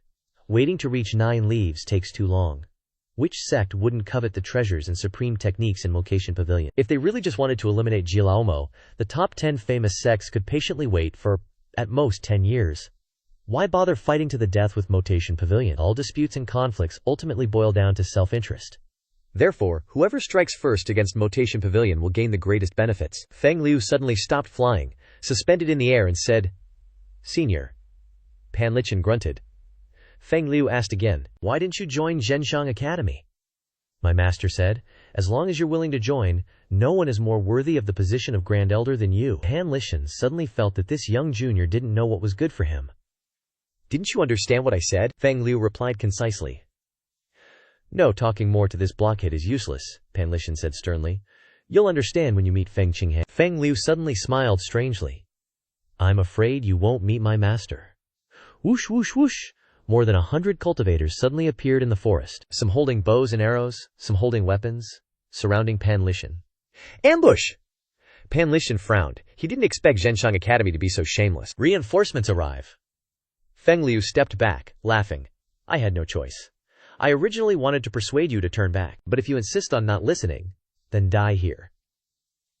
The golden light aura on Pan Lichen's body was erupting violently. At this moment, he was completely surrounded by the crowd. Pan Lichen clenched the gourd in his hand. "I thought Feng Qinghe was a reasonable man. I really didn't expect this." Pan Lichen raised the gourd and drank gulp after gulp, the front of his robe soaked with wine. Feng Liu said, "Why talk about morality with the demonic path? I've said everything I needed to say. You're not at your peak. If you surrender, you'll get a clean death." Pan Lichen waved his hand casually, and the gourd emitted a golden light, spinning around him. "You're right. I'm seriously injured, and haven't been at my peak for a long time, but even so," he said in a deep voice, the sound echoing and shaking the eardrums, "people like you have no chance of humiliating me." Boom! Pan Lichen stomped hard on the ground with both feet, his whole body as straight as an arrow flying into the air. Pan Lichen said, "If we're doing this, we're doing this." The gourd in his hand emitted a dazzling light, grew bigger, and circled around. Pan Lichen's eyes locked onto his opponent with murderous intent. The old man pointed in one direction. Boom, boom, boom. More than 10 cultivators were hit by the gourd, flying backward, spitting out a mouthful of fresh blood. The gourd, with its golden light, slammed into the ground, causing an earth-shattering tremor and a cloud of dust. The old man then asked Feng Liu, "Drunken Cosmos, how was that move of mine?" "Well done," Feng Liu shouted. "Archers, fire!" The archers in the distance immediately fired volleys of arrows, streaks of meteors tearing through the sky. Whoosh, whoosh. Pan Lichen threw out the wine gourd again, his figure descending. Boom, boom, boom. The wine gourd swirled around Pan Lichen, deflecting all the arrow volleys. Feng Liu angrily shouted, "Order! Continue! Pan Lichen is using drunken mountains and rivers." Just as he landed, Pan Lichen suddenly flew away with lightning speed, instantly leaving the arrow volley area, the wine gourd striking the cultivators nearby. Boom, boom. 2 people flew backward. These assassins were wide-eyed and in awe. So fast. Holy crap. This gourd is some crazy SHT. The myriad Cosmos Dharma body only lit up for a moment before disappearing. The whole group was beaten to a pulp, some tumbling, some free-falling, blood splattering everywhere. Pan Lichen laughed and said, "My good wine isn't so easy to drink. If Feng Qinghe only has that much skill, then I'm afraid you'll be disappointed." That was just a warm-up. Feng Liu waved his hand, and 10 sword cultivators rushed from all directions, stabbing at Pan Lichen. Standing in the center, Pan Lichen felt the pressure of the encirclement. He suppressed the accumulating qi in his chest, steadily controlling the old wound, and then said in a deep voice, "Drunken slumber on the battlefield." Whoosh! Pan Lichen's whole body fell like a giant rock, slamming into the ground with a bang. After avoiding the attack, the golden light gourd flew out again. Boom, boom, boom. The speed of the gourd had reached its limit. The gourd immediately sent the cultivators flying. More than 10 cultivators were simultaneously blown away, red liquid splashing. The people of Ling Kong retreated backward, their faces filled with horror as they looked at Pan Lichen. "So strong, isn't he injured? How is he so strong?" Feng Liu spoke again. "This proves that the demon-slaying alliance plan is correct. He must die. Archers, don't stop." Whoosh, whoosh. As soon as he finished speaking, dozens of arrow volleys pierced through the air. Pan Lichen's whole body was covered in a protective quid. Boom, boom, boom. The arrow volleys dissipated. Pan Lichen's eyes looked towards Feng Liu. Feng Liu suddenly shuddered, his spine feeling cold. Pan Lichen flew straight towards Feng Liu. Feng Liu's younger disciple shouted, "Senior brother, fall back!" The surrounding cultivators immediately clasped their hands together and released a word seal.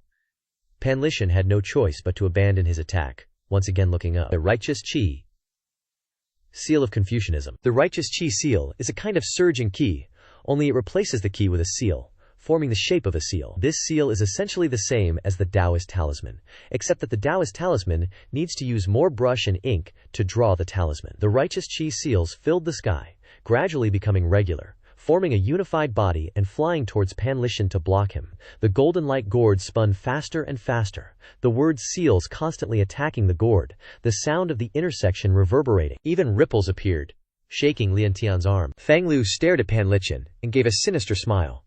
At this moment, Fang Liu flew out with his sword, Pan Lishan fully defended with a double palm stance. At the same time, a six-petaled Dharma body bloomed above Fang Liu's head.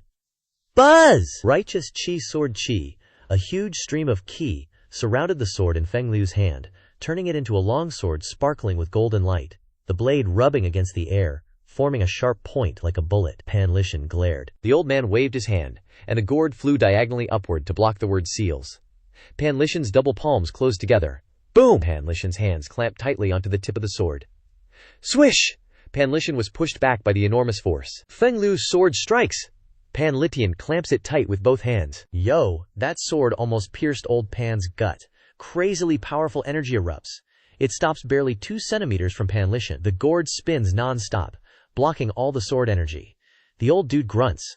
Trying to sneak attack me? Feng Liu gives him a creepy glare. You're old, just like old Devil Ji, the #1 expert of the Jingming Dao, can't even block one move from me. Luke, why are you selling your life for old Devil Ji like this? 6 of one, half a dozen of the other.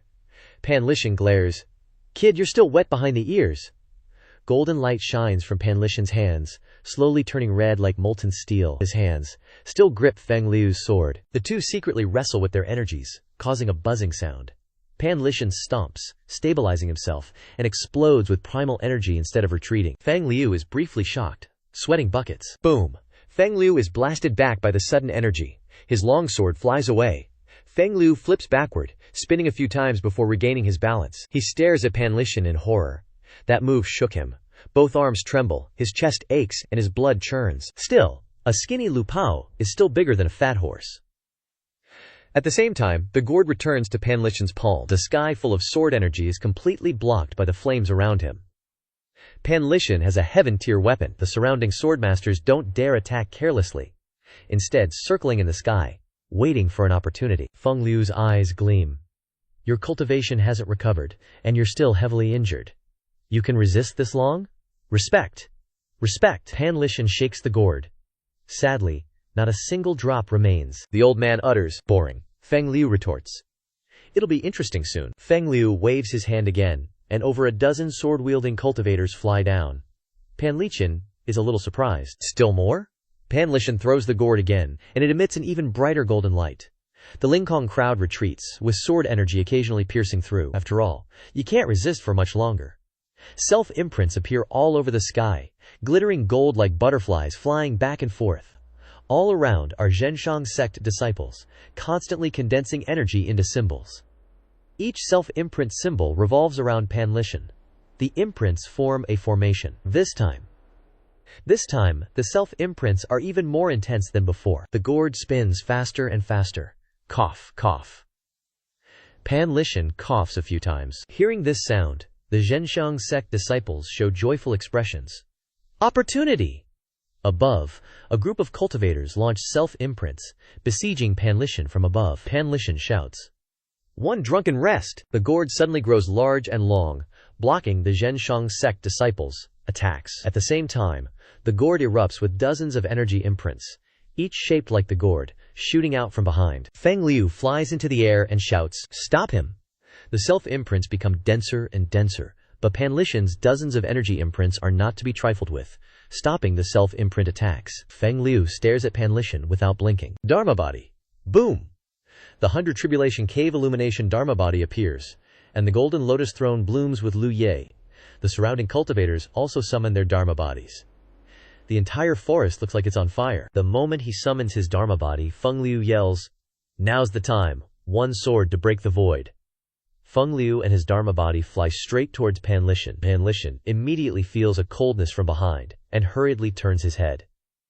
Pan Lishan instinctively mobilizes the gourd energy imprints to block in front. Break! Feng Liu shouts. Boom! Feng Liu's attack is incredibly powerful. This time, Pan Lishan is the one sent flying. His entire body falls to the ground. The self-imprints and gourd energy imprints all disappear. The atmosphere falls silent. The Zhenshang sect disciples float in the air, watching Pan Lishan lying on the ground. Feng Liu has successfully landed a hit. Pan Lishan lies on his back, looking up at the sky, feeling an uncomfortable energy accumulating in his chest. Heh. A strange laugh escapes his throat. It's not that Pan Lishan couldn't block Feng Liu's attack, but his current abilities can't keep up with his reflexes. Pan Lishan has plenty of experience and skills, but unfortunately, his strength has declined sharply. Accept the truth. Feng Liu lands, holding his sword in his right hand, walking forward step by step. Haha. Pan Lishan pushes himself up from the ground with one hand, struggling to stand. I never expected Feng Qinghe to teach a disciple like you. How could Feng Liu not hear the teasing in Pan Lishan's voice? He raises his hand and unleashes a palm strike. Boom! Pan Lishan crosses his arms to block in front, his body sliding backward. Cough, cough, cough. Pan Lishan coughs, blood trickling from the corner of his mouth. Feng Liu smirks. Pan Lishan, the #1 expert of the Jingming Dao, is only this much. Someone next to him says, Senior brother, stop talking nonsense. The sect master instructed us to win quickly. Feng Liu laughs smugly. No rush. I've never fought an expert like this before. This is 8 leaves. Feng Liu thinks to himself.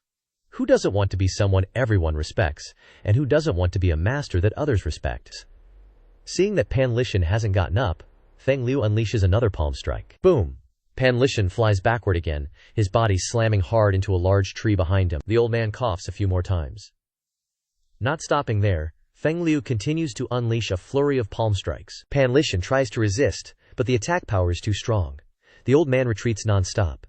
Thus, Feng Liu approaches step by step, pushing Pan Lishan back with his palms. Seeing Pan Lishan struggling, Feng Liu smiles smugly, mocking. Senior, don't hide it. This junior wants to see your style. See? This is what they call 8 leaves. Feng Liu is really enjoying the feeling of trashing a powerhouse. Perhaps seeing that it's taking too long, another disciple speaks up. Senior brother, don't delay any longer. My mom says righteous people die faster, 'cause they talk too much and stay humble. Feng Liu nods, his eyes turning cold. At this moment, all the Zhenshang sect disciples float in the air, watching Pan Lishan lying on the ground. Cough, cough, cough. Pan Lishan suddenly coughs violently, red liquid spraying everywhere. Pan Lishan's chest rises and falls, and he continuously coughs up mouthfuls of fresh blood. Feng Liu steps forward, sword in hand, mocking. Old senior, blame yourself for choosing the wrong side. As he speaks, Feng Liu raises the sword in his hand. Ha ha! The old man laughs, mouth full of blood. The Zhenshang sect disciples stare wide-eyed, clueless. Even Feng Liu is confused. He's about to die, and he's still laughing? WTF? Pan Lishan throws back his head and laughs heartily, looking at the Zhenshang sect disciples watching him, looking at the night sky above. The laughter echoes deafeningly. The Zhenshang sect disciples think to themselves. This old man is looking up at the sky, gazing at the disciples of the Zhenshang sect below, looking up at the starry sky, looking back at the past, looking at the glorious scenes that have long faded, looking at the spirited appearance of his youth. Pan Lishan's laughter resonates through space. Suddenly, Pan Lishan slams both palms on the ground. The old man flies straight into the air like an arrow. The Zhenshang sect disciples once again stare wide-eyed.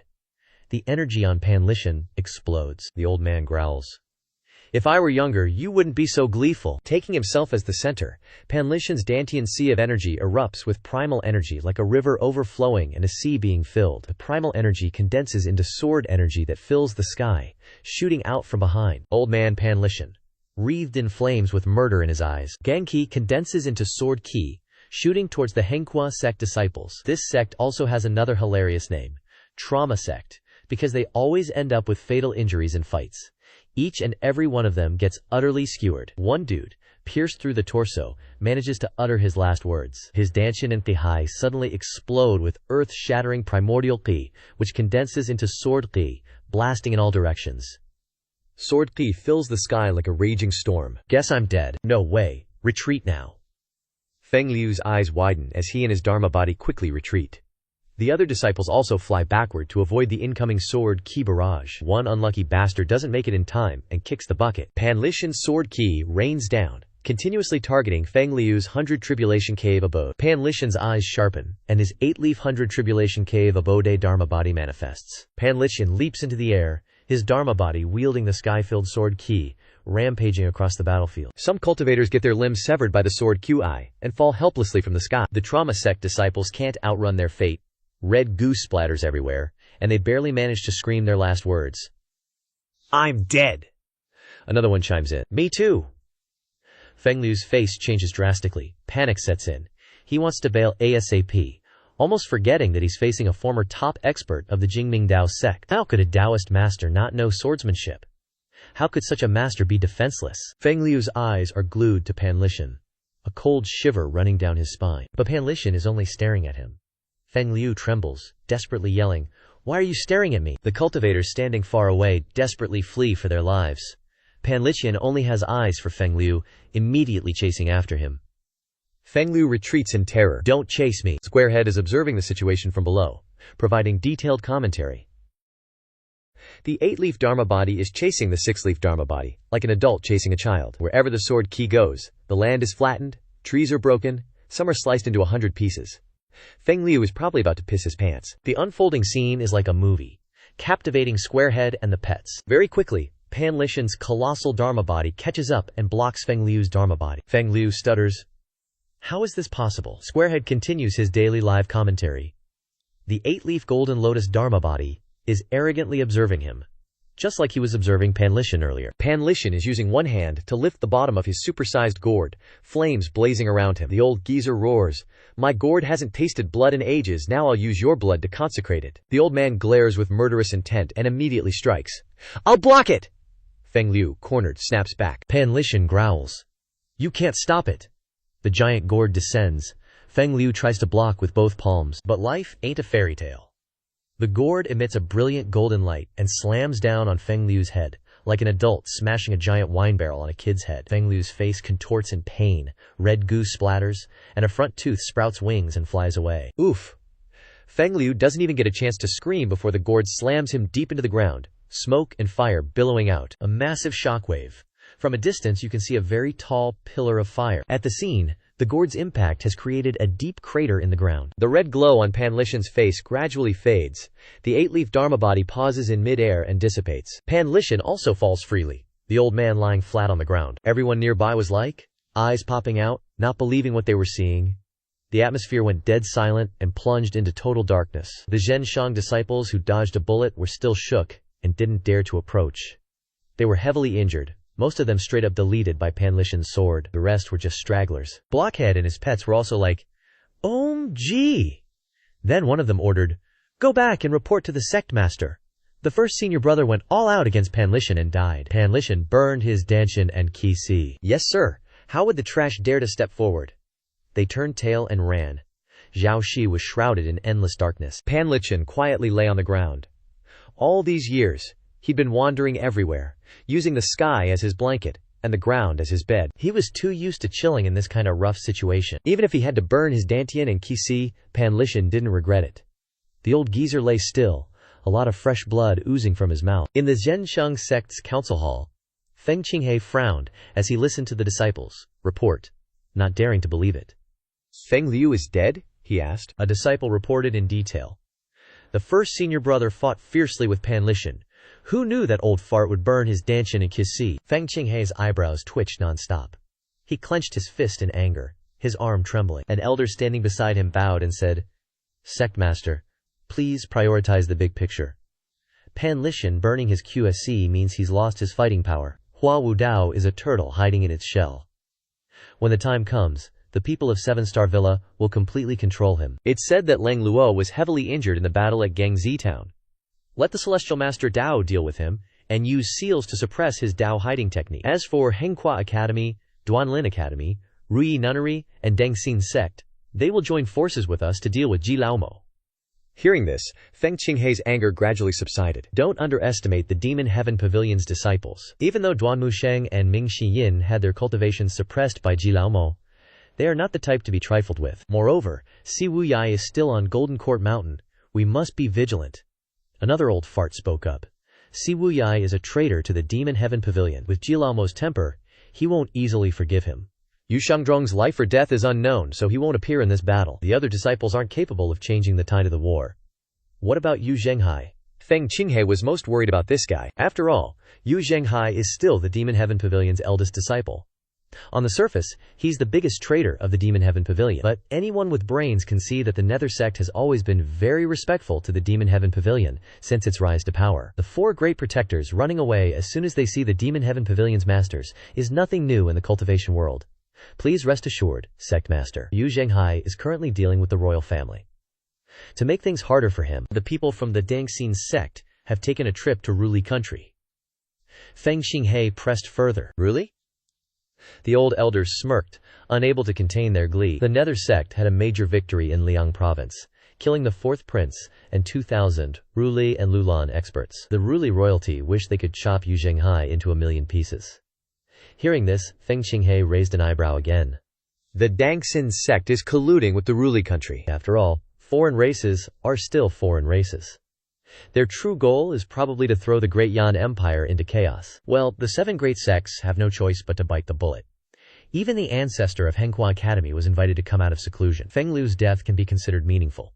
If they don't pay a great price, what will they rely on to reap more benefits when they flatten the Demon Heaven Pavilion? The other sects. Feng Qinghe sighed softly, ordering someone to go to the battle site to find Feng Lu's body and bring it back for a proper burial. Yes, sir. On Demon Heaven Pavilion. After thoroughly examining the sheepskin map, Lu Zhou stopped looking at it and sat cross-legged to study the Celestial Book's divine power. Currently, Lu Zhou has mastered 4 types of Celestial Book divine powers. The first is the Sound of All Beings, a sonic attack. The second is the Law's Extinction Wisdom, a wide area attack. The third is the Stand-in Substitute, which can mimic other divine powers. The fourth is the Bodiless Wisdom, which heals. Lu Zhou has used the first 3 types many times, but he's not too familiar with the 4th type. It's like healing and restoring vitality at the same time. If that's the case, could it help the old fogies of the pavilion restore their cultivation faster? Just as Lu Zhou was thinking, Zhao Yue's voice suddenly came from outside. Master, the 4th senior brother sent a flying letter. Lu Zhou ordered, "Read it." Zhao Yu read softly. Master, your disciple has spread the method of severing the golden lotus to every corner of the Great Yan. In addition, your disciple received news that the demon-slaying alliance has been officially established. Please be careful of those rats. Moreover, your disciple heard that the ancestor of Duanlin Academy has emerged from seclusion. You must be wary of the other sects, ancestors appearing as well. Finally, your disciple has found the branch of the dark web. Your disciple will wait to interrogate Ye Zhiheng and then report to you, Master. Ming Xinyan respectfully reports. After finishing reading, Zhao Yue asked, Master, what do we do now? Lu Zhou replied calmly. The grudges between the Demon Heaven Pavilion and the 10 great sects should come to an end. Just then, outside the East Pavilion, a female disciple ran over, looking panicked, and said, Pavilion Master, 5th Mister, something bad happened. Elder Pan is seriously injured. Zhao Yue was shocked and asked, Seriously injured? What happened?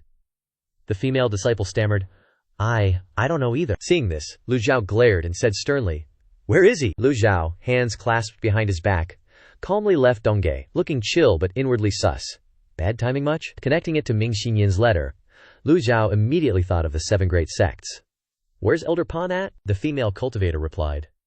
3rd and 8th are on their way down the mountain to pick up Elder Pan. Lu Zhou waved his sleeve. His old face still calm, but his brow was clearly furrowed with anger. Lu Zhou only clashed with the 10 great sects once. Back when he first got isekai'd, his cultivation was trash, and those good-for-nothing disciples had impure intentions. After beating back the 10 great sects, Lu Zhou never gave them a second thought. Too bad the MOTHERFCKING Evil Sky Pavilion is too tempting. Figures. These losers team up, raise a banner of justice, but are really just full of it. Lu Zhou walked out of the Evil Sky Pavilion, waiting silently. Soon after, Duan Musheng and Zhu Honggong returned with Pan Lishan. Seeing their master standing there, they stopped and carefully laid Pan Lishan on the ground, then bowed. Master, Duan Musheng told fatty Zhu Honggong to be careful when putting old Pan down. Leng Luo and Pan Zhong rushed over after hearing the news and couldn't help but frown at Pan Lishan's state. They couldn't believe their eyes. Old Pan's clothes were tattered ASF, lying motionless, looking tragic. Old Pan! Pan Zong rushed over to check Pan Lishan's breathing, sticking his hand under old Pan's nose. At this moment, the crocodile tears started flowing again. Pan Zhang's tears flowed like a river. And the nearby female cultivators were also bawling. Leng Luo was always bickering with Pan Lishan, constantly throwing shade, so seeing Pan Lishan in such a state, how could he not be scared shitless? Not to mention Pan Zhang, ever since he met Pan Lishan, the old dude had been teaching him cultivation without holding back anything. His own father never treated him like that. How could Pan Zhang not give a damn? Zhu Qifeng was also getting teary-eyed, anxiously asking, "Is Elder Pan still breathing?" Pan Zhang raised his 2 bandaged fingers and gave a blue response. They're wrapped in bandages today to block the sun, so can't measure it. Leng Luo spoke up. "Get out of the way. Make way. Yes." Pan Zhang was immediately pushed aside by the old man. Leng Luo took off his mask, then reached out to check Pan Lishan's entire body and said, "These are the symptoms after burning the Dantian Sea of Qi. You were already injured, and you still did this. Are you crazy, old Pan?" Duan Musheng added, "When I found Elder Pan, he was lying motionless at the foot of the mountain. Must have fought someone." Zhu Honggong, with his temper hot as hell, angrily said, "Who dares to backstab someone from our Evil Sky Pavilion? These shameless bastards. If I, your daddy Zhu, catch them, I'll tear them to pieces." Leng Luo circulated his energy, pushing streams of it into Pan Lishan's Sea of Qi. Seeing this scene, Zhu Honggong and Zhu Qifeng were stunned. Leng Luo seemed to have forgotten that he was also injured, and selflessly treated Pan Lishan without holding back. Seeing this, everyone was shocked. This is the dude who topped the blacklist 300 years ago. Leng Luo used to only kill people. Now he's actually saving someone. After a while, Leng Luo raised his hand, took a deep breath and said, "More than half of his Sea of Qi is damaged.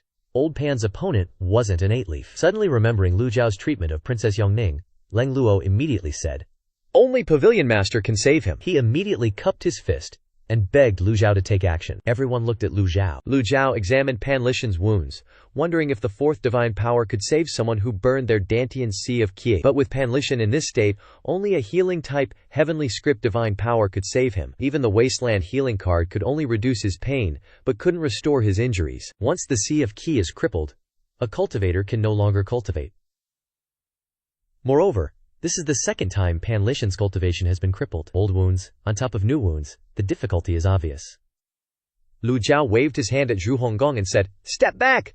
Leng Luo, Pan Zhang, Zhu Honggong, and Duan Musheng immediately retreated, giving Lu Zhao space. Lu Zhao walked to Pan Lishan's side, raised his hand, and a blue lotus appeared in the palm of his hand. Everyone held their breath, as if they were seeing that familiar scene again. They could clearly feel that the blue lotus in Lu Zhao's hand carried a rich life force and contained an extremely terrifying power. Disbelief still showed in Leng Luo's eyes. When Lu Zhao treated Princess Yongning, they were standing outside and didn't see it with their own eyes.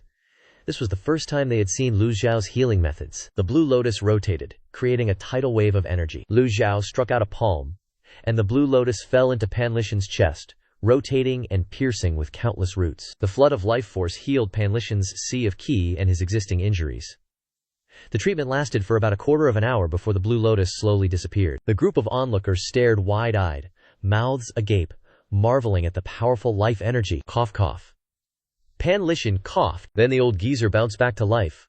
All wounds gone. Lan Luo was like, "OMG, old Pan, blink if you're dead." Zhu Honggong was shaking like a leaf, his mouth even more. "OMG, is it a zombie?" Old Pan kept coughing. Cough cough. Pan Lishan slowly opened his eyes, like someone living in darkness stepping into the light again. He blinked, finally realizing he was alive. Everyone cheered. "He's awake!" Pan Zhang rushed over and hugged Old Pan, crying like a baby. "Old Pan, you scared me to death. Are you okay? Who beat you up like this?" "Luckily, Master saved you, or you'd be dead, and I'd have to guard your tomb." Pan Zhang smacked Pan Lishan on the shoulder, making him cough a few more times. Pan Lishan looked around, seeing everyone happily looking at him, while this dude was just crying. Pan Lishan's mind gradually cleared, and hearing Pan Zhang's words he angrily said, "Get lost, I ain't gonna die." Pan Zhang secretly dissed, "Still acting tough." Pan Lishan doubled down, "Just scram." Pan Lishan cupped his fist and said to Lu Zhao, "This old one thanks, master." Lu Zhao stroked his beard and nodded. "Tell me who harmed you." Pan Lishan sighed softly, then recounted the whole story. After finishing, Pan Lishan said, "This old one originally intended to meet Feng Qinghe to clarify things, but Feng Liu suddenly had murderous intent halfway. Feng Qinghe's eldest disciple, Feng Liu, is a sneaky bastard. He suddenly attacked, forcing this old one to burn my Qi Si. Well, good riddance. From today onward, This old one owes Feng Qinghe nothing. Owes nothing? Duan Musheng frowned. From everyone's perspective, Pan Lishan was clearly at a huge disadvantage. Pan Lishan said, "When this old one left Jingming Dao, Feng Qinghe secretly helped me. It's fine. This old one was supposed to die anyway. Being able to live until now is already a bonus. They thought I was definitely dead, so they abandoned me there. Haha, even if I die, I'll crawl back to the Evil Sky Pavilion." Everyone was shocked, and simultaneously glanced at Pan Zhong. Pan Lishan sighed, and when he looked up, he saw Master looking at him with a weird expression. "You think you've settled all debts?" Pan Lishan asked. "What does Master mean?" Lu Zhou shook his head and sighed. "Elder Pan, you've lived so long, yet you don't understand even this simple principle. Do you know how many people are waiting for this old man to die? Do you know how many are preparing to attack the Evil Sky Pavilion?" Pan Lishan was speechless. Master is right. Even if I feel I can settle it, will Zhencheng's sect think so? Lu Zhou clasped his hands behind his back, turned around, and looked towards the foot of Golden Court Mountain. This debt of Henghua Academy, this old man remembers it well. Don't say this old man holds grudges, and don't blame this old man for being ruthless. How can the Evil Sky Pavilion tolerate being provoked repeatedly? Zhu Honggong hurriedly brown-nosed. Master is absolutely right. The others glanced at Zhu Honggong. It would be normal if little Yuan said this, but it feels so awkward coming from Zhu Honggong's mouth. Pan Lishan nodded silently. Lu Zhou instructed. Your Qi Si hasn't fully recovered. You must take good care of yourself. Many thanks, Master. Pan Lishan stood up and bowed deeply to Lu Zhou. This time, Lu Zhou used 1/3 of the extraordinary power of the Heavenly Book, successfully healing Pan Lishan. This also proved that the Heavenly Book's divine power has the ability to heal this type of injury, but if you want to completely cure it, it would cost at least twice the total extraordinary power that can be absorbed. Too much consumption. People often say that destruction is easy, recovery is difficult. Really not wrong. There are tens of thousands of meridians in the human body, and the Sea of Qi is even more precious to cultivators, and treatment is really not easy. Lu Zhou ordered. Help Elder Pan to rest. Yes. Pan Zhong helped Pan Lishan back to the North Pavilion. Injuries like Pan Lishan, without the Heavenly Book divine power, are basically waiting to die. At this moment, little Yuan Hare ran from the East Pavilion, saw Pan Zhong helping Pan Lishan to go, and curiously asked, Master, what happened to Elder Pan? Lu Zhou replied very sharply. Stupid action caused internal injuries. Do not pay attention to. Pan Lishan staggered, almost fell to the ground, and the master said so. How dare he refute? Had to hold on to Pan Zhong's shoulder and said, Go faster. Pan Zhong and Pan Lishan fought again. Go faster. You old cripple. Still want to go faster. If this old man tells you to go fast, just go fast. Cough cough. The two walked away quickly, and in a blink of an eye, they were out of sight. Not at all like someone who had just been seriously injured. Duan Musheng and Zhu Honggong stared blankly after them, unable to understand. Zhu Honggong scratched his head and said, Master, is old Pan acting? Ooh. Lu Zhou glanced at him. Nosy, disciple, slap yourself in the mouth. Zhu Honggong hurriedly slapped his mouth. Lu Zhou ignored him and turned to look at the flying letter in little Yuan Chier's hand. A flying letter? Yes, it's a flying letter from that shameless Jiang Ai. Senior sister Zhao Yu is practicing, so this disciple brought it to read to Master. Little Yuan Care opened the letter and read softly. Old Senior, I have two things to report. First, news has come from Liang Province, that the Yuli people suddenly traveled a long distance to attack Liang Province. The Yuming cult does not have Si Wuya, so its strength is greatly weakened. Now the Yuming cult is busy fighting with the Yuli people. I'm afraid it will not be finished in 5 or half a month. Second, please remember the demon-slaying alliance carefully. Try to resist. The younger generation can only watch from afar. Ugh, annoying. You're a nasty ghost. Little Yuan here tore the flying letter to shreds and threw it on the ground, stomping on it while gnashing her teeth. Seeing this appearance of a little junior sister, Zhu Honggong was secretly saddened. His life was probably going to be bullied by her. Lu Zhou stroked his beard and nodded. Understood. With that, Lu Zhou calmly returned to the East Pavilion. Respectfully see you off, Master. The three bowed at the same time. Zhang Honggong then spoke up. These decent and upright people are really hateful. No, you have to think of a way to deal with them, just by me. Duan Musheng looked at Zhu Honggong with contempt, then turned and left, as if he didn't hear. That's right. Zhu Honggong scratched his head. Go ask 7th senior brother, he must have a way to put my gloves on. Slaughter in all directions. Not long after, Zhu Honggong appeared in front of the beachy cave. He tiptoed in front of the cave for a while. He was not in a hurry to enter but stuck his head in to check the situation inside. But unexpectedly, Si Wuya coldly shouted out. Zhu Honggong was super sus. 7th brother. Why are you still grinding those problems? Seeing Zhu Honggong lingering, Si Wuyai turned around and yelled, I told you to GTFO, didn't you hear me? Zhu Honggong peeked from outside the cave. Hee, I'm not inside, how can I go out? Wait, I have something to say. Seventh brother. Those righteous sects are forming an alliance to slay demons, plotting to siege Golden Court Mountain like before. You gotta figure something out. Demon-slaying alliance? Hearing these words, Si Wuyai was intrigued. Si Wuyai dropped the paper in his hand and looked up with his panda eyes. Who sent the news? Zhu Honggong casually said, That dude. Zhang Aijian. Si Wuyai frowned. Zhang Aijian's intel is legit. Zhu Honggong simped up to Si Wuyai. Yeah, that's Zhang Xiaojian's. Si Wuyai frowned and said, The 10 great sects are now only 7 great sects, having suffered twice already. This time, they must be all in. How's master doing? Zhu Honggong replied, Same old. I feel like the old man ain't doing shit all day, just hiding in his room doing God knows what. HMPH Si Wuyai glared at Zhu Honggong. You dare diss master? Zhu Honggong quickly covered his mouth.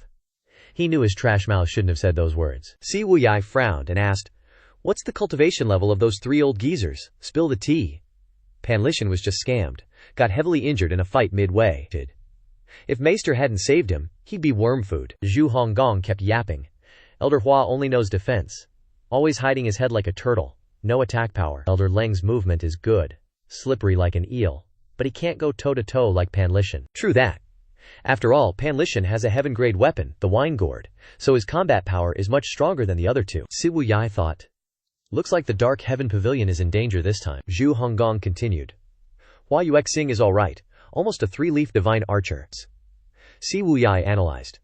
If it were before, cultivation below 5 leaves could still help a little, but this time is different. After Lai Lun's golden lotus slaying was spread, plus Master's impending life tribulation, the 7 great sects will likely bet everything on this one chance. Zhu Honggong worriedly asked. Then what do we do? Inform eldest brother? Si Wuyai immediately thought of Yu Zhenghai. Only Yu Zhenghai leading the 4 great protectors can solve this situation. Zhu Honggong sipped his boba and said, Coincidentally, the Yu nation is attacking Liang province, currently in a stalemate with the Nether sect. Si Wuyai frowned. Is it really just a coincidence? Si Wuyai hurriedly asked. Any news of second brother? The fatty took a bite of a hamburger and replied, Coincidentally? Si Wuyai, who was originally chill, now became serious. Eldest brother is being schemed and contained. Second brother's whereabouts are unknown. Looks like the Dark Heaven Pavilion can only rely on me. Hearing this, Zhu Honggong was speechless. He thought, Aren't you afraid of getting beaten by master for saying that? He's definitely going to kick your ass. Si Wuyai patted Zhu Honggong's shoulder and said, 8th. In these 2 days, you must find a way to get master to unlock my cultivation. At all costs, got it? Oh yeah, 7th brother is also a 6-leaf. Zhu Honggong excitedly slapped his thigh. Ouch. A tragic scream like a slaughtered pig echoed in the Biwan cave. Damn it, I forgot I was wearing the power gauntlet. At the same time, at Yuhan Mountain, the square-headed guy and the beasts watched from afar and reported, In the kingdom of gentlemen, where spring and winter are never seen, they finally welcome the long-lost sunlight. The golden rays shone through the tall trees, landing on the white snow like a beautiful painting. Outside the Junhua tomb, 6 cultivators were sneaking towards the stone door. The square-headed guy was startled. Someone's there! He hit up high and observed. The tall, dark, and stinky guy shivered. It's freezing. Hurry up. This should be the place marked on the map. The Junhua tomb of the Kingdom of Gentlemen that disappeared over 30,000 years ago. 2 subordinates behind him said, Boss, this is the first time I'm robbing a tomb of a foreign race. So exciting. Strictly speaking, the Kingdom of Gentlemen isn't considered a foreign race. Winners are kings, losers are bandits. It's already marked in history. Changing it is as hard as ascending to heaven. Who gives a damn what race they are? Just hope the tomb isn't empty, otherwise we came here for nothing. Creak, creak. The 2 guys were putting effort into opening the stone door. The stone door began to slowly open. They were overjoyed to have opened the door. Just as they were about to step in, a minion saw something and was horrified. One of the group suddenly grabbed the boss's arm, pointing towards the hillside opposite the Junhua tomb. Boss, look! The tall, dark, and stinky boss said, Those are wild wolves. The boss also started to shiver more. The guy next to him said, This is creepy. Maybe we should retreat. They say tombs with wolves guarding them are unlucky. The boss yelled, You scared? If you're scared, you can go back. If we get any treasure, you won't get a share. Hearing this, the group had no more complaints and dragged each other into the Junhua tomb. Walking through a dark corridor, The group stepped into a wide area filled with skeletons, making the 5 people click their tongues in wonder. The 5 searched for anything valuable, while being wary of traps. After searching for a while, they only found some items in the pile of white bones, nothing else. "Boss, look." One of them pointed to another stone door, behind which a faint light was shining. "Shh." The boss's eyes burned with greed as he looked at the sword lying on the ground behind the stone door. The minions also peeked into the stone door. He was an appraiser. From the first glance at the sword, he was attracted by the crimson glow around it. His heart trembled, and he excitedly said, "Heaven grade, heaven grade." The other 4 were excited. "We're rich, we're rich.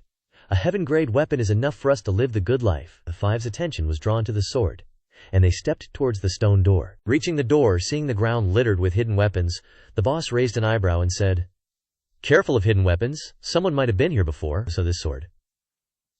The boss was also a cultivator with a decent cultivation level. He planned to use telekinesis to grab the sword for fear of mechanisms inside. "Look, the ground is full of hidden weapons." One guy saw something and said, "Someone in the same profession, so is that sword theirs?" The 2 guys behind suggested, "Boss, you're considered a decent cultivator among the 5 of us. Taking things from afar is easy." The tall, dark, and stinky guy stood in a shaky stance. So he raised his hand and smiled, saying, "Who cares whose it is? Give it to me." "Buzz." The sword trembled, but only slightly. "Huh?" Even he was surprised. "I can't pick it up, even with the Van High realm." The 5 felt this place was really eerie. "I don't believe I can't grab it." The boss gritted his teeth and raised his hand, his primordial chi condensing into a rope, shooting towards the sword. The minions behind cheered, "Boss, keep it up! Use more strength, a little more!" Almost. Almost what? Who knows? The other 4 had very weak cultivation levels and could only cheer from the side. "Buzz, buzz!" The everlasting sword trembled violently. They saw the sword constantly vibrating. Even a Van High realm cultivator couldn't grab it, further confirming that this was a heaven-grade weapon. Everyone was drooling. Buzz! The sword suddenly flew into the air, then fired sword beams, attacking the 5 people. Swish! Swish! Swish! Sword light flashed, instantly beheading the 4 minions. The Van High realm cultivator immediately knelt on the ground, his face filled with horror as he looked at the sword. Turning his head, he saw his 4 brothers staring wide-eyed, one hand covering their necks, the other pointing at their boss. "Boss, you, the boss yelled. "It wasn't me." But before he could explain, the 4 fell to the ground, lifeless. The sword hovering in the air suddenly flew over, slashing straight at a nearby well cover. Clang! The well cover broke in half. In the instant the well cover broke, the light on the blade became increasingly red. The tomb-robbing boss felt a chill down his spine, his face now soaked with sweat, and rubbed his eyes. Suddenly a voice said, "Intruder of the Zunhua tomb." A faint figure suddenly appeared in front of him, then gradually became a reality. You! The boss's legs trembled non-stop. It was a cyan-robed swordsman, with long hair hanging over his shoulders, distinct features, a gentle expression, but cold light in his eyes. The cyan-robed swordsman coldly said, "You desecrated the Zunhua tomb. Die." This Dinhan, Gas cultivation was at the Fan High realm, but facing Yu Shangrong, he couldn't even think of resisting. In his eyes, this suddenly appearing dude was a demon, scaring him SHT less. When someone is scared SHT less, they can't move. He wanted to beg for mercy, but seeing Yu Shangrong's indifferent face, he couldn't say a word. Looking up, he realized Yu Shangrong wasn't even looking at him, but outside, lost in thought. This guy ain't a ghost. He's a living person hiding in the Zunhua tomb. Yu Shangrong entering made him even more freaked out. The howling of wolves echoed through the mountains, through the forest, through the white snow. Yu Shangrong glanced at the grave robber, said nothing, and walked towards him. Who are you? The grave robber finally managed to say. Yu Shangrong glanced at the 4 corpses on the ground and continued towards the stone door. Yu Shangrong's attention was all on the sunlight dancing outside. Such a picturesque scene, warm as spring. Kowtow 3 times. Kowtow 3 times, Yu Shangrong said, his voice sharp as a knife, completely different from his polite demeanor. The grave robber didn't dare hesitate, and immediately kowtowed 3 times, bam bam bam, to the piles of bones in the tomb. After kowtowing, his forehead was numb, not feeling any pain. As he turned his head, he was secretly rejoicing. He's finally gone! But the Chengsheng sword floating in the Zunhua tomb suddenly flashed, slashing across his neck, then returning to its sheath on Yu Shangrong's hand. The grave robber's body stiffened, his eyes wide, and a cut on his neck gradually started spilling blood, flowing into the pool of blood from his 4 brothers. As his body fell, the stone door slowly closed. Darkness descended, and the wolves howled even louder. Yu Shangrong looked up at the pack of wolves on the opposite slope, The wolves howled in unison, shaking the snow off the trees. Standing in the bright sunlight, Yu Shengrong smiled. "It's you guys again. I'm doing great." The wolves howled in unison again. Yu Shengrong said, "I'll leave this place to you." The wolf howled, as if understanding Yu Shengrong. Yu Shengrong said, "I'll assume you understood what I said." Thinking this, Yu Shengrong didn't say anything more. He quietly and slowly turned to the southeast. The square-headed dude continued his livestream. Crunch, crunch. Maybe it had been a long time since he'd enjoyed walking in the snow. Yu Shengrong didn't fly, but patiently took each step, and so he walked through the forest to the foot of a mountain, then kept going to the next mountain. Right hand raised, a small dharma body appeared in Yu Shengrong's hand. No golden lotus, just 3 full lotus leaves spinning around. Sword Devil Nascent Soul Realm, 3 leaves. In the past, Yu Shengrong would never have cared about 3-leaf cultivators. Weak, very weak. So weak he didn't even bother looking. This is the weakest sword devil ever. Retracting his dharma body, Yu Shengrong took to the skies, observing the 4 directions of Yuhan Mountain, using his eye of the mind. This place was a world of snow, with no sign of forest. Yu Shengrong turned to the southeast. It took him 5 days to fly here from Qingyu Pond. With his current 3-leaf cultivation, it would take at least 10 days to return. The same journey, Yu Shengrong, in his youth, without cultivation or a strong body, relied on his will to climb mountains and cross rivers for months. Yu Shengrong smiled faintly and flew to the southeast. The square-headed dude kept staring at Yu Shengrong's figure, commentating passionately. Night fell. Inside the Beyond Cave, it was eerily quiet. On the stone table was a slightly brain-melting math problem. Si Wuyai tossed the problem aside and rubbed his eyes without any grace. He sighed and shook his head.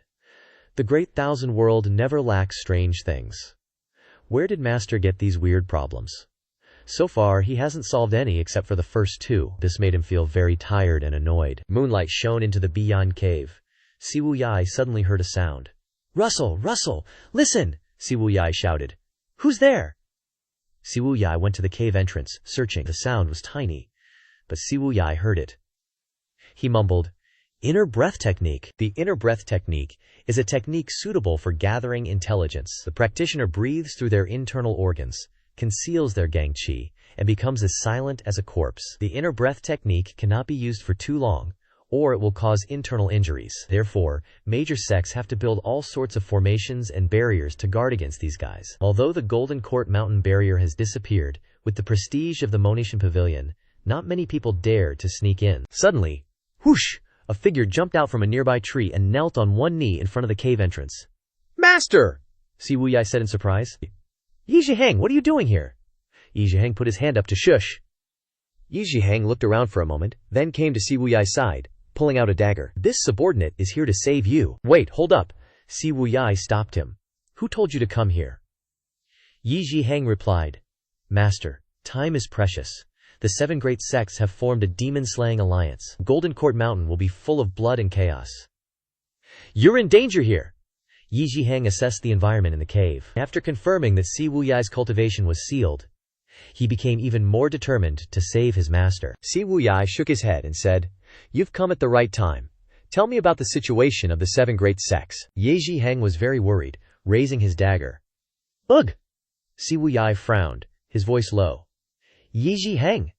Si Wuyai's voice was deep, calling Yi Zhiheng's name with majesty and aura. Yi Zhiheng was stunned. Si Wuyai continued, "Obey orders." Yes, Yi Zhiheng was startled, and didn't dare to be reckless anymore. After Yi Zhiheng revealed the entire situation, Si Wuyai carefully instructed, "After you leave, cooperate with the informants within the 7 great sects to investigate their trump cards." Yi Zhiheng quickly obeyed. This subordinate obeys. But how should this subordinate inform the master? Yi Zhiheng looked into the night. He couldn't climb up here every time. Si Wuyai said, "Send a letter to the Motion Pavilion." Yi Zhiheng was stunned. "Master, my mind is made up." Si Wuyai ordered, "Go down the mountain." Hearing this, Yi Zhiheng was a bit surprised. Seeing Si Wuyai's expressionless face, Yi Zhiheng didn't dare to linger any longer, and turned into the darkness. Yi Zhiheng sat down in front of the cave entrance, rubbing a teddy bear with a sad expression. He took out the bear to put on as a disguise. After putting on the head, he put on the body. After finishing, Yi Zhiheng tied the rope to his waist and lowered himself down the mountain. Maybe the rope broke? Only the sound of Yi Zhiheng groaning as he was lowered down the mountain could be heard. At the same time, on a towering ancient tree in the North Pavilion, Duan Musheng glanced at the Beyond Cave, muttering to himself, "For the sake of the 4th and 8th, I'll let you off this time. I hope you can help master." As for Ye Zhiheng, after going down the mountain in the form of a teddy bear, he was chased by the beasts in the forest and ran for his life. The next morning, at the ethereal Ma Tiange, the air was crisp and still. Lu Zhou took a stroll outside, doing some light stretches to get the blood flowing. At the same time, he habitually checked his remaining lifespan. No surprises there, another day gone. He exercised while internally weeping. After his workout, Lu Zhou casually strolled out like a normal geezer. As soon as he stepped out, Zhu Honggong was already kneeling on the ground. "Master, eternal life and boundless blessings. Good morning." Zhu Honggong's voice was loud and clear. Bless his simp heart. Seeing his disciple groveling, Lu Zhou cut right to the chase. "Spit it out. Now." Zhu Honggong kowtowed repeatedly, whining. "Master, the Righteous Alliance is being a total pain in the ass. I've been racking my brain all night, and I finally came up with a plan." Lu Zhou told him to elaborate. Zhu Honggong eagerly replied, "Seventh brother has a 6-leaf cultivation, and with the peacock plume, even a 7-leaf cultivator wouldn't dare underestimate him. So, I propose we unlock 7th brother's cultivation." Hearing this, Lu Zhou sternly asked, "Are you begging for mercy on his behalf?" Zhu Honggong bowed even lower. This was exactly what Lu Zhou expected. After, Zhu Honggong and Si Wuya were tight. Zhu Honggong replied, "I wouldn't dare. But I feel that Ma Tiange is in danger and needs 7th brother to stand up and defend it." Lu Zhou retorted, "Even you think your master can't handle these righteous clowns?" Lu Zhao's words made Zhu Honggong's eyes widen. A sound of panic. Zhu Honggong flinched, his whole body trembling, and hurriedly said, "I didn't mean that. I wouldn't dare." He kowtowed so hard he nearly cracked his skull. Lu Zhao glanced at him, saying meaningfully, "You have the Bodhi vest protecting you, and the flowing silver gauntlets as weapons, yet you've only managed to condense the 100 tribulations inside dharmic body and haven't even sprouted a leaf. Instead of wasting time pleading for that sinful disciple, you should focus on your cultivation and make faster progress." Zhu Honggong kowtowed, saying, "Your disciple obeys." In his heart, Zhu Honggong was crying buckets. Why wasn't anything going according to his plan? One sentence from his master had completely shattered his intentions and backboned. And it wasn't like Zhu Honggong was really begging for Siwuya. Lu Zhou instructed, "Tell that sinful disciple, he's staying in the facing the wall cave until he finds the memory crystal ball." And then, Lu Zhou added a few more instructions before walking away. Zhu Honggong repeatedly shouted as Lu Zhou left, "Your disciple obeys! I will relay the message immediately." After returning, Zhu Honggong immediately prepared a plate of barbecue that looked incredibly tempting. Squid, sausage, beef. Just looking at it made your mouth water. Zhu Honggong ate a piece of squid, while recounting everything to Si Wuya. That's what happened. Si Wuya listened, sitting on a stone bench, unable to comprehend. How can master protect Ma Tiange if he's so stubborn? Meanwhile, Zhu Honggong continued grilling. Stuffing food into his mouth, Zhu Honggong shook his head and sighed. "I have no other choice. If I said a few more words, I'd probably be joining you in the facing the wall cave. So, I shut my mouth." Si Wuya sighed. "I can't blame you." As Si Wuya asked, "Any news from 4th brother?" Zhu Honggong shrugged. "Still nothing." Si Wuya thought to himself, "Nobody's useful when it really counts." Si Wuya paced back and forth, hands clasped behind his back. Even Si Wuya found this situation difficult to handle. Si Wuya waved his hand dismissively. "Ooks. Go back first. Let me continue thinking of a solution." Zhu Honggong nodded, taking the food and leaving the facing the wall cave. Night fell. The wind howled. Lu Zhao was preparing for bed in his room. Lu Zhao had used 1/3 of his extraordinary power to treat Pan Lishan, and it would take at least 5 days to fully recover. Lu Zhao didn't dwell on it, closing his eyes to continue comprehending the heavenly book. As soon as he entered the state of the heavenly book, it was as if he had entered a state of selfless oblivion, his whole being immersed in a strange and comfortable feeling. Before, he couldn't understand the meaning of these characters at all. But opening the heavenly book would create some basic incantations. Opening the heavenly book seemed like selecting characters from a sea of characters to form sentences. That was the state of immersion. At the same time, Duan Musheng, carrying the Overlord's spear, flew back and forth on the mountainside to patrol. Just when he thought tonight would be as uneventful as usual, Duan Musheng suddenly saw a large, bright fire appear at the foot of Mount Jinting. Huh? Duan Musheng raised an eyebrow, and he immediately summoned his 100 tribulations insight dharmic body. The sound of the dharmic body, resonating with primordial chi, was enough to alert everyone in Ma Tiange. This sound was basically announcing to everyone, something's up. Figures flew out of the South Pavilion and North Pavilion, hovering in the air. Leng Luo, with the highest cultivation, was also the fastest, appearing beside Duan Musheng in the blink of an eye to observe the situation at the foot of the mountain with him. The 7 major sects are here? Unclear, but since fire has appeared, there must be some kind of trick. Duan Musheng retracted his dharmic body. The purpose of summoning his dharmic body was not only to attract the attention of the people in Mada Tiange, but also to warn the people at the foot of the mountain. At this moment, Hua Wudao stepped into the air, instructing, "Don't fall for there, lure the tiger away from the mountain, scheme." Yes, Duan Musheng nodded. After Pan Lishan's debacle, everyone was being very cautious. At the same time, Hua Yuexing arrived outside the main hall of Ma Tiange, lightly tapping her toes and flying to the highest point of the roof, like a swallow, grasping the fallen moonbow tightly in her hand. Hua Wudao looked at her, transmitting his voice. "Yuexing, Elder Hua Wudao orders you to stand guard there tonight." Yes. Hua Yuexing was now a 3-leaf divine archer.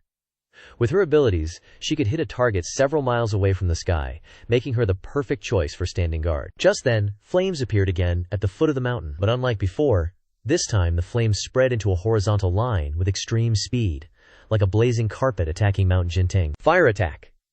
Duan Musheng raised the overlord's spear, shouting, "How dare they!" Hua Wudao called him back. "Duan Musheng, don't be rash." Duan Musheng pressed. "Are we just going to let them burn Mount Jinting?" The foot of the mountain was mostly dry trees, and it wouldn't be long before the fire spread to Mount Jinting. Hua Wudao shook his head. Yuexing has seen it. Standing at the highest point of Mao Tiange, Hua Yuexing raised the fallen moon bow, golden energy enveloping the bow. Her right hand placed on the bowstring, a huge arrow of energy appeared. Whoosh! The energy arrow left the bow. Peeking from the mountain's base, Makatian's sect was barely visible, because it was facing away from the light. Some cultivators were setting fires while making booming noises. Wait, hold up. Did someone from Matian's sect just flex their dharma body to scare us? They started laughing their asses off. Boom! That dude looked up and instantly ate an arrow flying through the air. Thwack! It pierced his chest, eyes wide with disbelief. Then he face-planted. A goddamn archer. The others freaked out. Fall back! The fire's big enough! Retreat! Retreat! As soon as they turned tail, more arrows came whizzing. 3 early-stage Fanhai Realm cultivators didn't even have time to react before they hit the ground. And just like that, they were gone. The fire spread with the wind, quickly engulfing Jinting Mountain, growing bigger and bigger. Hua Yuexing said, 4 down. The rest are out of sight. Can't get a shot. Hua Wudao nodded. Got it. Leng Luo shook her head. Cowards are always cowards.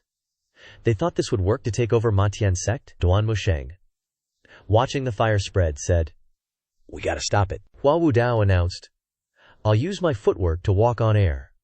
Hua Wudao dove down the mountain, surrounded by floating runes. Squarehead, leading the pack, shouted, "The fire's too fast! Everyone, run!" He recognized the familiar Dao seal. It was Elder Hua Wudao from Ma Tian's sect. Squarehead was sweating bullets, as glowing golden characters floated around Hua Wudao, like a golden halo descending the mountain. By the time Hua Wudao landed, the fire was a raging inferno, spreading rapidly toward Jinting Mountain, but he wasn't sweating it. He sized up the direction and location, furrowing his brow. This fire was clearly pre-planned appetizer. With the flames closing in, Hua Wudao calmly stepped into the blaze. As he moved, a Bagua seal appeared beneath his feet, moving with him.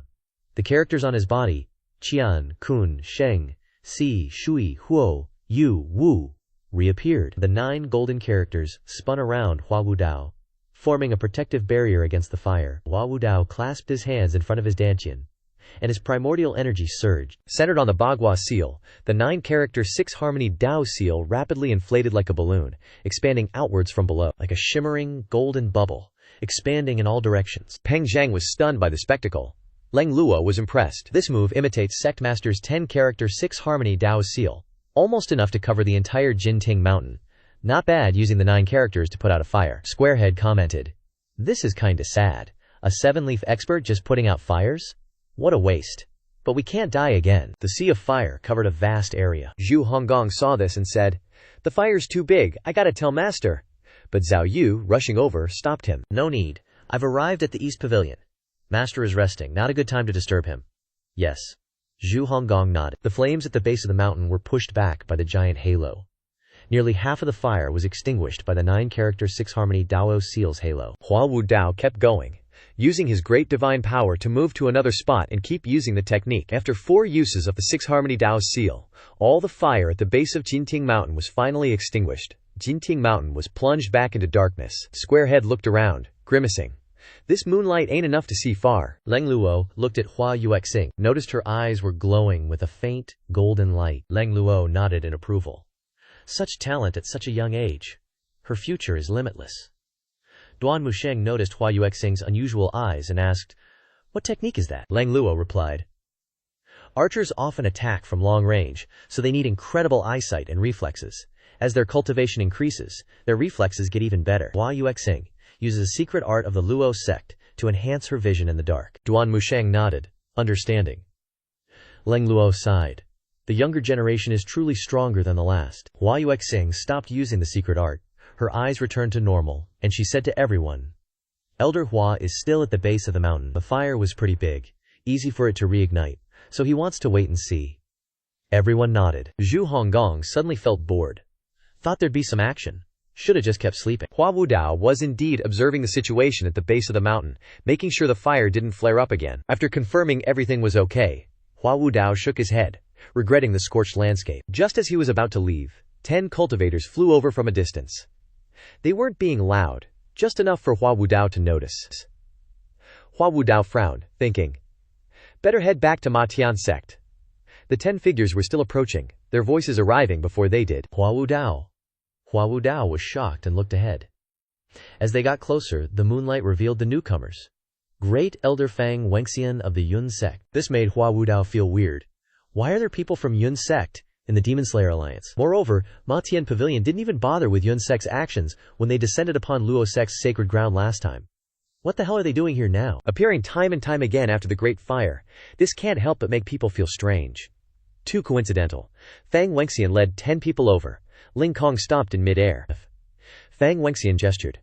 Hua Wudao, I'm ordered by the ancestor to bring you back. Bring me back? Hua Wudao frowned and said, the ancestor hasn't cared about worldly affairs for a long time. How could he issue this order? Fang Wenxian replied loudly, if I say he did, then he did. Fang Wenxian's eyes suddenly saw something. As soon as Fang Wenxian finished speaking, a golden light suddenly shot out from Matian Pavilion. Whoosh! Fang Wenxian's face sank, and Ling Kong retreated. His hands unleashed a palm print to block the arrow. Fang Wenxian observed from a distance, and immediately recognized Hua Yuexing. This arrow was shot by Hua Yuexing. Seeing the group approaching Elder Hua, Hua Yuexing showed no mercy and shot an arrow. The fierce sword energy surprised Fang Wenxian. Hua Wudao laughed and said, out of consideration for the past when we were fellow disciples, you guys should scram. If you wait for them to come down, you won't be able to leave. Fang Wenxian also laughed. Now that we're here, how can we just leave? He waved his hand. The cloak flew off, and more than 10 people behind him pulled down their hoods to reveal their true faces. Hua Wudao glanced over and said in surprise, the 10 great elders of Yun Sect? You guys, Hua Wudao pointed at Fang Wenxian, just about to get angry. But then he remembered that he was no longer a Yun Sect member, and his position had been replaced. What did he care about them? Hua Wudao then waved his hand and said, scram quickly, or don't blame me for turning hostile. Fang Wenxian smiled. That won't do. Unless the pavilion master of Matian Pavilion hands over the ancestor's chessboard, Hua Wudao exclaimed. Fang Wenxian waved his hand. The items that the ancestor stored in the chessboard are treasures of the 3 sects. How can we let Matian Pavilion take them for their own? At this moment, a young cultivator suddenly appeared behind the 10 Yun Sect elders. He suddenly took off his cloak and bowed deeply, shouting, Master! Hua Wudao's eyebrows furrowed. Zhang Faifan. The first time Hua Wudao came to Matian Pavilion, Zhang Faifan accompanied Hua Wudao. At that time, Hua Wudao never expected that he would stay in Matian Pavilion. Hua Wudao reluctantly drove Zhang Faifan away, also to save his life. Times have changed. And now it seems that it's not like that. Zhang Faifan said, this is the last time this disciple will call you master. This disciple advises you to turn back to the shore. Hua Wudao was furious. Is this how you talk to your master? Zhang Faifan bowed and said, only if you are willing to turn back, will this disciple continue to see you as master. Scram! Oh. Hua Wudao went crazy when he heard this, and terrifying sound waves spread out from Hua Wudao's mouth. Just as the sound waves were about to hit Zhang Faifan, the 10 elders suddenly stood in front of him. The sound waves dissipated, one of the elders said sarcastically. Hua Wudao. You're still an elder, yet you're bullying a junior. I'm really ashamed for you. Hua Wudao stepped on the Bagua formation, and Min characters began to appear around his body, replying, "It seems you're here to cause trouble." Fang Wenxian also used the same tone to reply, "It seems you're determined not to repent." The 10 elders flew into the air. The Lu Kop Dao seal also appeared on Hua Wudao's body, but he didn't move forward and quickly retreated. At this moment, 10 arrows shot out from Ma Tian Pavilion, aiming straight at the 10 elders. Boom, boom, boom! The 10 elders clapped their hands and blew away the arrows. The Lu Kop Dao seal on Hua Wudao's body bloomed with light, but he didn't move forward and quickly retreated. Just at this moment, a black figure appeared in the sky behind Hua Wudao, wearing a mask on his face. His voice was low and hoarse. How audacious! The 10 elders of Yun Sect, Leng Luo.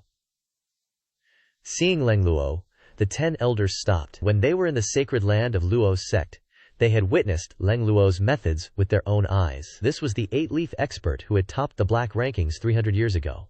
Fang Wenxian cupped his hands and said, "This is Yun Sect's business. Please don't interfere, senior." Bullshit.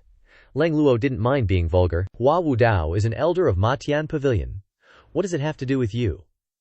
Leng Luo doesn't like to talk nonsense. Get out of Leng Luo's sight within 10 seconds. After speaking, Leng Luo's figure flashed, blocking in front of Hua Wudao. Just based on this Dao concealment technique, the 10 elders didn't dare to underestimate him. Fang Wenxian said, "It's said that you self-detonated your Qi when fighting the great shaman, and your cultivation hasn't recovered to this day. Fan Zhuan used to be the leader of the Black Knights, but now he's become a hunting dog for Ma Tian Pavilion. How ironic, huh? Very few people know about Leng Luo's affairs. How did Fang Wenxian know? Looking for death! How could Leng Luo let others insult him?" His figure rushed towards the 10 elders like lightning. The 10 elders flew into the air, their qi and blood surging. Fang Wenxian and Zhang Feifan, standing not far away, were shocked by this scene. Too fast, too dangerous. They were terrified. Their eyes wide open, staring blankly. Leng Luo's eyes were filled with murderous intent, locking onto the group. The 8-leaf Dharma body immediately bloomed, contracted, and then expanded. Leng Luo's supersized 8-leaf Dharma body was clearly visible in front of them. Leng Luo's terrifying aura made the elders scream. At the same time, rustling sounds rang out in the distant forest. It was unknown how many cultivators were hiding there. Several onlookers commented, "It seems we underestimated Ma Tian Pavilion. Apart from Pan Lishan, Leng Luo also has an 8-leaf Dharma body. Let's continue to watch." Rustle, rustle. The people hiding in the forest silently watched the battle at the foot of Golden Peak Mountain. With one successful strike, Leng Luo clasped his hands behind his back, Ling Kong in the sky. "Is this all you trash are capable of?" The 10 elders stabilized their figures, looking at Leng Luo with horrified expressions. Fang Wenxian taunted, "Leng Luo, can Ma Tian Pavilion only rely on you to support it? You did all kinds of bad things 300 years ago, and now you're pretending to be a guardian god? Why don't you defect now? After leveling Ma Tian Pavilion, you'll be credited with no small achievement." How does that sound? At this critical moment, an onlooker appeared and made a very accurate statement. "This guy talks too much. Righteous people who talk too much usually don't live long." This time, Leng Luo didn't bother to reply, his figure disappearing on the spot. Fang Wenxian couldn't help but tense up, and the 10 elders also became extremely vigilant. Could it be that Leng Luo wasn't injured? Boom! The Dharma body appeared, contracted, and then expanded again. This time, the Dharma body appeared next to Fang Wenxian. He was startled, broke out in a cold sweat, and his spine went cold. Leng Luo very quickly and decisively unleashed a palm strike. Fang Wenxian frowned, and his 2 hands blocked the blow. Boom! The group flew backward again. An onlooker standing nearby saw it very clearly, so he described it in great detail. Leng Luo shouted, "Dying Chongji!" Leng Luo's 2 hands overlapped, changing back and forth several times, and the Yuan Qi vibrated. A second later, countless black shadows appeared in the sky, attacking Fang Wenxian. Boom, boom, boom! The dense palm strikes rained down on Fang Wenxian. The onlooker was ecstatic to witness Leng Luo unleashing such an ultimate move for the first time. "Great Elder! Great Elder!" The group was terrified. Too strong! 8-leaf Leng Luo is truly terrifying. Leng Luo rushed over like an astonishing monster. Leng Luo directly slammed a palm into Fang Wenxian's face. Fang Wenxian's face twisted, and several of his artificial immortal teeth fell out. Even Hua Wudao was shocked by Leng Luo's performance. Before Fang Wenxian could recover, he received another punch in the chest from Leng Luo. Seeing that the old man Leng was too awesome, The Matian Pavilion disciples were all excited. Old Leng, in his excitement, unleashed another fatal punch at Fang Wenxian's family jewels. Fang Wenxian flew backward and somersaulted to the ground. The whole process was just a few breaths. In such a short time, it was unclear how many palms Leng Luo unleashed. Leng Luo Ling Kong stood with his arms crossed, very smug. Is that all you guys are capable of? At this moment, the aura on Old Leng's body was extremely powerful. The whole place went dead silent, like everyone was holding their breath, all eyes glued in one direction. The 10 elders were shooketh. Turns out Leng Luo was packing some serious heat. Dude's power leveled like crazy. The Demon Sky Pavilion disciples thought Leng Luo was just good at running away, and not as strong as Fan Li Thien. But damn, he's scary when he's pissed. Fang Wenxian was coughing up a lung, lying flat on his face. He struggled to his feet, spitting out a mouthful of red goo, then laughed like a maniac. Haha, so you were injured. He thought, if Leng Luo wasn't hurt, that last attack would have straight up killed me. As soon as he thought that, he face-planted hard, spewing blood everywhere. Grand Elder. The 10 elders landed, forming a wall in front of Fang Wenxian, shouting in unison, "Combine our powers!" They formed a pyramid, each placing their hands on the back of the person in front. The top elder absorbed the power and blasted a huge palm strike at Leng Luo. A gigantic palm, facing this gang up, Leng Luo backpedaled. The elders strained every muscle, looking like they were about to pop a vein, muttering, "Combine." Again, Squarehead gave a detailed, close-up commentary, and another massive palm zoomed at Leng Luo. This time, much faster. A deafening boom! Hua Wu Dao suddenly unleashed the 6 Harmonies Dao seal, shielding Leng Luo. The palm slammed into the seal, scattering energy everywhere. Zhang Feifan, standing behind, yelled, "Master, take my advice. Leave the Demon Sky Pavilion." Anyone else saying that, Hua Wu Dao wouldn't bat an eye, but Zhang Feifan was his former disciple, whom he'd poured his heart into teaching. Now he's fighting against him? Unforgivable. Hua Wu Dao stepped on the Bagua seal, each step bringing the 6 Harmonies Dao seal closer. The 10 elders kept hammering at the barrier, but couldn't break through. Fang Wenxian struggled to his feet, panicking. 7 leaves? You reached 7 leaves? The elders thought, Hua Wu Dao has a mental block. Everyone in Yun Sect knows that. For 20 years, he hadn't shown any signs of breaking through. And now he suddenly boosted his cultivation to 7 leaves after joining the Demon Sky Pavilion. 7 leaves, and an 8 leaves faking injury. The 10 elders were maxed out at 5 leaves. What could they even do? Fang Wenxian ordered a change in formation. By Fang Wenxian's order, they shouted in unison. The 10 elders immediately shifted positions. Just then, Leng Luo blurred, his voice oozing with confidence. Too late! As he spoke, after images flashed, and his 8 leaves Dharma body bloomed. Facing this storm of attacks, they could only dodge. But Leng Luo wasn't about to let them. His speed went Super Saiyan. Boom! The elders went flying. Squarehead was loving the action movie unfolding before him. Hua Wu Dao strolled forward, locking onto an elder. Leng Luo threw a palm strike. Bam! The palm hit an elder dead on, and he instantly coughed up blood. The remaining Yun Sect elders witnessed this and froze. Hua Wu Dao knows how to attack? At that moment, Duan Musheng flew down from the mountain, wielding the Overlord spear. He was flying at warp speed, crackling with energy. Zhu Honggong cackled. Demon Sky Pavilion is mighty. The old geezers are awesome. Bootlicking at its finest. Zhao Yu glared at him with pure disgust. At the same time, Leng Luo unleashed more power, lunging for Fang Wenxian. Fang Wenxian screamed in terror. Save me! Hua Wu Dao used the 6 Harmonies Dao seal to trap the 10 elders, leaving them no escape. Who said the 6 Harmonies Dao seal was just a defensive turtle shell? It was actually a perfect mobile prison, like a giant net. Now they realized that Leng Luo wasn't the only powerhouse. There was also Hua Wu Dao. Hua Wu Dao contracted the 6 Harmonies Dao seal, trapping all 10 in one spot. The Dharma bodies of the 10 Yun Sect elders screamed in unison. 10 Dharma bodies appeared, stacking on top of each other, emitting blinding golden light. Squarehead and the Peanut Gallery were shook. The elders were smug. Hua Wu Dao, prepare to die, just accept your fate. Damn it, Elder Hua is in danger. Zhu Qifeng was also on pins and needles. The 10 elders coordinated perfectly, unleashing a burst of power. The battle situation changed in an instant. It's unclear who will win in the end. The cultivators spectating in the forest were scared shitless. Whoosh, whoosh, arrows rained down from the Demon Sky Pavilion. Yuexing widened his eyes, pulling the bowstring with all his might, and at the fastest speed possible, his entire body's energy pushed to the limit. Nice! Hua Wu Dao retreated into the air, retracted the 6 directions Dao seal, and then cast it again. Boom, boom, boom! An arrow hit the closest elder, Hua Wudao thought to himself. Hitting one person is enough to break their coordinated attack. Hua Wudao seized the opportunity to charge forward. With Hua Wudao as the center, the Six Directions Dao Seal appeared, blasting everyone away. The old geezer unleashed the Six Directions Dao Seal once again. Zhu Honggong started sucking up. Well done, old man, you're awesome. The square-headed dude was dumbfounded. This is the strength of the senior pavilion. The 10 elders fell to the ground, and at the same time, Lang Luo's palm strikes like a landslide, and tsunami all hit Fang Wenxian. At this moment, Fang Wenxian was helpless and surrounded. His face was bruised and battered, as Lang Luo relentlessly beat him up. Boom, boom, boom! Finally, Lang Luo's figure froze in mid-air, unleashing a kick. Even though Fang Wenxian had activated his body-protecting chi, even though he was frantically defending, he could only be a punching bag against Lang Luo's extreme speed. Boom!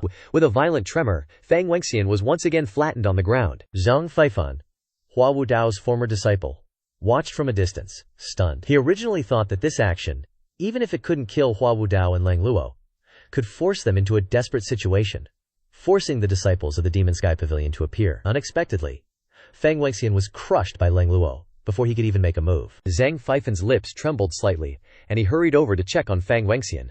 Great Elder. Lang Luo stood in the air with his hands clasped, looking down coldly.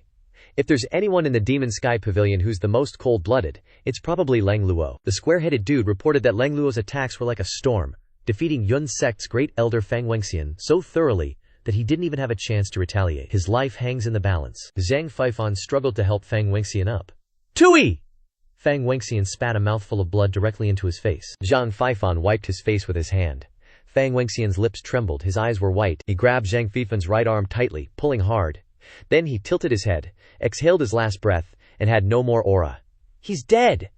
Zhang Feifan's eyes widened. Great Elder, he's dead! Great Elder! The square-headed dude hiding behind the big tree confirmed. Zhang Wenxian tilted his head, breathed his last, and went to sell salt for good. The 10 elders didn't expect Lang Luo to be so powerful. They stood up with difficulty, looking at Lang Luo in mid-air with fear, covering their chests in pain. They were also seriously injured by Hua Wudao's Six Directions Dao Seal. With Fang Wenxian dead, everyone was like headless chickens, back to back in a circle, trying to hold their ground. The crippled one supports the lame one. Lao Liu supports Lao Wu. Fifth Elder, let me help you. Thank you, Lao Liu. Although you're ranked 5th, you only have 3 leaves of cultivation, so you need more care. Whoosh! A huge arrow tore through the air, and the Yun Sect elders shouted, Everyone, be careful! The arrow pierced through a palm, piercing his heart and body. The elders felt heartache at the loss. Lao Liu? Are you okay? Lao Liu replied, I won't die. Luckily, 5th elder blocked it a little bit. Looking back, they saw Lao Wu lying flat on the ground, his eyes wide as if he had left and would never return. 5th elder, the remaining people exclaimed. Hua Wudao stepped forward, sighing and shaking his head. I advised you guys a long time ago. With your abilities, you can't even do anything to me. Yet you want to flatten the Demon Sky Pavilion? Hearing Hua Wudao's words, the elders raged. You! They glared at Hua Wudao, but were powerless to do anything. At this moment, Hua Wudao shouted, Zhang Feifan! Zhang Feifan was still hugging the deceased Grand Elder. The other elders knew that Zhang Feifan was famous in the sect, with ideals, responsibility, respect for teachers, and Dao, a AAA disciple. The Grand Elder's death broke his heart. Would he be willing to die for Hua Wudao? They wanted to praise Zhang Feifan. You're the best. You're the example for the sect. We're counting on you. However, at that moment, Zhang Feifan flinched and immediately turned tail, hauling ass towards the forest. Hua Wudao leaped up, jumped over the heads of the 9 injured elders, and chased after his disciple Zhang Feifan. You unfilial bastard, where do you think you're going? Seeing Hua Wudao chasing Zhang Feifan, the 9 elders were about to stop him, but Lang Luo flew in front of them. They immediately retreated, their faces as tense as a drum. No one dared to utter a word.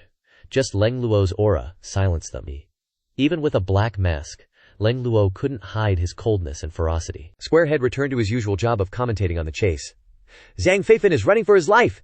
He's using every ounce of strength he has. Seeing Hua Wudao chasing, Squarehead continued. Seeing this trash run so fast, Hua Wudao is getting pissed. Zhang Feifan ran like hell. Hua Wudao, enraged, roared, Today I'll clean up the sect. Whoosh! Hua Wudao caught up with Zhang Feifan. Just as his hand was about to grab Zhang Feifan, Several talismans with flashing golden lights suddenly appeared, releasing seals containing majestic power. Hua Wudao's sharp eyes recognized something was wrong. Boom! Hua Wudao used the 6 Harmony Dao seal to block the seals. A huge flying ship suddenly appeared from behind the forest. Countless cultivators surrounded and protected the ship. Under the moonlight, they exuded an extremely strange aura. Hua Wudao exclaimed, "Tianxi Dao!" Hua Wudao stopped chasing and hovered in the air, looking at the giant ship. A voice came from the giant ship. According to the Demon Elimination Alliance agreement, Leng Luo has appeared. Tianxi Dao must go out to meet the enemy. Hua Wudao, your opponent is the 10 great elders of Yun's sect. Hua Wudao understood. The Demon Elimination Alliance had clearly divided the opponents. No wonder the 10 Yun sect elders immediately flew over when Hua Wudao appeared. Hua Wudao said, "Taoist Jue Yuan, Tianxi Dao has arrived. But where are the other 6 major sects?" As he spoke, he searched in the distance. Inside the giant ship, Jue Yuan ignored Hua Wudao and looked at Leng Luo hovering not far away, and said in a deep voice, "Leng Luo, this humble Taoist and Yun sect have always had a good relationship." On the flying ship, Jue Yuan's voice continued, "You killed Feng Wenxian. How can this humble Taoist stand idly by?" A piece of paper flew out of the giant ship, with all kinds of strange runes drawn on it. As soon as it came into contact with the moonlight, the paper burst into flames, emitting a dazzling golden light, and turned into a seal of power. Hua Wudao stood in front. How could he let the seal hit Leng Luo? He folded his palms together, and the vital energy vibrated. Boom! The talisman seal hit the 6 Harmony Dao seal, and the violent collision of power forced Hua Wudao to retreat a few steps. Immediately afterward, countless talisman seals flew over. Seeing this, Leng Luo shouted, "Retreat!" Squarehead continued to narrate.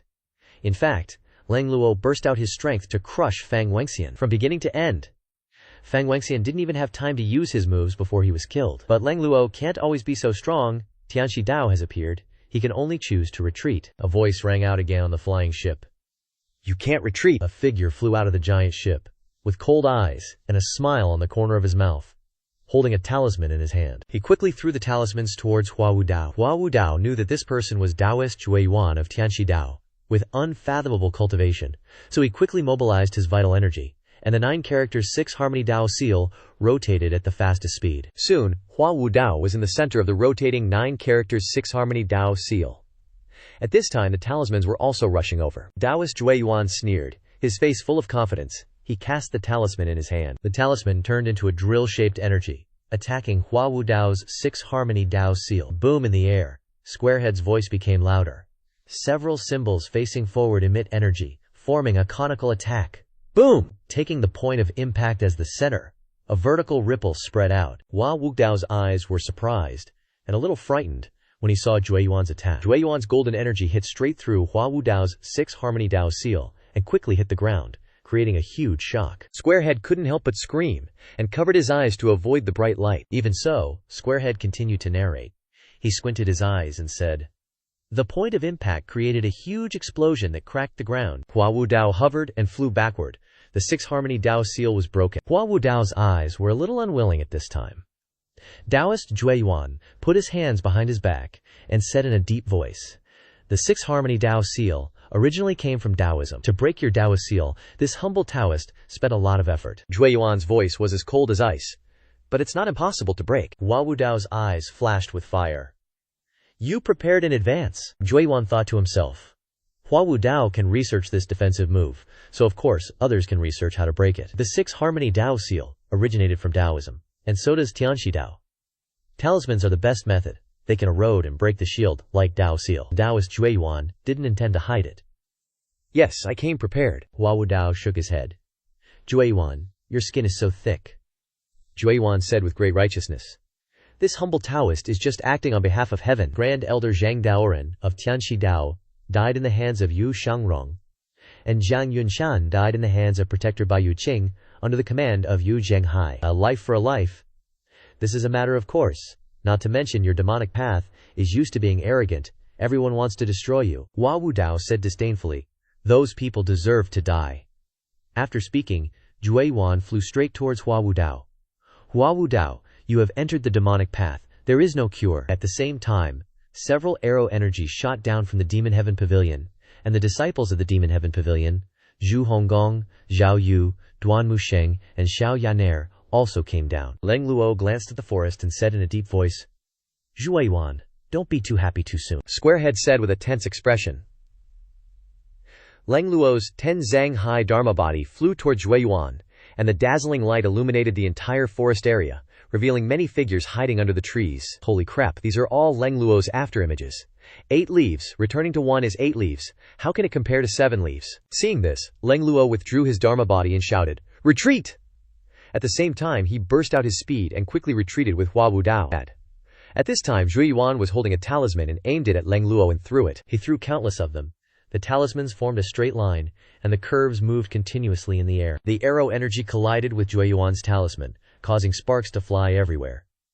Zhuo Yuan said uncomfortably, "What a divine archer!" Hua Yuexing's arrow energy kept shooting down, blocking all of Zhuo Yuan's attacks. Zhuo Yuan turned his head and said loudly, "What are you waiting for?" Immediately afterwards, an extremely powerful arrow energy flew out of the forest, tearing through the wind and heading towards the Demon Heaven Pavilion. There is an extremely powerful divine archer in the forest. Hua Yuexing stood on the top of the main hall of the Demon Heaven Pavilion. Her eyes filled with horror as she looked at the arrow energy that was breaking through the air. Hua Yuexing, be careful. Just now, all her attention was focused on Hua Wu Dao, trying to protect his safety, but she didn't expect the other party to have such a powerful divine archer. Who is that? Shit! Hua Yuexing felt very heavy in her heart. The arrow energy was too strong and too fast, she couldn't avoid it. Hua Yuexing closed her eyes. Boom! Just when Hua Yuexing thought she was about to die, she was suddenly grabbed by someone. Hua Yuexing opened her eyes wide. In front of her was a blue shield. She blinked her eyes. The master of the Demon Heaven Pavilion held a shield in one hand and grabbed her in the other, slowly descending to the ground. Hua Yuexing exclaimed in surprise, "Pavilion? Pavilion master?" Lu Zhou put down his hand, and the shield disappeared. The two were now standing in front of the main hall of the Demon Heaven Pavilion. The surroundings fell into darkness, and the enemy could not observe this side. Lu Zhou released Hua Yuexing and said calmly, "Don't be afraid." In that instant, Hua Yuexing really thought she was going to die, killed by that earth-shattering arrow. In that moment she realized she had so many regrets, so many things she hadn't finished yet. She thought it was all going to end in that blink of an eye, but then the sect leader showed up. Hua Yuexing instantly felt super safe, like she'd found a reliable backer, a solid mountain she could lean on. Hua Yuexing kowtowed to the ground, her 2 massive peaches pointing at the sky, thanking the sect leader for saving her life. She knelt on the ground, kowtowing with utmost sincerity. Lu Zhou waved his hand slightly, using his astral energy to help her up. "Now's not the time for this." "Yes," Hua Yuexing quickly replied, then stood up straight, holding the Luo Yu bow and said, "There's a divine archer, Wu Ye or higher, to the southwest, not just Wu Ye." Lu Zhou stroked his beard. "Ah!" Hua Yuexing suddenly jolted. Lu Zhou moved forward, observing the situation of the battle. Hua Wu Dao also saw this earth-shattering arrow. The Matian Pavilion was now a dark void, with no sign of Hua Yuexing anywhere. Hua Wu Dao's eyes widened, filled with bloodshot veins. Hua Yuexing, his heart ached like he'd been stabbed with a knife. Leng Luo raised an eyebrow. "Elder Hua, what are you doing?" The square-headed dude rubbed his eyes and talked nonsense. "Gotta explain a bit. Elder Hua definitely didn't see what we saw. Protecting your eyes, exercising, preventing nearsightedness is very important." Hua Wu Dao didn't respond but rushed forward. The disciples of the Matian Pavilion stood in the air at the rear, with shocked expressions on their faces. The pig-headed dude yelled, "Elder Hua, have you gone mad?" But Hua Wu Dao seemed not to hear, his eyes burning with fire, his entire body's yuan qi surging, erupting with the 9 words 6 harmonies Dao seal. Taoist Zhuo Yuan on the opposite side looked at him in surprise. "What's going on here?" Hua Wu Dao's eyes widened, his mouth agape. He spat out each word. "You must pay with your life." The largest 6 harmonies Dao seal in history expanded. The square-headed dude commentated enthusiastically, while Taoist Zhuo Yuan of the Celestial Master Sect, who was chasing ahead, was stunned. Hua Wu Dao had only ever focused on defense in his life. Over the past 20 years, he painstakingly researched the 6 harmonies Dao seal, simply to prove one thing: that even a small thing, if you put in effort and research, can be developed to the extreme. Hua Wu Dao was that kind of persistent person. He was willing to use 20 years to make up for the knot in his heart. He was willing to use 100 years to make up for a regret. He was willing to use his life to eliminate an irreconcilable enemy. The 9 seal characters in the 6 harmonies Dao seal rotated at an unprecedented speed. Hua Wu Dao stood inside the Dao seal, his palms joined together. Now, in Hua Wu Dao's eyes, There was only one person, sect leader Jue Yuan of the Celestial Masters sect. The huge 6 Harmonies Dao seal swept over the heads of the 9 elders. Astral energy scattered.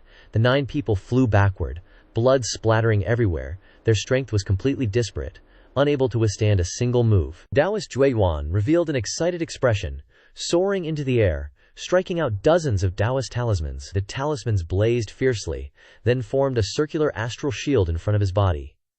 This scene looked kinda ridiculous. Hua Wudao, who was skilled in defense, chose to attack, while Jue Yuan, who was skilled in attack, chose to defend. The only difference was that one person was fighting desperately, while the other was preserving his life. When the 6 Harmonies Dao seal rushed in front of Jue Yuan, Hua Wudao's eyes were bloodshot as he roared, "Die!" Hua Wudao poured all his strength into his palms, his hands crossed at 90 degrees, pushing forward. The 9 great seal scripts of the 6 Harmonies Dao seal converged in his palms, forming a Dao sword. The 9 large seal characters suddenly combined into a Dao sword, stabbing straight towards Taoist Jue Yuan's chest. Taoist Jue Yuan froze on the spot, his mouth spewing blood. A huge hole appeared in his chest. "Sect leader! Sect leader!" The disciples of the Celestial Master sect were terrified by this scene. Time seemed to freeze. Everything seemed to stop. Hua Wudao was skilled in defense, but that didn't mean he couldn't attack. Hua Wudao used to be an elder in a Taoist sect. How could he not know swordsmanship? It's just that in everyone's impression, Hua Wudao had no offensive moves. The 6 Harmonies Dao seal transforming into a sword attack was Hua Wudao's last trump card, and also his last effort. Old friend's sword, old man Yegang. Hua Wudao's aura blazed as he locked his gaze on the target in front of him. The feeling of a sword piercing through the chest wasn't very pleasant. When the pain hit, Taoist Jue Yuan realized he had just been stabbed. Fresh blood gushed out. Falling to the ground, Jue Yuan's expression became fierce, and he immediately used the Yuan Qi that overflowed from his body to absorb it into several Taoist talismans. The talismans swept away all the Yuan Qi within 100 meters, forming a huge astral sword. Hua Wudao laughed. "Hua Yuexing is dead. What's the point of me living?" Before dying, Jue Yuan finally formed a sword array. Thousands upon thousands of swords hurtled towards Hua Wudao. Hua Wudao seemed to resign himself to fate. As he rushed over, Leng Luo blurted out, "These guys are insane. All they use are desperate tactics." His gaze was as cold as ice. Suddenly, a beam of light shot straight in one direction from the starry night sky. Lu Zhou, standing on the Evil Sky Pavilion, observed and shook his head, saying, "Hua Wudao thought you were dead." At this moment, Hua Yuexing stood beside him. Hearing this, Hua Yuexing looked apologetic. She had noticed Hua Wudao's unusual behavior and felt uneasy. "Chief, I beg you to save him." Lu Zhou secretly assessed the current situation. The 7 sects were still hiding, and it would be a pity if he couldn't lure them out to wipe them all out. But if he didn't save Hua Wudao, he probably wouldn't survive. At this moment, 2 figures were brought over by Leng Luo. Lu Zhou focused his gaze. "Aren't those Duan Musheng and Little Yuan Kaler?" Leng Luo said in a deep voice. "The girl with the heavenly writing power." "Yes. Little Yuan Fair has been training her control for so long, it's finally time to show her skills." The heavenly writing power soared into the sky, rushing towards Hua Wudao at lightning speed. Duan Musheng also shouted, "Elder Leng!" Duan Musheng placed his hands on Leng Luo's back, transferring a majestic amount of primal qi into him. Leng Luo continuously waved his hands, coordinating with Little Yuan Fair to bring the heavenly writing power to Hua Wudao's side. Very quickly, with the combined efforts of the 3, Leng Luo and Little Yuan Gar rushed towards Hua Wudao at breakneck speed. Meanwhile, Hua Wudao was surrounded by swords. The Little Yuan Hare shouted as she rushed over, "Go! Go!" Hua Wudao heard her shout. The Evil Sky Pavilion disciples stared in disbelief. Zhu Honggong excitedly said, "They have this move? Awesome! Little junior sister, you're so awesome!" The sky full of sword attacks targeted Hua Wudao. The 7 sects were also telepathically communicating with each other. "Prepare to attack!" The Evil Sky Pavilion disciples have appeared.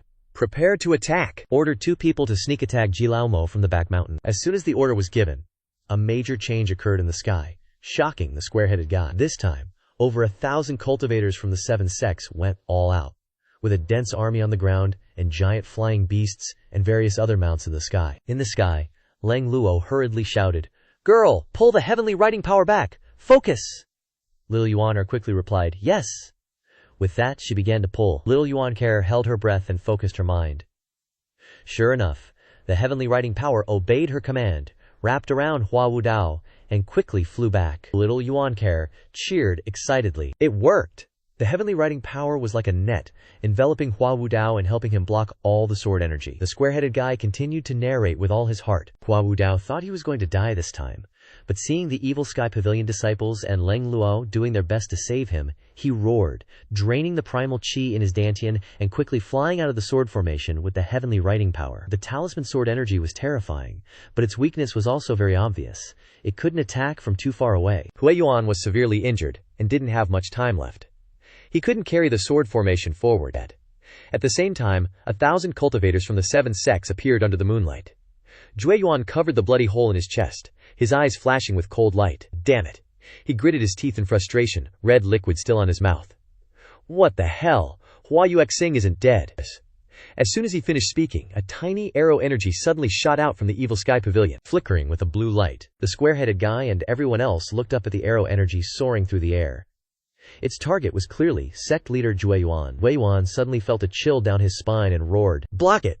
Several cultivators raised their weapons, condensing a shield in front of him, shouting in response, "No problem!" One of them even confidently turned around and declared, "Sect leader, don't worry.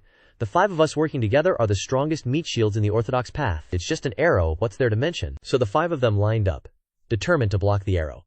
They all shouted in unison, "We'll block it!" But the weird thing was that the arrow energy pierced through the shield of primal chi, piercing through the chests of the 5 of them, and then piercing through Jue Yuan's head. He only had time to look up, not understanding why he died, his eyes still full of injustice. A single arrow piercing through the clouds, shocking the entire scene. The 7 sects were completely stunned. When did Hua Yuexing become so strong? The unique sound of tearing through the air made it clear that this arrow energy was extremely powerful. This had exceeded the scope of ordinary understanding. The square-headed guy's pupils contracted as he saw the horrifying trajectory of the arrow, but he continued to narrate. Normally, when cultivators condense primal chi into energy, whether it's saber energy, sword energy, or arrow energy, the friction with the air will wear down the internal energy. The greater the distance, the more energy is worn down.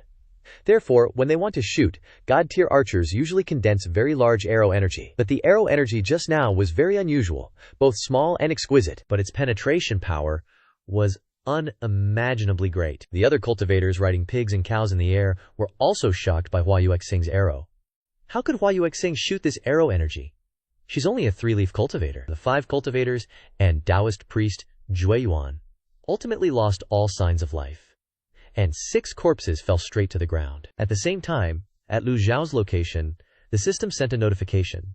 Successfully killed a target, obtained 1,500 merit points. Successfully killed a target, obtained 50 merit points. Hearing the system notification, Lu Zhao shook his head slightly, thinking to himself, the 5 people blocking in front of Jue Yuan had such low cultivation levels. Lu Zhao turned around and handed the Lu Yu bow to Hua Yuexing, only to find Hua Yuexing's mouth was wide open in an O shape. Lu Zhao reminded her, "Take it?" Hua Yuexing snapped back to reality, stuttering as she accepted the bow and arrow. Your subordinate obeys," Lu Zhao said. "The speed of the arrow is very important. Don't always just pursue great power." Hua Yuexing lowered her head slightly and replied to Lu Zhao, "Thank you for your guidance, Sectmaster." Hua Yuexing thought to herself. Before, Hua Yuexing shot arrows purely pursuing power. Sometimes the target had already run away, but she was still condensing a huge arrow. True trash. Thinking this, Hua Yuexing said, following behind Lu Zhao, "Sectmaster, aren't you going to continue?" Lu Zhao's arrow just now had benefited Hua Yuexing a lot. She naturally wanted to observe his skills a few more times. Lu Zhao raised his hand, and the named sword appeared in his palm. Before Hua Yuexing could take a closer look, the named sword had turned into a small bow. "This is the named bow," Lu Zhou said calmly. Lu Zhou looked down at the battle situation at the foot of the mountain. Hua Yuexing was secretly excited. That named bow looked even more exquisite and delicate than her Luoyu bow. Surely the power of the arrow would be even stronger and more powerful.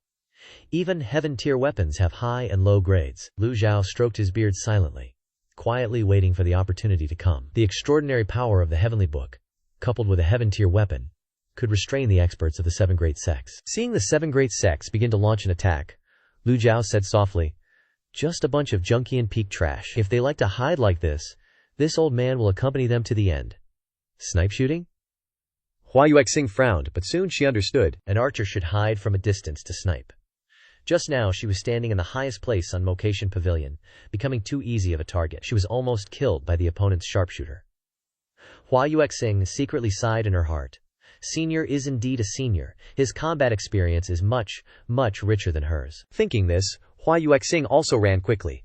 I'm going to hide too. At the same time, on the side of little Yuan Care and the others, after the death of the Heavenly Master Dao's Sect Master, Hua Wudao safely returned to Zhu Honggong and Zhao Yu. The battle just now had consumed too much energy, so Hua Wudao looked pale.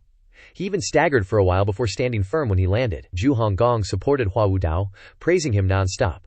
Awesome, awesome! This one move of tortoiseshell transformation has opened my eyes. Hua Wudao had no time to pay attention to Zhu Honggong's flattery. He was upset and looked up at the main hall of Moshen Pavilion. Hua Wudao, after this situation, also had a completely different view of Hua Yuexing. Meanwhile, she was now hiding, sniping, tense, and excited though.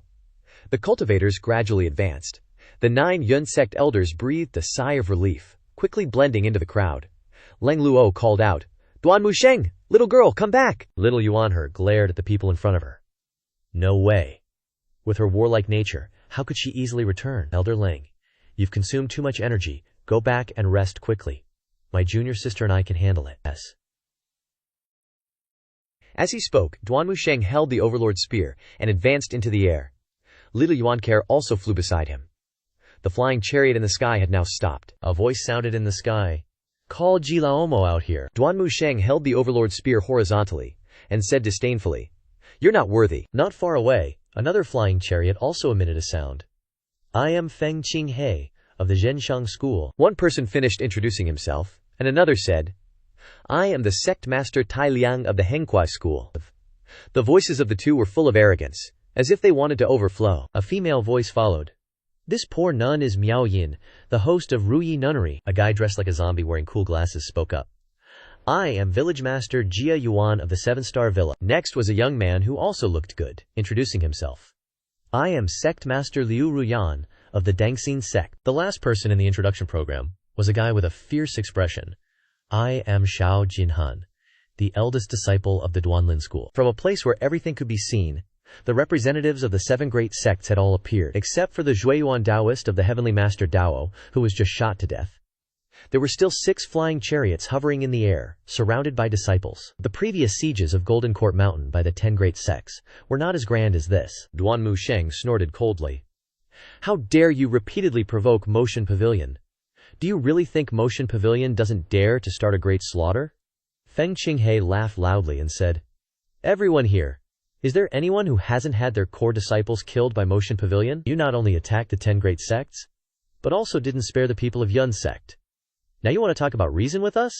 Get the hell out of here. Duan Musheng couldn't bear it anymore and opened his mouth again, spitting out his classic swear word, Release your mother! The Overlord's spear swung, shooting out streams of gang seals. Feng Qinghe sat in the flying chariot and struck out a palm. The vast gang chi was like a river, blocking all the gang blades of the Overlord's spear. Things have come to this point, and reason is no longer meaningful. The righteous and demonic paths have long since turned against each other, not just in a day or two. And in the end, it still depends on whose fist is bigger. You guys should still call out that old devil. The disciples of the 7 great sects knocked their weapons on the ground, creating a sound that echoed throughout Golden Court Mountain. That's right, come out, call your master out here. Exactly. Those who haven't shed tears until they see the coffin are getting louder and louder. If the old devil doesn't dare to come out, we'll go together to bully his disciples. Charge! They shouted, and looked at Duan Musheng with burning enthusiasm. Leng Luo looked up at the moon in the sky. Tonight is definitely not a peaceful night. How will Motion Pavilion overcome This tribulation. Seeing the opponent's battle formation, he wasn't very confident. If it was just Leng Luo alone, he would have run away without hesitation. Unfortunately, this battle wasn't just him alone. Just then, the cultivators flew towards Duan Musheng, and the two sides plunged into a fierce battle. The important figures still sat quietly on the 7 flying chariots, not showing their faces, only occasionally striking out a gang seal to attack Duan Musheng. The attention of both sides was almost entirely on Duan Musheng. Sect Master Liu Runyan of the Dangxin sect stepped out of the flying chariot. Hua Wudao could no longer fight, and Leng Luo only had the strength to pretend. Currently, Motation Pavilion could only rely on the disciples. Anything below 5 leaves is not scary, he said triumphantly. I really want to see how long old Devil Ji can continue to hide. Miao Yin, who was standing on the flying chariot at this time, also spoke up. Sect Master of the Dangxin sect is young and talented, truly an outstanding youth of the contemporary era. The others around Miao Yin also discussed. Sect Master Liu is extremely similar to the main character in the next cultivation fantasy novel. Your Dabo Creo heart is unstable, don't talk nonsense. Hearing these words, Liu Runyan remained silent and didn't say anything. As soon as Liu Runyan showed his face, a small arrow of gang, emitting a faint blue light, suddenly appeared from the top of Motishan Pavilion, tearing through the sky and flying over. Whoosh. The arrow of gang emitted a piercing sound. Seeing this, Sect Master Liu Runyan said in a deep voice, "I'm not that idiot Zhueyuan." He thought to himself, Zhueyuan was seriously injured, but I, Liu Runyan, am in a full state. How can a small arrow of gang do anything to me? He moved to another position, only to find that the arrow of gang also changed direction and flew over, as if it had locked onto its target. At this time he felt a little strange, but he comforted himself. I'll just dodge again. The disciples of the seven great sects cheered, looking up at Liu Runyan. But suddenly, with a swoosh, his pupils shrank. This isn't right! Seeing that the situation was not good, he raised his hand, and a gang chi shield wrapped around his body, emitting a shimmering golden light. The arrow of gang penetrated the gang chi shield, continuing to pierce through Liu Runyan's body. He only had time to scream once, and at this time, the flying chariot shook, tilting to both sides. An arrow whizzed towards Liu Runyan, and the cultivator piloting the airship felt a chill down his spine. The gossiping crowd went silent, eyes wide with shock as they stared at the Demon Sky Pavilion. Sect leader Liu, are you okay? The arrow was too damn fast. Liu Runyan didn't even see it before it pierced her chest. The guys on the airship started gossiping about the arrow. One wondered, could it be the Demon Sky Pavilion's god-tier archer, Hua Yuexing? Another chimed in, no way, she can't be that OP. Someone else raged, damn it, the Demon Sky Pavilion dared to snipe. Voices echoed in the air as eyes glared at the Demon Sky Pavilion. Meanwhile, the Demon Sky Pavilion folks grumbled, so what if we sniped? What's wrong with a sneak attack from the demonic path? Wanzhong clapped, Huanu is awesome, let's help too. Zhu Qifeng immediately smacked his head. Shut up, you don't know when to be quiet. Boom! Liu Runyan fell. The disciples of the seven great sects looked up at the Demon Sky Pavilions. A red-hatted dude on an airship thought, this sniper's single arrow pierced Liu Runyan's chest, giving no chance to retaliate. How can they not be afraid? A wave of anxiety spread through the seven great sects. Suddenly, a voice boomed. He attacked! From deep within the forest, a golden light appeared. A white arrow radiated a blinding golden light, grabbing everyone's attention. A massive whoosh echoed, and the arrow shot out at insane speed, warping the sound itself. A powerful archer knows how to hide and locate enemy archers. From his vantage point, the square-headed guy narrated, that white arrow carries the hopes of the seven great sects. It shot out of the forest towards the east side of the Demon Sky Pavilion. All eyes followed its path. The Demon Sky Pavilion, once shrouded in darkness, was illuminated by the arrow's golden light. Finally, they saw a serene old man. The old man raised his hand, emitting a blue glow, and formed a grabbing seal. Boom! The arrow exploded like fireworks, caught by the old man's bare hand. It quickly dissipated. A voice exclaimed, caught it with his bare hands? The crowd was stunned. Jilaomo, it's the old devil. Everyone freaked out. He was the one sniping. Retreat! The airship sped away. The 7 airships immediately retreated, disciples scrambling back. A bit of distance would reduce the arrow's power, but the retreat shook their morale. Many 7 great sect disciples fell to the ground, trembling in fear. Some had been hyped up, but now realized how terrifying the Demon Sky Pavilion was. The Demon Sky Pavilion's few members were enough to intimidate the 7 great sects. The Demon Sky Pavilion's voices echoed thunderously. Greetings, Pavilion Master! Greetings, Master! Lu Zhou stroked his beard and nodded, his gaze fixed on the depths of the forest. Ji Wangxiong, stop hiding. When did you become such a coward? The square-headed guy exclaimed. This isn't the info given to the 7 sects. He's a god-tier archer, admired by all, and nearing the end of his lifespan. Ji Yuangxiong left his sect long ago. He taught many disciples. Chen Zhu, one of the 3 great archers of the divine capital, is his grand disciple. Hua Yuexing, as an archer, knew this name. She was shocked, staring blankly at the forest. Feng Qinghe shouted, Senior Ji is an archer. Of course he won't show himself. Ji Laomo, aren't you hiding too? Wu Zhao stroked his beard and walked into the light, slowly emerging from the darkness. Then I won't hide anymore. Calm and composed, his black hair gleamed golden in the moonlight, his white hair like frost. Under the moonlight, Lu Zhou looked just like when he first transmigrated into Ji Tiandao. The square-headed guy narrated with his life on the line. All the 7 great sects disciples held their breath, eyes wide on Jila Omo floating in the air. They couldn't see his face, but his white hair and the Demon Sky Pavilion's behavior confirmed it. Ji Tiandao, the ultimate Grandmaster Devil. He was a legendary, world-dominating demon. Lu Zhou secretly calculated the heavenly book's power. Each arrow fired at Jue Yuan only cost 1/5 of his power, since Jue Yuan was already dying. The second arrow, aimed at sect leader Liu Ruyan of the Dangxin sect, used 1/3. Catching Ji Yuanxiang's full-force arrow cost another 1/3. He had less than 1/3 of his extraordinary power left. So, Lu Zhou chose to show himself to lure out all the enemies. As expected, hearing Lu Zhao's voice, Ji Yuanxiang stopped hiding and floated up, shouting, "Old devil, you killed my grand disciple. I'll kill you myself." Ji Yuanxiang was also a long-lived figure, raising his bow. Lu Zhou calmly asked, "Chen Zhu came from the Sanxi alien race. You want revenge for an alien?" Ji Yuanxiang drew his bow, enraged. "Nonsense, I'll decide who's an alien." Lu Zhou shook his head. He didn't care about the 7 great sects, leaders, and slowly approached, indifferently saying, "I thought an archer ancestor like you would know right from wrong." Lu Zhao's voice slowed. "Too bad." Lu Zhou raised his right hand. A small vortex appeared, and spiritual energy vibrated. A card appeared, sensing the imminent danger. The 7 great sects' disciples retreated. "Retreat! Fall back! He's attacking! I have a bad feeling! Let's go!" 7 great sects' disciples were scared shitless. Hearing retreat, the red-hatted guy shouted, "No retreat! This battle must succeed! Deserters will be executed!" The earth-shaking transmission stunned the 7 great sects' disciples. "This is the last chance before Jilaomo's tribulation. Anyone who retreats will be killed." Feng Qinghei's righteous qi wrapped around a thunderous voice, steadying everyone's wavering faith.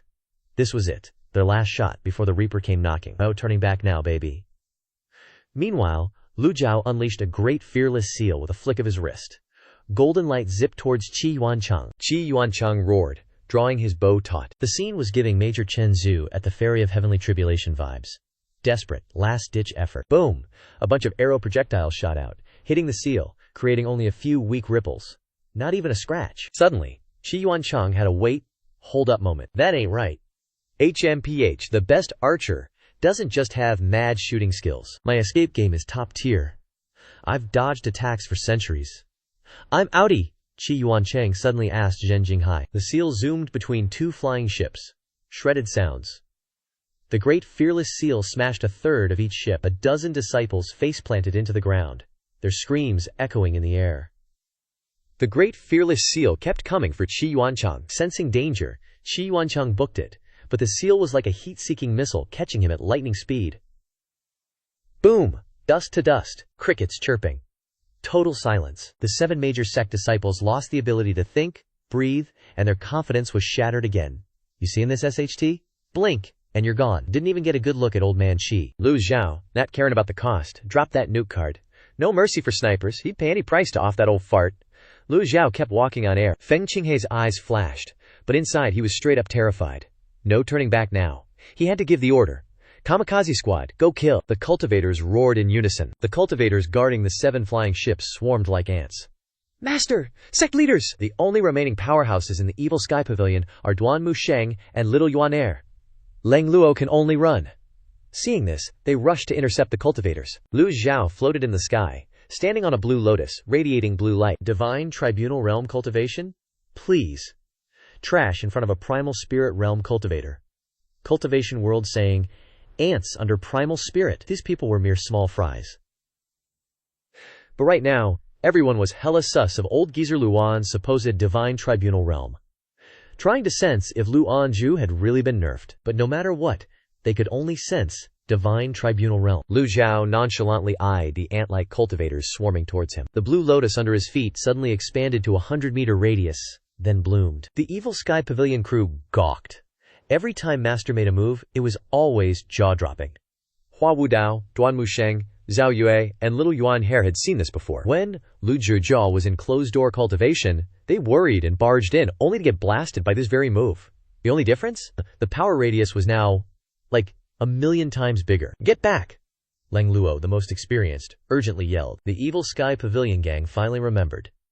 This attack was AoE. He's been walking amongst mortals for too long, subjugating millions of demons. The 7 major sects? They'd pay a bloody price today. His wisdom illuminates all that is ending, finding peace in the samadhi of extinction, his presence like a luminous shadow, encompassing all, Yet within Samadhi he remains serenely still. An overwhelming, tidal wave of power erupted in all directions. The law of annihilation. All the cultivators who had just arrived were instantly blasted backward, coughing up blood. The blue lotus bloomed, sending enemies flying, splattering red everywhere. Thanks to the lotus's overwhelming power, every single cultivator was getting a face full of dirt. The Evil Sky Pavilion disciples and old-timers immediately flew back towards the mountainside, watching from a safe distance. Hua Wudao wondered, "What even is that move?" Lang Luo simply replied, "No idea." Zhu Honggong chimed in helpfully. "Me neither. Ouch, why'd you pinch me, little sis?" Zhu Honggong yelped. Little Yuaner pinched her own cheek, whispering, "Ah, not dreaming." The 7 flying ships were instantly washed away by the energy wave. They creaked and groaned before shattering into pieces and falling to the ground. Lu Zhou had finally exhausted the power of the heavenly writing. The system notifications flooded his ears. Gained 10 merit points. Gained 10 merit points. So many notifications. Divine Tribunal Realm only gives 10 merit points. What a ripoff. Under Divine Tribunal Realm gets no reward. Good thing. There were tons of cultivators, and some Primal Spirit Realm elders bit the dust from the impact. Under the Heavenly Writing's devastating power, 70% of the 7 major sects, cultivators had been knocked to the ground. Near 50% of them were either dead or wounded. Lu Zhou remained in the air, looking down on the masses, shaking his head slightly. So hard to instantly kill an early nascent divinity tribulation guy with some power. Flashy but weak, good for flexing. But he wasn't happy. Only killed like 30%. Mulling it over, Lu Zhou nodded. A little weak, but the look is A+. Drip over everything. Squarehead guy is hyped AF narrating as the cultivators get their asses handed to them. Even the 9 elders of Yun's sect are struggling like crazy. The remaining sect leaders, Ning Liang, Feng Qinghe, Jia Yuan, Miao Yin, and Xiao Jinhan, are clutching their chests, faces full of shock, as they stare at Lu Zhou. One of the sect leaders can't help but blurt out, "2! OP!" He's got that shell-shocked face, and everyone next to him looks the same. The 5 of them clench their fists, gulp down saliva. Without the flying chariot protection, they're totally exposed. Seeing this, Feng Qinghe grits his teeth and says, "Don't panic. That last move was probably a self-created skill, a wide-area attack. The Heavenly Masters and the Zhenshang faction can do the same thing with their talismans." Feng Qinghe's throwing his reputation out the window, trying to motivate everyone. Honestly, he thinks that move didn't do much damage. The sect leaders aren't dead, just rattled with some weird force that almost made them puke blood. The 5 use their vital energy to stabilize their breathing. The big disciple Xiao Jinhan asks, "Senior Feng, can we even win?" Xiao Jin's face is a mess of confusion. Feng Qinghe glances at him. "Trust me, don't back down. We almost killed that beast." Fan Li Thian Lu Zhu just stands there calmly, not saying a word, but he's glowing. The other 3 look at each other, giving a subtle nod. This nod means, to become a hero, you gotta step on some corpses. The abbess Miao Yin of Ruyi Temple says, "Fine, if we don't go to hell, who will?" Disciples, listen up. Feng Qinghe gives her a thumbs up and shouts, "Listen up everyone. Ji Lioma can't hold on for long, he's just having a last flash of glory. Don't be afraid of him." Feng Qinghe glances around, secretly calculating. He just needs to calm down the disciples of the 7 great sects, doesn't matter if it's true or not. Everyone seems to believe Feng Qinghe now, and other voices chime in. "Look, Ji Laoma is floating there, spacing out. He must be about to drop." Meanwhile, that Lu Zhou is just chilling in midair, thinking of a counter. He's got 2 instant kill cards left, and luckily 1 peak state card. But the hidden experts are still lurking in the shadows. Lu Zhou hasn't used his peak state card yet, because once they see Jian Tiandao in his prime, they'll definitely run for the hills. Where the hell is Lu Zhou gonna find them? Miao Yin orders her disciples, "Start chanting, yes." The disciples reply and begin to mumble. One by one, the Ruyi Temple disciples take their positions. Dozens of nuns clasp their hands in front of their chests, chanting scriptures non-stop. Lu Zhou shakes his head. Useless. All tricks are just jokes in the face of absolute power. He lifts his hand slightly, and a prop card appears in his palm. Ji Tiandao's peak state card. Suddenly, a figure shoots out like lightning from the southeast corner of the forest, hands clasped together, thrusting forward, his whole body like an arrow aimed straight at Lu Zhou. "Ji Lioma, you won't harm my disciples." The Duanlin faction disciples shout in surprise. "The ancestor!" Their faces light up with joy at the ancestor's appearance. Feng Qinghe is overjoyed. "Good on you, old ancestor of Duanlin faction. You finally decided to act." Changyan's face is red, his eyes bloodshot. For a guy on the verge of death to look like this, it's obvious he's taken a demon essence elixir. Under the elixir's effects, Changyan is also in peak condition. Everyone thinks that under Changyan's attack, Ji Laoma will either die or be seriously injured. The 7 great sect disciples' eyes are gleaming, thinking Lu Zhou is about to meet the Grim Reaper. A vortex of tough chi appears in front of Chengyan's palms, stabbing straight at Lu Zhao's face.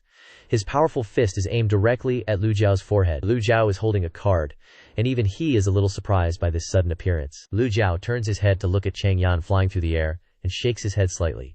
Good. Then, his aged hand crushes the peak state card. Lu Zhao grit his teeth and said, "You want to die? This old man will grant your wish." The moment the peak state card shatters, the nascent divinity realm's QC suddenly becomes perfect, and vital energy floods the 8 extraordinary meridians. Lu Zhao thought the hidden experts wouldn't dare to act rashly, and the peak state card could only deal with the people in front of him. He didn't expect the old ancestor Cheng Yan of Duanlin faction to show up. Consider it a pleasant surprise. Ji Tiandao's peak condition has returned, or even surpassed it. Lu Zhao calmly raises his hand. A massive hand with golden light appears, using his bare hand to block Chengyan's full-force attack. Time seems to stop. People stare wide-eyed, afraid to even blink, scared they'll miss the earth-shattering duel. What terrifies everyone is that Ji Laoma is blocking the attack with his bare hand. Chengyan can't believe Lu Zhao could block his attack.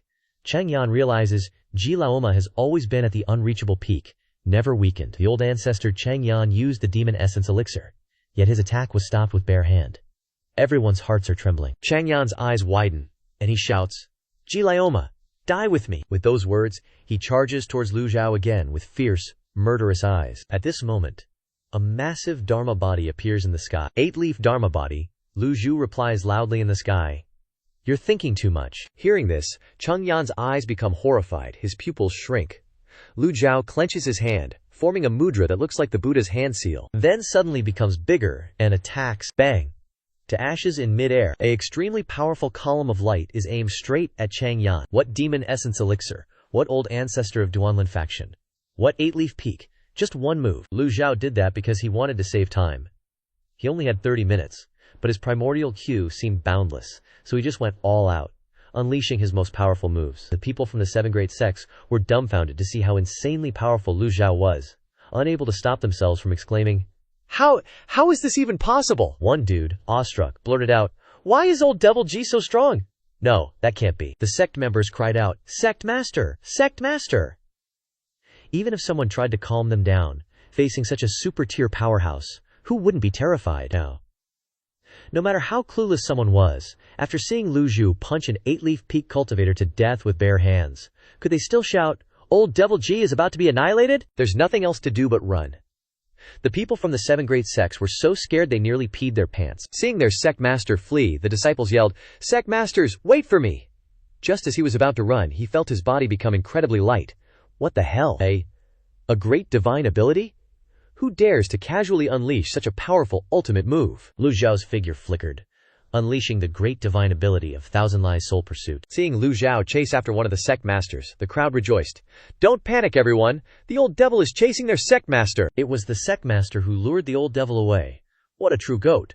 Haha, we're not gonna die now. But in an instant, a sky full of sword rain appeared, startling Miao Yin.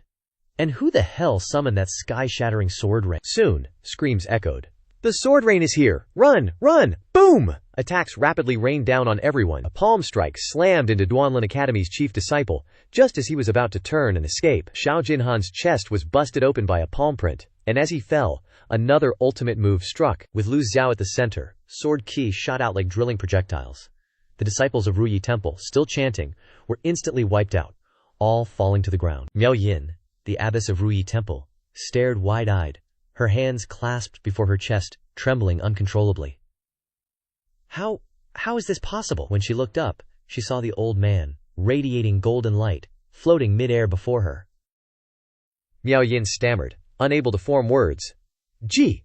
Old Devil Ji!" Lu Zhao's cold voice rang out, a prelude to soothe Miao Yin's shock. "This venerable one shall send you off to meet the Buddha." As he spoke, Lu Zhao unleashed a palm strike. Miao Yin could only stand there, frozen like a statue, waiting for death. In the air, only Miao Yin's desperate scream could be heard. Without another palm strike, the 9-character true word grand hand seal pierced through Miao Yin's body. Miao Yin thought to herself, another ultimate move. Lu Zhao didn't spare her another glance, casually unleashing a great divine ability to disappear. Miao Yin felt an endless sense of helplessness surge within her, as crimson fluid continuously flowed from her chest. She tried to circulate her primordial ki to stop the bleeding, but discovered her dantian and qi-si had been utterly shattered by the opponent's absolute power. Miao Yin lifted her hand, but no strength remained. Sadly, she looked up towards the Golden Court Mountain. The Golden Court Mountain disciples were wildly charging into the crowd, relentlessly slaughtering. The sky-filling sword ki seemed irrelevant to her now. Her life was rapidly slipping away. Miao Yin slowly turned her head, witnessing a sight she would never forget, even in death. Buzzing sounds echoed in the air, accompanied by blinding golden light. Lu Zhou summoned his Dharma body. 100 Tribulations Insight Dharma body, shimmering with golden radiance, stood majestically in the sky. But this Dharma body was too tall, seemingly reaching 15 zang. What did 15 zang represent? Miao Yin looked down at the golden lotus beneath the Dharma body, using her last ounce of strength to count. 1 leaf, 2 leaf, 3 leaf, 7 leaf, 8 leaf, 9 leaf. Her voice weakened, then faded. 9 leaf. Even so, Miao Yin whispered with all her remaining might, so that's how it is. Haha, this humble nun's death is not in vain at all. Amitabha. Ashes to ashes, dust to dust. Sword ki struck. Miao Yin turned into a gust of wind, dissipating between heaven and earth. Not only did Miao Yin kick the bucket, but as the Dharma body appeared and expanded in all directions, the surging primordial ki caused hundreds of people to drop dead on the spot. Lu Zhou relentlessly unleashed great divine abilities. The scene was chaotic, with bodies flying everywhere. Lang Luo watched this scene, utterly terrified. Before, he had used this very move to kill Fang Wangxian, thinking it was his strongest technique, but compared to Lu Zhao's Dharma body, it was merely a small wizard meeting a great one. Agonized screams rang out continuously. The Golden Court Mountain disciples entered the fray with an overwhelming presence, crushing those who tried to flee. Not a single person had the strength to resist, standing in a place where they could clearly see everything. Hua Wudao muttered, "I finally get it." So the old man, the pavilion master, has always been intentionally hiding his true power. No wonder the pavilion master could effortlessly unleash my 10-direction 6-harmony Dabio seal. Hua Wudao couldn't help but sigh, my heart finally feels much more balanced now. In another corner, Lang Luo also gazed at the colossal Dharma body before him, concurring. Perhaps joining the Golden Court Mountain was the most correct decision in this old man's life. Everyone else calmly voiced their thoughts about Lu Zhao, but only Zhu Honggong leaped up, letting out a wild cackle. "Charge, brothers! Charge! I totally love this feeling of bullying people with power. Go, Hua Wudao!" Lang Luo looked at Zhu Honggong with utter helplessness, and everyone else just sighed in exasperation. The pavilion master is a peerless genius, so how did he end up with such a trash disciple like him? He's been a bandit leader for too long, it's totally ingrained in him. Lu Zhao occasionally checked the remaining time on his peak state card, then unleashed another great divine ability. The sect members were now running and screaming, "Run! Run fast!" At this point, the 7 great sects' confidence was utterly shattered. What great calamity and lifespan! What well-thought-out plans and meticulous arrangements! It was all trash in the face of absolute power. Grand formation. Retreat to the grand formation. The battle is moving to the forest area. The 9-leaf golden lotus was like a colossal lawnmower, continuously scything through ancient trees. Jia Yuan, the master of 7-Star Mountain Manor, summoned his Dharma body, burning his qi-si to desperately flee. As he ran, he thought, "I've burned my entire qi-si. He surely won't catch up," he thought. But in a flash, BAM! His head slammed into something. A Dharma body had blocked his path. Lu Zhao stood mid-air within the Dharma body and said, "Too slow." The fake primal fiend tribulation phase cultivator from the 7-Star Villa has his face twisted in horror. He screams in the air, his avatar throws out a palm strike, only to hear his scream cut short. No. The fake primal fiend tribulation avatar shatters like glass, his entire body splattered into a meat pancake, turning to dust. One down, and Lu Zhao disappears with his avatar again. In the blink of an eye, 8 or 9/10 of the disciples of the 7 major sects are dead. Sect Master Ning Liang of the Henghua school frantically burns his qi ocean to resist the sword qi filling the sky, finally collapsing mentally. He says, "Defeated. It's over. It's all over." At this moment his pupils shrink as he wonders, why? Why? Ning Liang raises his hand to strike his forehead, deciding it's better to end it himself than be tortured. He closes his eyes, about to commit suicide, but can't. He suddenly realizes his arm is gone. Huh? Where's my hand? Lu Zhao appears, and his arm is floating freely in the air. Lu Zhao's voice booms. "Want to off yourself? How could I let you have your way? Ning Liang stands there dumbfounded, unable to even decide to die. Ning Liang looks at Lu Zhou, tears and snot streaming down his face, his pupils shrinking. A bang rings out, and the vital energy seems to freeze. Ning Liang looks up at the palm seal descending, not even seeing Lu Zhao's face before being crushed. Lu Zhou speaks an incantation while levitating. With that, Lu Zhou fearlessly enters the formation. Lu Zhao's light shines brightly in the center of the formation, his eyes filled with killing intent. This formation is a piece of cake for him. Lu Zhao's enormous avatar covers the sky, palm strikes raining down on the formation below. The crowd below watches in horror, exclaiming. Lu Zhao's avatar sweeps across the formation area, instantly destroying every formation inscription that lights up. Standing in a high position to see everything, the square-headed dude frowns. The 7 major sects have given up on running, trembling, unable to think. What a joke of a formation. How could a 9-leaf be controlled by such a low-level formation? Lu Zhou levitates in the sky once more. Anyone else? Lu Zhao's golden avatar shines in the sky, his hands clasped, finally dealing with the formation swiftly. The moment he crushed the peak state card, Lu Zhou had no intention of letting anyone go. He's searching for anyone hiding in the shadows. At this moment, Lu Zhou stands in the air, looking down, his eyes focusing on a woman beating up members of the sects. Then, Lu Zhou turns his head to the southeast battle area, where there's a tidal wave of energy and a white figure constantly slaughtering cultivators from the 7 major sects. Lu Zhou mutters, Azure Sea Tide Song, Ye Tiangxin. Lu Zhao's expression remains calm, not surprised by Ye Tiangxin's appearance. Ever since Ye Tiangxin sent a letter to Yu Shangrong, Lu Zhou knew she was still around, just not expecting her to appear and fight alongside him at this crucial moment. But time is tight, and Lu Zhou doesn't have time to care about such things. Besides, this old man still needs the help of a measly 6-leaf like you. Gotta say though, even though Ye Tiangxin was expelled from the sect, she still has some conscience. The cultivators she kills are bringing him a lot of merit points. Oh well, suit yourself. Lu Zhou uses his great divine power technique again, appearing in another location. He wants to confirm if there are any sect patriarchs here, otherwise, if his peak state disappears and another fearless idiot like Chang Yan pops out, it'll be GG. Seeing Lu Zhou fly away, the experts are overjoyed. That old geezer is gone. Haha, we really are experts. When he kicks the bucket, we'll come back to loot and kill. However, before they can celebrate for long, a 50-foot tall avatar appears and disappears, casually killing quite a few nascent Soul Realm experts. Screams echo as Lu Zhou deals with them one by one. At the same time, Ye Tiangxin, who is ready to die in battle, suddenly sees her master's towering avatar after entering the field. Ye Tiangxin fights while shaken to the core. She remembers seeing this scene when she was brought back to the Dark Heaven Pavilion, but Ye Tiangxin thought she was hallucinating. The limit of human cultivation is 8 leaves, and she never believed what she saw. But this time, her master really is a 9-leaf. Ye Tiangxin thought to herself, suddenly recalling when she was caught by her master. When returning to Jinting Mountain at the Motian Pavilion, she seemed to have seen a similar scene, thinking it was a dream at the time. The limit for human cultivators is 8 leaves. She thought she was seeing things last time, but now she sees it clearly.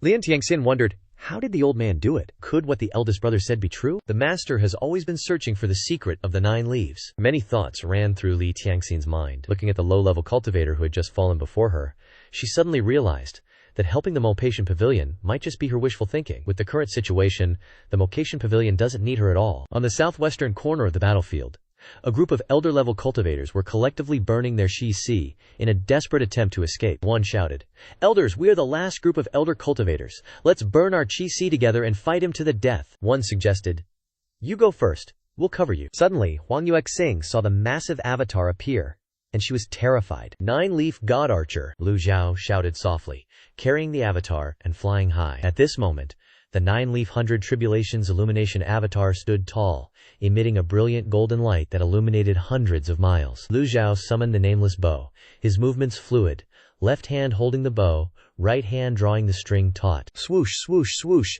arrow after arrow appeared, piercing through the air. Cultivators within 100 miles all looked up towards Jinting Mountain, their eyes filled with shock and awe. The square-headed narrator was describing it with great enthusiasm. Who wouldn't want to witness the glory of the 9 leaves firsthand? Hua Yuexing was originally a god archer with extraordinary talent and comprehension. She had entered the 3-leaf realm through self-study. A genius like her would receive immense help if she had a famous teacher to guide her. This was a God-given opportunity.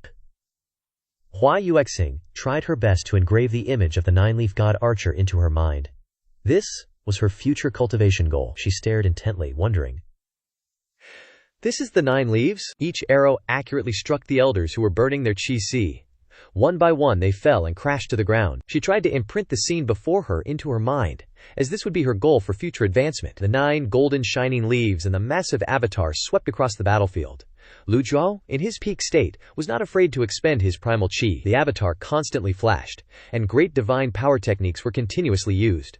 More than half the duration of the peak state card remained. The power of the 9 leaves was beyond Lu Zhao's expectations. In a short amount of time, Lu Zhao had decimated 8 or 9/10 of the 7 great sects. Hua Yuexing watched wide-eyed. But Lu Zhao still felt that there were cowards hiding in the shadows. Could it be because the 9 leaves was too conspicuous? Lu Zhao waved his hand and retracted the avatar. His whole body slowly descended, and the power within his body would be filled and complete in an instant, each time it was consumed. At the same time, hundreds of miles west of Jinting Mountain, above a canyon, the sect leader of the Zhenchang school, Feng Qinghe, covered his abdomen and flew forward rapidly. Of the 7 great sects, he was the only one who escaped. He had no way of knowing whether the others were still alive. Just thinking about that massive 9-leaf avatar, Feng Qinghe was horrified again. Why was it the 9 leaves? What the hell? Why did it have to be the 9 leaves? If he hadn't taken advantage of the chaos and barely burned his qingxi, taking the opportunity while Ji Laomo was slaughtering the others to escape, Feng Qinghe would have been a corpse by now. He looked up at the canyon, only a mile away. Feng Qinghe wiped the blood from the corner of his mouth and quickly flew forward. A narrow escape means good fortune ahead. Sect leader is coming. A voice suddenly came from behind him. Feng Qinghe jumped in fright, immediately turned around, staggered backwards, and fell to the ground, his eyes wide open as he looked at the disciple running towards him. This doesn't make sense. How could anyone from the Zhenchang school be as smart as me and escape that hell? Feng Qinghe swallowed a mouthful of saliva and looked at the disciple. Looking at the disciple's attire, it was indeed a disciple of the Zhenchang school. Feng Qinghe breathed a sigh of relief and asked, "How did you escape?" Ming Shiyin, dressed in the Zhenchang school disciple's uniform, pretended to answer. I played dead." Feng Qinghe was extremely surprised. Played dead? Then you know the internal breathing technique, and your cultivation is at least at the divine court realm. Not bad, Feng Qinghe praised, not having the strength to sense his cultivation. Ming Shiyin pretended to ask, Sect leader, where are we going now? 1 more mile ahead is a canyon, where I have prepared a backup plan. Feng Qinghe shook his head and sighed. It's a pity it's useless now. Ha! In front of the 9 leaves, all plans are useless. Is the Zhenchang school finished then? Feng Qinghe frowned. What nonsense are you talking about? Oh, sorry, Feng Qinghe said. After this, you are the backbone of our Zhenchang school. I'll make you the grand elder. Come, help me up, the disciple replied. Actually, I want to be the sect leader? Feng Qinghe frowned tightly. You want to loot a burning house? How shameless! Feng Qinghe could sit in the position of sect leader. Of course he understood this kind of person. He stared at the disciple without blinking, having no impression at all. Although the Zhenchang school could not compare to the Yun Tianluo 3 sects, the number of disciples was also over 1,000. How could a sect leader like him remember the faces of each and every one? But no matter what, the Zhenchang school had lost too many people. He couldn't blame the disciple as harshly as before. If you want to be the sect leader, you must have the qualifications and strength. Feng Qinghe glanced at the disciple. Help me up first. Okay, the disciple helped him up. What's your name? I am Ri. The disciple scratched his head. Then, only to see red liquid splattering, Ri what he didn't have time to think. By the time Ming Xinyin said this, he only saw Ming Shiyin had firmly grasped the blood-stained departing hook. Whoosh! In a flash, while supporting Feng Qinghe, Li Biegao struck his chest with fierce energy. Caught off guard, Feng Qinghe flew backward, staggering, and spat out a mouthful of blood. He glared at the Li Biegao that ambushed him, quickly recognizing its grade. Cough, cough. After a few coughs, Feng Qinghe said in a deep voice, Aren't you a disciple of the Zhenkang school? Ming Shiyin of course wasn't. He grinned in surprise. Oh, you can withstand my Li Biegao. Feng Qinghe stepped back, looking toward the canyon ahead. Who the hell are you? Ming Shiyin chuckled, raising his hand as the Li Biegao returned to his palm. That's not important, since you're a dead man anyway. From the start of the battle, Ming Shiyin had mingled with the disciples of the Zhenkang school, looking for a chance to seriously injure his opponents. But unexpectedly, he witnessed an unforgettable scene. Before he could even simp for his master's divine power, he realized Feng Qinghe was no joke. As soon as Feng Qinghe sensed danger, he immediately booked it. Feng Qinghe scoffed. Do you think you're Ji Laomo? No wonder you could defend against my master's sword energy. TCH, must have some treasure on you, huh? Hearing this, Feng Qinghe trembled. A disciple of the Devil Sky Pavilion. Ming Xiyin took off his wig. Alright, no need to disguise anymore. Feng Qinghe looked behind Ming Xiyin in terror, afraid that Ji Laomo was chasing after him, then said softly, "This brother, let's talk this over. Spare my life, and I'll repay you someday." Ming Xiyin said coldly, "No need to wait for someday," Feng Qinghe exclaimed in fear. "What?" Ming Xiyin grinned. "Take off your clothes, and then let my Li Bi Gao carve out your heart." Ming Xiyin's expression was absolutely hilarious at this moment. Feng Qinghe raised an eyebrow. I've already burned my Qi Si. If you want to die, I'll help you out." Feng Qinghe raised his hand, unsealing the acupoints on his Qi Si, which was already half burned, now continued to burn fiercely. At the same time, in another area, the disciples of the 7 great sects had been almost completely wiped out by the disciples of the Devil Sky Pavilion. Lu Zhou glanced at the remaining time, still over 10 minutes, then looked around and said indifferently, "Clean up." "Yes, master. Yes, sir." Zhu Honggong seized the opportunity to say a few flattering words to Lu Zhou. "Master's divine might is unparalleled. May you live for 10,000 years. Master, I didn't expect you to really break through to 9 leaves." But he became distracted, looking around. "Ah, master, where did you go?" Zhang Honggong looked up, but couldn't see his master anymore. "Third senior brother, little junior sister, 5th senior sister. Don't ignore me." Everyone was busy cleaning up the battlefield. No one bothered to pay attention to Zhu Honggong. Lu Zhou used his great divine power technique to fly to the highest point on Devil Sky Pavilion. He found the formation eye and struck it with his palm, fully channeling his vital energy into it. Under the moonlight, the surrounding scenery became blurred. Lu Zhou summoned his 9-leaf golden lotus Dharma body, towering above the Devil Sky Pavilion. A massive Dharma body radiated an extremely strong golden light in the night sky of the Devil Sky Pavilion. Xiao Yanhair curiously pointed toward Devil Sky Pavilion. "What is master doing?" Zhu Honggong said with tears in his eyes. "Of course, he's announcing to the cultivation world that master is the #1 expert in the world. 9 leaves. So badass. From now on, master is..." Zhu Honggong was pinched painfully by Xiao Yanhair before he could finish speaking. He cried out, "Ouch! Little junior sister, why did you pinch me again?" Lu Zhou focused on observing the golden lotus beneath the Dharma body, while channeling his vital energy. Doubt arose in his heart.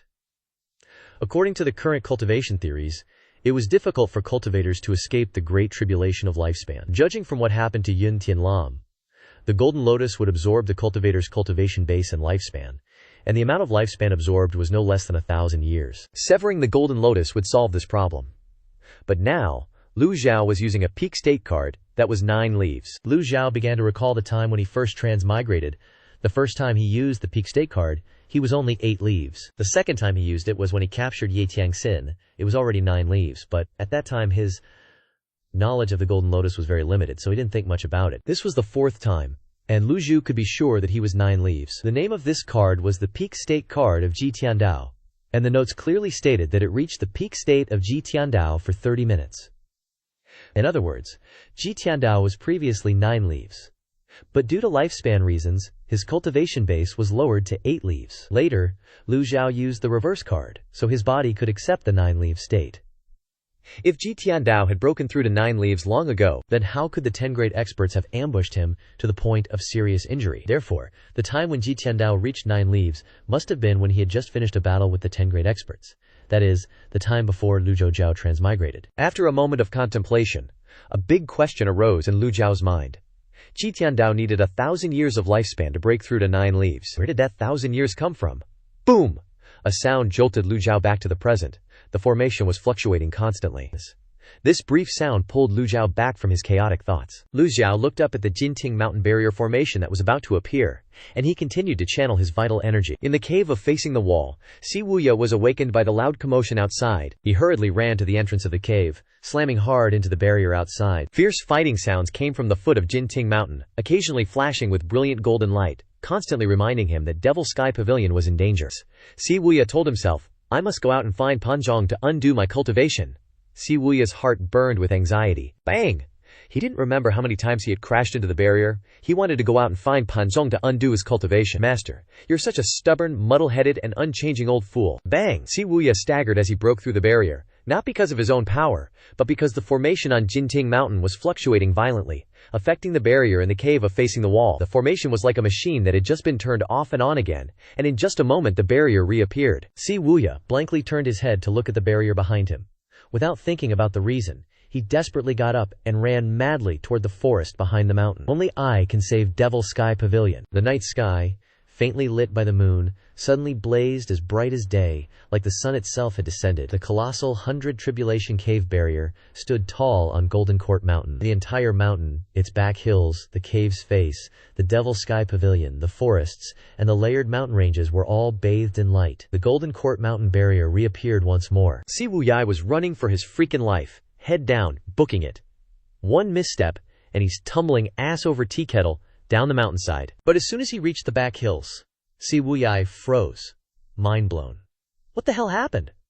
What went down at Golden Court Mountain? Usually, fixing the Golden Court Mountain formation takes a squad of nascent Divinity Realm experts channeling their energy non-stop for years. Even an 8-leaf master would need like half a year. So how the heck was the barrier repaired so suddenly? Si Wuyai stepped out of the forest, eyes locked on one direction. Meanwhile, Squarehead and his pet gang were waving frantically, praying Si Wuyai wouldn't spot them. Si Wuyai turned his head and looked up towards the Evil Sky Pavilion. There stood a colossal, magnificent dharmic body, shimmering gold, radiating blinding light. Beneath the dharmic body was a slowly rotating golden lotus. 9 leaves moved with graceful ease. Si Wuyai staggered, his limbs feeling like jelly. Every rotation of that 9-leaf golden lotus felt like a slap in the face. Only you can save the Evil Sky Pavilion. Master is such a stubborn old coot. Si Wuyai's pride and judgment, which he always took pride in, were now crushed to smithereens by those 9 lotus leaves, trampled underfoot. Squarehead, witnessing the scene, dropped his jaw and started commentating. Si Wuyai had a powerful intelligence network. He knew the inner workings of the 7 great sects and the weaknesses of their leaders. He figured that if Ye Jihang brought those weaknesses to the Evil Sky Pavilion, the old man might change his mind and let him verbally duke it out with the 7 great sects. Si Wuyai was confident he could win a verbal smackdown, then use Yu Zhenghai's reputation and the dark web to scare them off. Master would finally see him in a new light. But now, it was all a joke. Squarehead was shouting his lungs out, narrating every juicy detail. Si Wuyai had speculated more than once that Master had uncovered the secret of the 9 leaves. He even tried convincing his senior brother Yu Zhenghai, but got shut down every time. Truth is truth after all. If someone told you 100 times that the sun rises in the south, you wouldn't believe them until you saw it with your own eyes. Si Wuyai stared at the colossal dharmic body above, feeling utterly ashamed.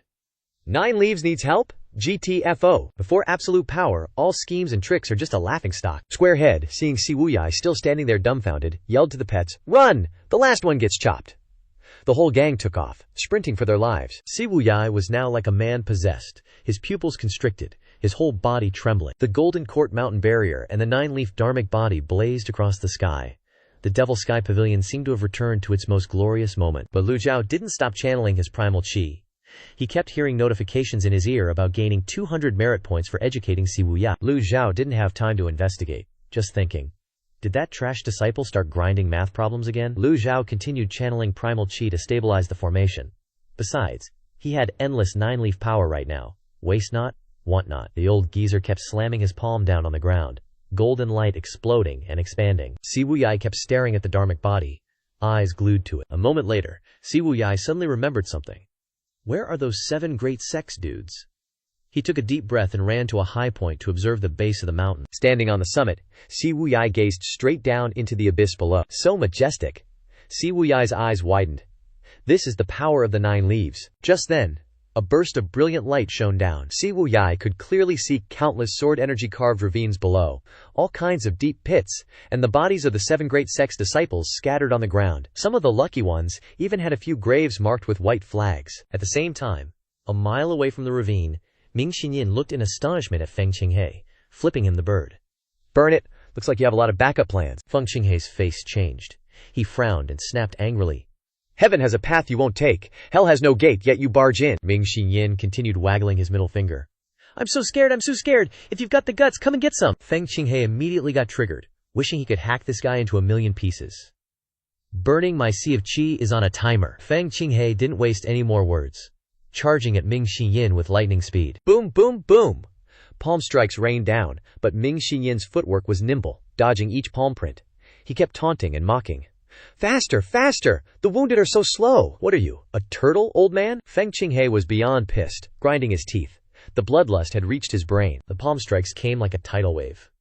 After several exchanges, Ming Yin felt the pressure. This guy was a seven-leaf master after all.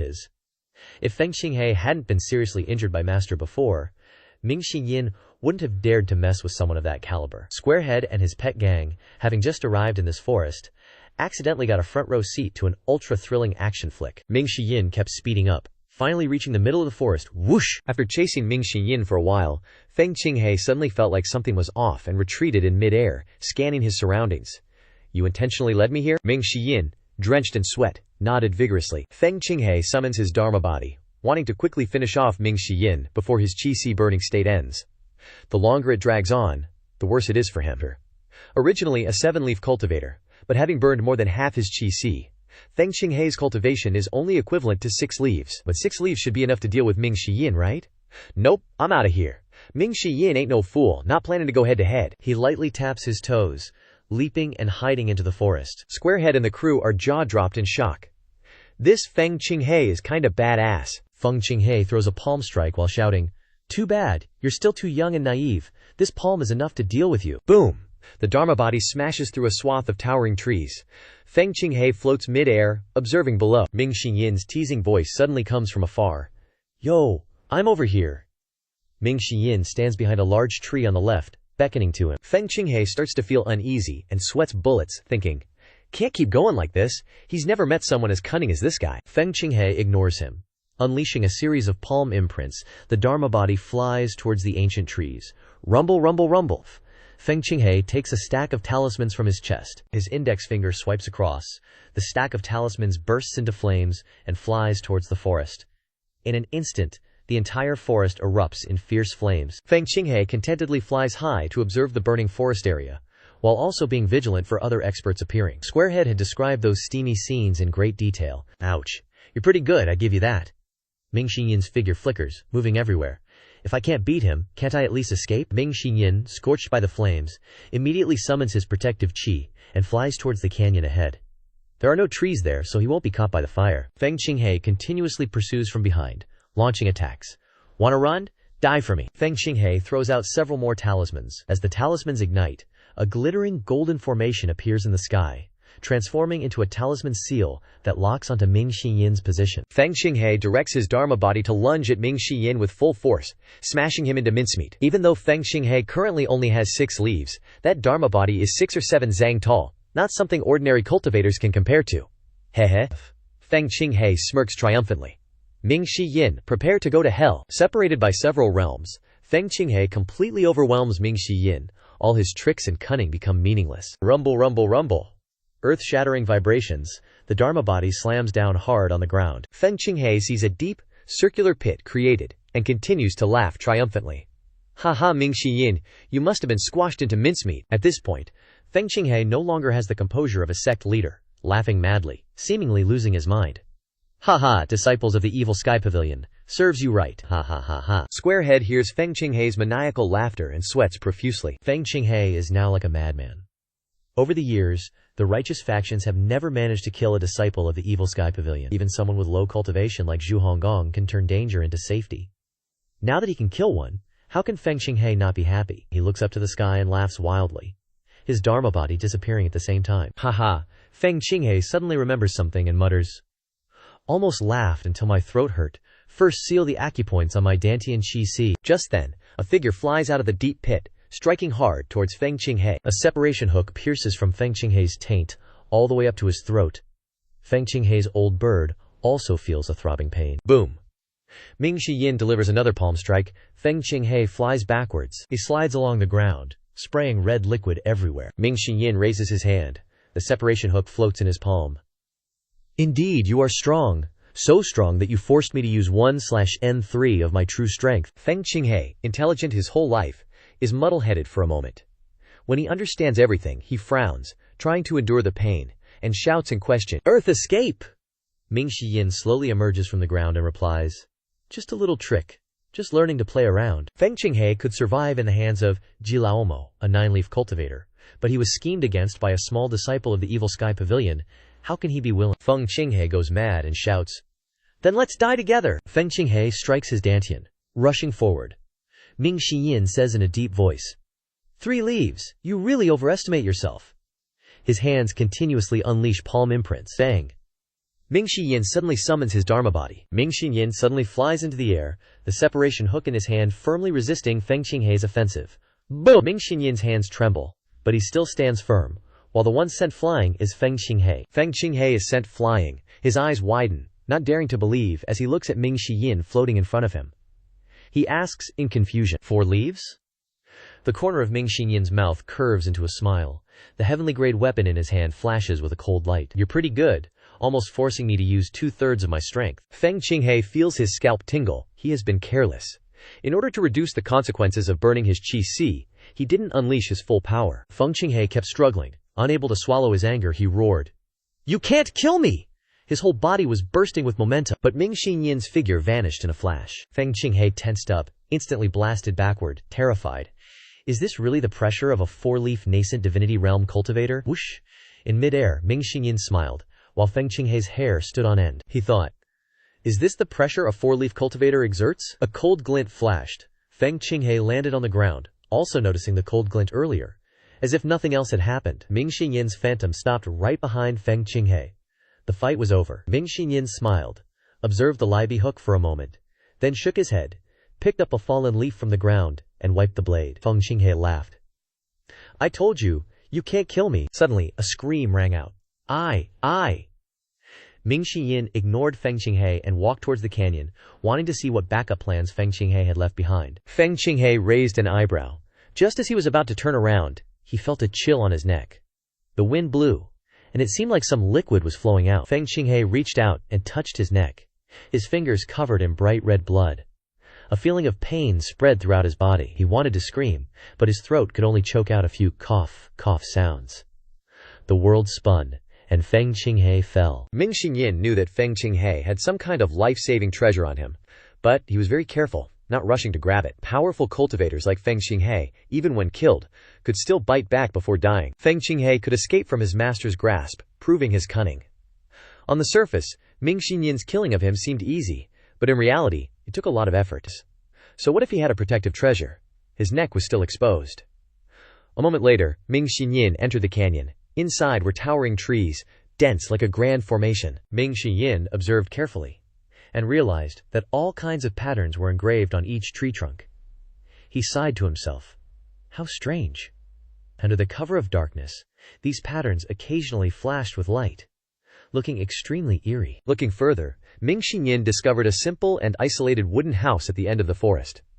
It was hard to imagine that anyone lived in this place. Ming Xinyin didn't continue to move forward. According to Feng Qinghe, this was his last resort. This was very likely a trap. A creaking sound came from the wooden house in the distance. The wooden door opened, and an old, low voice sounded.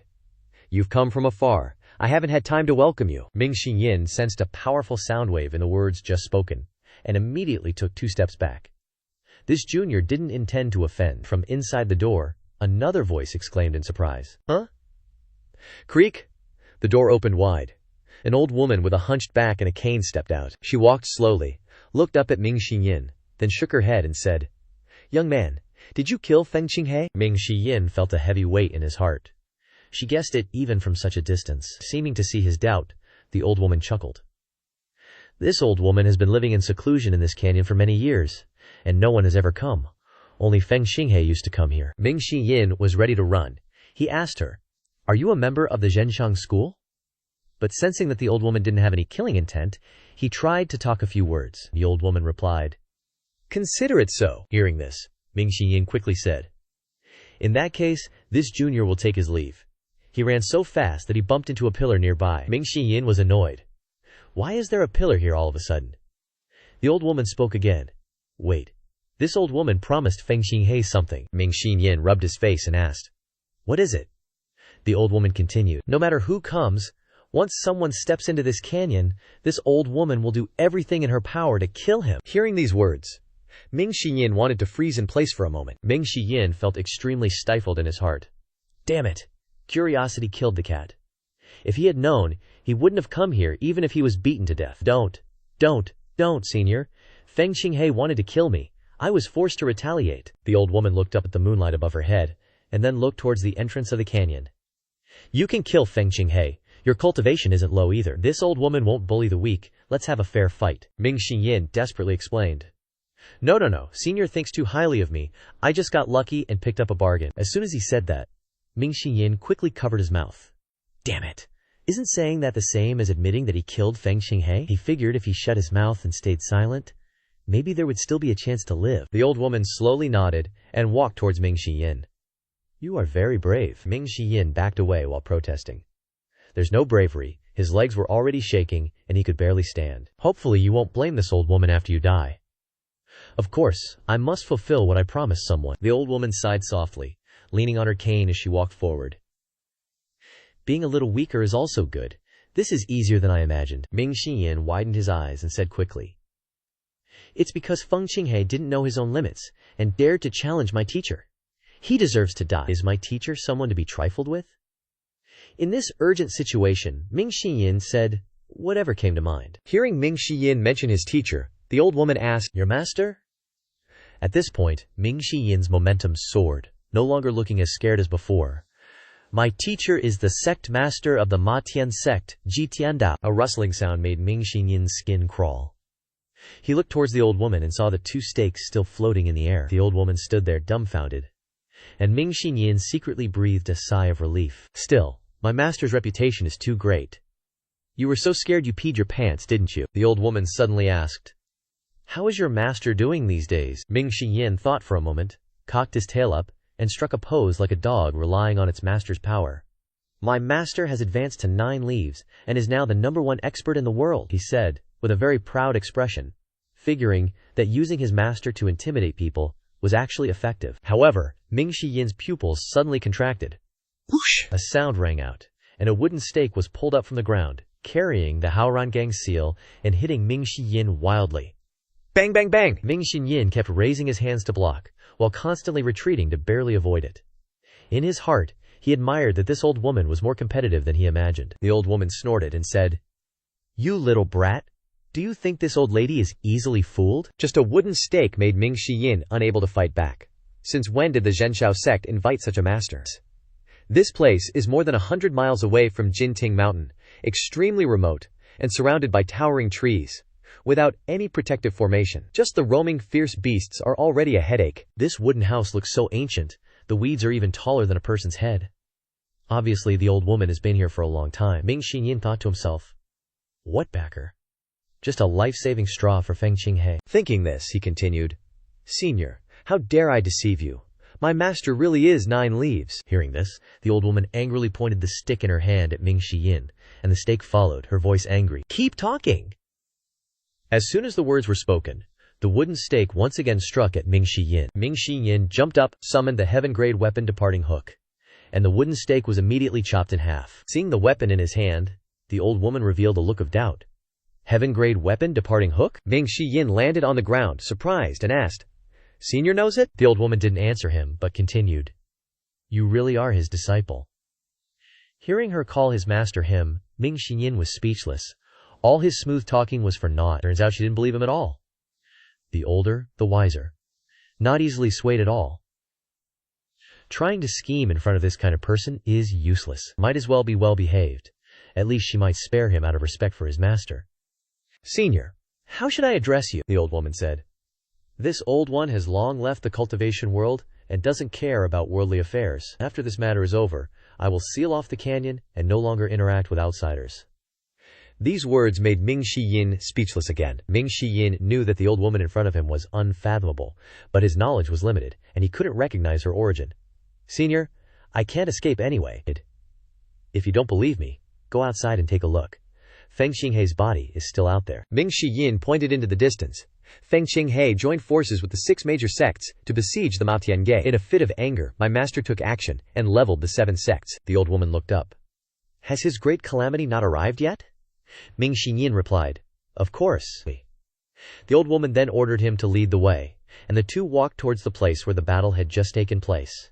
It was only a mile, but it took a long time. Ming Xiyin didn't dare to urge her, and could only obediently follow behind. Before long, they arrived at the battlefield.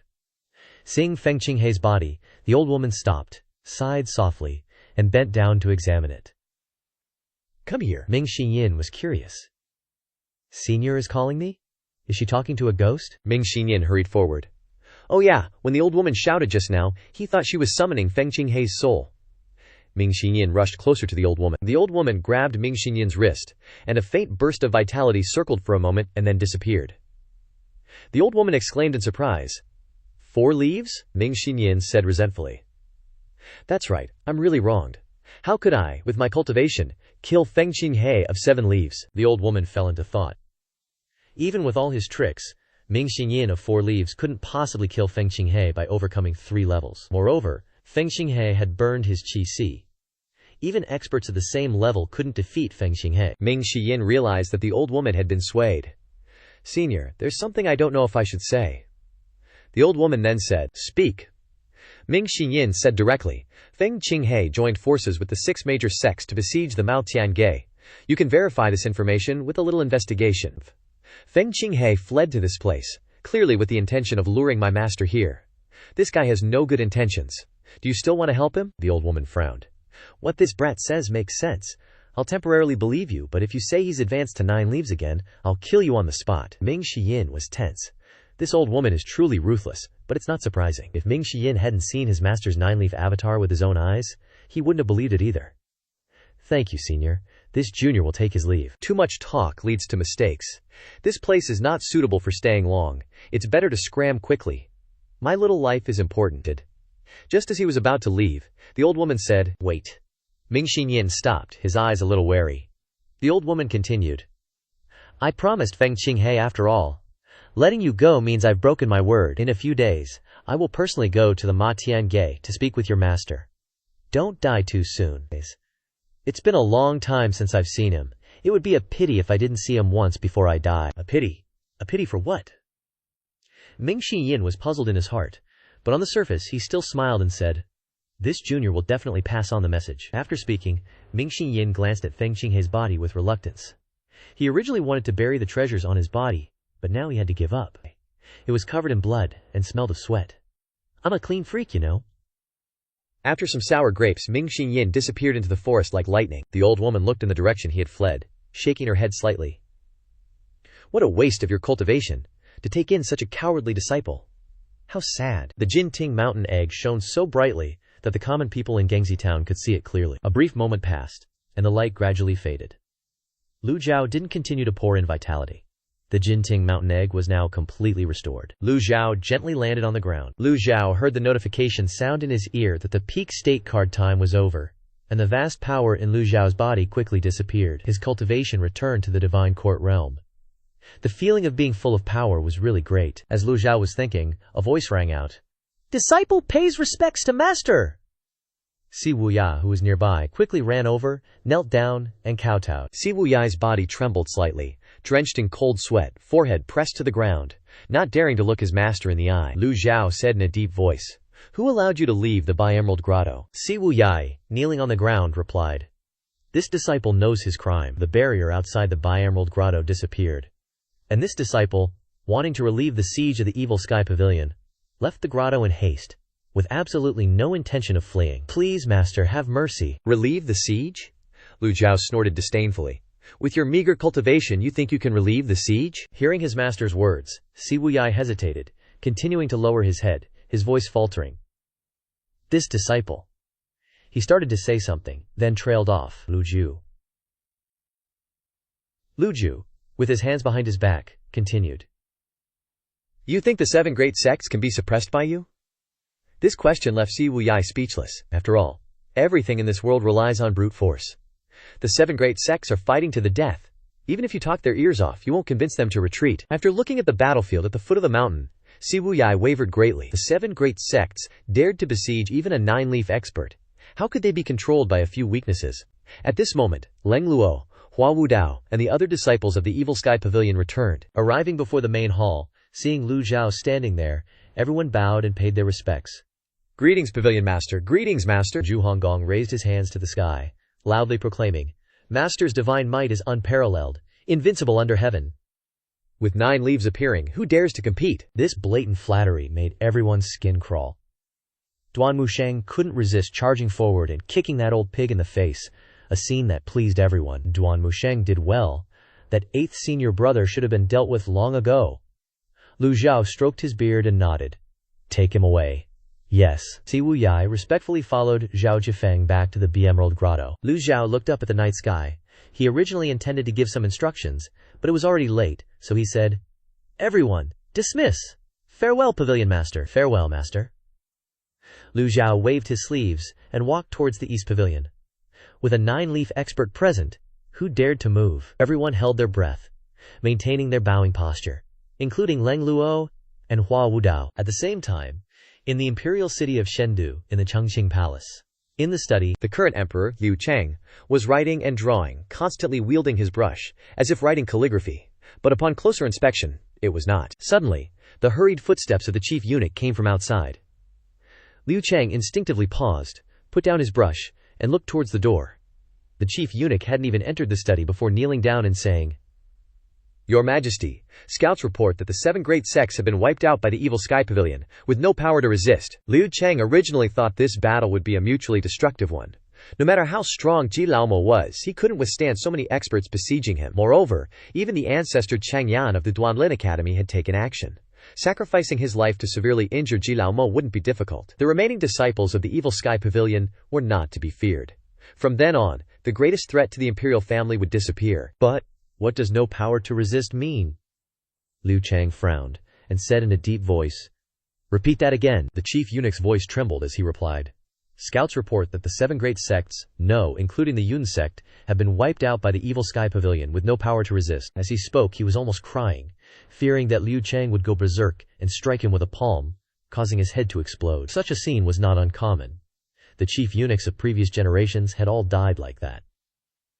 Being close to the emperor was like being near a tiger. Liu Chang appeared calm on the surface, but once he exploded, no one could imagine the consequences. Liu Chang made a guess. Why is this so? Could it be that Si Wuyai and Yu Zhenghai have returned? Only this possibility exists. The chief eunuch swallowed a mouthful of saliva. He finally said the words he had repeated hundreds of times in his head. Ji Laomo has advanced to 9 leaves. Liu Chang didn't get angry, but his pupils contracted in a terrifying manner. His silence also made the eunuch's legs tremble. This time, Liu Chang didn't tell him to repeat himself. Liu Chang's entire body fell into a state of numbness, as if his 3 souls and 7 spirits had been lost. The study became extremely quiet, and the atmosphere became suffocating. Liu Chang's face was now dull and blank, as if he couldn't believe what he had just heard. After an unknown amount of time, Liu Chang finally opened his mouth and said, "What is the situation with severing the golden lotus?" The eunuch immediately reported. "Reporting to your majesty, 10 people have survived. One of them is being used for another attempt to open their leaves." Good. Liu Chang returned to his seat, trying to restrain his emotions, and calmly said, "What is the situation with the battle in Liang province?"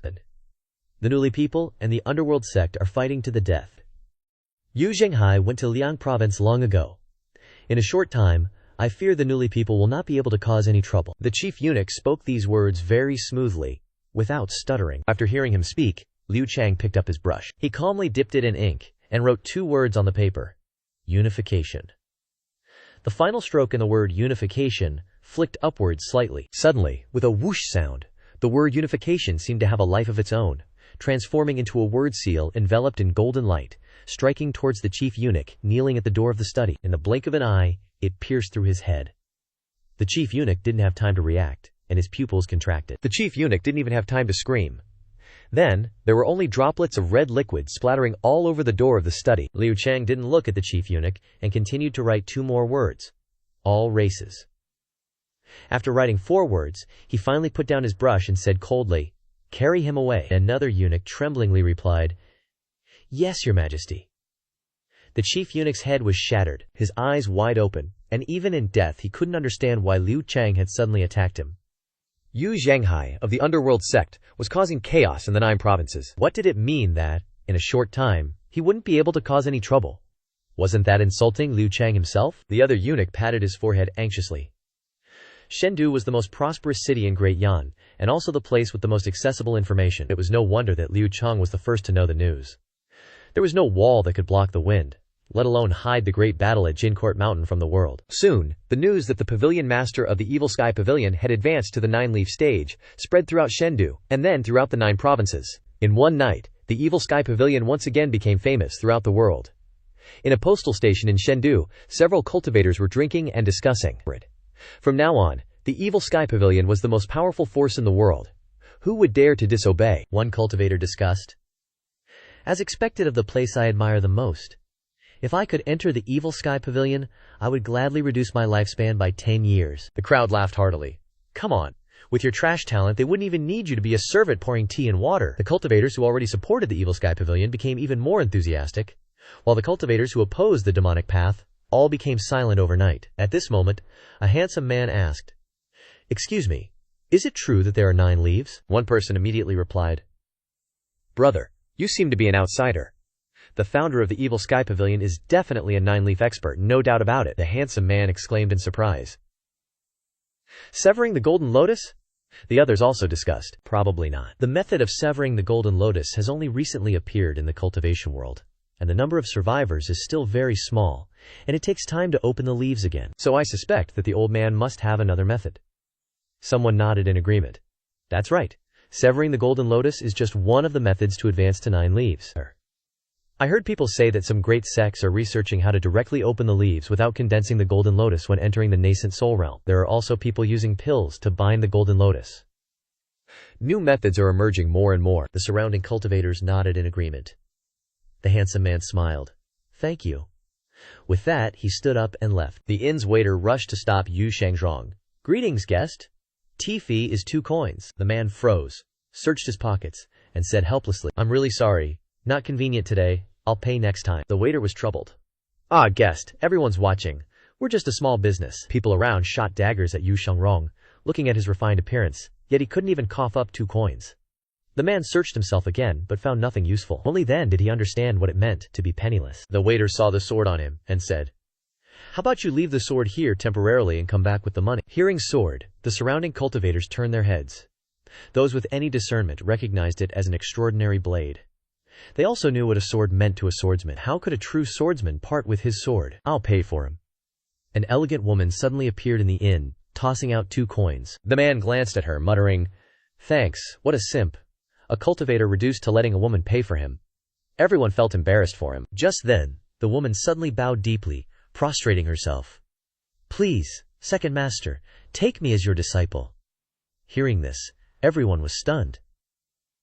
The gentleman replied, Sorry, I don't take disciples. The woman hurried in front of him, kneeling down, hands clasped. This humble girl is Qin Rubing. I've admired the Demon Heaven Pavilion since I was young. I beg second master to take me as your disciple. People were shocked. I remember now, she's the daughter of Prince Qi, Qin Jun, so this person is... The crowd looked puzzled. Head-shaped MC was also present to answer to the crowd. That's right, he is Yu Shangrong, the second disciple of the Demon Heaven Pavilion, on his way back from Wuhan Mountain, coincidentally passing by the divine capital and stopping for a rest. Upon hearing this, whoosh, all the cultivators around immediately prostrated themselves, trembling. We're screwed! We're screwed! The inn waiter panicked even more. He tried to think, then mustered all his courage to pull out the 2 coins he had just received, going to Yu Shangrong with a mix of excitement and fear, stammering, I have eyes but couldn't see Mount Tai, please. Yu Shangrong smiled gently. That belongs to you. The waiter was surprised. He didn't expect the second master of the Demon Heaven Pavilion to be so approachable. The other cultivators were even more incredulous. Yu Shangrong smiled, gently patting the waiter's shoulder, then turned to Qin Rubing. The path of cultivation is arduous and dangerous. You've lived in a comfortable environment since childhood, unsuitable for cultivation. Qin Rubing stuttered. Second master. WHOOSH. The everlasting sword flew out of its sheath. Under the sunlight, the sword radiated a very unique crimson glow. The inn was a place for information to flow. The well-informed cultivators were shocked to see the everlasting sword floating in front of them. It really is him, the sword devil Yu Shangrong. The sword devil isn't dead, Head MC said in surprise. After leaving Wuhan Mountain, Yu Shangrong had been flying back. He had no idea that the Demon Heaven Pavilion had encountered a great calamity, so he wasn't worried along the way. Currently, Yu Shangrong was only at the 3-leaf nascent soul realm, so he was very low-key. He originally intended to quickly leave the divine capital, but on the way, he heard people everywhere talking about the 9-leaf golden lotus. No one cared more about the 9-leaf than an 8-leaf expert. Yu Shangrong was no exception, so he stopped at the divine capital inn, conveniently gathering information about the 9-leaf. Even in half a day, Yu Shangrong finally understood the truth. In a nutshell, the master had used the 9-leaf cultivation to sweep the 8 great sects. As for the specific details inside, he had to return to the Demon Heaven Pavilion to ask clearly. Yu Shangrong only needed to confirm that the Demon Heaven Pavilion was fine. That was enough. Only he didn't expect that someone in the inn would recognize him. Yu Shangrong had only met her once before, when he and his eldest brother went to tour the divine capital. Once stayed at the Qi Prince Qinjun's mansion. Only meet for once. Didn't expect she would be so persistent with the Demon Heaven Pavilion. The everlasting sword floated in the air, stopping Qin Rubing, preventing her from stepping forward. Yu Shangrong turned to leave, turning his back to Qin Rubing, calmly saying, "Don't overestimate yourself. You'll fall hard. Scumbag." Watching Yu Shangrong leave, Qin Rubing's eyes teared up from being rejected. As Yu Shangrong walked, he thought to himself, "If I don't reject her directly, I'll only harm her more." As Yu Shangrong walked, the everlasting sword actively flew back into its sheath. No cultivator dared to offend such a figure unless they no longer wanted to live. The cultivators and the head-shaped MC looked at Yu Shangrong leaving with eyes full of worship and envy. A true swordsman should be like that. Even in the eyes of an ordinary inn waiter, Yu Shangrong's image had risen several times. Usually the waiter was often ridiculed and looked down upon. Most low-level cultivators liked to vent their anger on him. In contrast, a top expert who scared people shitless just by hearing his name, like the Sword Devil, was so approachable. The difference between people was too great. People kept sighing. "I feel like I'm dreaming. I talked to the Sword Devil Yu Shangrong. Is this supposed to be demonic? Damn, you're this humble. That's what a true sword expert really is. I heard it was false, seeing is believing. I used to hear that the Sword Devil was a demon who kills without blinking. Ha! It turns out it's all because of jealous people. Those on the death list are all despicable and shameless villains. I even hope that Sword Devil Senior will continue to add people to the list.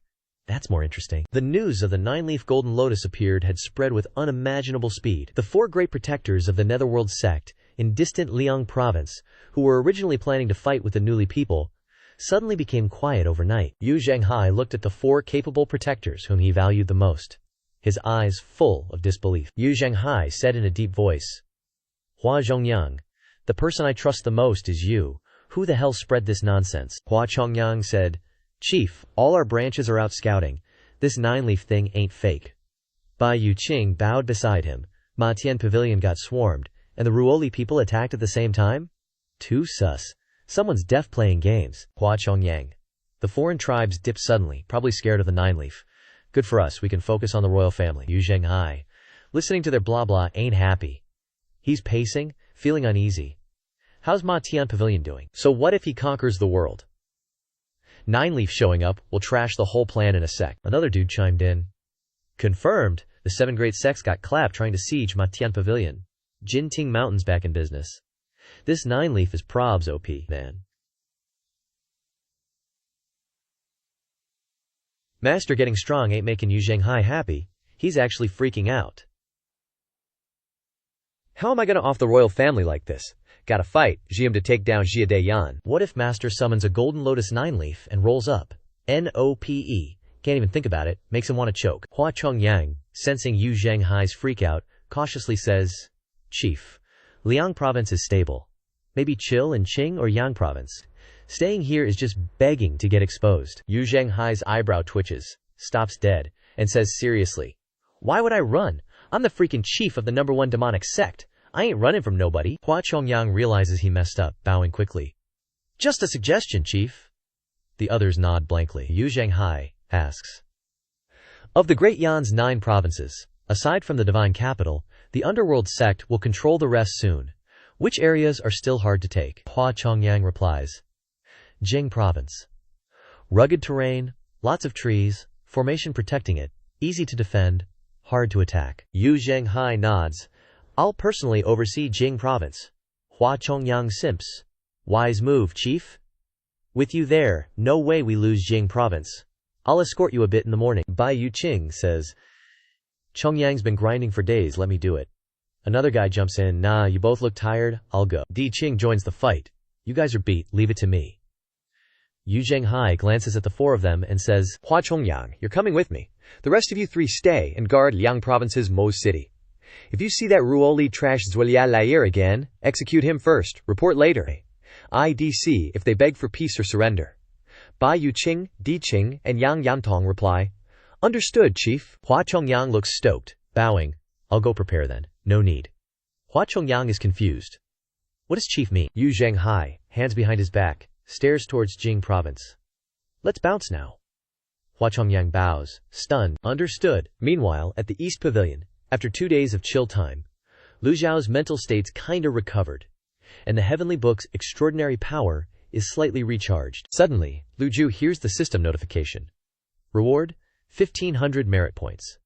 Lu Zhou wonders, did Yu Shangrong outside go ham on some fools?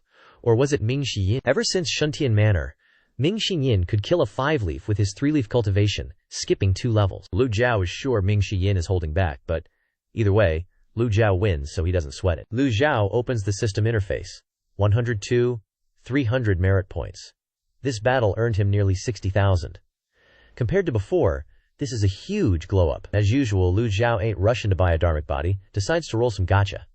After 10 straight rolls, all he hears is, thanks for participating, which pisses him off. He can feel the drop rate getting lower, way worse than before. Lu Zhao thinks he only pulled a dharmic body once, and never again. After a moment, Lu Zhao chooses to buy the Vajra Enlightenment dharmic body.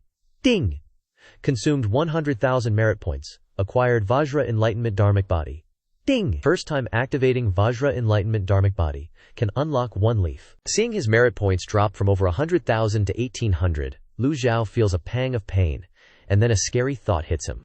What if the 7 great sects attacked again? Then Lu Zhao shakes his head quickly. If that actually happened, he's out of countermoves. Even the Heavenly Book's extraordinary power isn't full yet. He might not even beat Old Eighth. Silently chanting, he activates the Vajra Enlightenment dharmic body, which transforms into points of starlight, quickly merging into Lu Zhou's body. His originally tiny Dantian sea of Qi suddenly receives a flood of power. The surrounding East Pavilion's origin energy vibrates. Everyone in Ma Tian Pavilion senses this special disturbance. At the South Pavilion, Pan Lishan is lazily sunbathing on a chair, listening to Lang Luo BS. He shakes his head slightly and says, Though I didn't see it with my own eyes, I could clearly hear the sounds of the battle. I believe.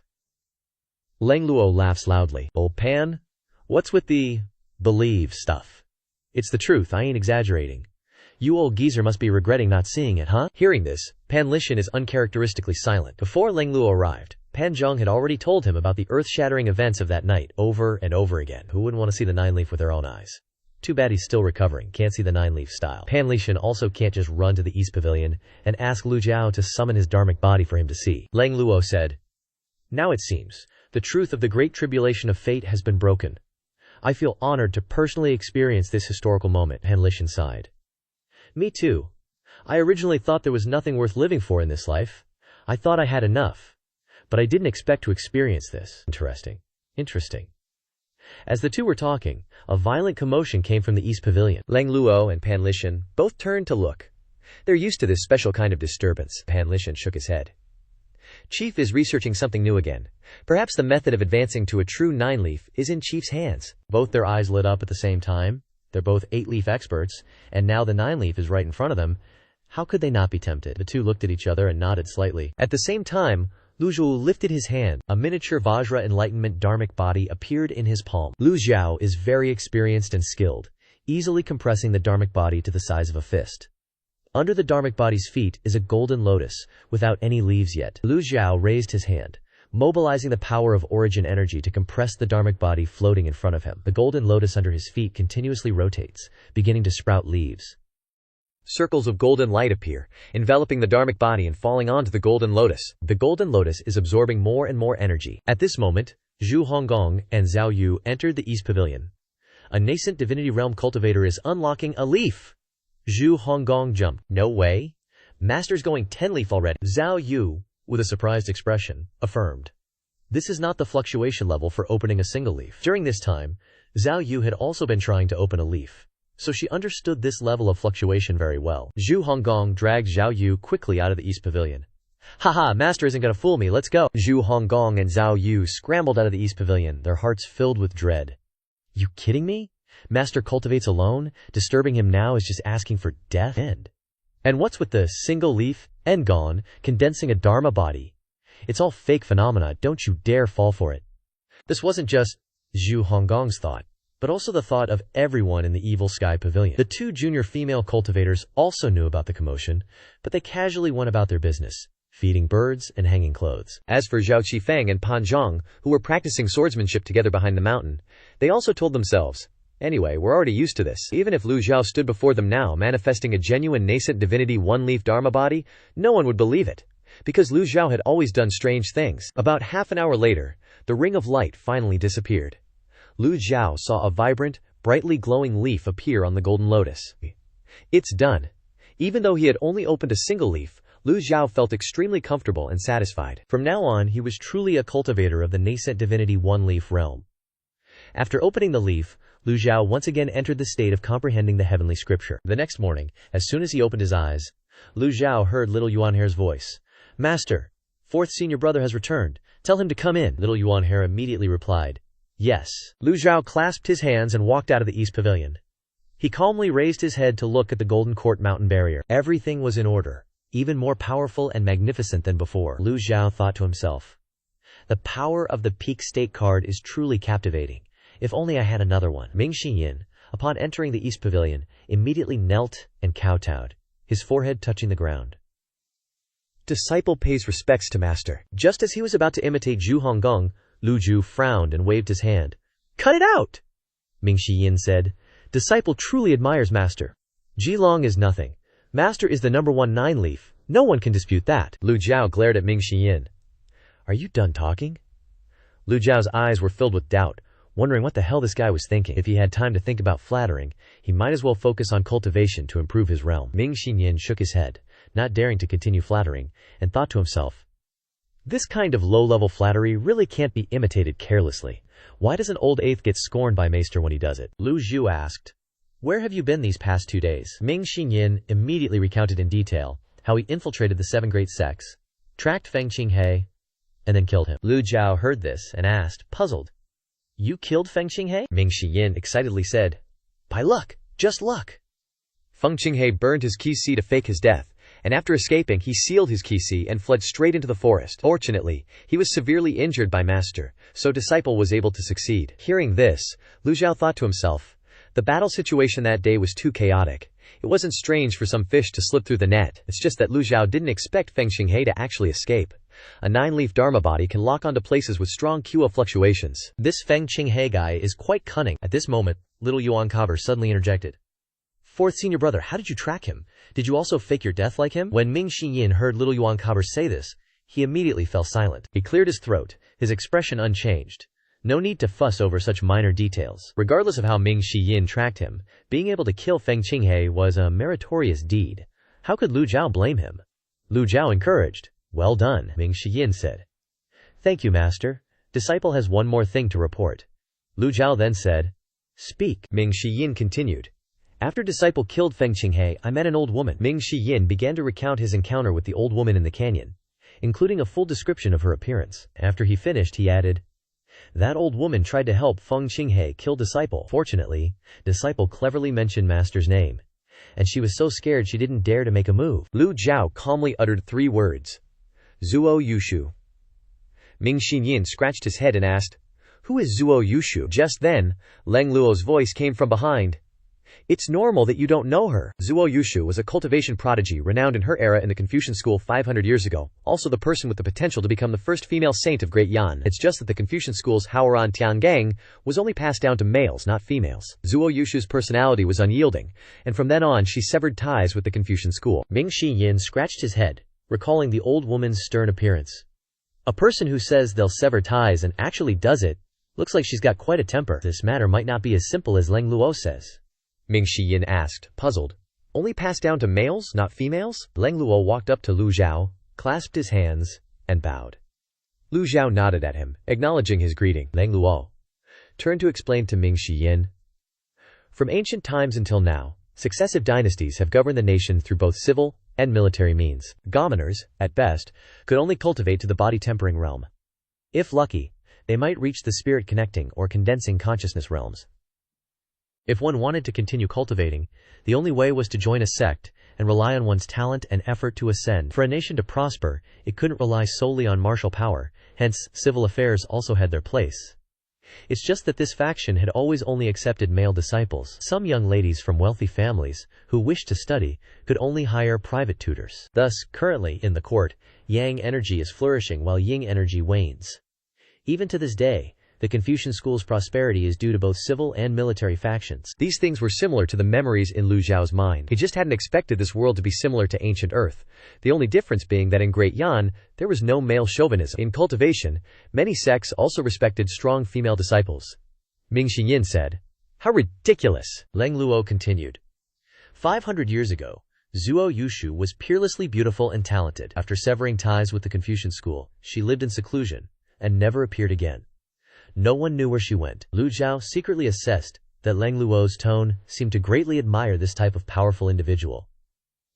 Ming Xiyin said, "We can just wait for her to come here and ask, right?" Leng Luo was surprised. "She wants to come to the Evil Sky Pavilion?" Ming Xiyin nodded and continued.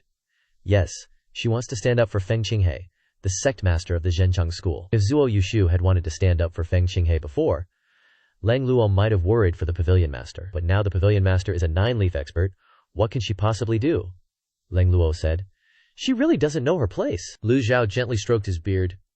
"Let's put this matter aside for now, Elder Leng. What brings you here?" Leng Luo bowed and said, "This Leng wishes to inquire about the pavilion master's method for advancing to nine-leaf. It has finally arrived." Lu Zhao thought to himself, in this cultivation world, who wouldn't want to break through to nine-leaf, shatter the long-established rules and frameworks, and prove themselves? So when he heard Leng Luo ask about the method to break through to nine-leaf, Lu Zhao wasn't too surprised. Lu Zhao kinda expected this problem, so he asked Leng Luo, "You want to go for 9 leaves?" Leng Luo was straight up.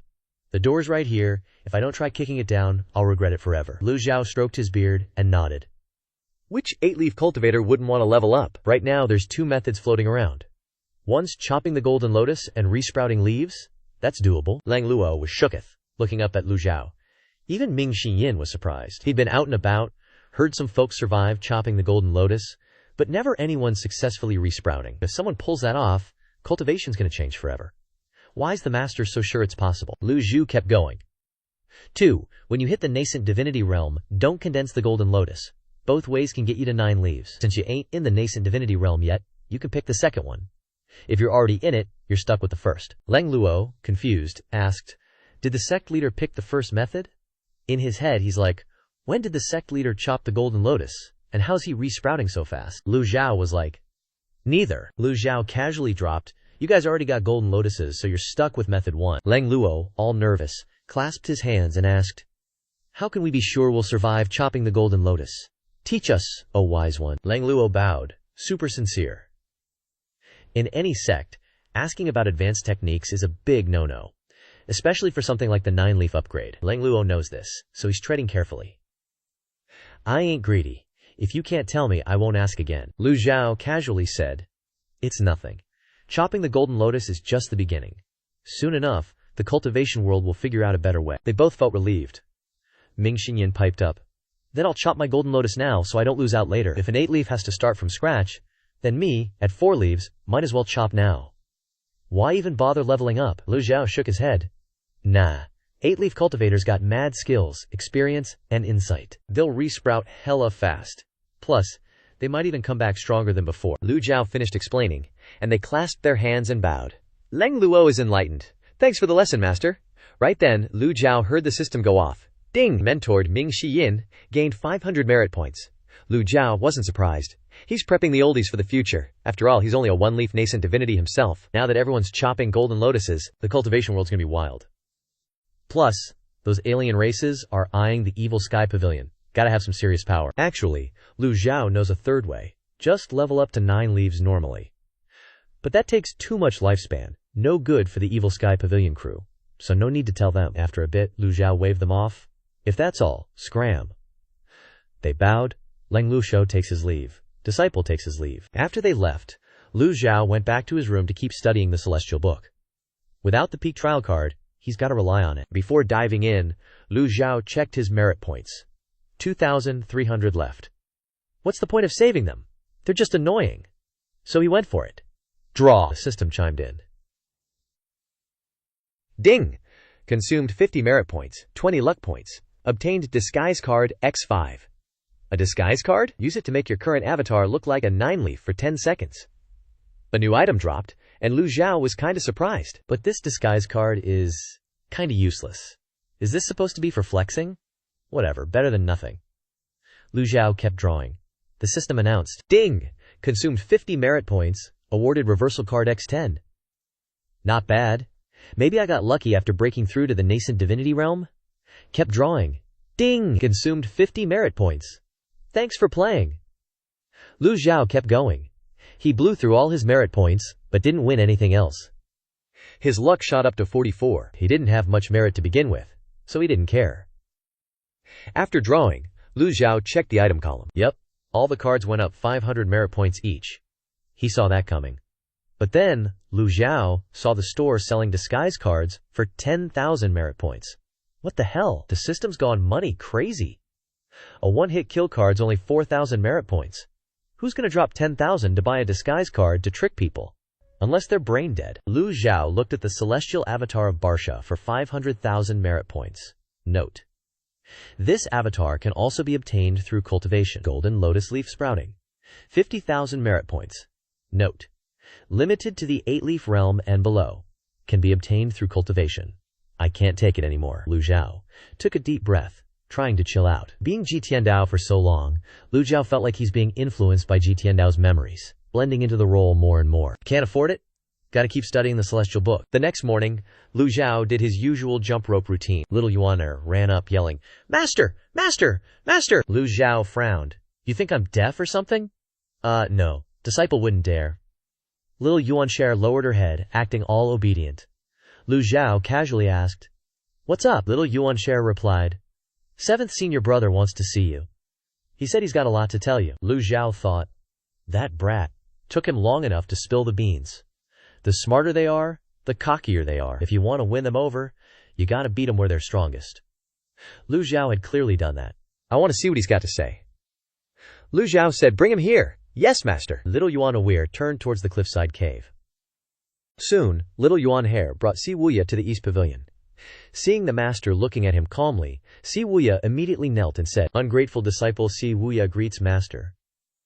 Lu Zhou told him to stand up and said, Thank you, master. Si Wuya stood up, and Lu Zhou noticed he looked rough. Pale face, messy hair, dark circles under his eyes. Is this brat actually going insane from math? Lu Zhou said. You can't solve those problems. Si Wuya sheepishly said, I'm ashamed. I didn't think they were so complex. Lu Zhou casually said, No duh. What do you want? You made up your mind? Hearing the master's question, Si Wuya straightened his robes and respectfully knelt, bowing 3 times to Lu Zhou in silence. Lu Zhou watched Si Wuya closely, wondering what he was up to. Then Si Wuya spoke. I've made up my mind. Lu Zhou glanced at the door and said, Come in. It's best to keep some things private. Lu Zhou turned and went inside. Si Wuya stood and followed. Little Yuan stood on the roof smirking. Master, I'll guard this place. No one's gonna bother you. Si Wuya followed Lu Zhou inside, looking around, noting that everything was the same. Si Wuya saw the calligraphy on the wall again. A bright moon rises from the sea. We share this moment despite the distance. He frowned. These words always made him uneasy. The firm strokes were carved deep into the wood. It would take 8 to 10 years of practice to develop that kind of calligraphy skill. Lu Zhou went to the main hall, casually sitting down and waiting for Si Wuya to start talking. You came to me, I have nothing to say. Si Wuya knelt again and said, Disciple congratulates master on reaching 9 leaves. Lu Zhou frowned, looking at him. Is that it? Speak your mind. You're holding back. Si Wuya's voice trembled. Disciple has a secret. Lu Zhou thinks I'm after something? What freaking hidden agenda? Lu Zhou wanted to snap, but to maintain his master image he stayed put. Speak, Lu Zhou told Si Wuya. Si Wuya asked, Do you remember why second brother left? Old man wanted to kill him? Lu Zhou remembered what Yu Shengrong said. So, I wanted to kill you too? Si Wuya thought, If you didn't want to kill us, what's with all the cryptic BS? Si Wuya shuddered. Master wanted to kill second brother and eldest brother. Lu Zhou frowned, thinking, Why the hell would I want to kill them? Si Wuyai knew his master sealed those memories in a crystal ball, so he said, "You wanted longevity, to ascend to 9 leaves." The answer was exactly what Yu Shangrong said, proving Si Wuyai wasn't lying. Killing them grants longevity? Lu Zhou asked seriously. This ain't a joke. Si Wuyai glanced at the calligraphy set on the table. Lu Zhou saw the hint and waved permission. Si Wuyai went to the table. Si Wuyai stood, picked up the brush, and wrote the cultivation arts of the 9 disciples of the Nether Sect. Shu Yaner, Tai Ching Jade Manual. Si Wuyai, Great Compassion Sutra. Zhao Yu, Bright Jade Art. Ming Shi Yin, Azure Wood Spell. Duan Musheng, Heavenly Unity Art. Si Wuyai held up the paper for Lu Zhou to see. All the arts were related to lifespan. Tai Ching Jade Manual can increase lifespan. Great Compassion Sutra reverses yin and yang. Bright Jade Art preserves youth. Azure Wood Spell grants longevity like ancient trees. Heavenly Unity Art shares lifespan with the world. Exaggerated, sure, but all about extending life. Lu Zhou understood those arts better than anyone, suspecting, did Ji Tiandao take disciples just for longevity? What about the rest? Si Wuyai continued. 6th sister Ye Tiangxin is Bai Min. Records say Bai Min has Yu Huang. Riding it grants 2,000 years of life. 2nd brother Yu Shangrong is from the kingdom of gentlemen. Short lifespan. He put the paper down. 8th brother cultivates 9 tribulation lightning body. Each level brings a tribulation, damaging the internal organs, reducing lifespan by 50 years. Si Wuyai's voice lowered, kneeling again, cupping his hands, saying nothing more. Lu Zhou understood. So you're saying I used you as test subjects, hoarding lifespan boosters to reach 9 leaves? Si Wuyai bowed, forehead to the ground, silently agreeing. Lu Zhao's face stiffened. This was likely Ji Tiandao's MO. Consuming lifespan, boosting lifespan. Ji Tiandao was researching it all, so that's why you manipulated 8th brother to leave the Nether Sect. Lu Zhou asked. What about Yu Zhenghai? Si Wuyai said, I promised eldest brother I wouldn't reveal anything about him. Please forgive me, master. So you're saying I wronged you? Lu Zhou didn't believe Si Wuyai. If so, why hadn't any of these disciples died? Things were more complicated. Si Wuyai prostrated. I wouldn't dare. He knelt deeper. Lu Zhao's voice strengthened. I'll ask again. Why did you leave the Nether Sect? The room was filled with imposing pressure. Si Wuyai trembled, kneeling still. He'd answered this once, saying he wanted to help eldest brother conquer the world and uncover the secrets of the royal family. That answer wasn't strong enough. Hard to believe them. The room was silent, ears ringing. Lu Zhou calmly watched Si Wuyai, sunlight streaming in, illuminating the room. After a long pause, Si Wuyai spoke. Voice hoarse, mouth dry. Before 9 leaves, I thought the lifespan tribulation was just a tool for the royal family to control people. So I entered the palace as a tutor. Master, his voice deepened. Do you remember Emperor Yongshao? Lu Zhou stroked his beard. Emperor Yongshao was an old acquaintance, one in the palace, one in the Jianghu. Si Wuyai explained.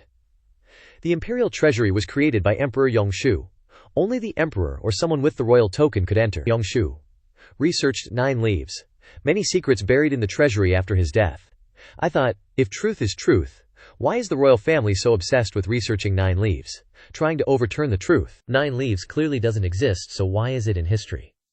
The victor writes history. What does the royal family hide? Listening to Si Wuyai ramble, Lu Zhou frowned.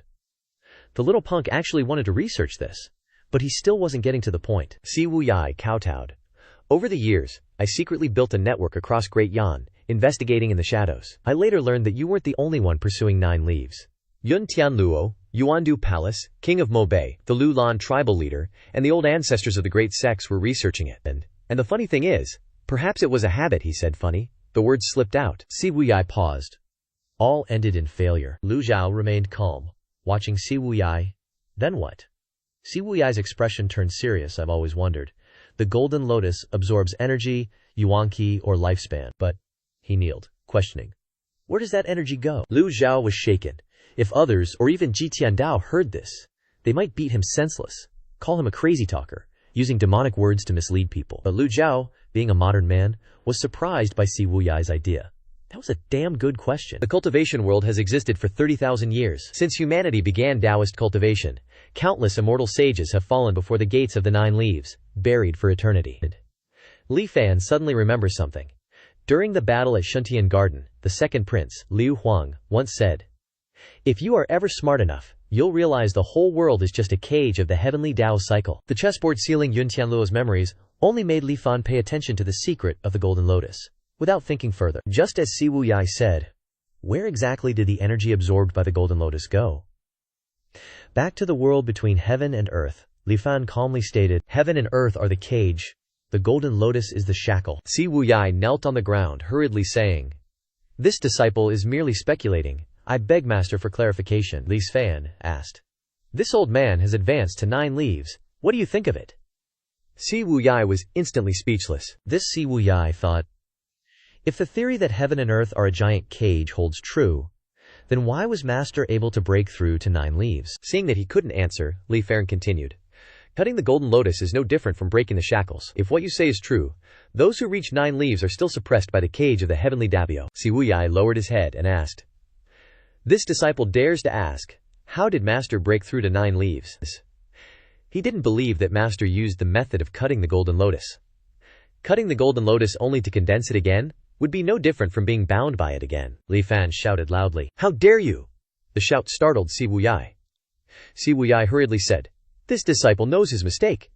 He was sweating profusely. Li Fan thought amusingly, "How could this old man casually reveal the secret of my 9 leaves breakthrough to you? This little unfilial disciple dares to question me. Is he tired of living?" Li Fan glanced at Si Wuyai. Although his performance today was passable, his loyalty increased very little. After a moment of silence, Li Fan said, "Relying solely on these matters to speculate that heaven and earth are a cage is far from enough." At this moment, Si Wuyai regained his composure and said, "This disciple would like to borrow ink and paper for a moment." With that, Si Wuyai went to the desk, picking up a brush to scribble on the paper. A moment later, Si Wuyai held up a map. The map drawn by Si Wuyai was unlike the ancient sheepskin map placed on the table behind the screen. Si Wuyai drew very simply, almost only Daiyan. This is Daiyan. To the east is the endless sea, to the west is Rongxi, to the north is Rongbei. This is the Blackwood Forest, this is the Misty Forest, this is the Tianshan Forest, along with several mountain ranges. Li Fan frowned. Si Wuyai's drawing skills were terrible, but his thinking was astonishing. After Li Fan finished looking, he also raised an eyebrow. A formation? It is, but he quickly denied this thought. Such a massive formation, even if all the cultivators in the world gathered, would be impossible to set up. Flying from Chengdu to Mobei would take at least several months. Flying from Jintingshan to the Blackwood Forest would also take several months, at the very least, before reaching the area of the alien races. The Endless Sea is a place no one dares to set foot in. Si Wuyai said in a low voice. The name is, as it implies. Endless means, without seeing the end. It could be a formation or it could be a naturally formed cage, but all of this is just speculation. This is everything this disciple knows. Li Fan looked at Si Wuyai, recalling when he was young. Since he was a child, Si Wuyai has always liked to pursue the root cause of things. No matter what it was, he wanted to understand it clearly. Li Fan secretly assessed. This temperament of his has never changed to this day. There is no shortage of intelligent people in the world, but their fatal flaw is being overly arrogant and self-righteous. And so is Si Wuyai, Li Fan said calmly. It's a pity that these speculations are incorrect. Si Wuyai lowered his head, but surprise flashed in his eyes. As expected, Master knows everything. He could hear his heart pounding in his chest. Li Fan's old hand pointed to the area of the Blackwood Forest on the map, indifferently saying, Pan Lishan once passed through the Blackwood Forest. A great fire broke out there that burned for 49 days. If there really is a cage of heaven and earth, then that fire would have broken the formation in the Blackwood Forest. Li Fan asked in return, You only drew the places you know. Do you know what lies beyond the area of the alien races? Si Wuyai was at a loss for words. The reason why people often make wrong judgments is because they only rely on the incomplete information they know. The room fell silent again. In fact, Li Fan didn't need to ask. Si Wuyai himself was gradually realizing his mistake. Li Fan suddenly called his name, Si Wuyai. Si Wuyai's heart skipped a beat. This old man doesn't care if you want to explore this mysterious world. As for what you said, a conclusion will be reached when this old man finds the memory crystal ball. These words implied that no matter how much you, Si Wuyai, say, Master cannot easily believe you. Li Fan must find the memory crystal ball, but the area of the Rongxi and Rongbei territories is too vast. Where would he even begin to look? Truly a headache. Hearing what Li Fan said, Si Wuyai couldn't help but rejoice. Master doesn't believe him. It's fine. At least he won't be blamed for this matter. As for the memory crystal ball, he will try to find it. Whether it was cutting the golden lotus, opening leaves without the golden lotus, or the appearance of the 9 leaves realm, the world has indeed opened a new chapter. Just as Li Fan was about to continue speaking, a voice suddenly came from outside. This disciple greets master. This disciple greets master. The shouting grew louder and louder, almost yelling. Little Yanner, hands on hips, said, 8th senior brother, it's useless no matter how much you call. You can't come in. Little senior sister, let me in. I'll bring you delicious food another day. Be good. Little Yanner wittily replied, HMPH, who cares? Old 8 said, little senior sister is the best. If little senior sister could smile, it would definitely be even better. Little Yanner's expression was extremely unpleasant. She immediately jumped onto the roof, the highest point. The others could only watch her like that, without saying anything. Little Yanher stood on the roof, shouting as if to inform Li Fan that someone had arrived. Xiao Yanher hopped onto the roof outside the courtyard, sitting between the characters Dongji, and happened to see Pan Zhang and Zhu Jifeng approaching. She grinned and said, yo, you guys want to come in too? 8, we're out of here. Pan Zhang immediately dragged Zhu Jifeng and they bolted in the opposite direction. Run! That crazy chick's got some new scheme up her sleeve. So scary. The two disappeared in a flash. Xiao Yanher watched them with a puzzled look. Xiao Yancher touched her small face and pouted. I was clearly smiling, wasn't I? Why did they say that? As soon as he crossed the threshold, Zhu Honggong immediately knelt down with a thud, kowtowing as he said, Please, master, forgive 7th senior brother. His face was full of sincerity. He was here to beg for mercy, nothing else, so no need to beat around the bush. Lu Zhou looked at Zhu Honggong's 2 blackened butt cheeks and asked, Begging for mercy, huh? Hearing Lu Zhou's stern voice, Zhu Honggong's heart almost leaped out of his chest. Zhu Honggong bravely explained, Master, 7th senior brother isn't who you think he is. If it weren't for 7th senior brother, this disciple would have died long ago. If it weren't for 7th senior brother's assistance, 1st senior brother would have also died, and even 2nd senior brother would have had a hard time surviving. Master, 7th senior brother really isn't as bad as you think. Hearing this, Lu Zhou frowned slightly, not yet having a chance to speak. At this time, Si Wuya stood up and told Zhu Honggong, Saying those things is meaningless. Shut your trap, 8th. Zhu Honggong, scolded, could only shut up. He was very afraid of Si Wuya. Lu Zhao's voice deepened. He wanted Zhu Honggong to continue. Wait, Zhu Honggong, continue. Zhu Honggong looked miserable and tearfully said, 7th senior brother, to save this disciple's life, went through thick and thin to the Heavenly Selection Temple to beg that old monk. He knelt outside the gate for 3 days, before the old monk agreed to lend the protective Zen robe. This disciple returned to the Demon Heaven Pavilion. Even if I had to lose my life, I had to help 7th senior brother. Master can punish this disciple, but this disciple cannot be an ungrateful wretch. 2nd senior brother was originally a short-lived person, but it was also thanks to 7th senior brother turning the entire Great Yan upside down that he was able to gather all the necessary runes into the Sword of Longevity. And what about 1st senior brother? Just as Zhu Honggong said this, Si Wuya said in a deep voice, Shut up! He didn't want Lu Zhou to know these things. Zhu Honggong hurriedly shut his mouth. Seeing that Zhu Honggong didn't dare to speak, Lu Zhou suddenly waved his hand, and a palm seal flew out, slapping Si Wuya directly in the face. Zhu Honggong was also startled. At this moment, he knew this was the time he should speak, because Master was stronger than Si Wuya. Lu Zhao's gaze at him was profound. You think you're so great? You think you can shoulder everything? Lu Zhao's voice didn't hide his anger. Want to be a hero? This old man can grant your wish. Another palm struck out. Si Wuya's whole body trembled. He knew that Master was truly angry. He didn't run away, but closed his eyes, deciding to accept the punishment. Boom! That palm actually didn't head towards Si Wuya. It inadvertently landed between the two people. Si Wuya didn't feel any pain or injury on his body. He opened his eyes wide in fear, discovering that the chair next to him had turned into fine powder. Lu Zhou withdrew his hand and said, Zhu Honggong. Zhu Honggong glanced at Si Wuya, then bravely said, 7th senior brother, I really don't understand what can't be said. The fact that 1st senior brother once died is true, and the fact that you saved him is also true. Lu Zhou asked doubtfully, Once died? A dead person can come back to life? Just then, Ming Shiyin appeared outside Dongje. Xiao Yanher quickly jumped down. Ming Shiyin reached out and touched her head. Unhindered, he strode into the room, saying as he walked, It's true that 1st senior brother once died, and it's also true that 7th senior brother saved 1st senior brother. Master, you ordered this disciple to investigate dark web, and this disciple has investigated. Inadvertently, this disciple found 7th senior brother's diary, which recorded the period of 1st senior brother's death. Ming Shiyin took a diary out of his chest and presented it to Lu Zhou with both hands. Seeing the diary, Si Wuya's eyebrows furrowed, and he looked at Ming Shiyin in horror. Lu Zhou opened the diary, on which was written, Great Yan, Yongqing year 154, 24th day of the month, 1st senior brother died. Great Yan, Yongqing year 154, 28th day of the month, using bone-growing water. 1st senior brother is still in a state of death. Great Yan, Yongqing year 154, 5th day of the 4th month, using bone-growing water. Great Yan, Yongqing year 154, second day of the 5th month, using bone-growing water. First senior brother came back to life. Seeing his master's expression becoming more and more serious, Ming Yin was the first to kneel down. This disciple didn't present the diary to master immediately. This disciple knows his crime. Zhu Honggong knelt on the ground, not daring to move. Si Wuya also knelt down, his face expressionless. The diary recorded everything very meticulously and accurately, and also had specific remedies. No matter how deep Si Wuya's mind was, he couldn't have prepared this in advance to deceive others. Seeing the words came back to life, Lu Zhao's heart twinged, not knowing whether his mood was sad or happy at this moment. Perhaps he was just an outsider, and didn't need to feel sorry for these sinful disciples. As a transmigrator, he should treat everyone coldly and indifferently. This world is too vast, and people's hearts are treacherous.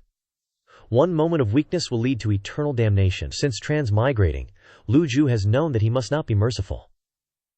Is it easy to survive in this dog-eat-dog land? Since he came here, the Demon Heaven Pavilion has encountered so many difficulties. Whether it's Ji Tiandao or the current Lu Zhou, he can only walk this path, steadfastly moving forward.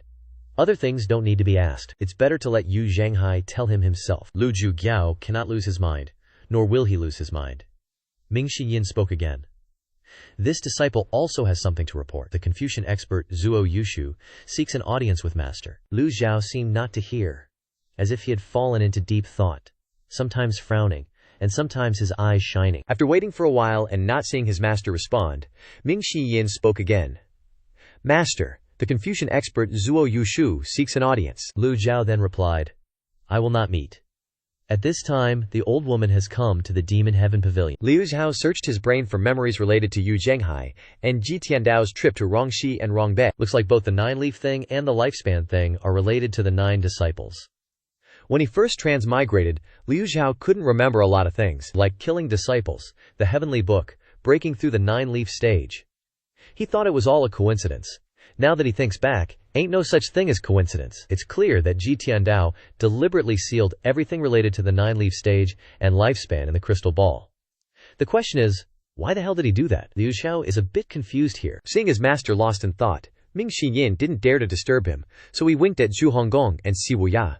Your disciple takes his leave. Zhu Honggong and Si Wuya had no choice but to clasp their hands and say in unison, Your disciple takes his leave. The 3 disciples respectfully bowed to Liu Zhao and left. Even after the 3 respectfully backed out and closed the door, the master was still lost in thought. Leaving Dongge, Xiao Yanhair jumped down from the roof, grinning and saying, Greetings, 3 senior brothers. The 3 greeted back, Greetings, junior sister. Ming Yin looked at Si Wuya. Old 7, don't play your little scheming games in front of master anymore. I can help you this time, but that doesn't mean I can help you every time. You call that helping me?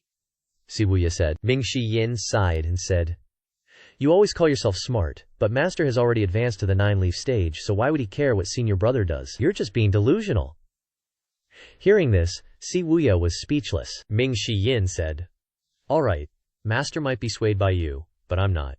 The great Yan royal family has provoked the Evil Sky Pavilion again and again. Do you really think master isn't angry?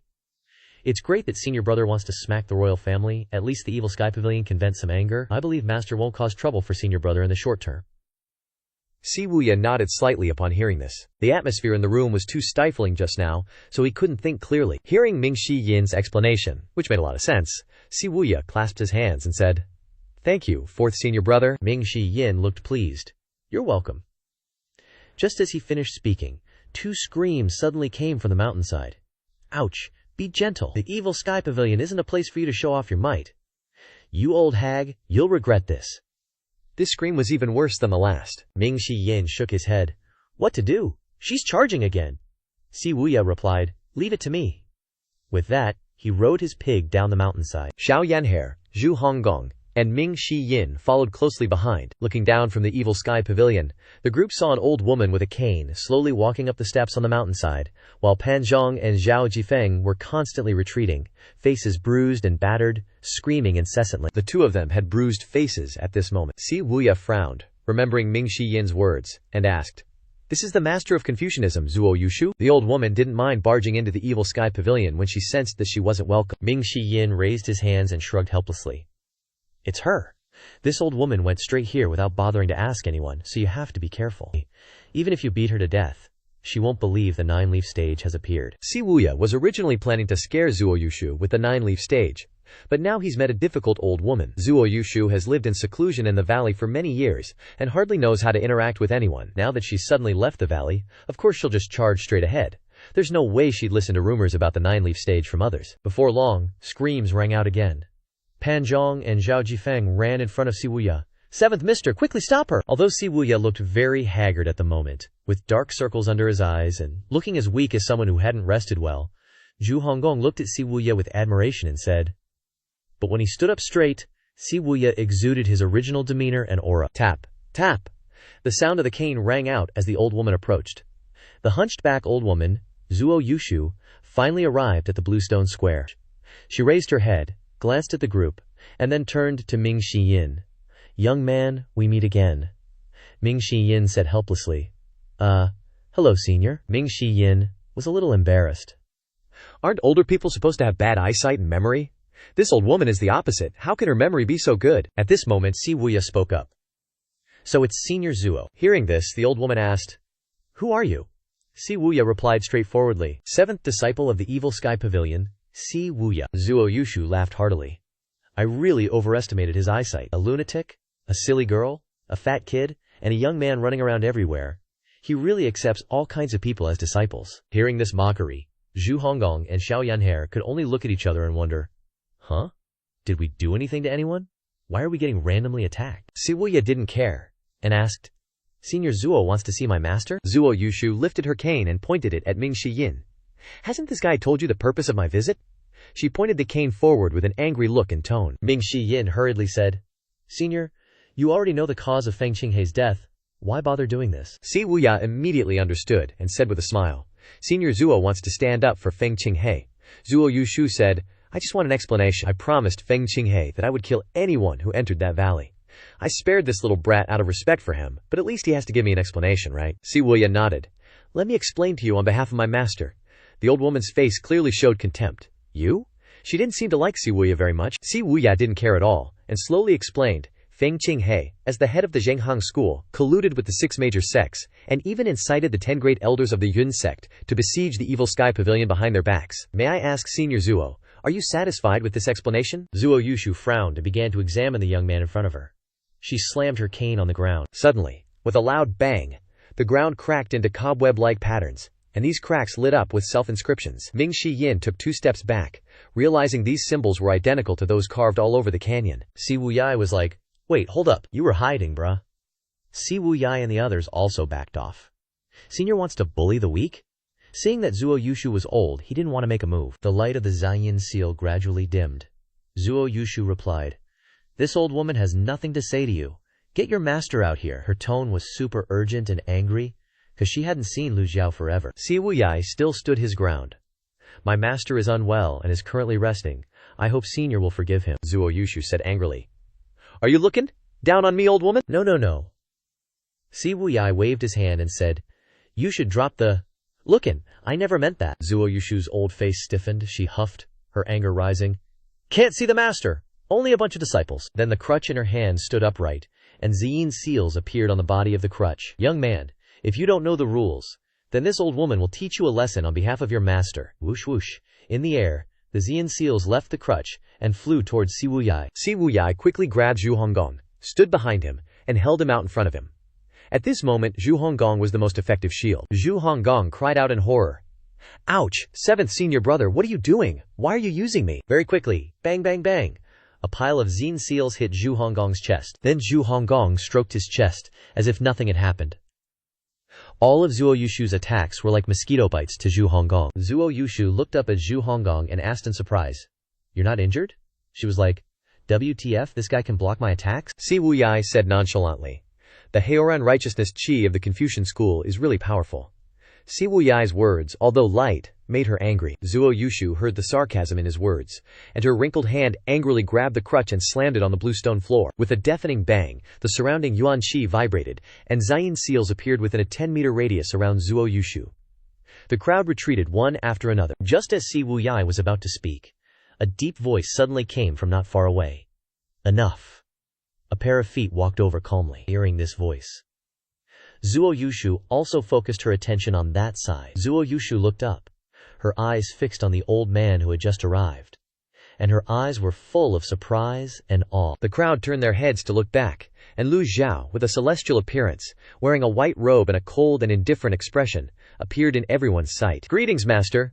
Greetings, pavilion master!" Lu Zhou walked forward with his hands behind his back, stepped down the steps, and walked into the blue stone square, stepping on the stones that had been knocked loose. The crowd separated to the sides to make way for him. Zuo Yushu released the crutch, and in an instant, the Xianyin seal surrounding her suddenly dissipated into the heavens and earth. Zuo Yushu bowed to Lu Zhou.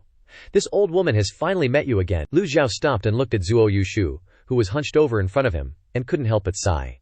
Things change, and time passes. Everyone is different.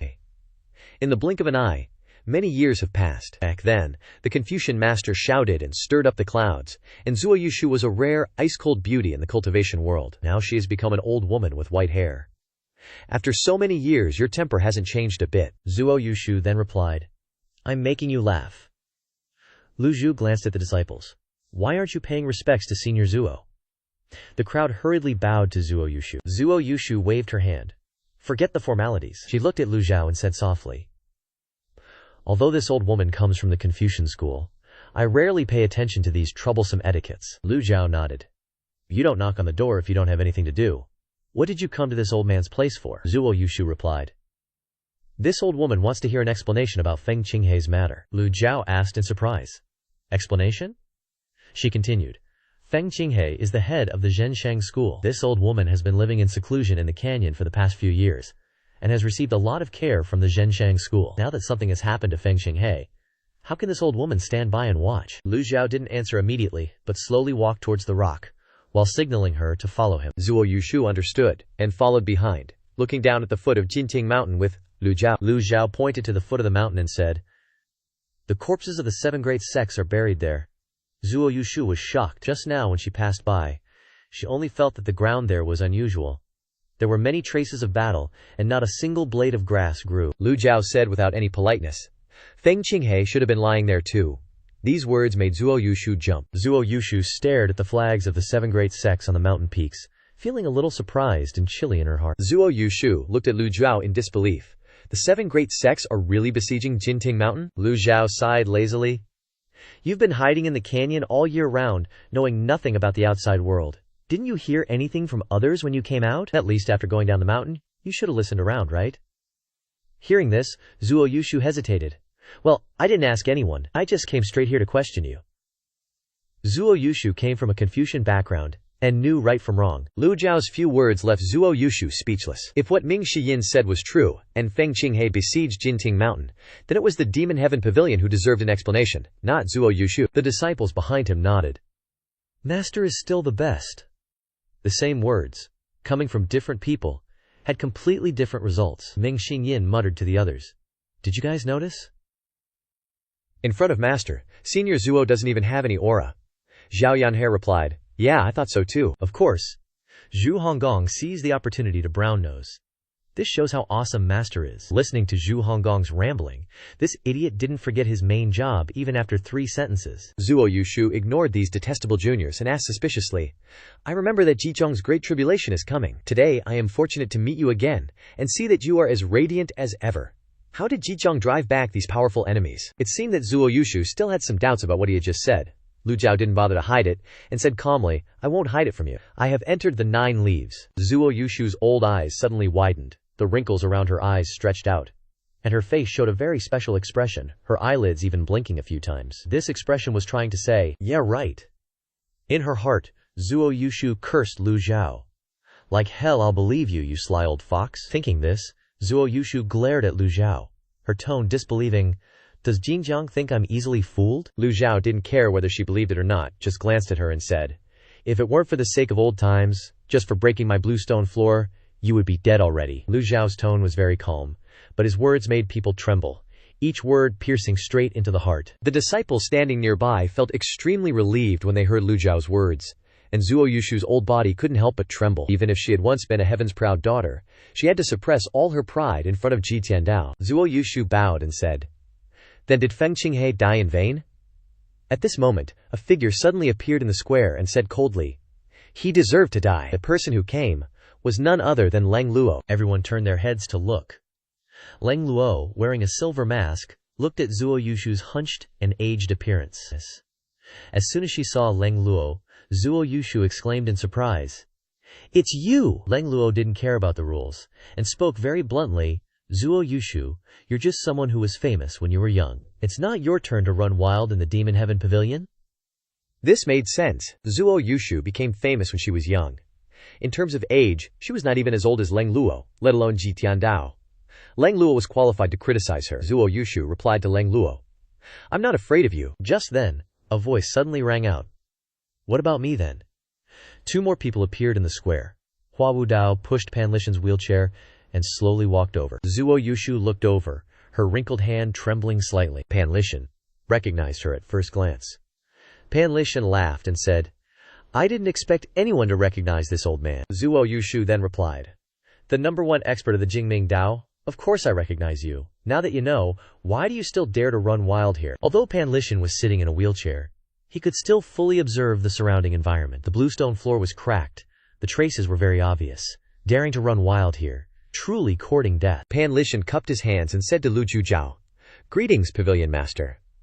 Hua Wudao also bowed to greet the Pavilion Master. Although Zhuo Yushu didn't know Hua Wudao, she could tell from her intuition that this old man was also an extraordinary cultivation expert. The Demon Heaven Pavilion had so many experts. Zhu Honggong laughed obsequiously. "These old heads are so mighty." Ming Xiyin was completely speechless. This idiot's ability to seek death is top-notch. It's better to stay away from him. This is infectious. Zhang Honggong finally realized that he had misspoke. Wasn't this the same as scolding his master for being an old head? He immediately slapped himself in the face. This disciple knows his mistake. Zhuo Yushu frowned. She couldn't understand how these foolish youths could be disciples of Ji Tiandao. Too bad. Not far away, a female disciple walked over and bowed to Lu Zhou. "Pavilion Master, the flying chariot is ready." Ming Xiyin asked curiously, "Master, where are you going?" Lu Zhou suddenly spoke. "Zhuo Yushu." Zhuo Yushu replied doubtfully, "Please speak, Jinjiang. Since you've come with me," Lu Zhou said as he turned to leave.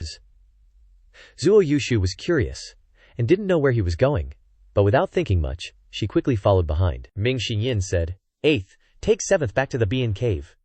When 8th heard this, he exclaimed, "Ah? What are you doing here? You don't have anything else to do? And you still want to go out and play? Nice try." Si Wuyai had no interest in this matter and quickly returned to the Bian cave. Hua Wudao handed over the task of pushing the wheelchair to Pan Zhong and followed behind Lu Zhou with Leng Luo. Pan Lichin still needed to recuperate and didn't need to follow. Inside the flying chariot, Ming Xinyin took the initiative and said, "Let this disciple drive." Xiao Yanhe asked, "Master, where are we going?" Lu Zhou said calmly, "The Luo Sect."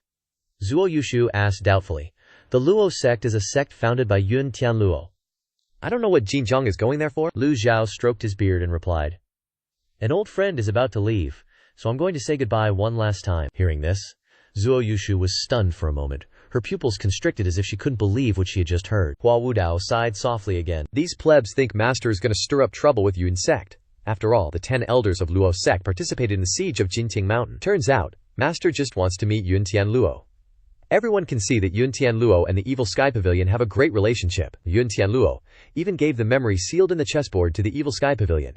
How could Yun Tianluo order the 10 elders of Yun Sect to besiege the Evil Sky Pavilion? Something's fishy here." Zhuo Yushu continued. "Little one said that the 10 elders of Yun Sect also participated in the siege of Jinting Mountain. Aren't you walking right into a trap by going there?" Yo. Lu Zhou repeated. "Walking right into a trap," Zhuo Yushu added. "The 10 holy lands of the 3 sects, 2 mountain peaks, overlapping formations, and many experts guarding them. The Evil Sky Pavilion is evil. Aren't you afraid of something happening?" He poured his primal chi into the steering wheel, and the cloud-piercing chariot rumbled, quickly soaring into the sky. No one bothered to answer Zhuo Yushu. Zhuo Yushu felt embarrassed. Given her status and position, she would be respected and feared if she went to another sect. But at the Evil Sky Pavilion, she was treated like a passerby. It was one thing for Ji Tiandao to ignore her, but how dare these 2 little disciples look down on her? She was angry. But as a senior with high status and a longtime friend of Ji Tiandao, Zhuo Yushu didn't bother to argue with these juniors. The chariot entered the high sky, broke through the barrier of Jinting Mountain, and flew towards the southern mountain range. Not long after the chariot left, a green-robed swordmaster appeared not far from the foot of Jinting Mountain, walking step by step. Soon after, the green-robed swordmaster arrived at the foot of the mountain. He stood there, looked up at the barrier of Jinting Mountain, then looked at the harsh sunlight above his head for a while, and slowly raised his hand to wipe the sweat from his face. In theory, a master of his level wouldn't sweat, but a person who had just regained his life from death enjoyed this comfortable feeling. Only in this way could he feel that he still existed. A voice came from the nearby forest. Second senior brother. Yu Shangrong looked over in confusion and saw Yi Tiangxin in white walking out from behind a large tree. Sixth junior sister. Yi Tiangxin smiled and said, Second senior brother, I knew you would survive and come back. Yu Shangrong chuckled. Thanks for your kind words, junior sister. I just got lucky. Yi Tiangxin said again. Second senior brother, you're late. Master left this morning. I don't know where he went. After beating the crap out of the 7 sects, Yi Tiangxin originally wanted to go up the mountain to visit Master. But then she thought that she was no longer a disciple of the Evil Sky Pavilion, so she gave up. Yu Shangrong asked, Why didn't you go up? Yi Tiangxin replied, Never mind. How could Yu Shangrong not understand her thoughts? He said, Are you planning to stay at the foot of the mountain forever? Yi Tiangxin affirmed. I won't say goodbye, I'm going west. Yu Shangrong asked, Looking for Cheng Huang? She replied without hesitation, Yes. Yu Shangrong smiled. Having a goal is a good thing. I wish 6th junior sister good luck. Yu Shangrong cupped his hands at her and turned to go up Jinting Mountain. Watching Yu Shangrong's back, Ye Tiangxin was a little dazed. She felt a little strange but couldn't say what it was. Second senior brother didn't even bother to say a word to keep her. At this time, the cloud-piercing chariot flew quickly towards the southern mountain range, the long tail behind it looking like a shooting star streaking across the sky. Lu Zhou stood beside Ming Shiyin, observing the rolling mountains. Zuo Yushu came to Lu Zhao's side and said softly, This old lady wants to ask you something. Lu Zhou immediately said, Speak. This old lady has already calculated the time, your great calamity. Hearing Zuo Yushu mention his master, all three coughed simultaneously. Cough, cough, cough. Before she could finish her words, Ming Xinyin coughed a few times. Zuo Yushu looked at Ming Xinyin suspiciously. Ming Xinyin turned his head and said with a smile, Senior Zuo, I told you my master has reached the 9-leaf stage. 9-leaf, of course, will increase lifespan. Don't you think my master looks younger than before? Leng Luo and Hua Wudao both turned to look at Lu Zhou. If they didn't say anything, they wouldn't have noticed, but after comparing, they were shocked. The pavilion master really did look a bit younger. Zuo Yushu looked around and thought, Leng Luo is okay, most of his hair is still black, but Hua Wudao doesn't have a single strand left. Zuo Yushu compared silently, her heart trembling. Could it be that he really reached the 9-leaf stage? But if he really is at the 9-leaf stage, then why doesn't Brother Jing summon his avatar to dispel everyone's doubts? At the Heavenly Virtue Holy Land, at Luo Sect, 2 mountain peaks overlapped, clouds swirling, layers of barriers clearly showing the foundation of this sect. The youngest of the 3 elders of Luo Sect, Lu Ping, was now worried, frowning as he paced back and forth. Second elder, what should we do? The Grandmaster's great calamity is coming, but Yun Sect insists on besieging the Evil Sky Pavilion. All the experts of the 3 sects combined can't deal with a 9-leaf. Lu Ping looked at the other elders and said, annoyedly, These elders used to despise him for always sucking up to the Evil Sky Pavilion, but now they all obediently shut their mouths, especially second elder Dan Yunzhang. Dan Yunzhang said, It's useless to talk about these things now. Quickly think of a way. If the Evil Sky Pavilion really blames us, the 3 sects won't be able to withstand it. An elder suggested, In my opinion, our Luo sect should join forces with the Heavenly Sect and cut ties with the Yun sect. Only in this way can we protect ourselves. Boom, boom. The barrier outside suddenly transmitted the sound of primal chi resonance. The people in the Heavenly Virtue Holy Land quickly looked up and saw the huge barrier above their heads, undergoing continuous fluctuations. The people exclaimed in shock, An enemy is invading. Lu Ping narrowed his eyes, sensing something was up, then widened them in shock, yelling, Flying chariot of the Demon Sky Pavilion! The moment those words left his mouth, everyone panicked. Some staggered back.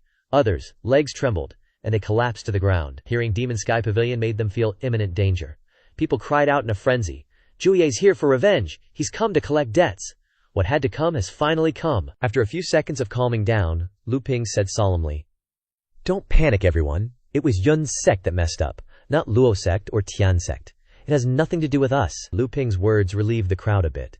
They nodded, calming their nerves. Lu Ping soared into the air, summoned his Dharma body, and swiftly pierced through the barrier to greet the cloud-piercing flying chariot. A moment later, Lu Ping hovered in the air, raising his voice. Senior Ji, welcome. Yun Sect didn't greet you from afar, please forgive us.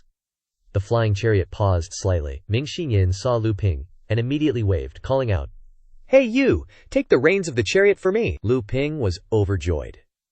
This clearly meant the Demon Sky Pavilion wasn't here to seek revenge on the Luo sect. He shouted, "I'm willing to serve the Demon Sky Pavilion." Seeing this scene from the flying chariot, Zuo Yushu's old face was filled with astonishment.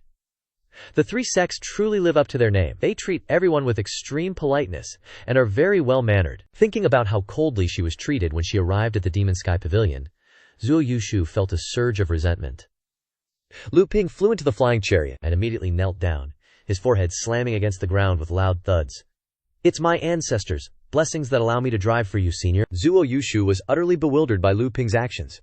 Her wrinkled old face burned as if someone had slapped her. Zuo Yushu wondered, where's the backbone of the three sects? Ming Shiyin kicked Lu Ping in the butt. "Stop the nonsense, hurry up." Lu Ping quickly replied, "Yes, I'm coming right now. This kick from fourth senior brother is a great benefit to me. How can I waste senior's time?" Ming Shiyin muttered to himself, "Damn, is this guy related to my 8th junior brother?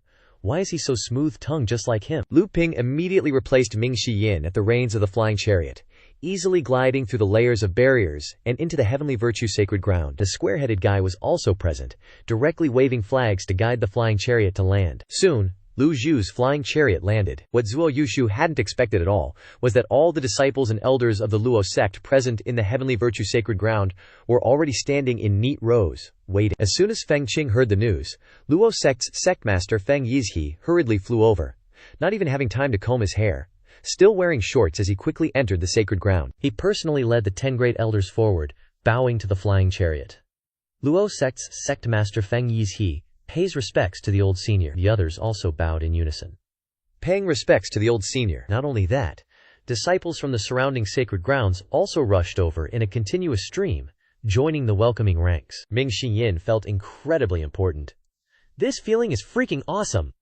His nostrils flared, and his back was as straight as an arrow. Leng Luo and Hua Wudao, though outwardly unmoved, couldn't help but admire the scene.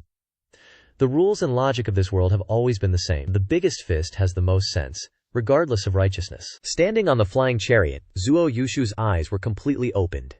Even the Confucian saints of the past have never received such a grand reception. Little Yanner didn't care about this kind of grand welcome. She simply liked the hustle and bustle, enjoying the scenery. She said excitedly, "Master, look! There are so many people!" From the 2 mountain peaks, countless people are flying out, forming a team heading towards the heavenly virtue sacred ground. The cloud-piercing flying chariot came to a steady stop. If all the masters of the 3 sects attacked the Demon Sky Pavilion at this moment, the consequences would be unimaginable. From the beginning, the righteous and demonic paths have been at odds like fire and water. Although the 3 sects aren't like the 10 great famous sects, they're still one of the largest righteous forces in Great Yan. Zuo Yushu watched the densely packed Luo sect cultivators appearing more and more on the heavenly virtue sacred ground, her heart filled with complex thoughts. Since stepping onto the flying chariot, she had gone from one surprise to another. In the sky, buzzing sounds echoed. At this moment, a Dharma body 8 or 9 zang tall flew in from afar, continuously displaying great divine power techniques, appearing in the sacred ground after a few flashes. Everyone's eyes turned towards that figure. The sectmaster, seeing this, bowed. Tian sect's sectmaster, Nangong Wei, respectfully welcomes the old senior. He bowed his head with an extremely respectful expression. "Welcome to our sect." Thousands of Tian sect disciples also bowed in the air. "Welcome, old senior. Welcome, old senior. Welcome, old senior." Waves of sound echoed in the sky. This scene was incredibly extravagant. Who wouldn't be excited? Recalling the last time the Demon Sky Pavilion came, none of these sect masters showed up. How could they dare not come now? Zuo Yushu stood there petrified, her eyes unable to believe why Lu Zhou was so revered. Li Shiren tilted his nose to the sky, thinking, "Last time I came, these sect leaders didn't even want to show their faces, but now, do they dare?" Little Yanner also picked her nose triumphantly. So hype. At this moment, countless people in the sky were bowing to Lu Zhou. Lu Zhou lightly tapped his toes and floated out of the flying chariot. The others followed suit. The battle formation wasn't large, and the momentum wasn't as overwhelming as everyone imagined. But the disciples of the 3 sects didn't even dare to breathe loudly. No one dared to look directly at this old man.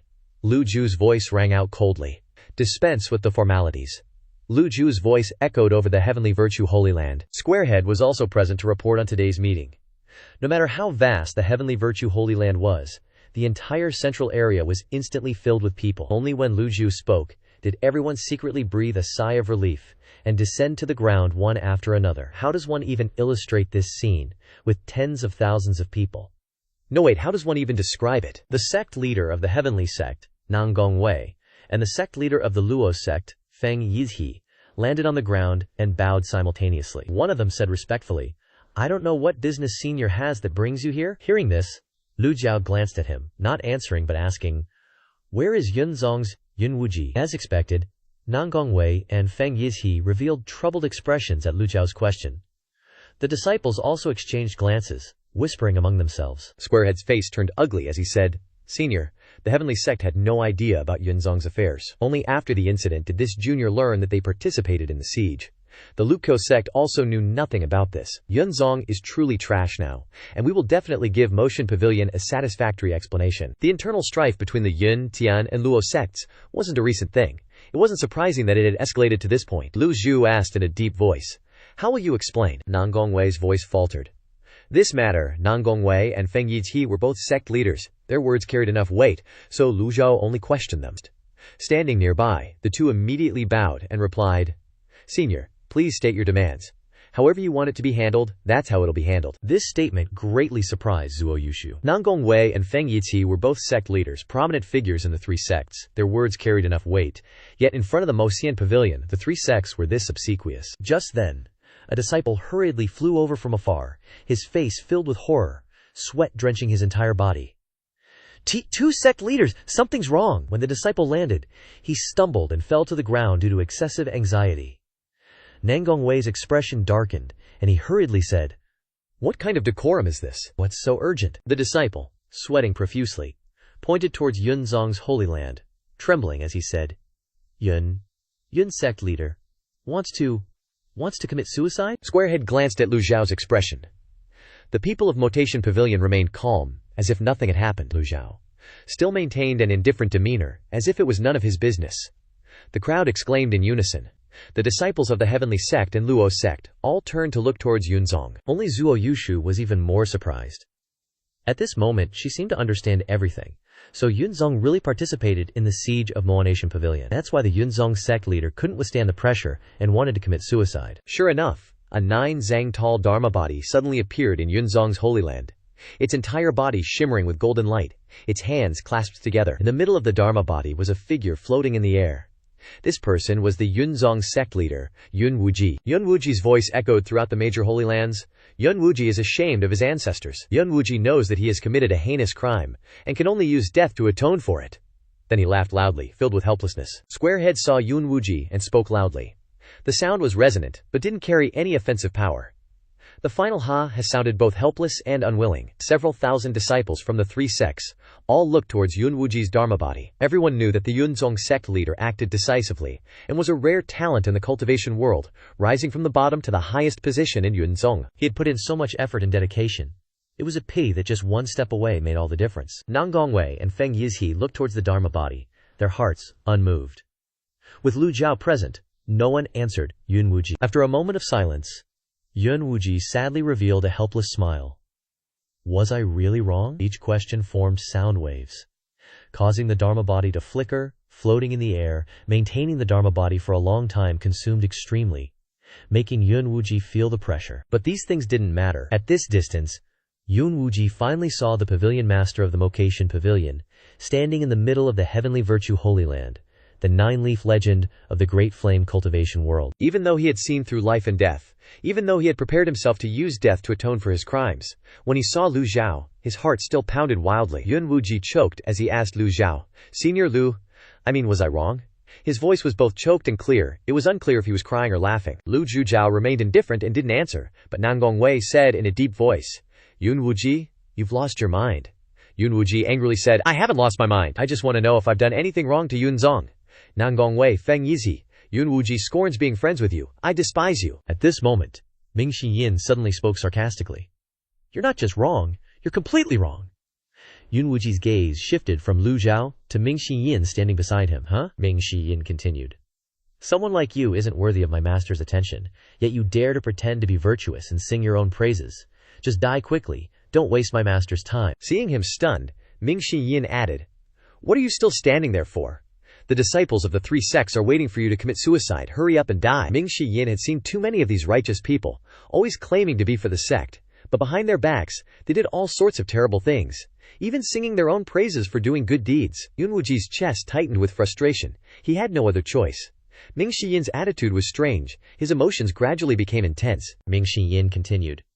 Didn't you say you were doing it for Yunzong? If you don't die, then the entire Yunzong will be buried with you. At this point, Zuo Yushu turned to look at Ming Shi Yin with an incredulous expression. Yun Wuji's loss of reason was just a final struggle. In reality, from the day the news of the 10 great elders cooperating with the 7 great sects to siege Golden Court Mountain failed, and all of them died in battle, Yun Wuji's fate had been sealed. Several thousand disciples from the 10 great holy lands and the core experts surrounded the entire Yunzong. The Heavenly Sect and Luo Sect weren't stupid. Instead of offending Nineleaf, capturing the ringleader alone, wouldn't everything be much easier with Yun Wuji? Squarehead continued to report.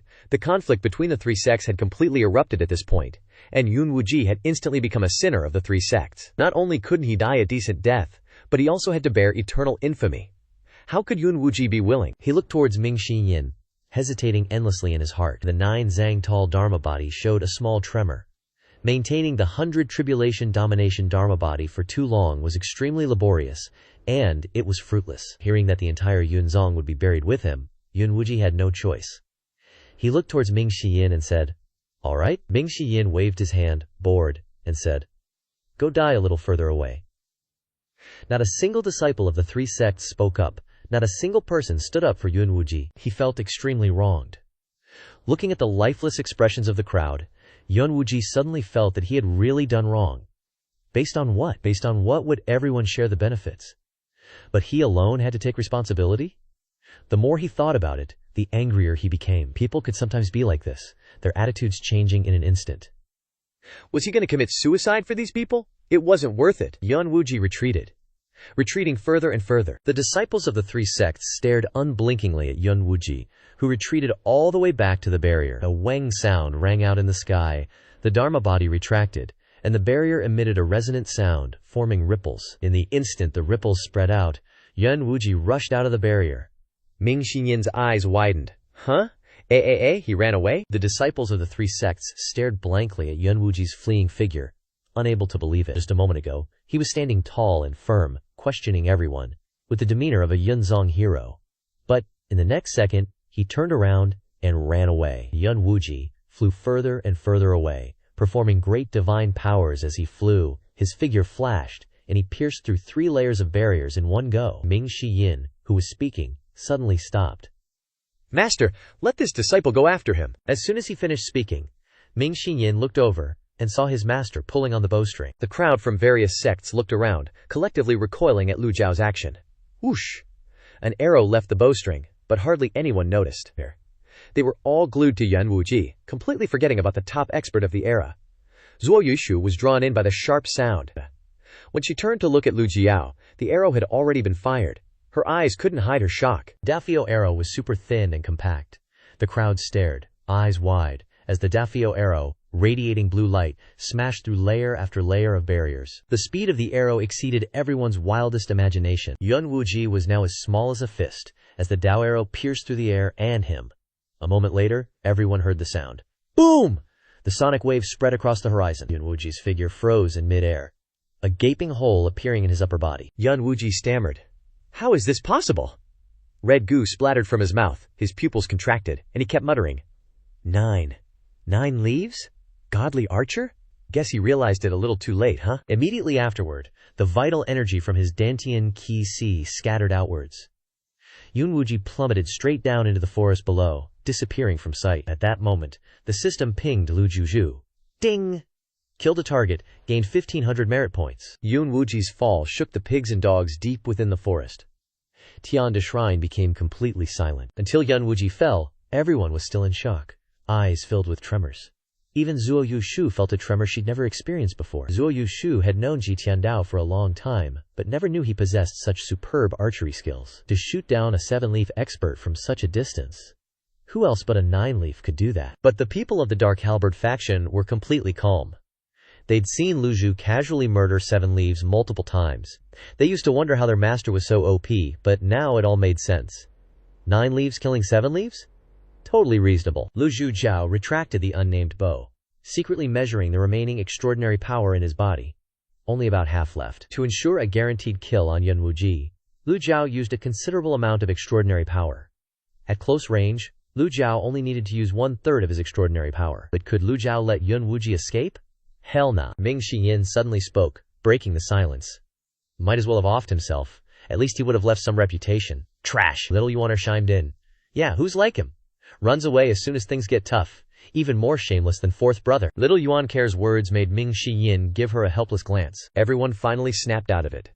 Lu Zhou glanced at Ming Shiyin, face expressionless. He wanted to die, so I granted his wish. Ming Shiyin looked super smug when he heard his master's words. Master's so badass, but his face is still a stone-cold meme. Lu Zhou swept his eyes around. Does the 3 sects have any questions? The words were calm, and the voice wasn't loud, but it was extremely powerful, making everyone jump. For a moment, no one dared to say anything. After a moment of silence, the sect master of Tian Sect, Nanggong Wei, bowed and said, How would this junior dare to question? He deserved to die. Feng Yizhi echoed. That's right, he deserved to die, the square-headed dude added. Cold sweat was dripping down Nanggong Wei and Feng Yizhi's backs as they secretly swallowed their saliva. No one pitied Yuan Wuji, and he wasn't worthy of sympathy anyway. Just then, the stone door of the closed-door cultivation room on Tianda Shrine slowly opened. Yun Tianluo, sitting in a wheelchair, was pushed out by a disciple, looking listless, with weak eyes and a faint aura. Grand Ancestor! Seeing Yun Tianluo arrive, the disciples of the 3 sects bowed in succession. Greetings, Grand Ancestor. Yun Tianluo, sitting in his wheelchair, looked like he could kick the bucket any second. He struggled to raise his head, his listless eyes looking at Lu Zhou, his aged face forcing a smile. This old man knew Brother Ji would come. Lu Zhou clasped his hands and walked towards Yun Tianluo, and the surrounding people immediately made way. The two of them looked at each other, and Lu Zhou said softly, Your calamity has arrived. Can you still hold on? Lu Zhou felt that Yun Tianluo was only hanging on by a thread. As soon as these words were spoken, Nanggong Wei, Feng Yizhi, and the disciples of the 3 sects all burst into an uproar. Yun Tianluo didn't care at all. Brother Ji saw through it? Cough, cough. After a violent coughing fit, Yun Tianluo continued, This old man still has regrets in his heart, so I can't leave yet. Lu Zhou shook his head. Stubborn? But even if you are stubborn, you can't change your fate. Yun Tianluo nodded, his face very tired at this time, looking like he could go meet King Yama at any moment. Just consider this old man stubborn. Lu Zhou looked around at Yun Tianluo's injuries and asked suspiciously, You could have lived for another 10 years. Who struck you? A pebble creates 1,000 waves. Everyone is utterly astonished. The entire space goes silent for a few seconds. Nan Gengwei and Feng Yi can only stare up in shock, both of them kneeling down at the same time. Grandmaster, who is it? Who dares to harm you? Why didn't you tell your disciples? I will definitely tear him into 100 pieces. I swear I won't spare him. Yun Tianluo says coldly, waving his hand. No need. Nan Gengwei and Feng Yi are confused and don't understand. Yun Tianluo sighs softly. Yun Wuji has gotten the ending he deserved. Hearing the 3 words Yun Wuji, Nan Gengwei and Feng Yi exclaim in shock. It's Yun Wuji, that treacherous scum who betrayed his master and annihilated his ancestors. He was hiding so deeply. Nan Gengwei angrily gives the order. Men? The nearby subordinates shout in unison, Present! Find Yun Wuji's corpse and expose it for 3 days, then tear it into 100 pieces. Yes, as you command! Several elders fly up and rush out of the sacred ground. Hearing this, the disciples tremble in their hearts. The heavenly sect master is truly ruthless when he's angry. The Yun sect disciples are all miserable and uneasy. With the death of the Yun sect master, the conflict between the 3 sects is completely ignited. Yun Tianluo says calmly, If you have nothing else to do, then scatter. Nan Gengwei hurriedly orders, Get the hell out of here! The 3 sect disciples quickly disperse, leaving only the elders and core disciples behind in the sacred ground. Lu Zhou strokes his beard and asks Yun Tianluo calmly, Do you know why this old man has come here? Yun Tianluo says, Oh, this old man thought Senior Ji had come to visit me one last time. It seems I was just being sentimental. Lu Zhou asks, Not necessarily. Is there anything you regret? Although the matter of advancing to 9 leaves has nothing to do with Yun Tianluo, Lu Zhou doesn't bother explaining. Yun Tianluo sighs, lowering his voice. This old man has studied the 9 leaves for many years, always wanting to break through that door. Sadly, I failed every time, ultimately falling into the situation I'm in today. As you sow, so shall you reap. In the past 100 years, I've only done one thing right. His tone lowers again, and that is to give the item in the chessboard to Senior Ji. Lu Zhou didn't expect Yun Tianluo to mention the chessboard at this juncture. He understands Yun Tianluo's thinking somewhat. But on the surface, Lu Zhou remains calm, while inwardly he's cursing up a storm. This old geezer is going too far. Does he really think my breakthrough to 9 leaves has anything to do with your broken chessboard? Yun Tianluo's voice softens again. In this life, this old man only wanted a glimpse of the world beyond 9 leaves. This is also the biggest regret of my life. If Senior Ji can fulfill this wish, even in death, this old man will forever be grateful. Afraid that Lu Zhou won't agree to his request, he adds urgently, otherwise, this old man won't be able to die in peace. Lu Zhou looks at Yun Tianluo, frowning in thought. This sounds like a threat. At this moment, Zuo Yushu suddenly speaks up. Yun Tianluo, it's been many years. I didn't expect you to become so long-winded. Hearing the familiar voice, Yun Tianluo is startled and turns to look at Zuo Yushu. You are? She replies. This old woman is Zuo Yushu. Hearing this, Yun Tianlang's old eyes widen, and memories of a peerless beauty from 500 years ago flood his mind. A slender figure, fair skin, and endearing dimples. For a moment, he exclaims in surprise. Miss Zuo, so it's you. Hearing Yun Tianluo call Zuo Yushu Miss so affectionately, Ming Shiyin quickly turns his head to the side, pretending to vomit. Bleg. Zuo Yushu frowns, saying, you should probably change how you address me. Hearing you call me that will probably give me nightmares. At this moment, Ming Shiyin is wiping his mouth with a handkerchief after his fake vomit. Yun Tianluo suddenly understands, and his face turns embarrassed. Years ago, Zuo Yushu was the target of many talented young men, but unfortunately, Zuo Yushu had a fierce personality no different from a man. She only wanted to pursue Confucianism and paid no attention to romance whatsoever. 500 years have passed, and the world has changed. The peerless beauty only remains in memories. Lu Zhou asks, what do you want this old man to do for you? Yun Tianluo replies, I almost forgot I'm about to die. This old man's request isn't high. I just want to see what the 9 leaves look like. Before I die, I just want to witness the demeanor of the 9 leaves once, so I won't have wasted this life. As soon as he says this, the others also show expectant expressions.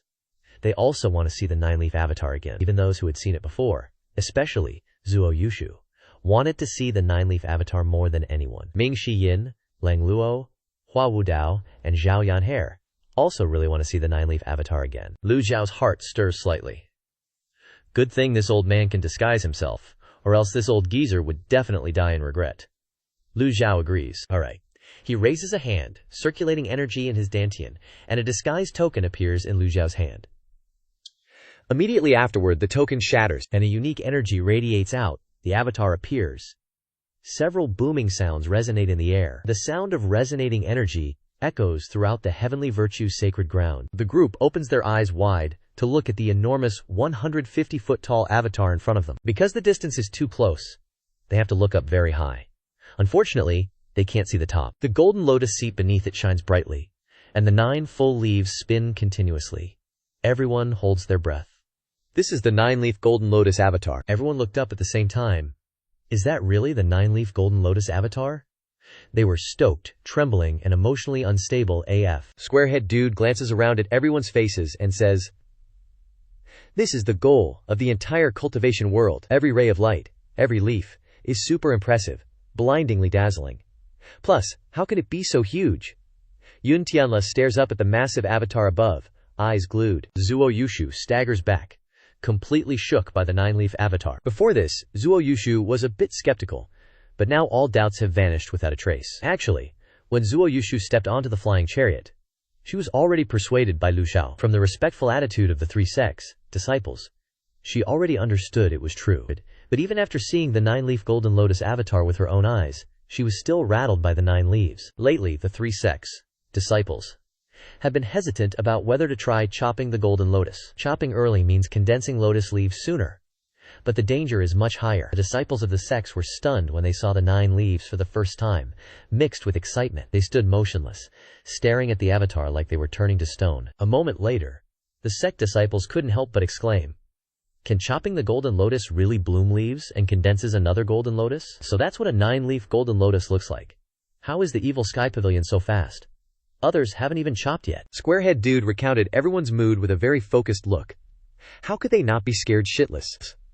This is like a new game coming out, and he's already at the final boss before open beta. Ain't nobody chill with that. 10 seconds tick by, the avatar disappears. But everyone seemed to not have had enough. Only towering mountains remain in the sky. After the avatar dissipated, Lu Zhou looked at Yun Tianla again. Yun Tianla no longer had the fatigue from before, but looked extremely excited. His spirits were bright, his face flushed. He looked like he had been rejuvenated, his emotions were full, but he still stood there dumbfounded without saying anything. After pondering for a moment, Lu Zhou finally spoke, pulling everyone back to reality. What do you think? It took a few seconds for Yun Tianla to snap out of it. Yun Tianla sobered up and quickly said, "Totally worth it." He smiled a very content smile. Lu Zhou coldly repeated his words. "Really worth it?" Then Yun Tianla added, "If I could see it one more time, I could die happy." Lu Zhou cursed inwardly. "Old man, don't push your luck. Showing you once is already good enough. Do you think merit points fall from the sky or something?" Thinking this, Lu Zhou calmly stroked his beard and said,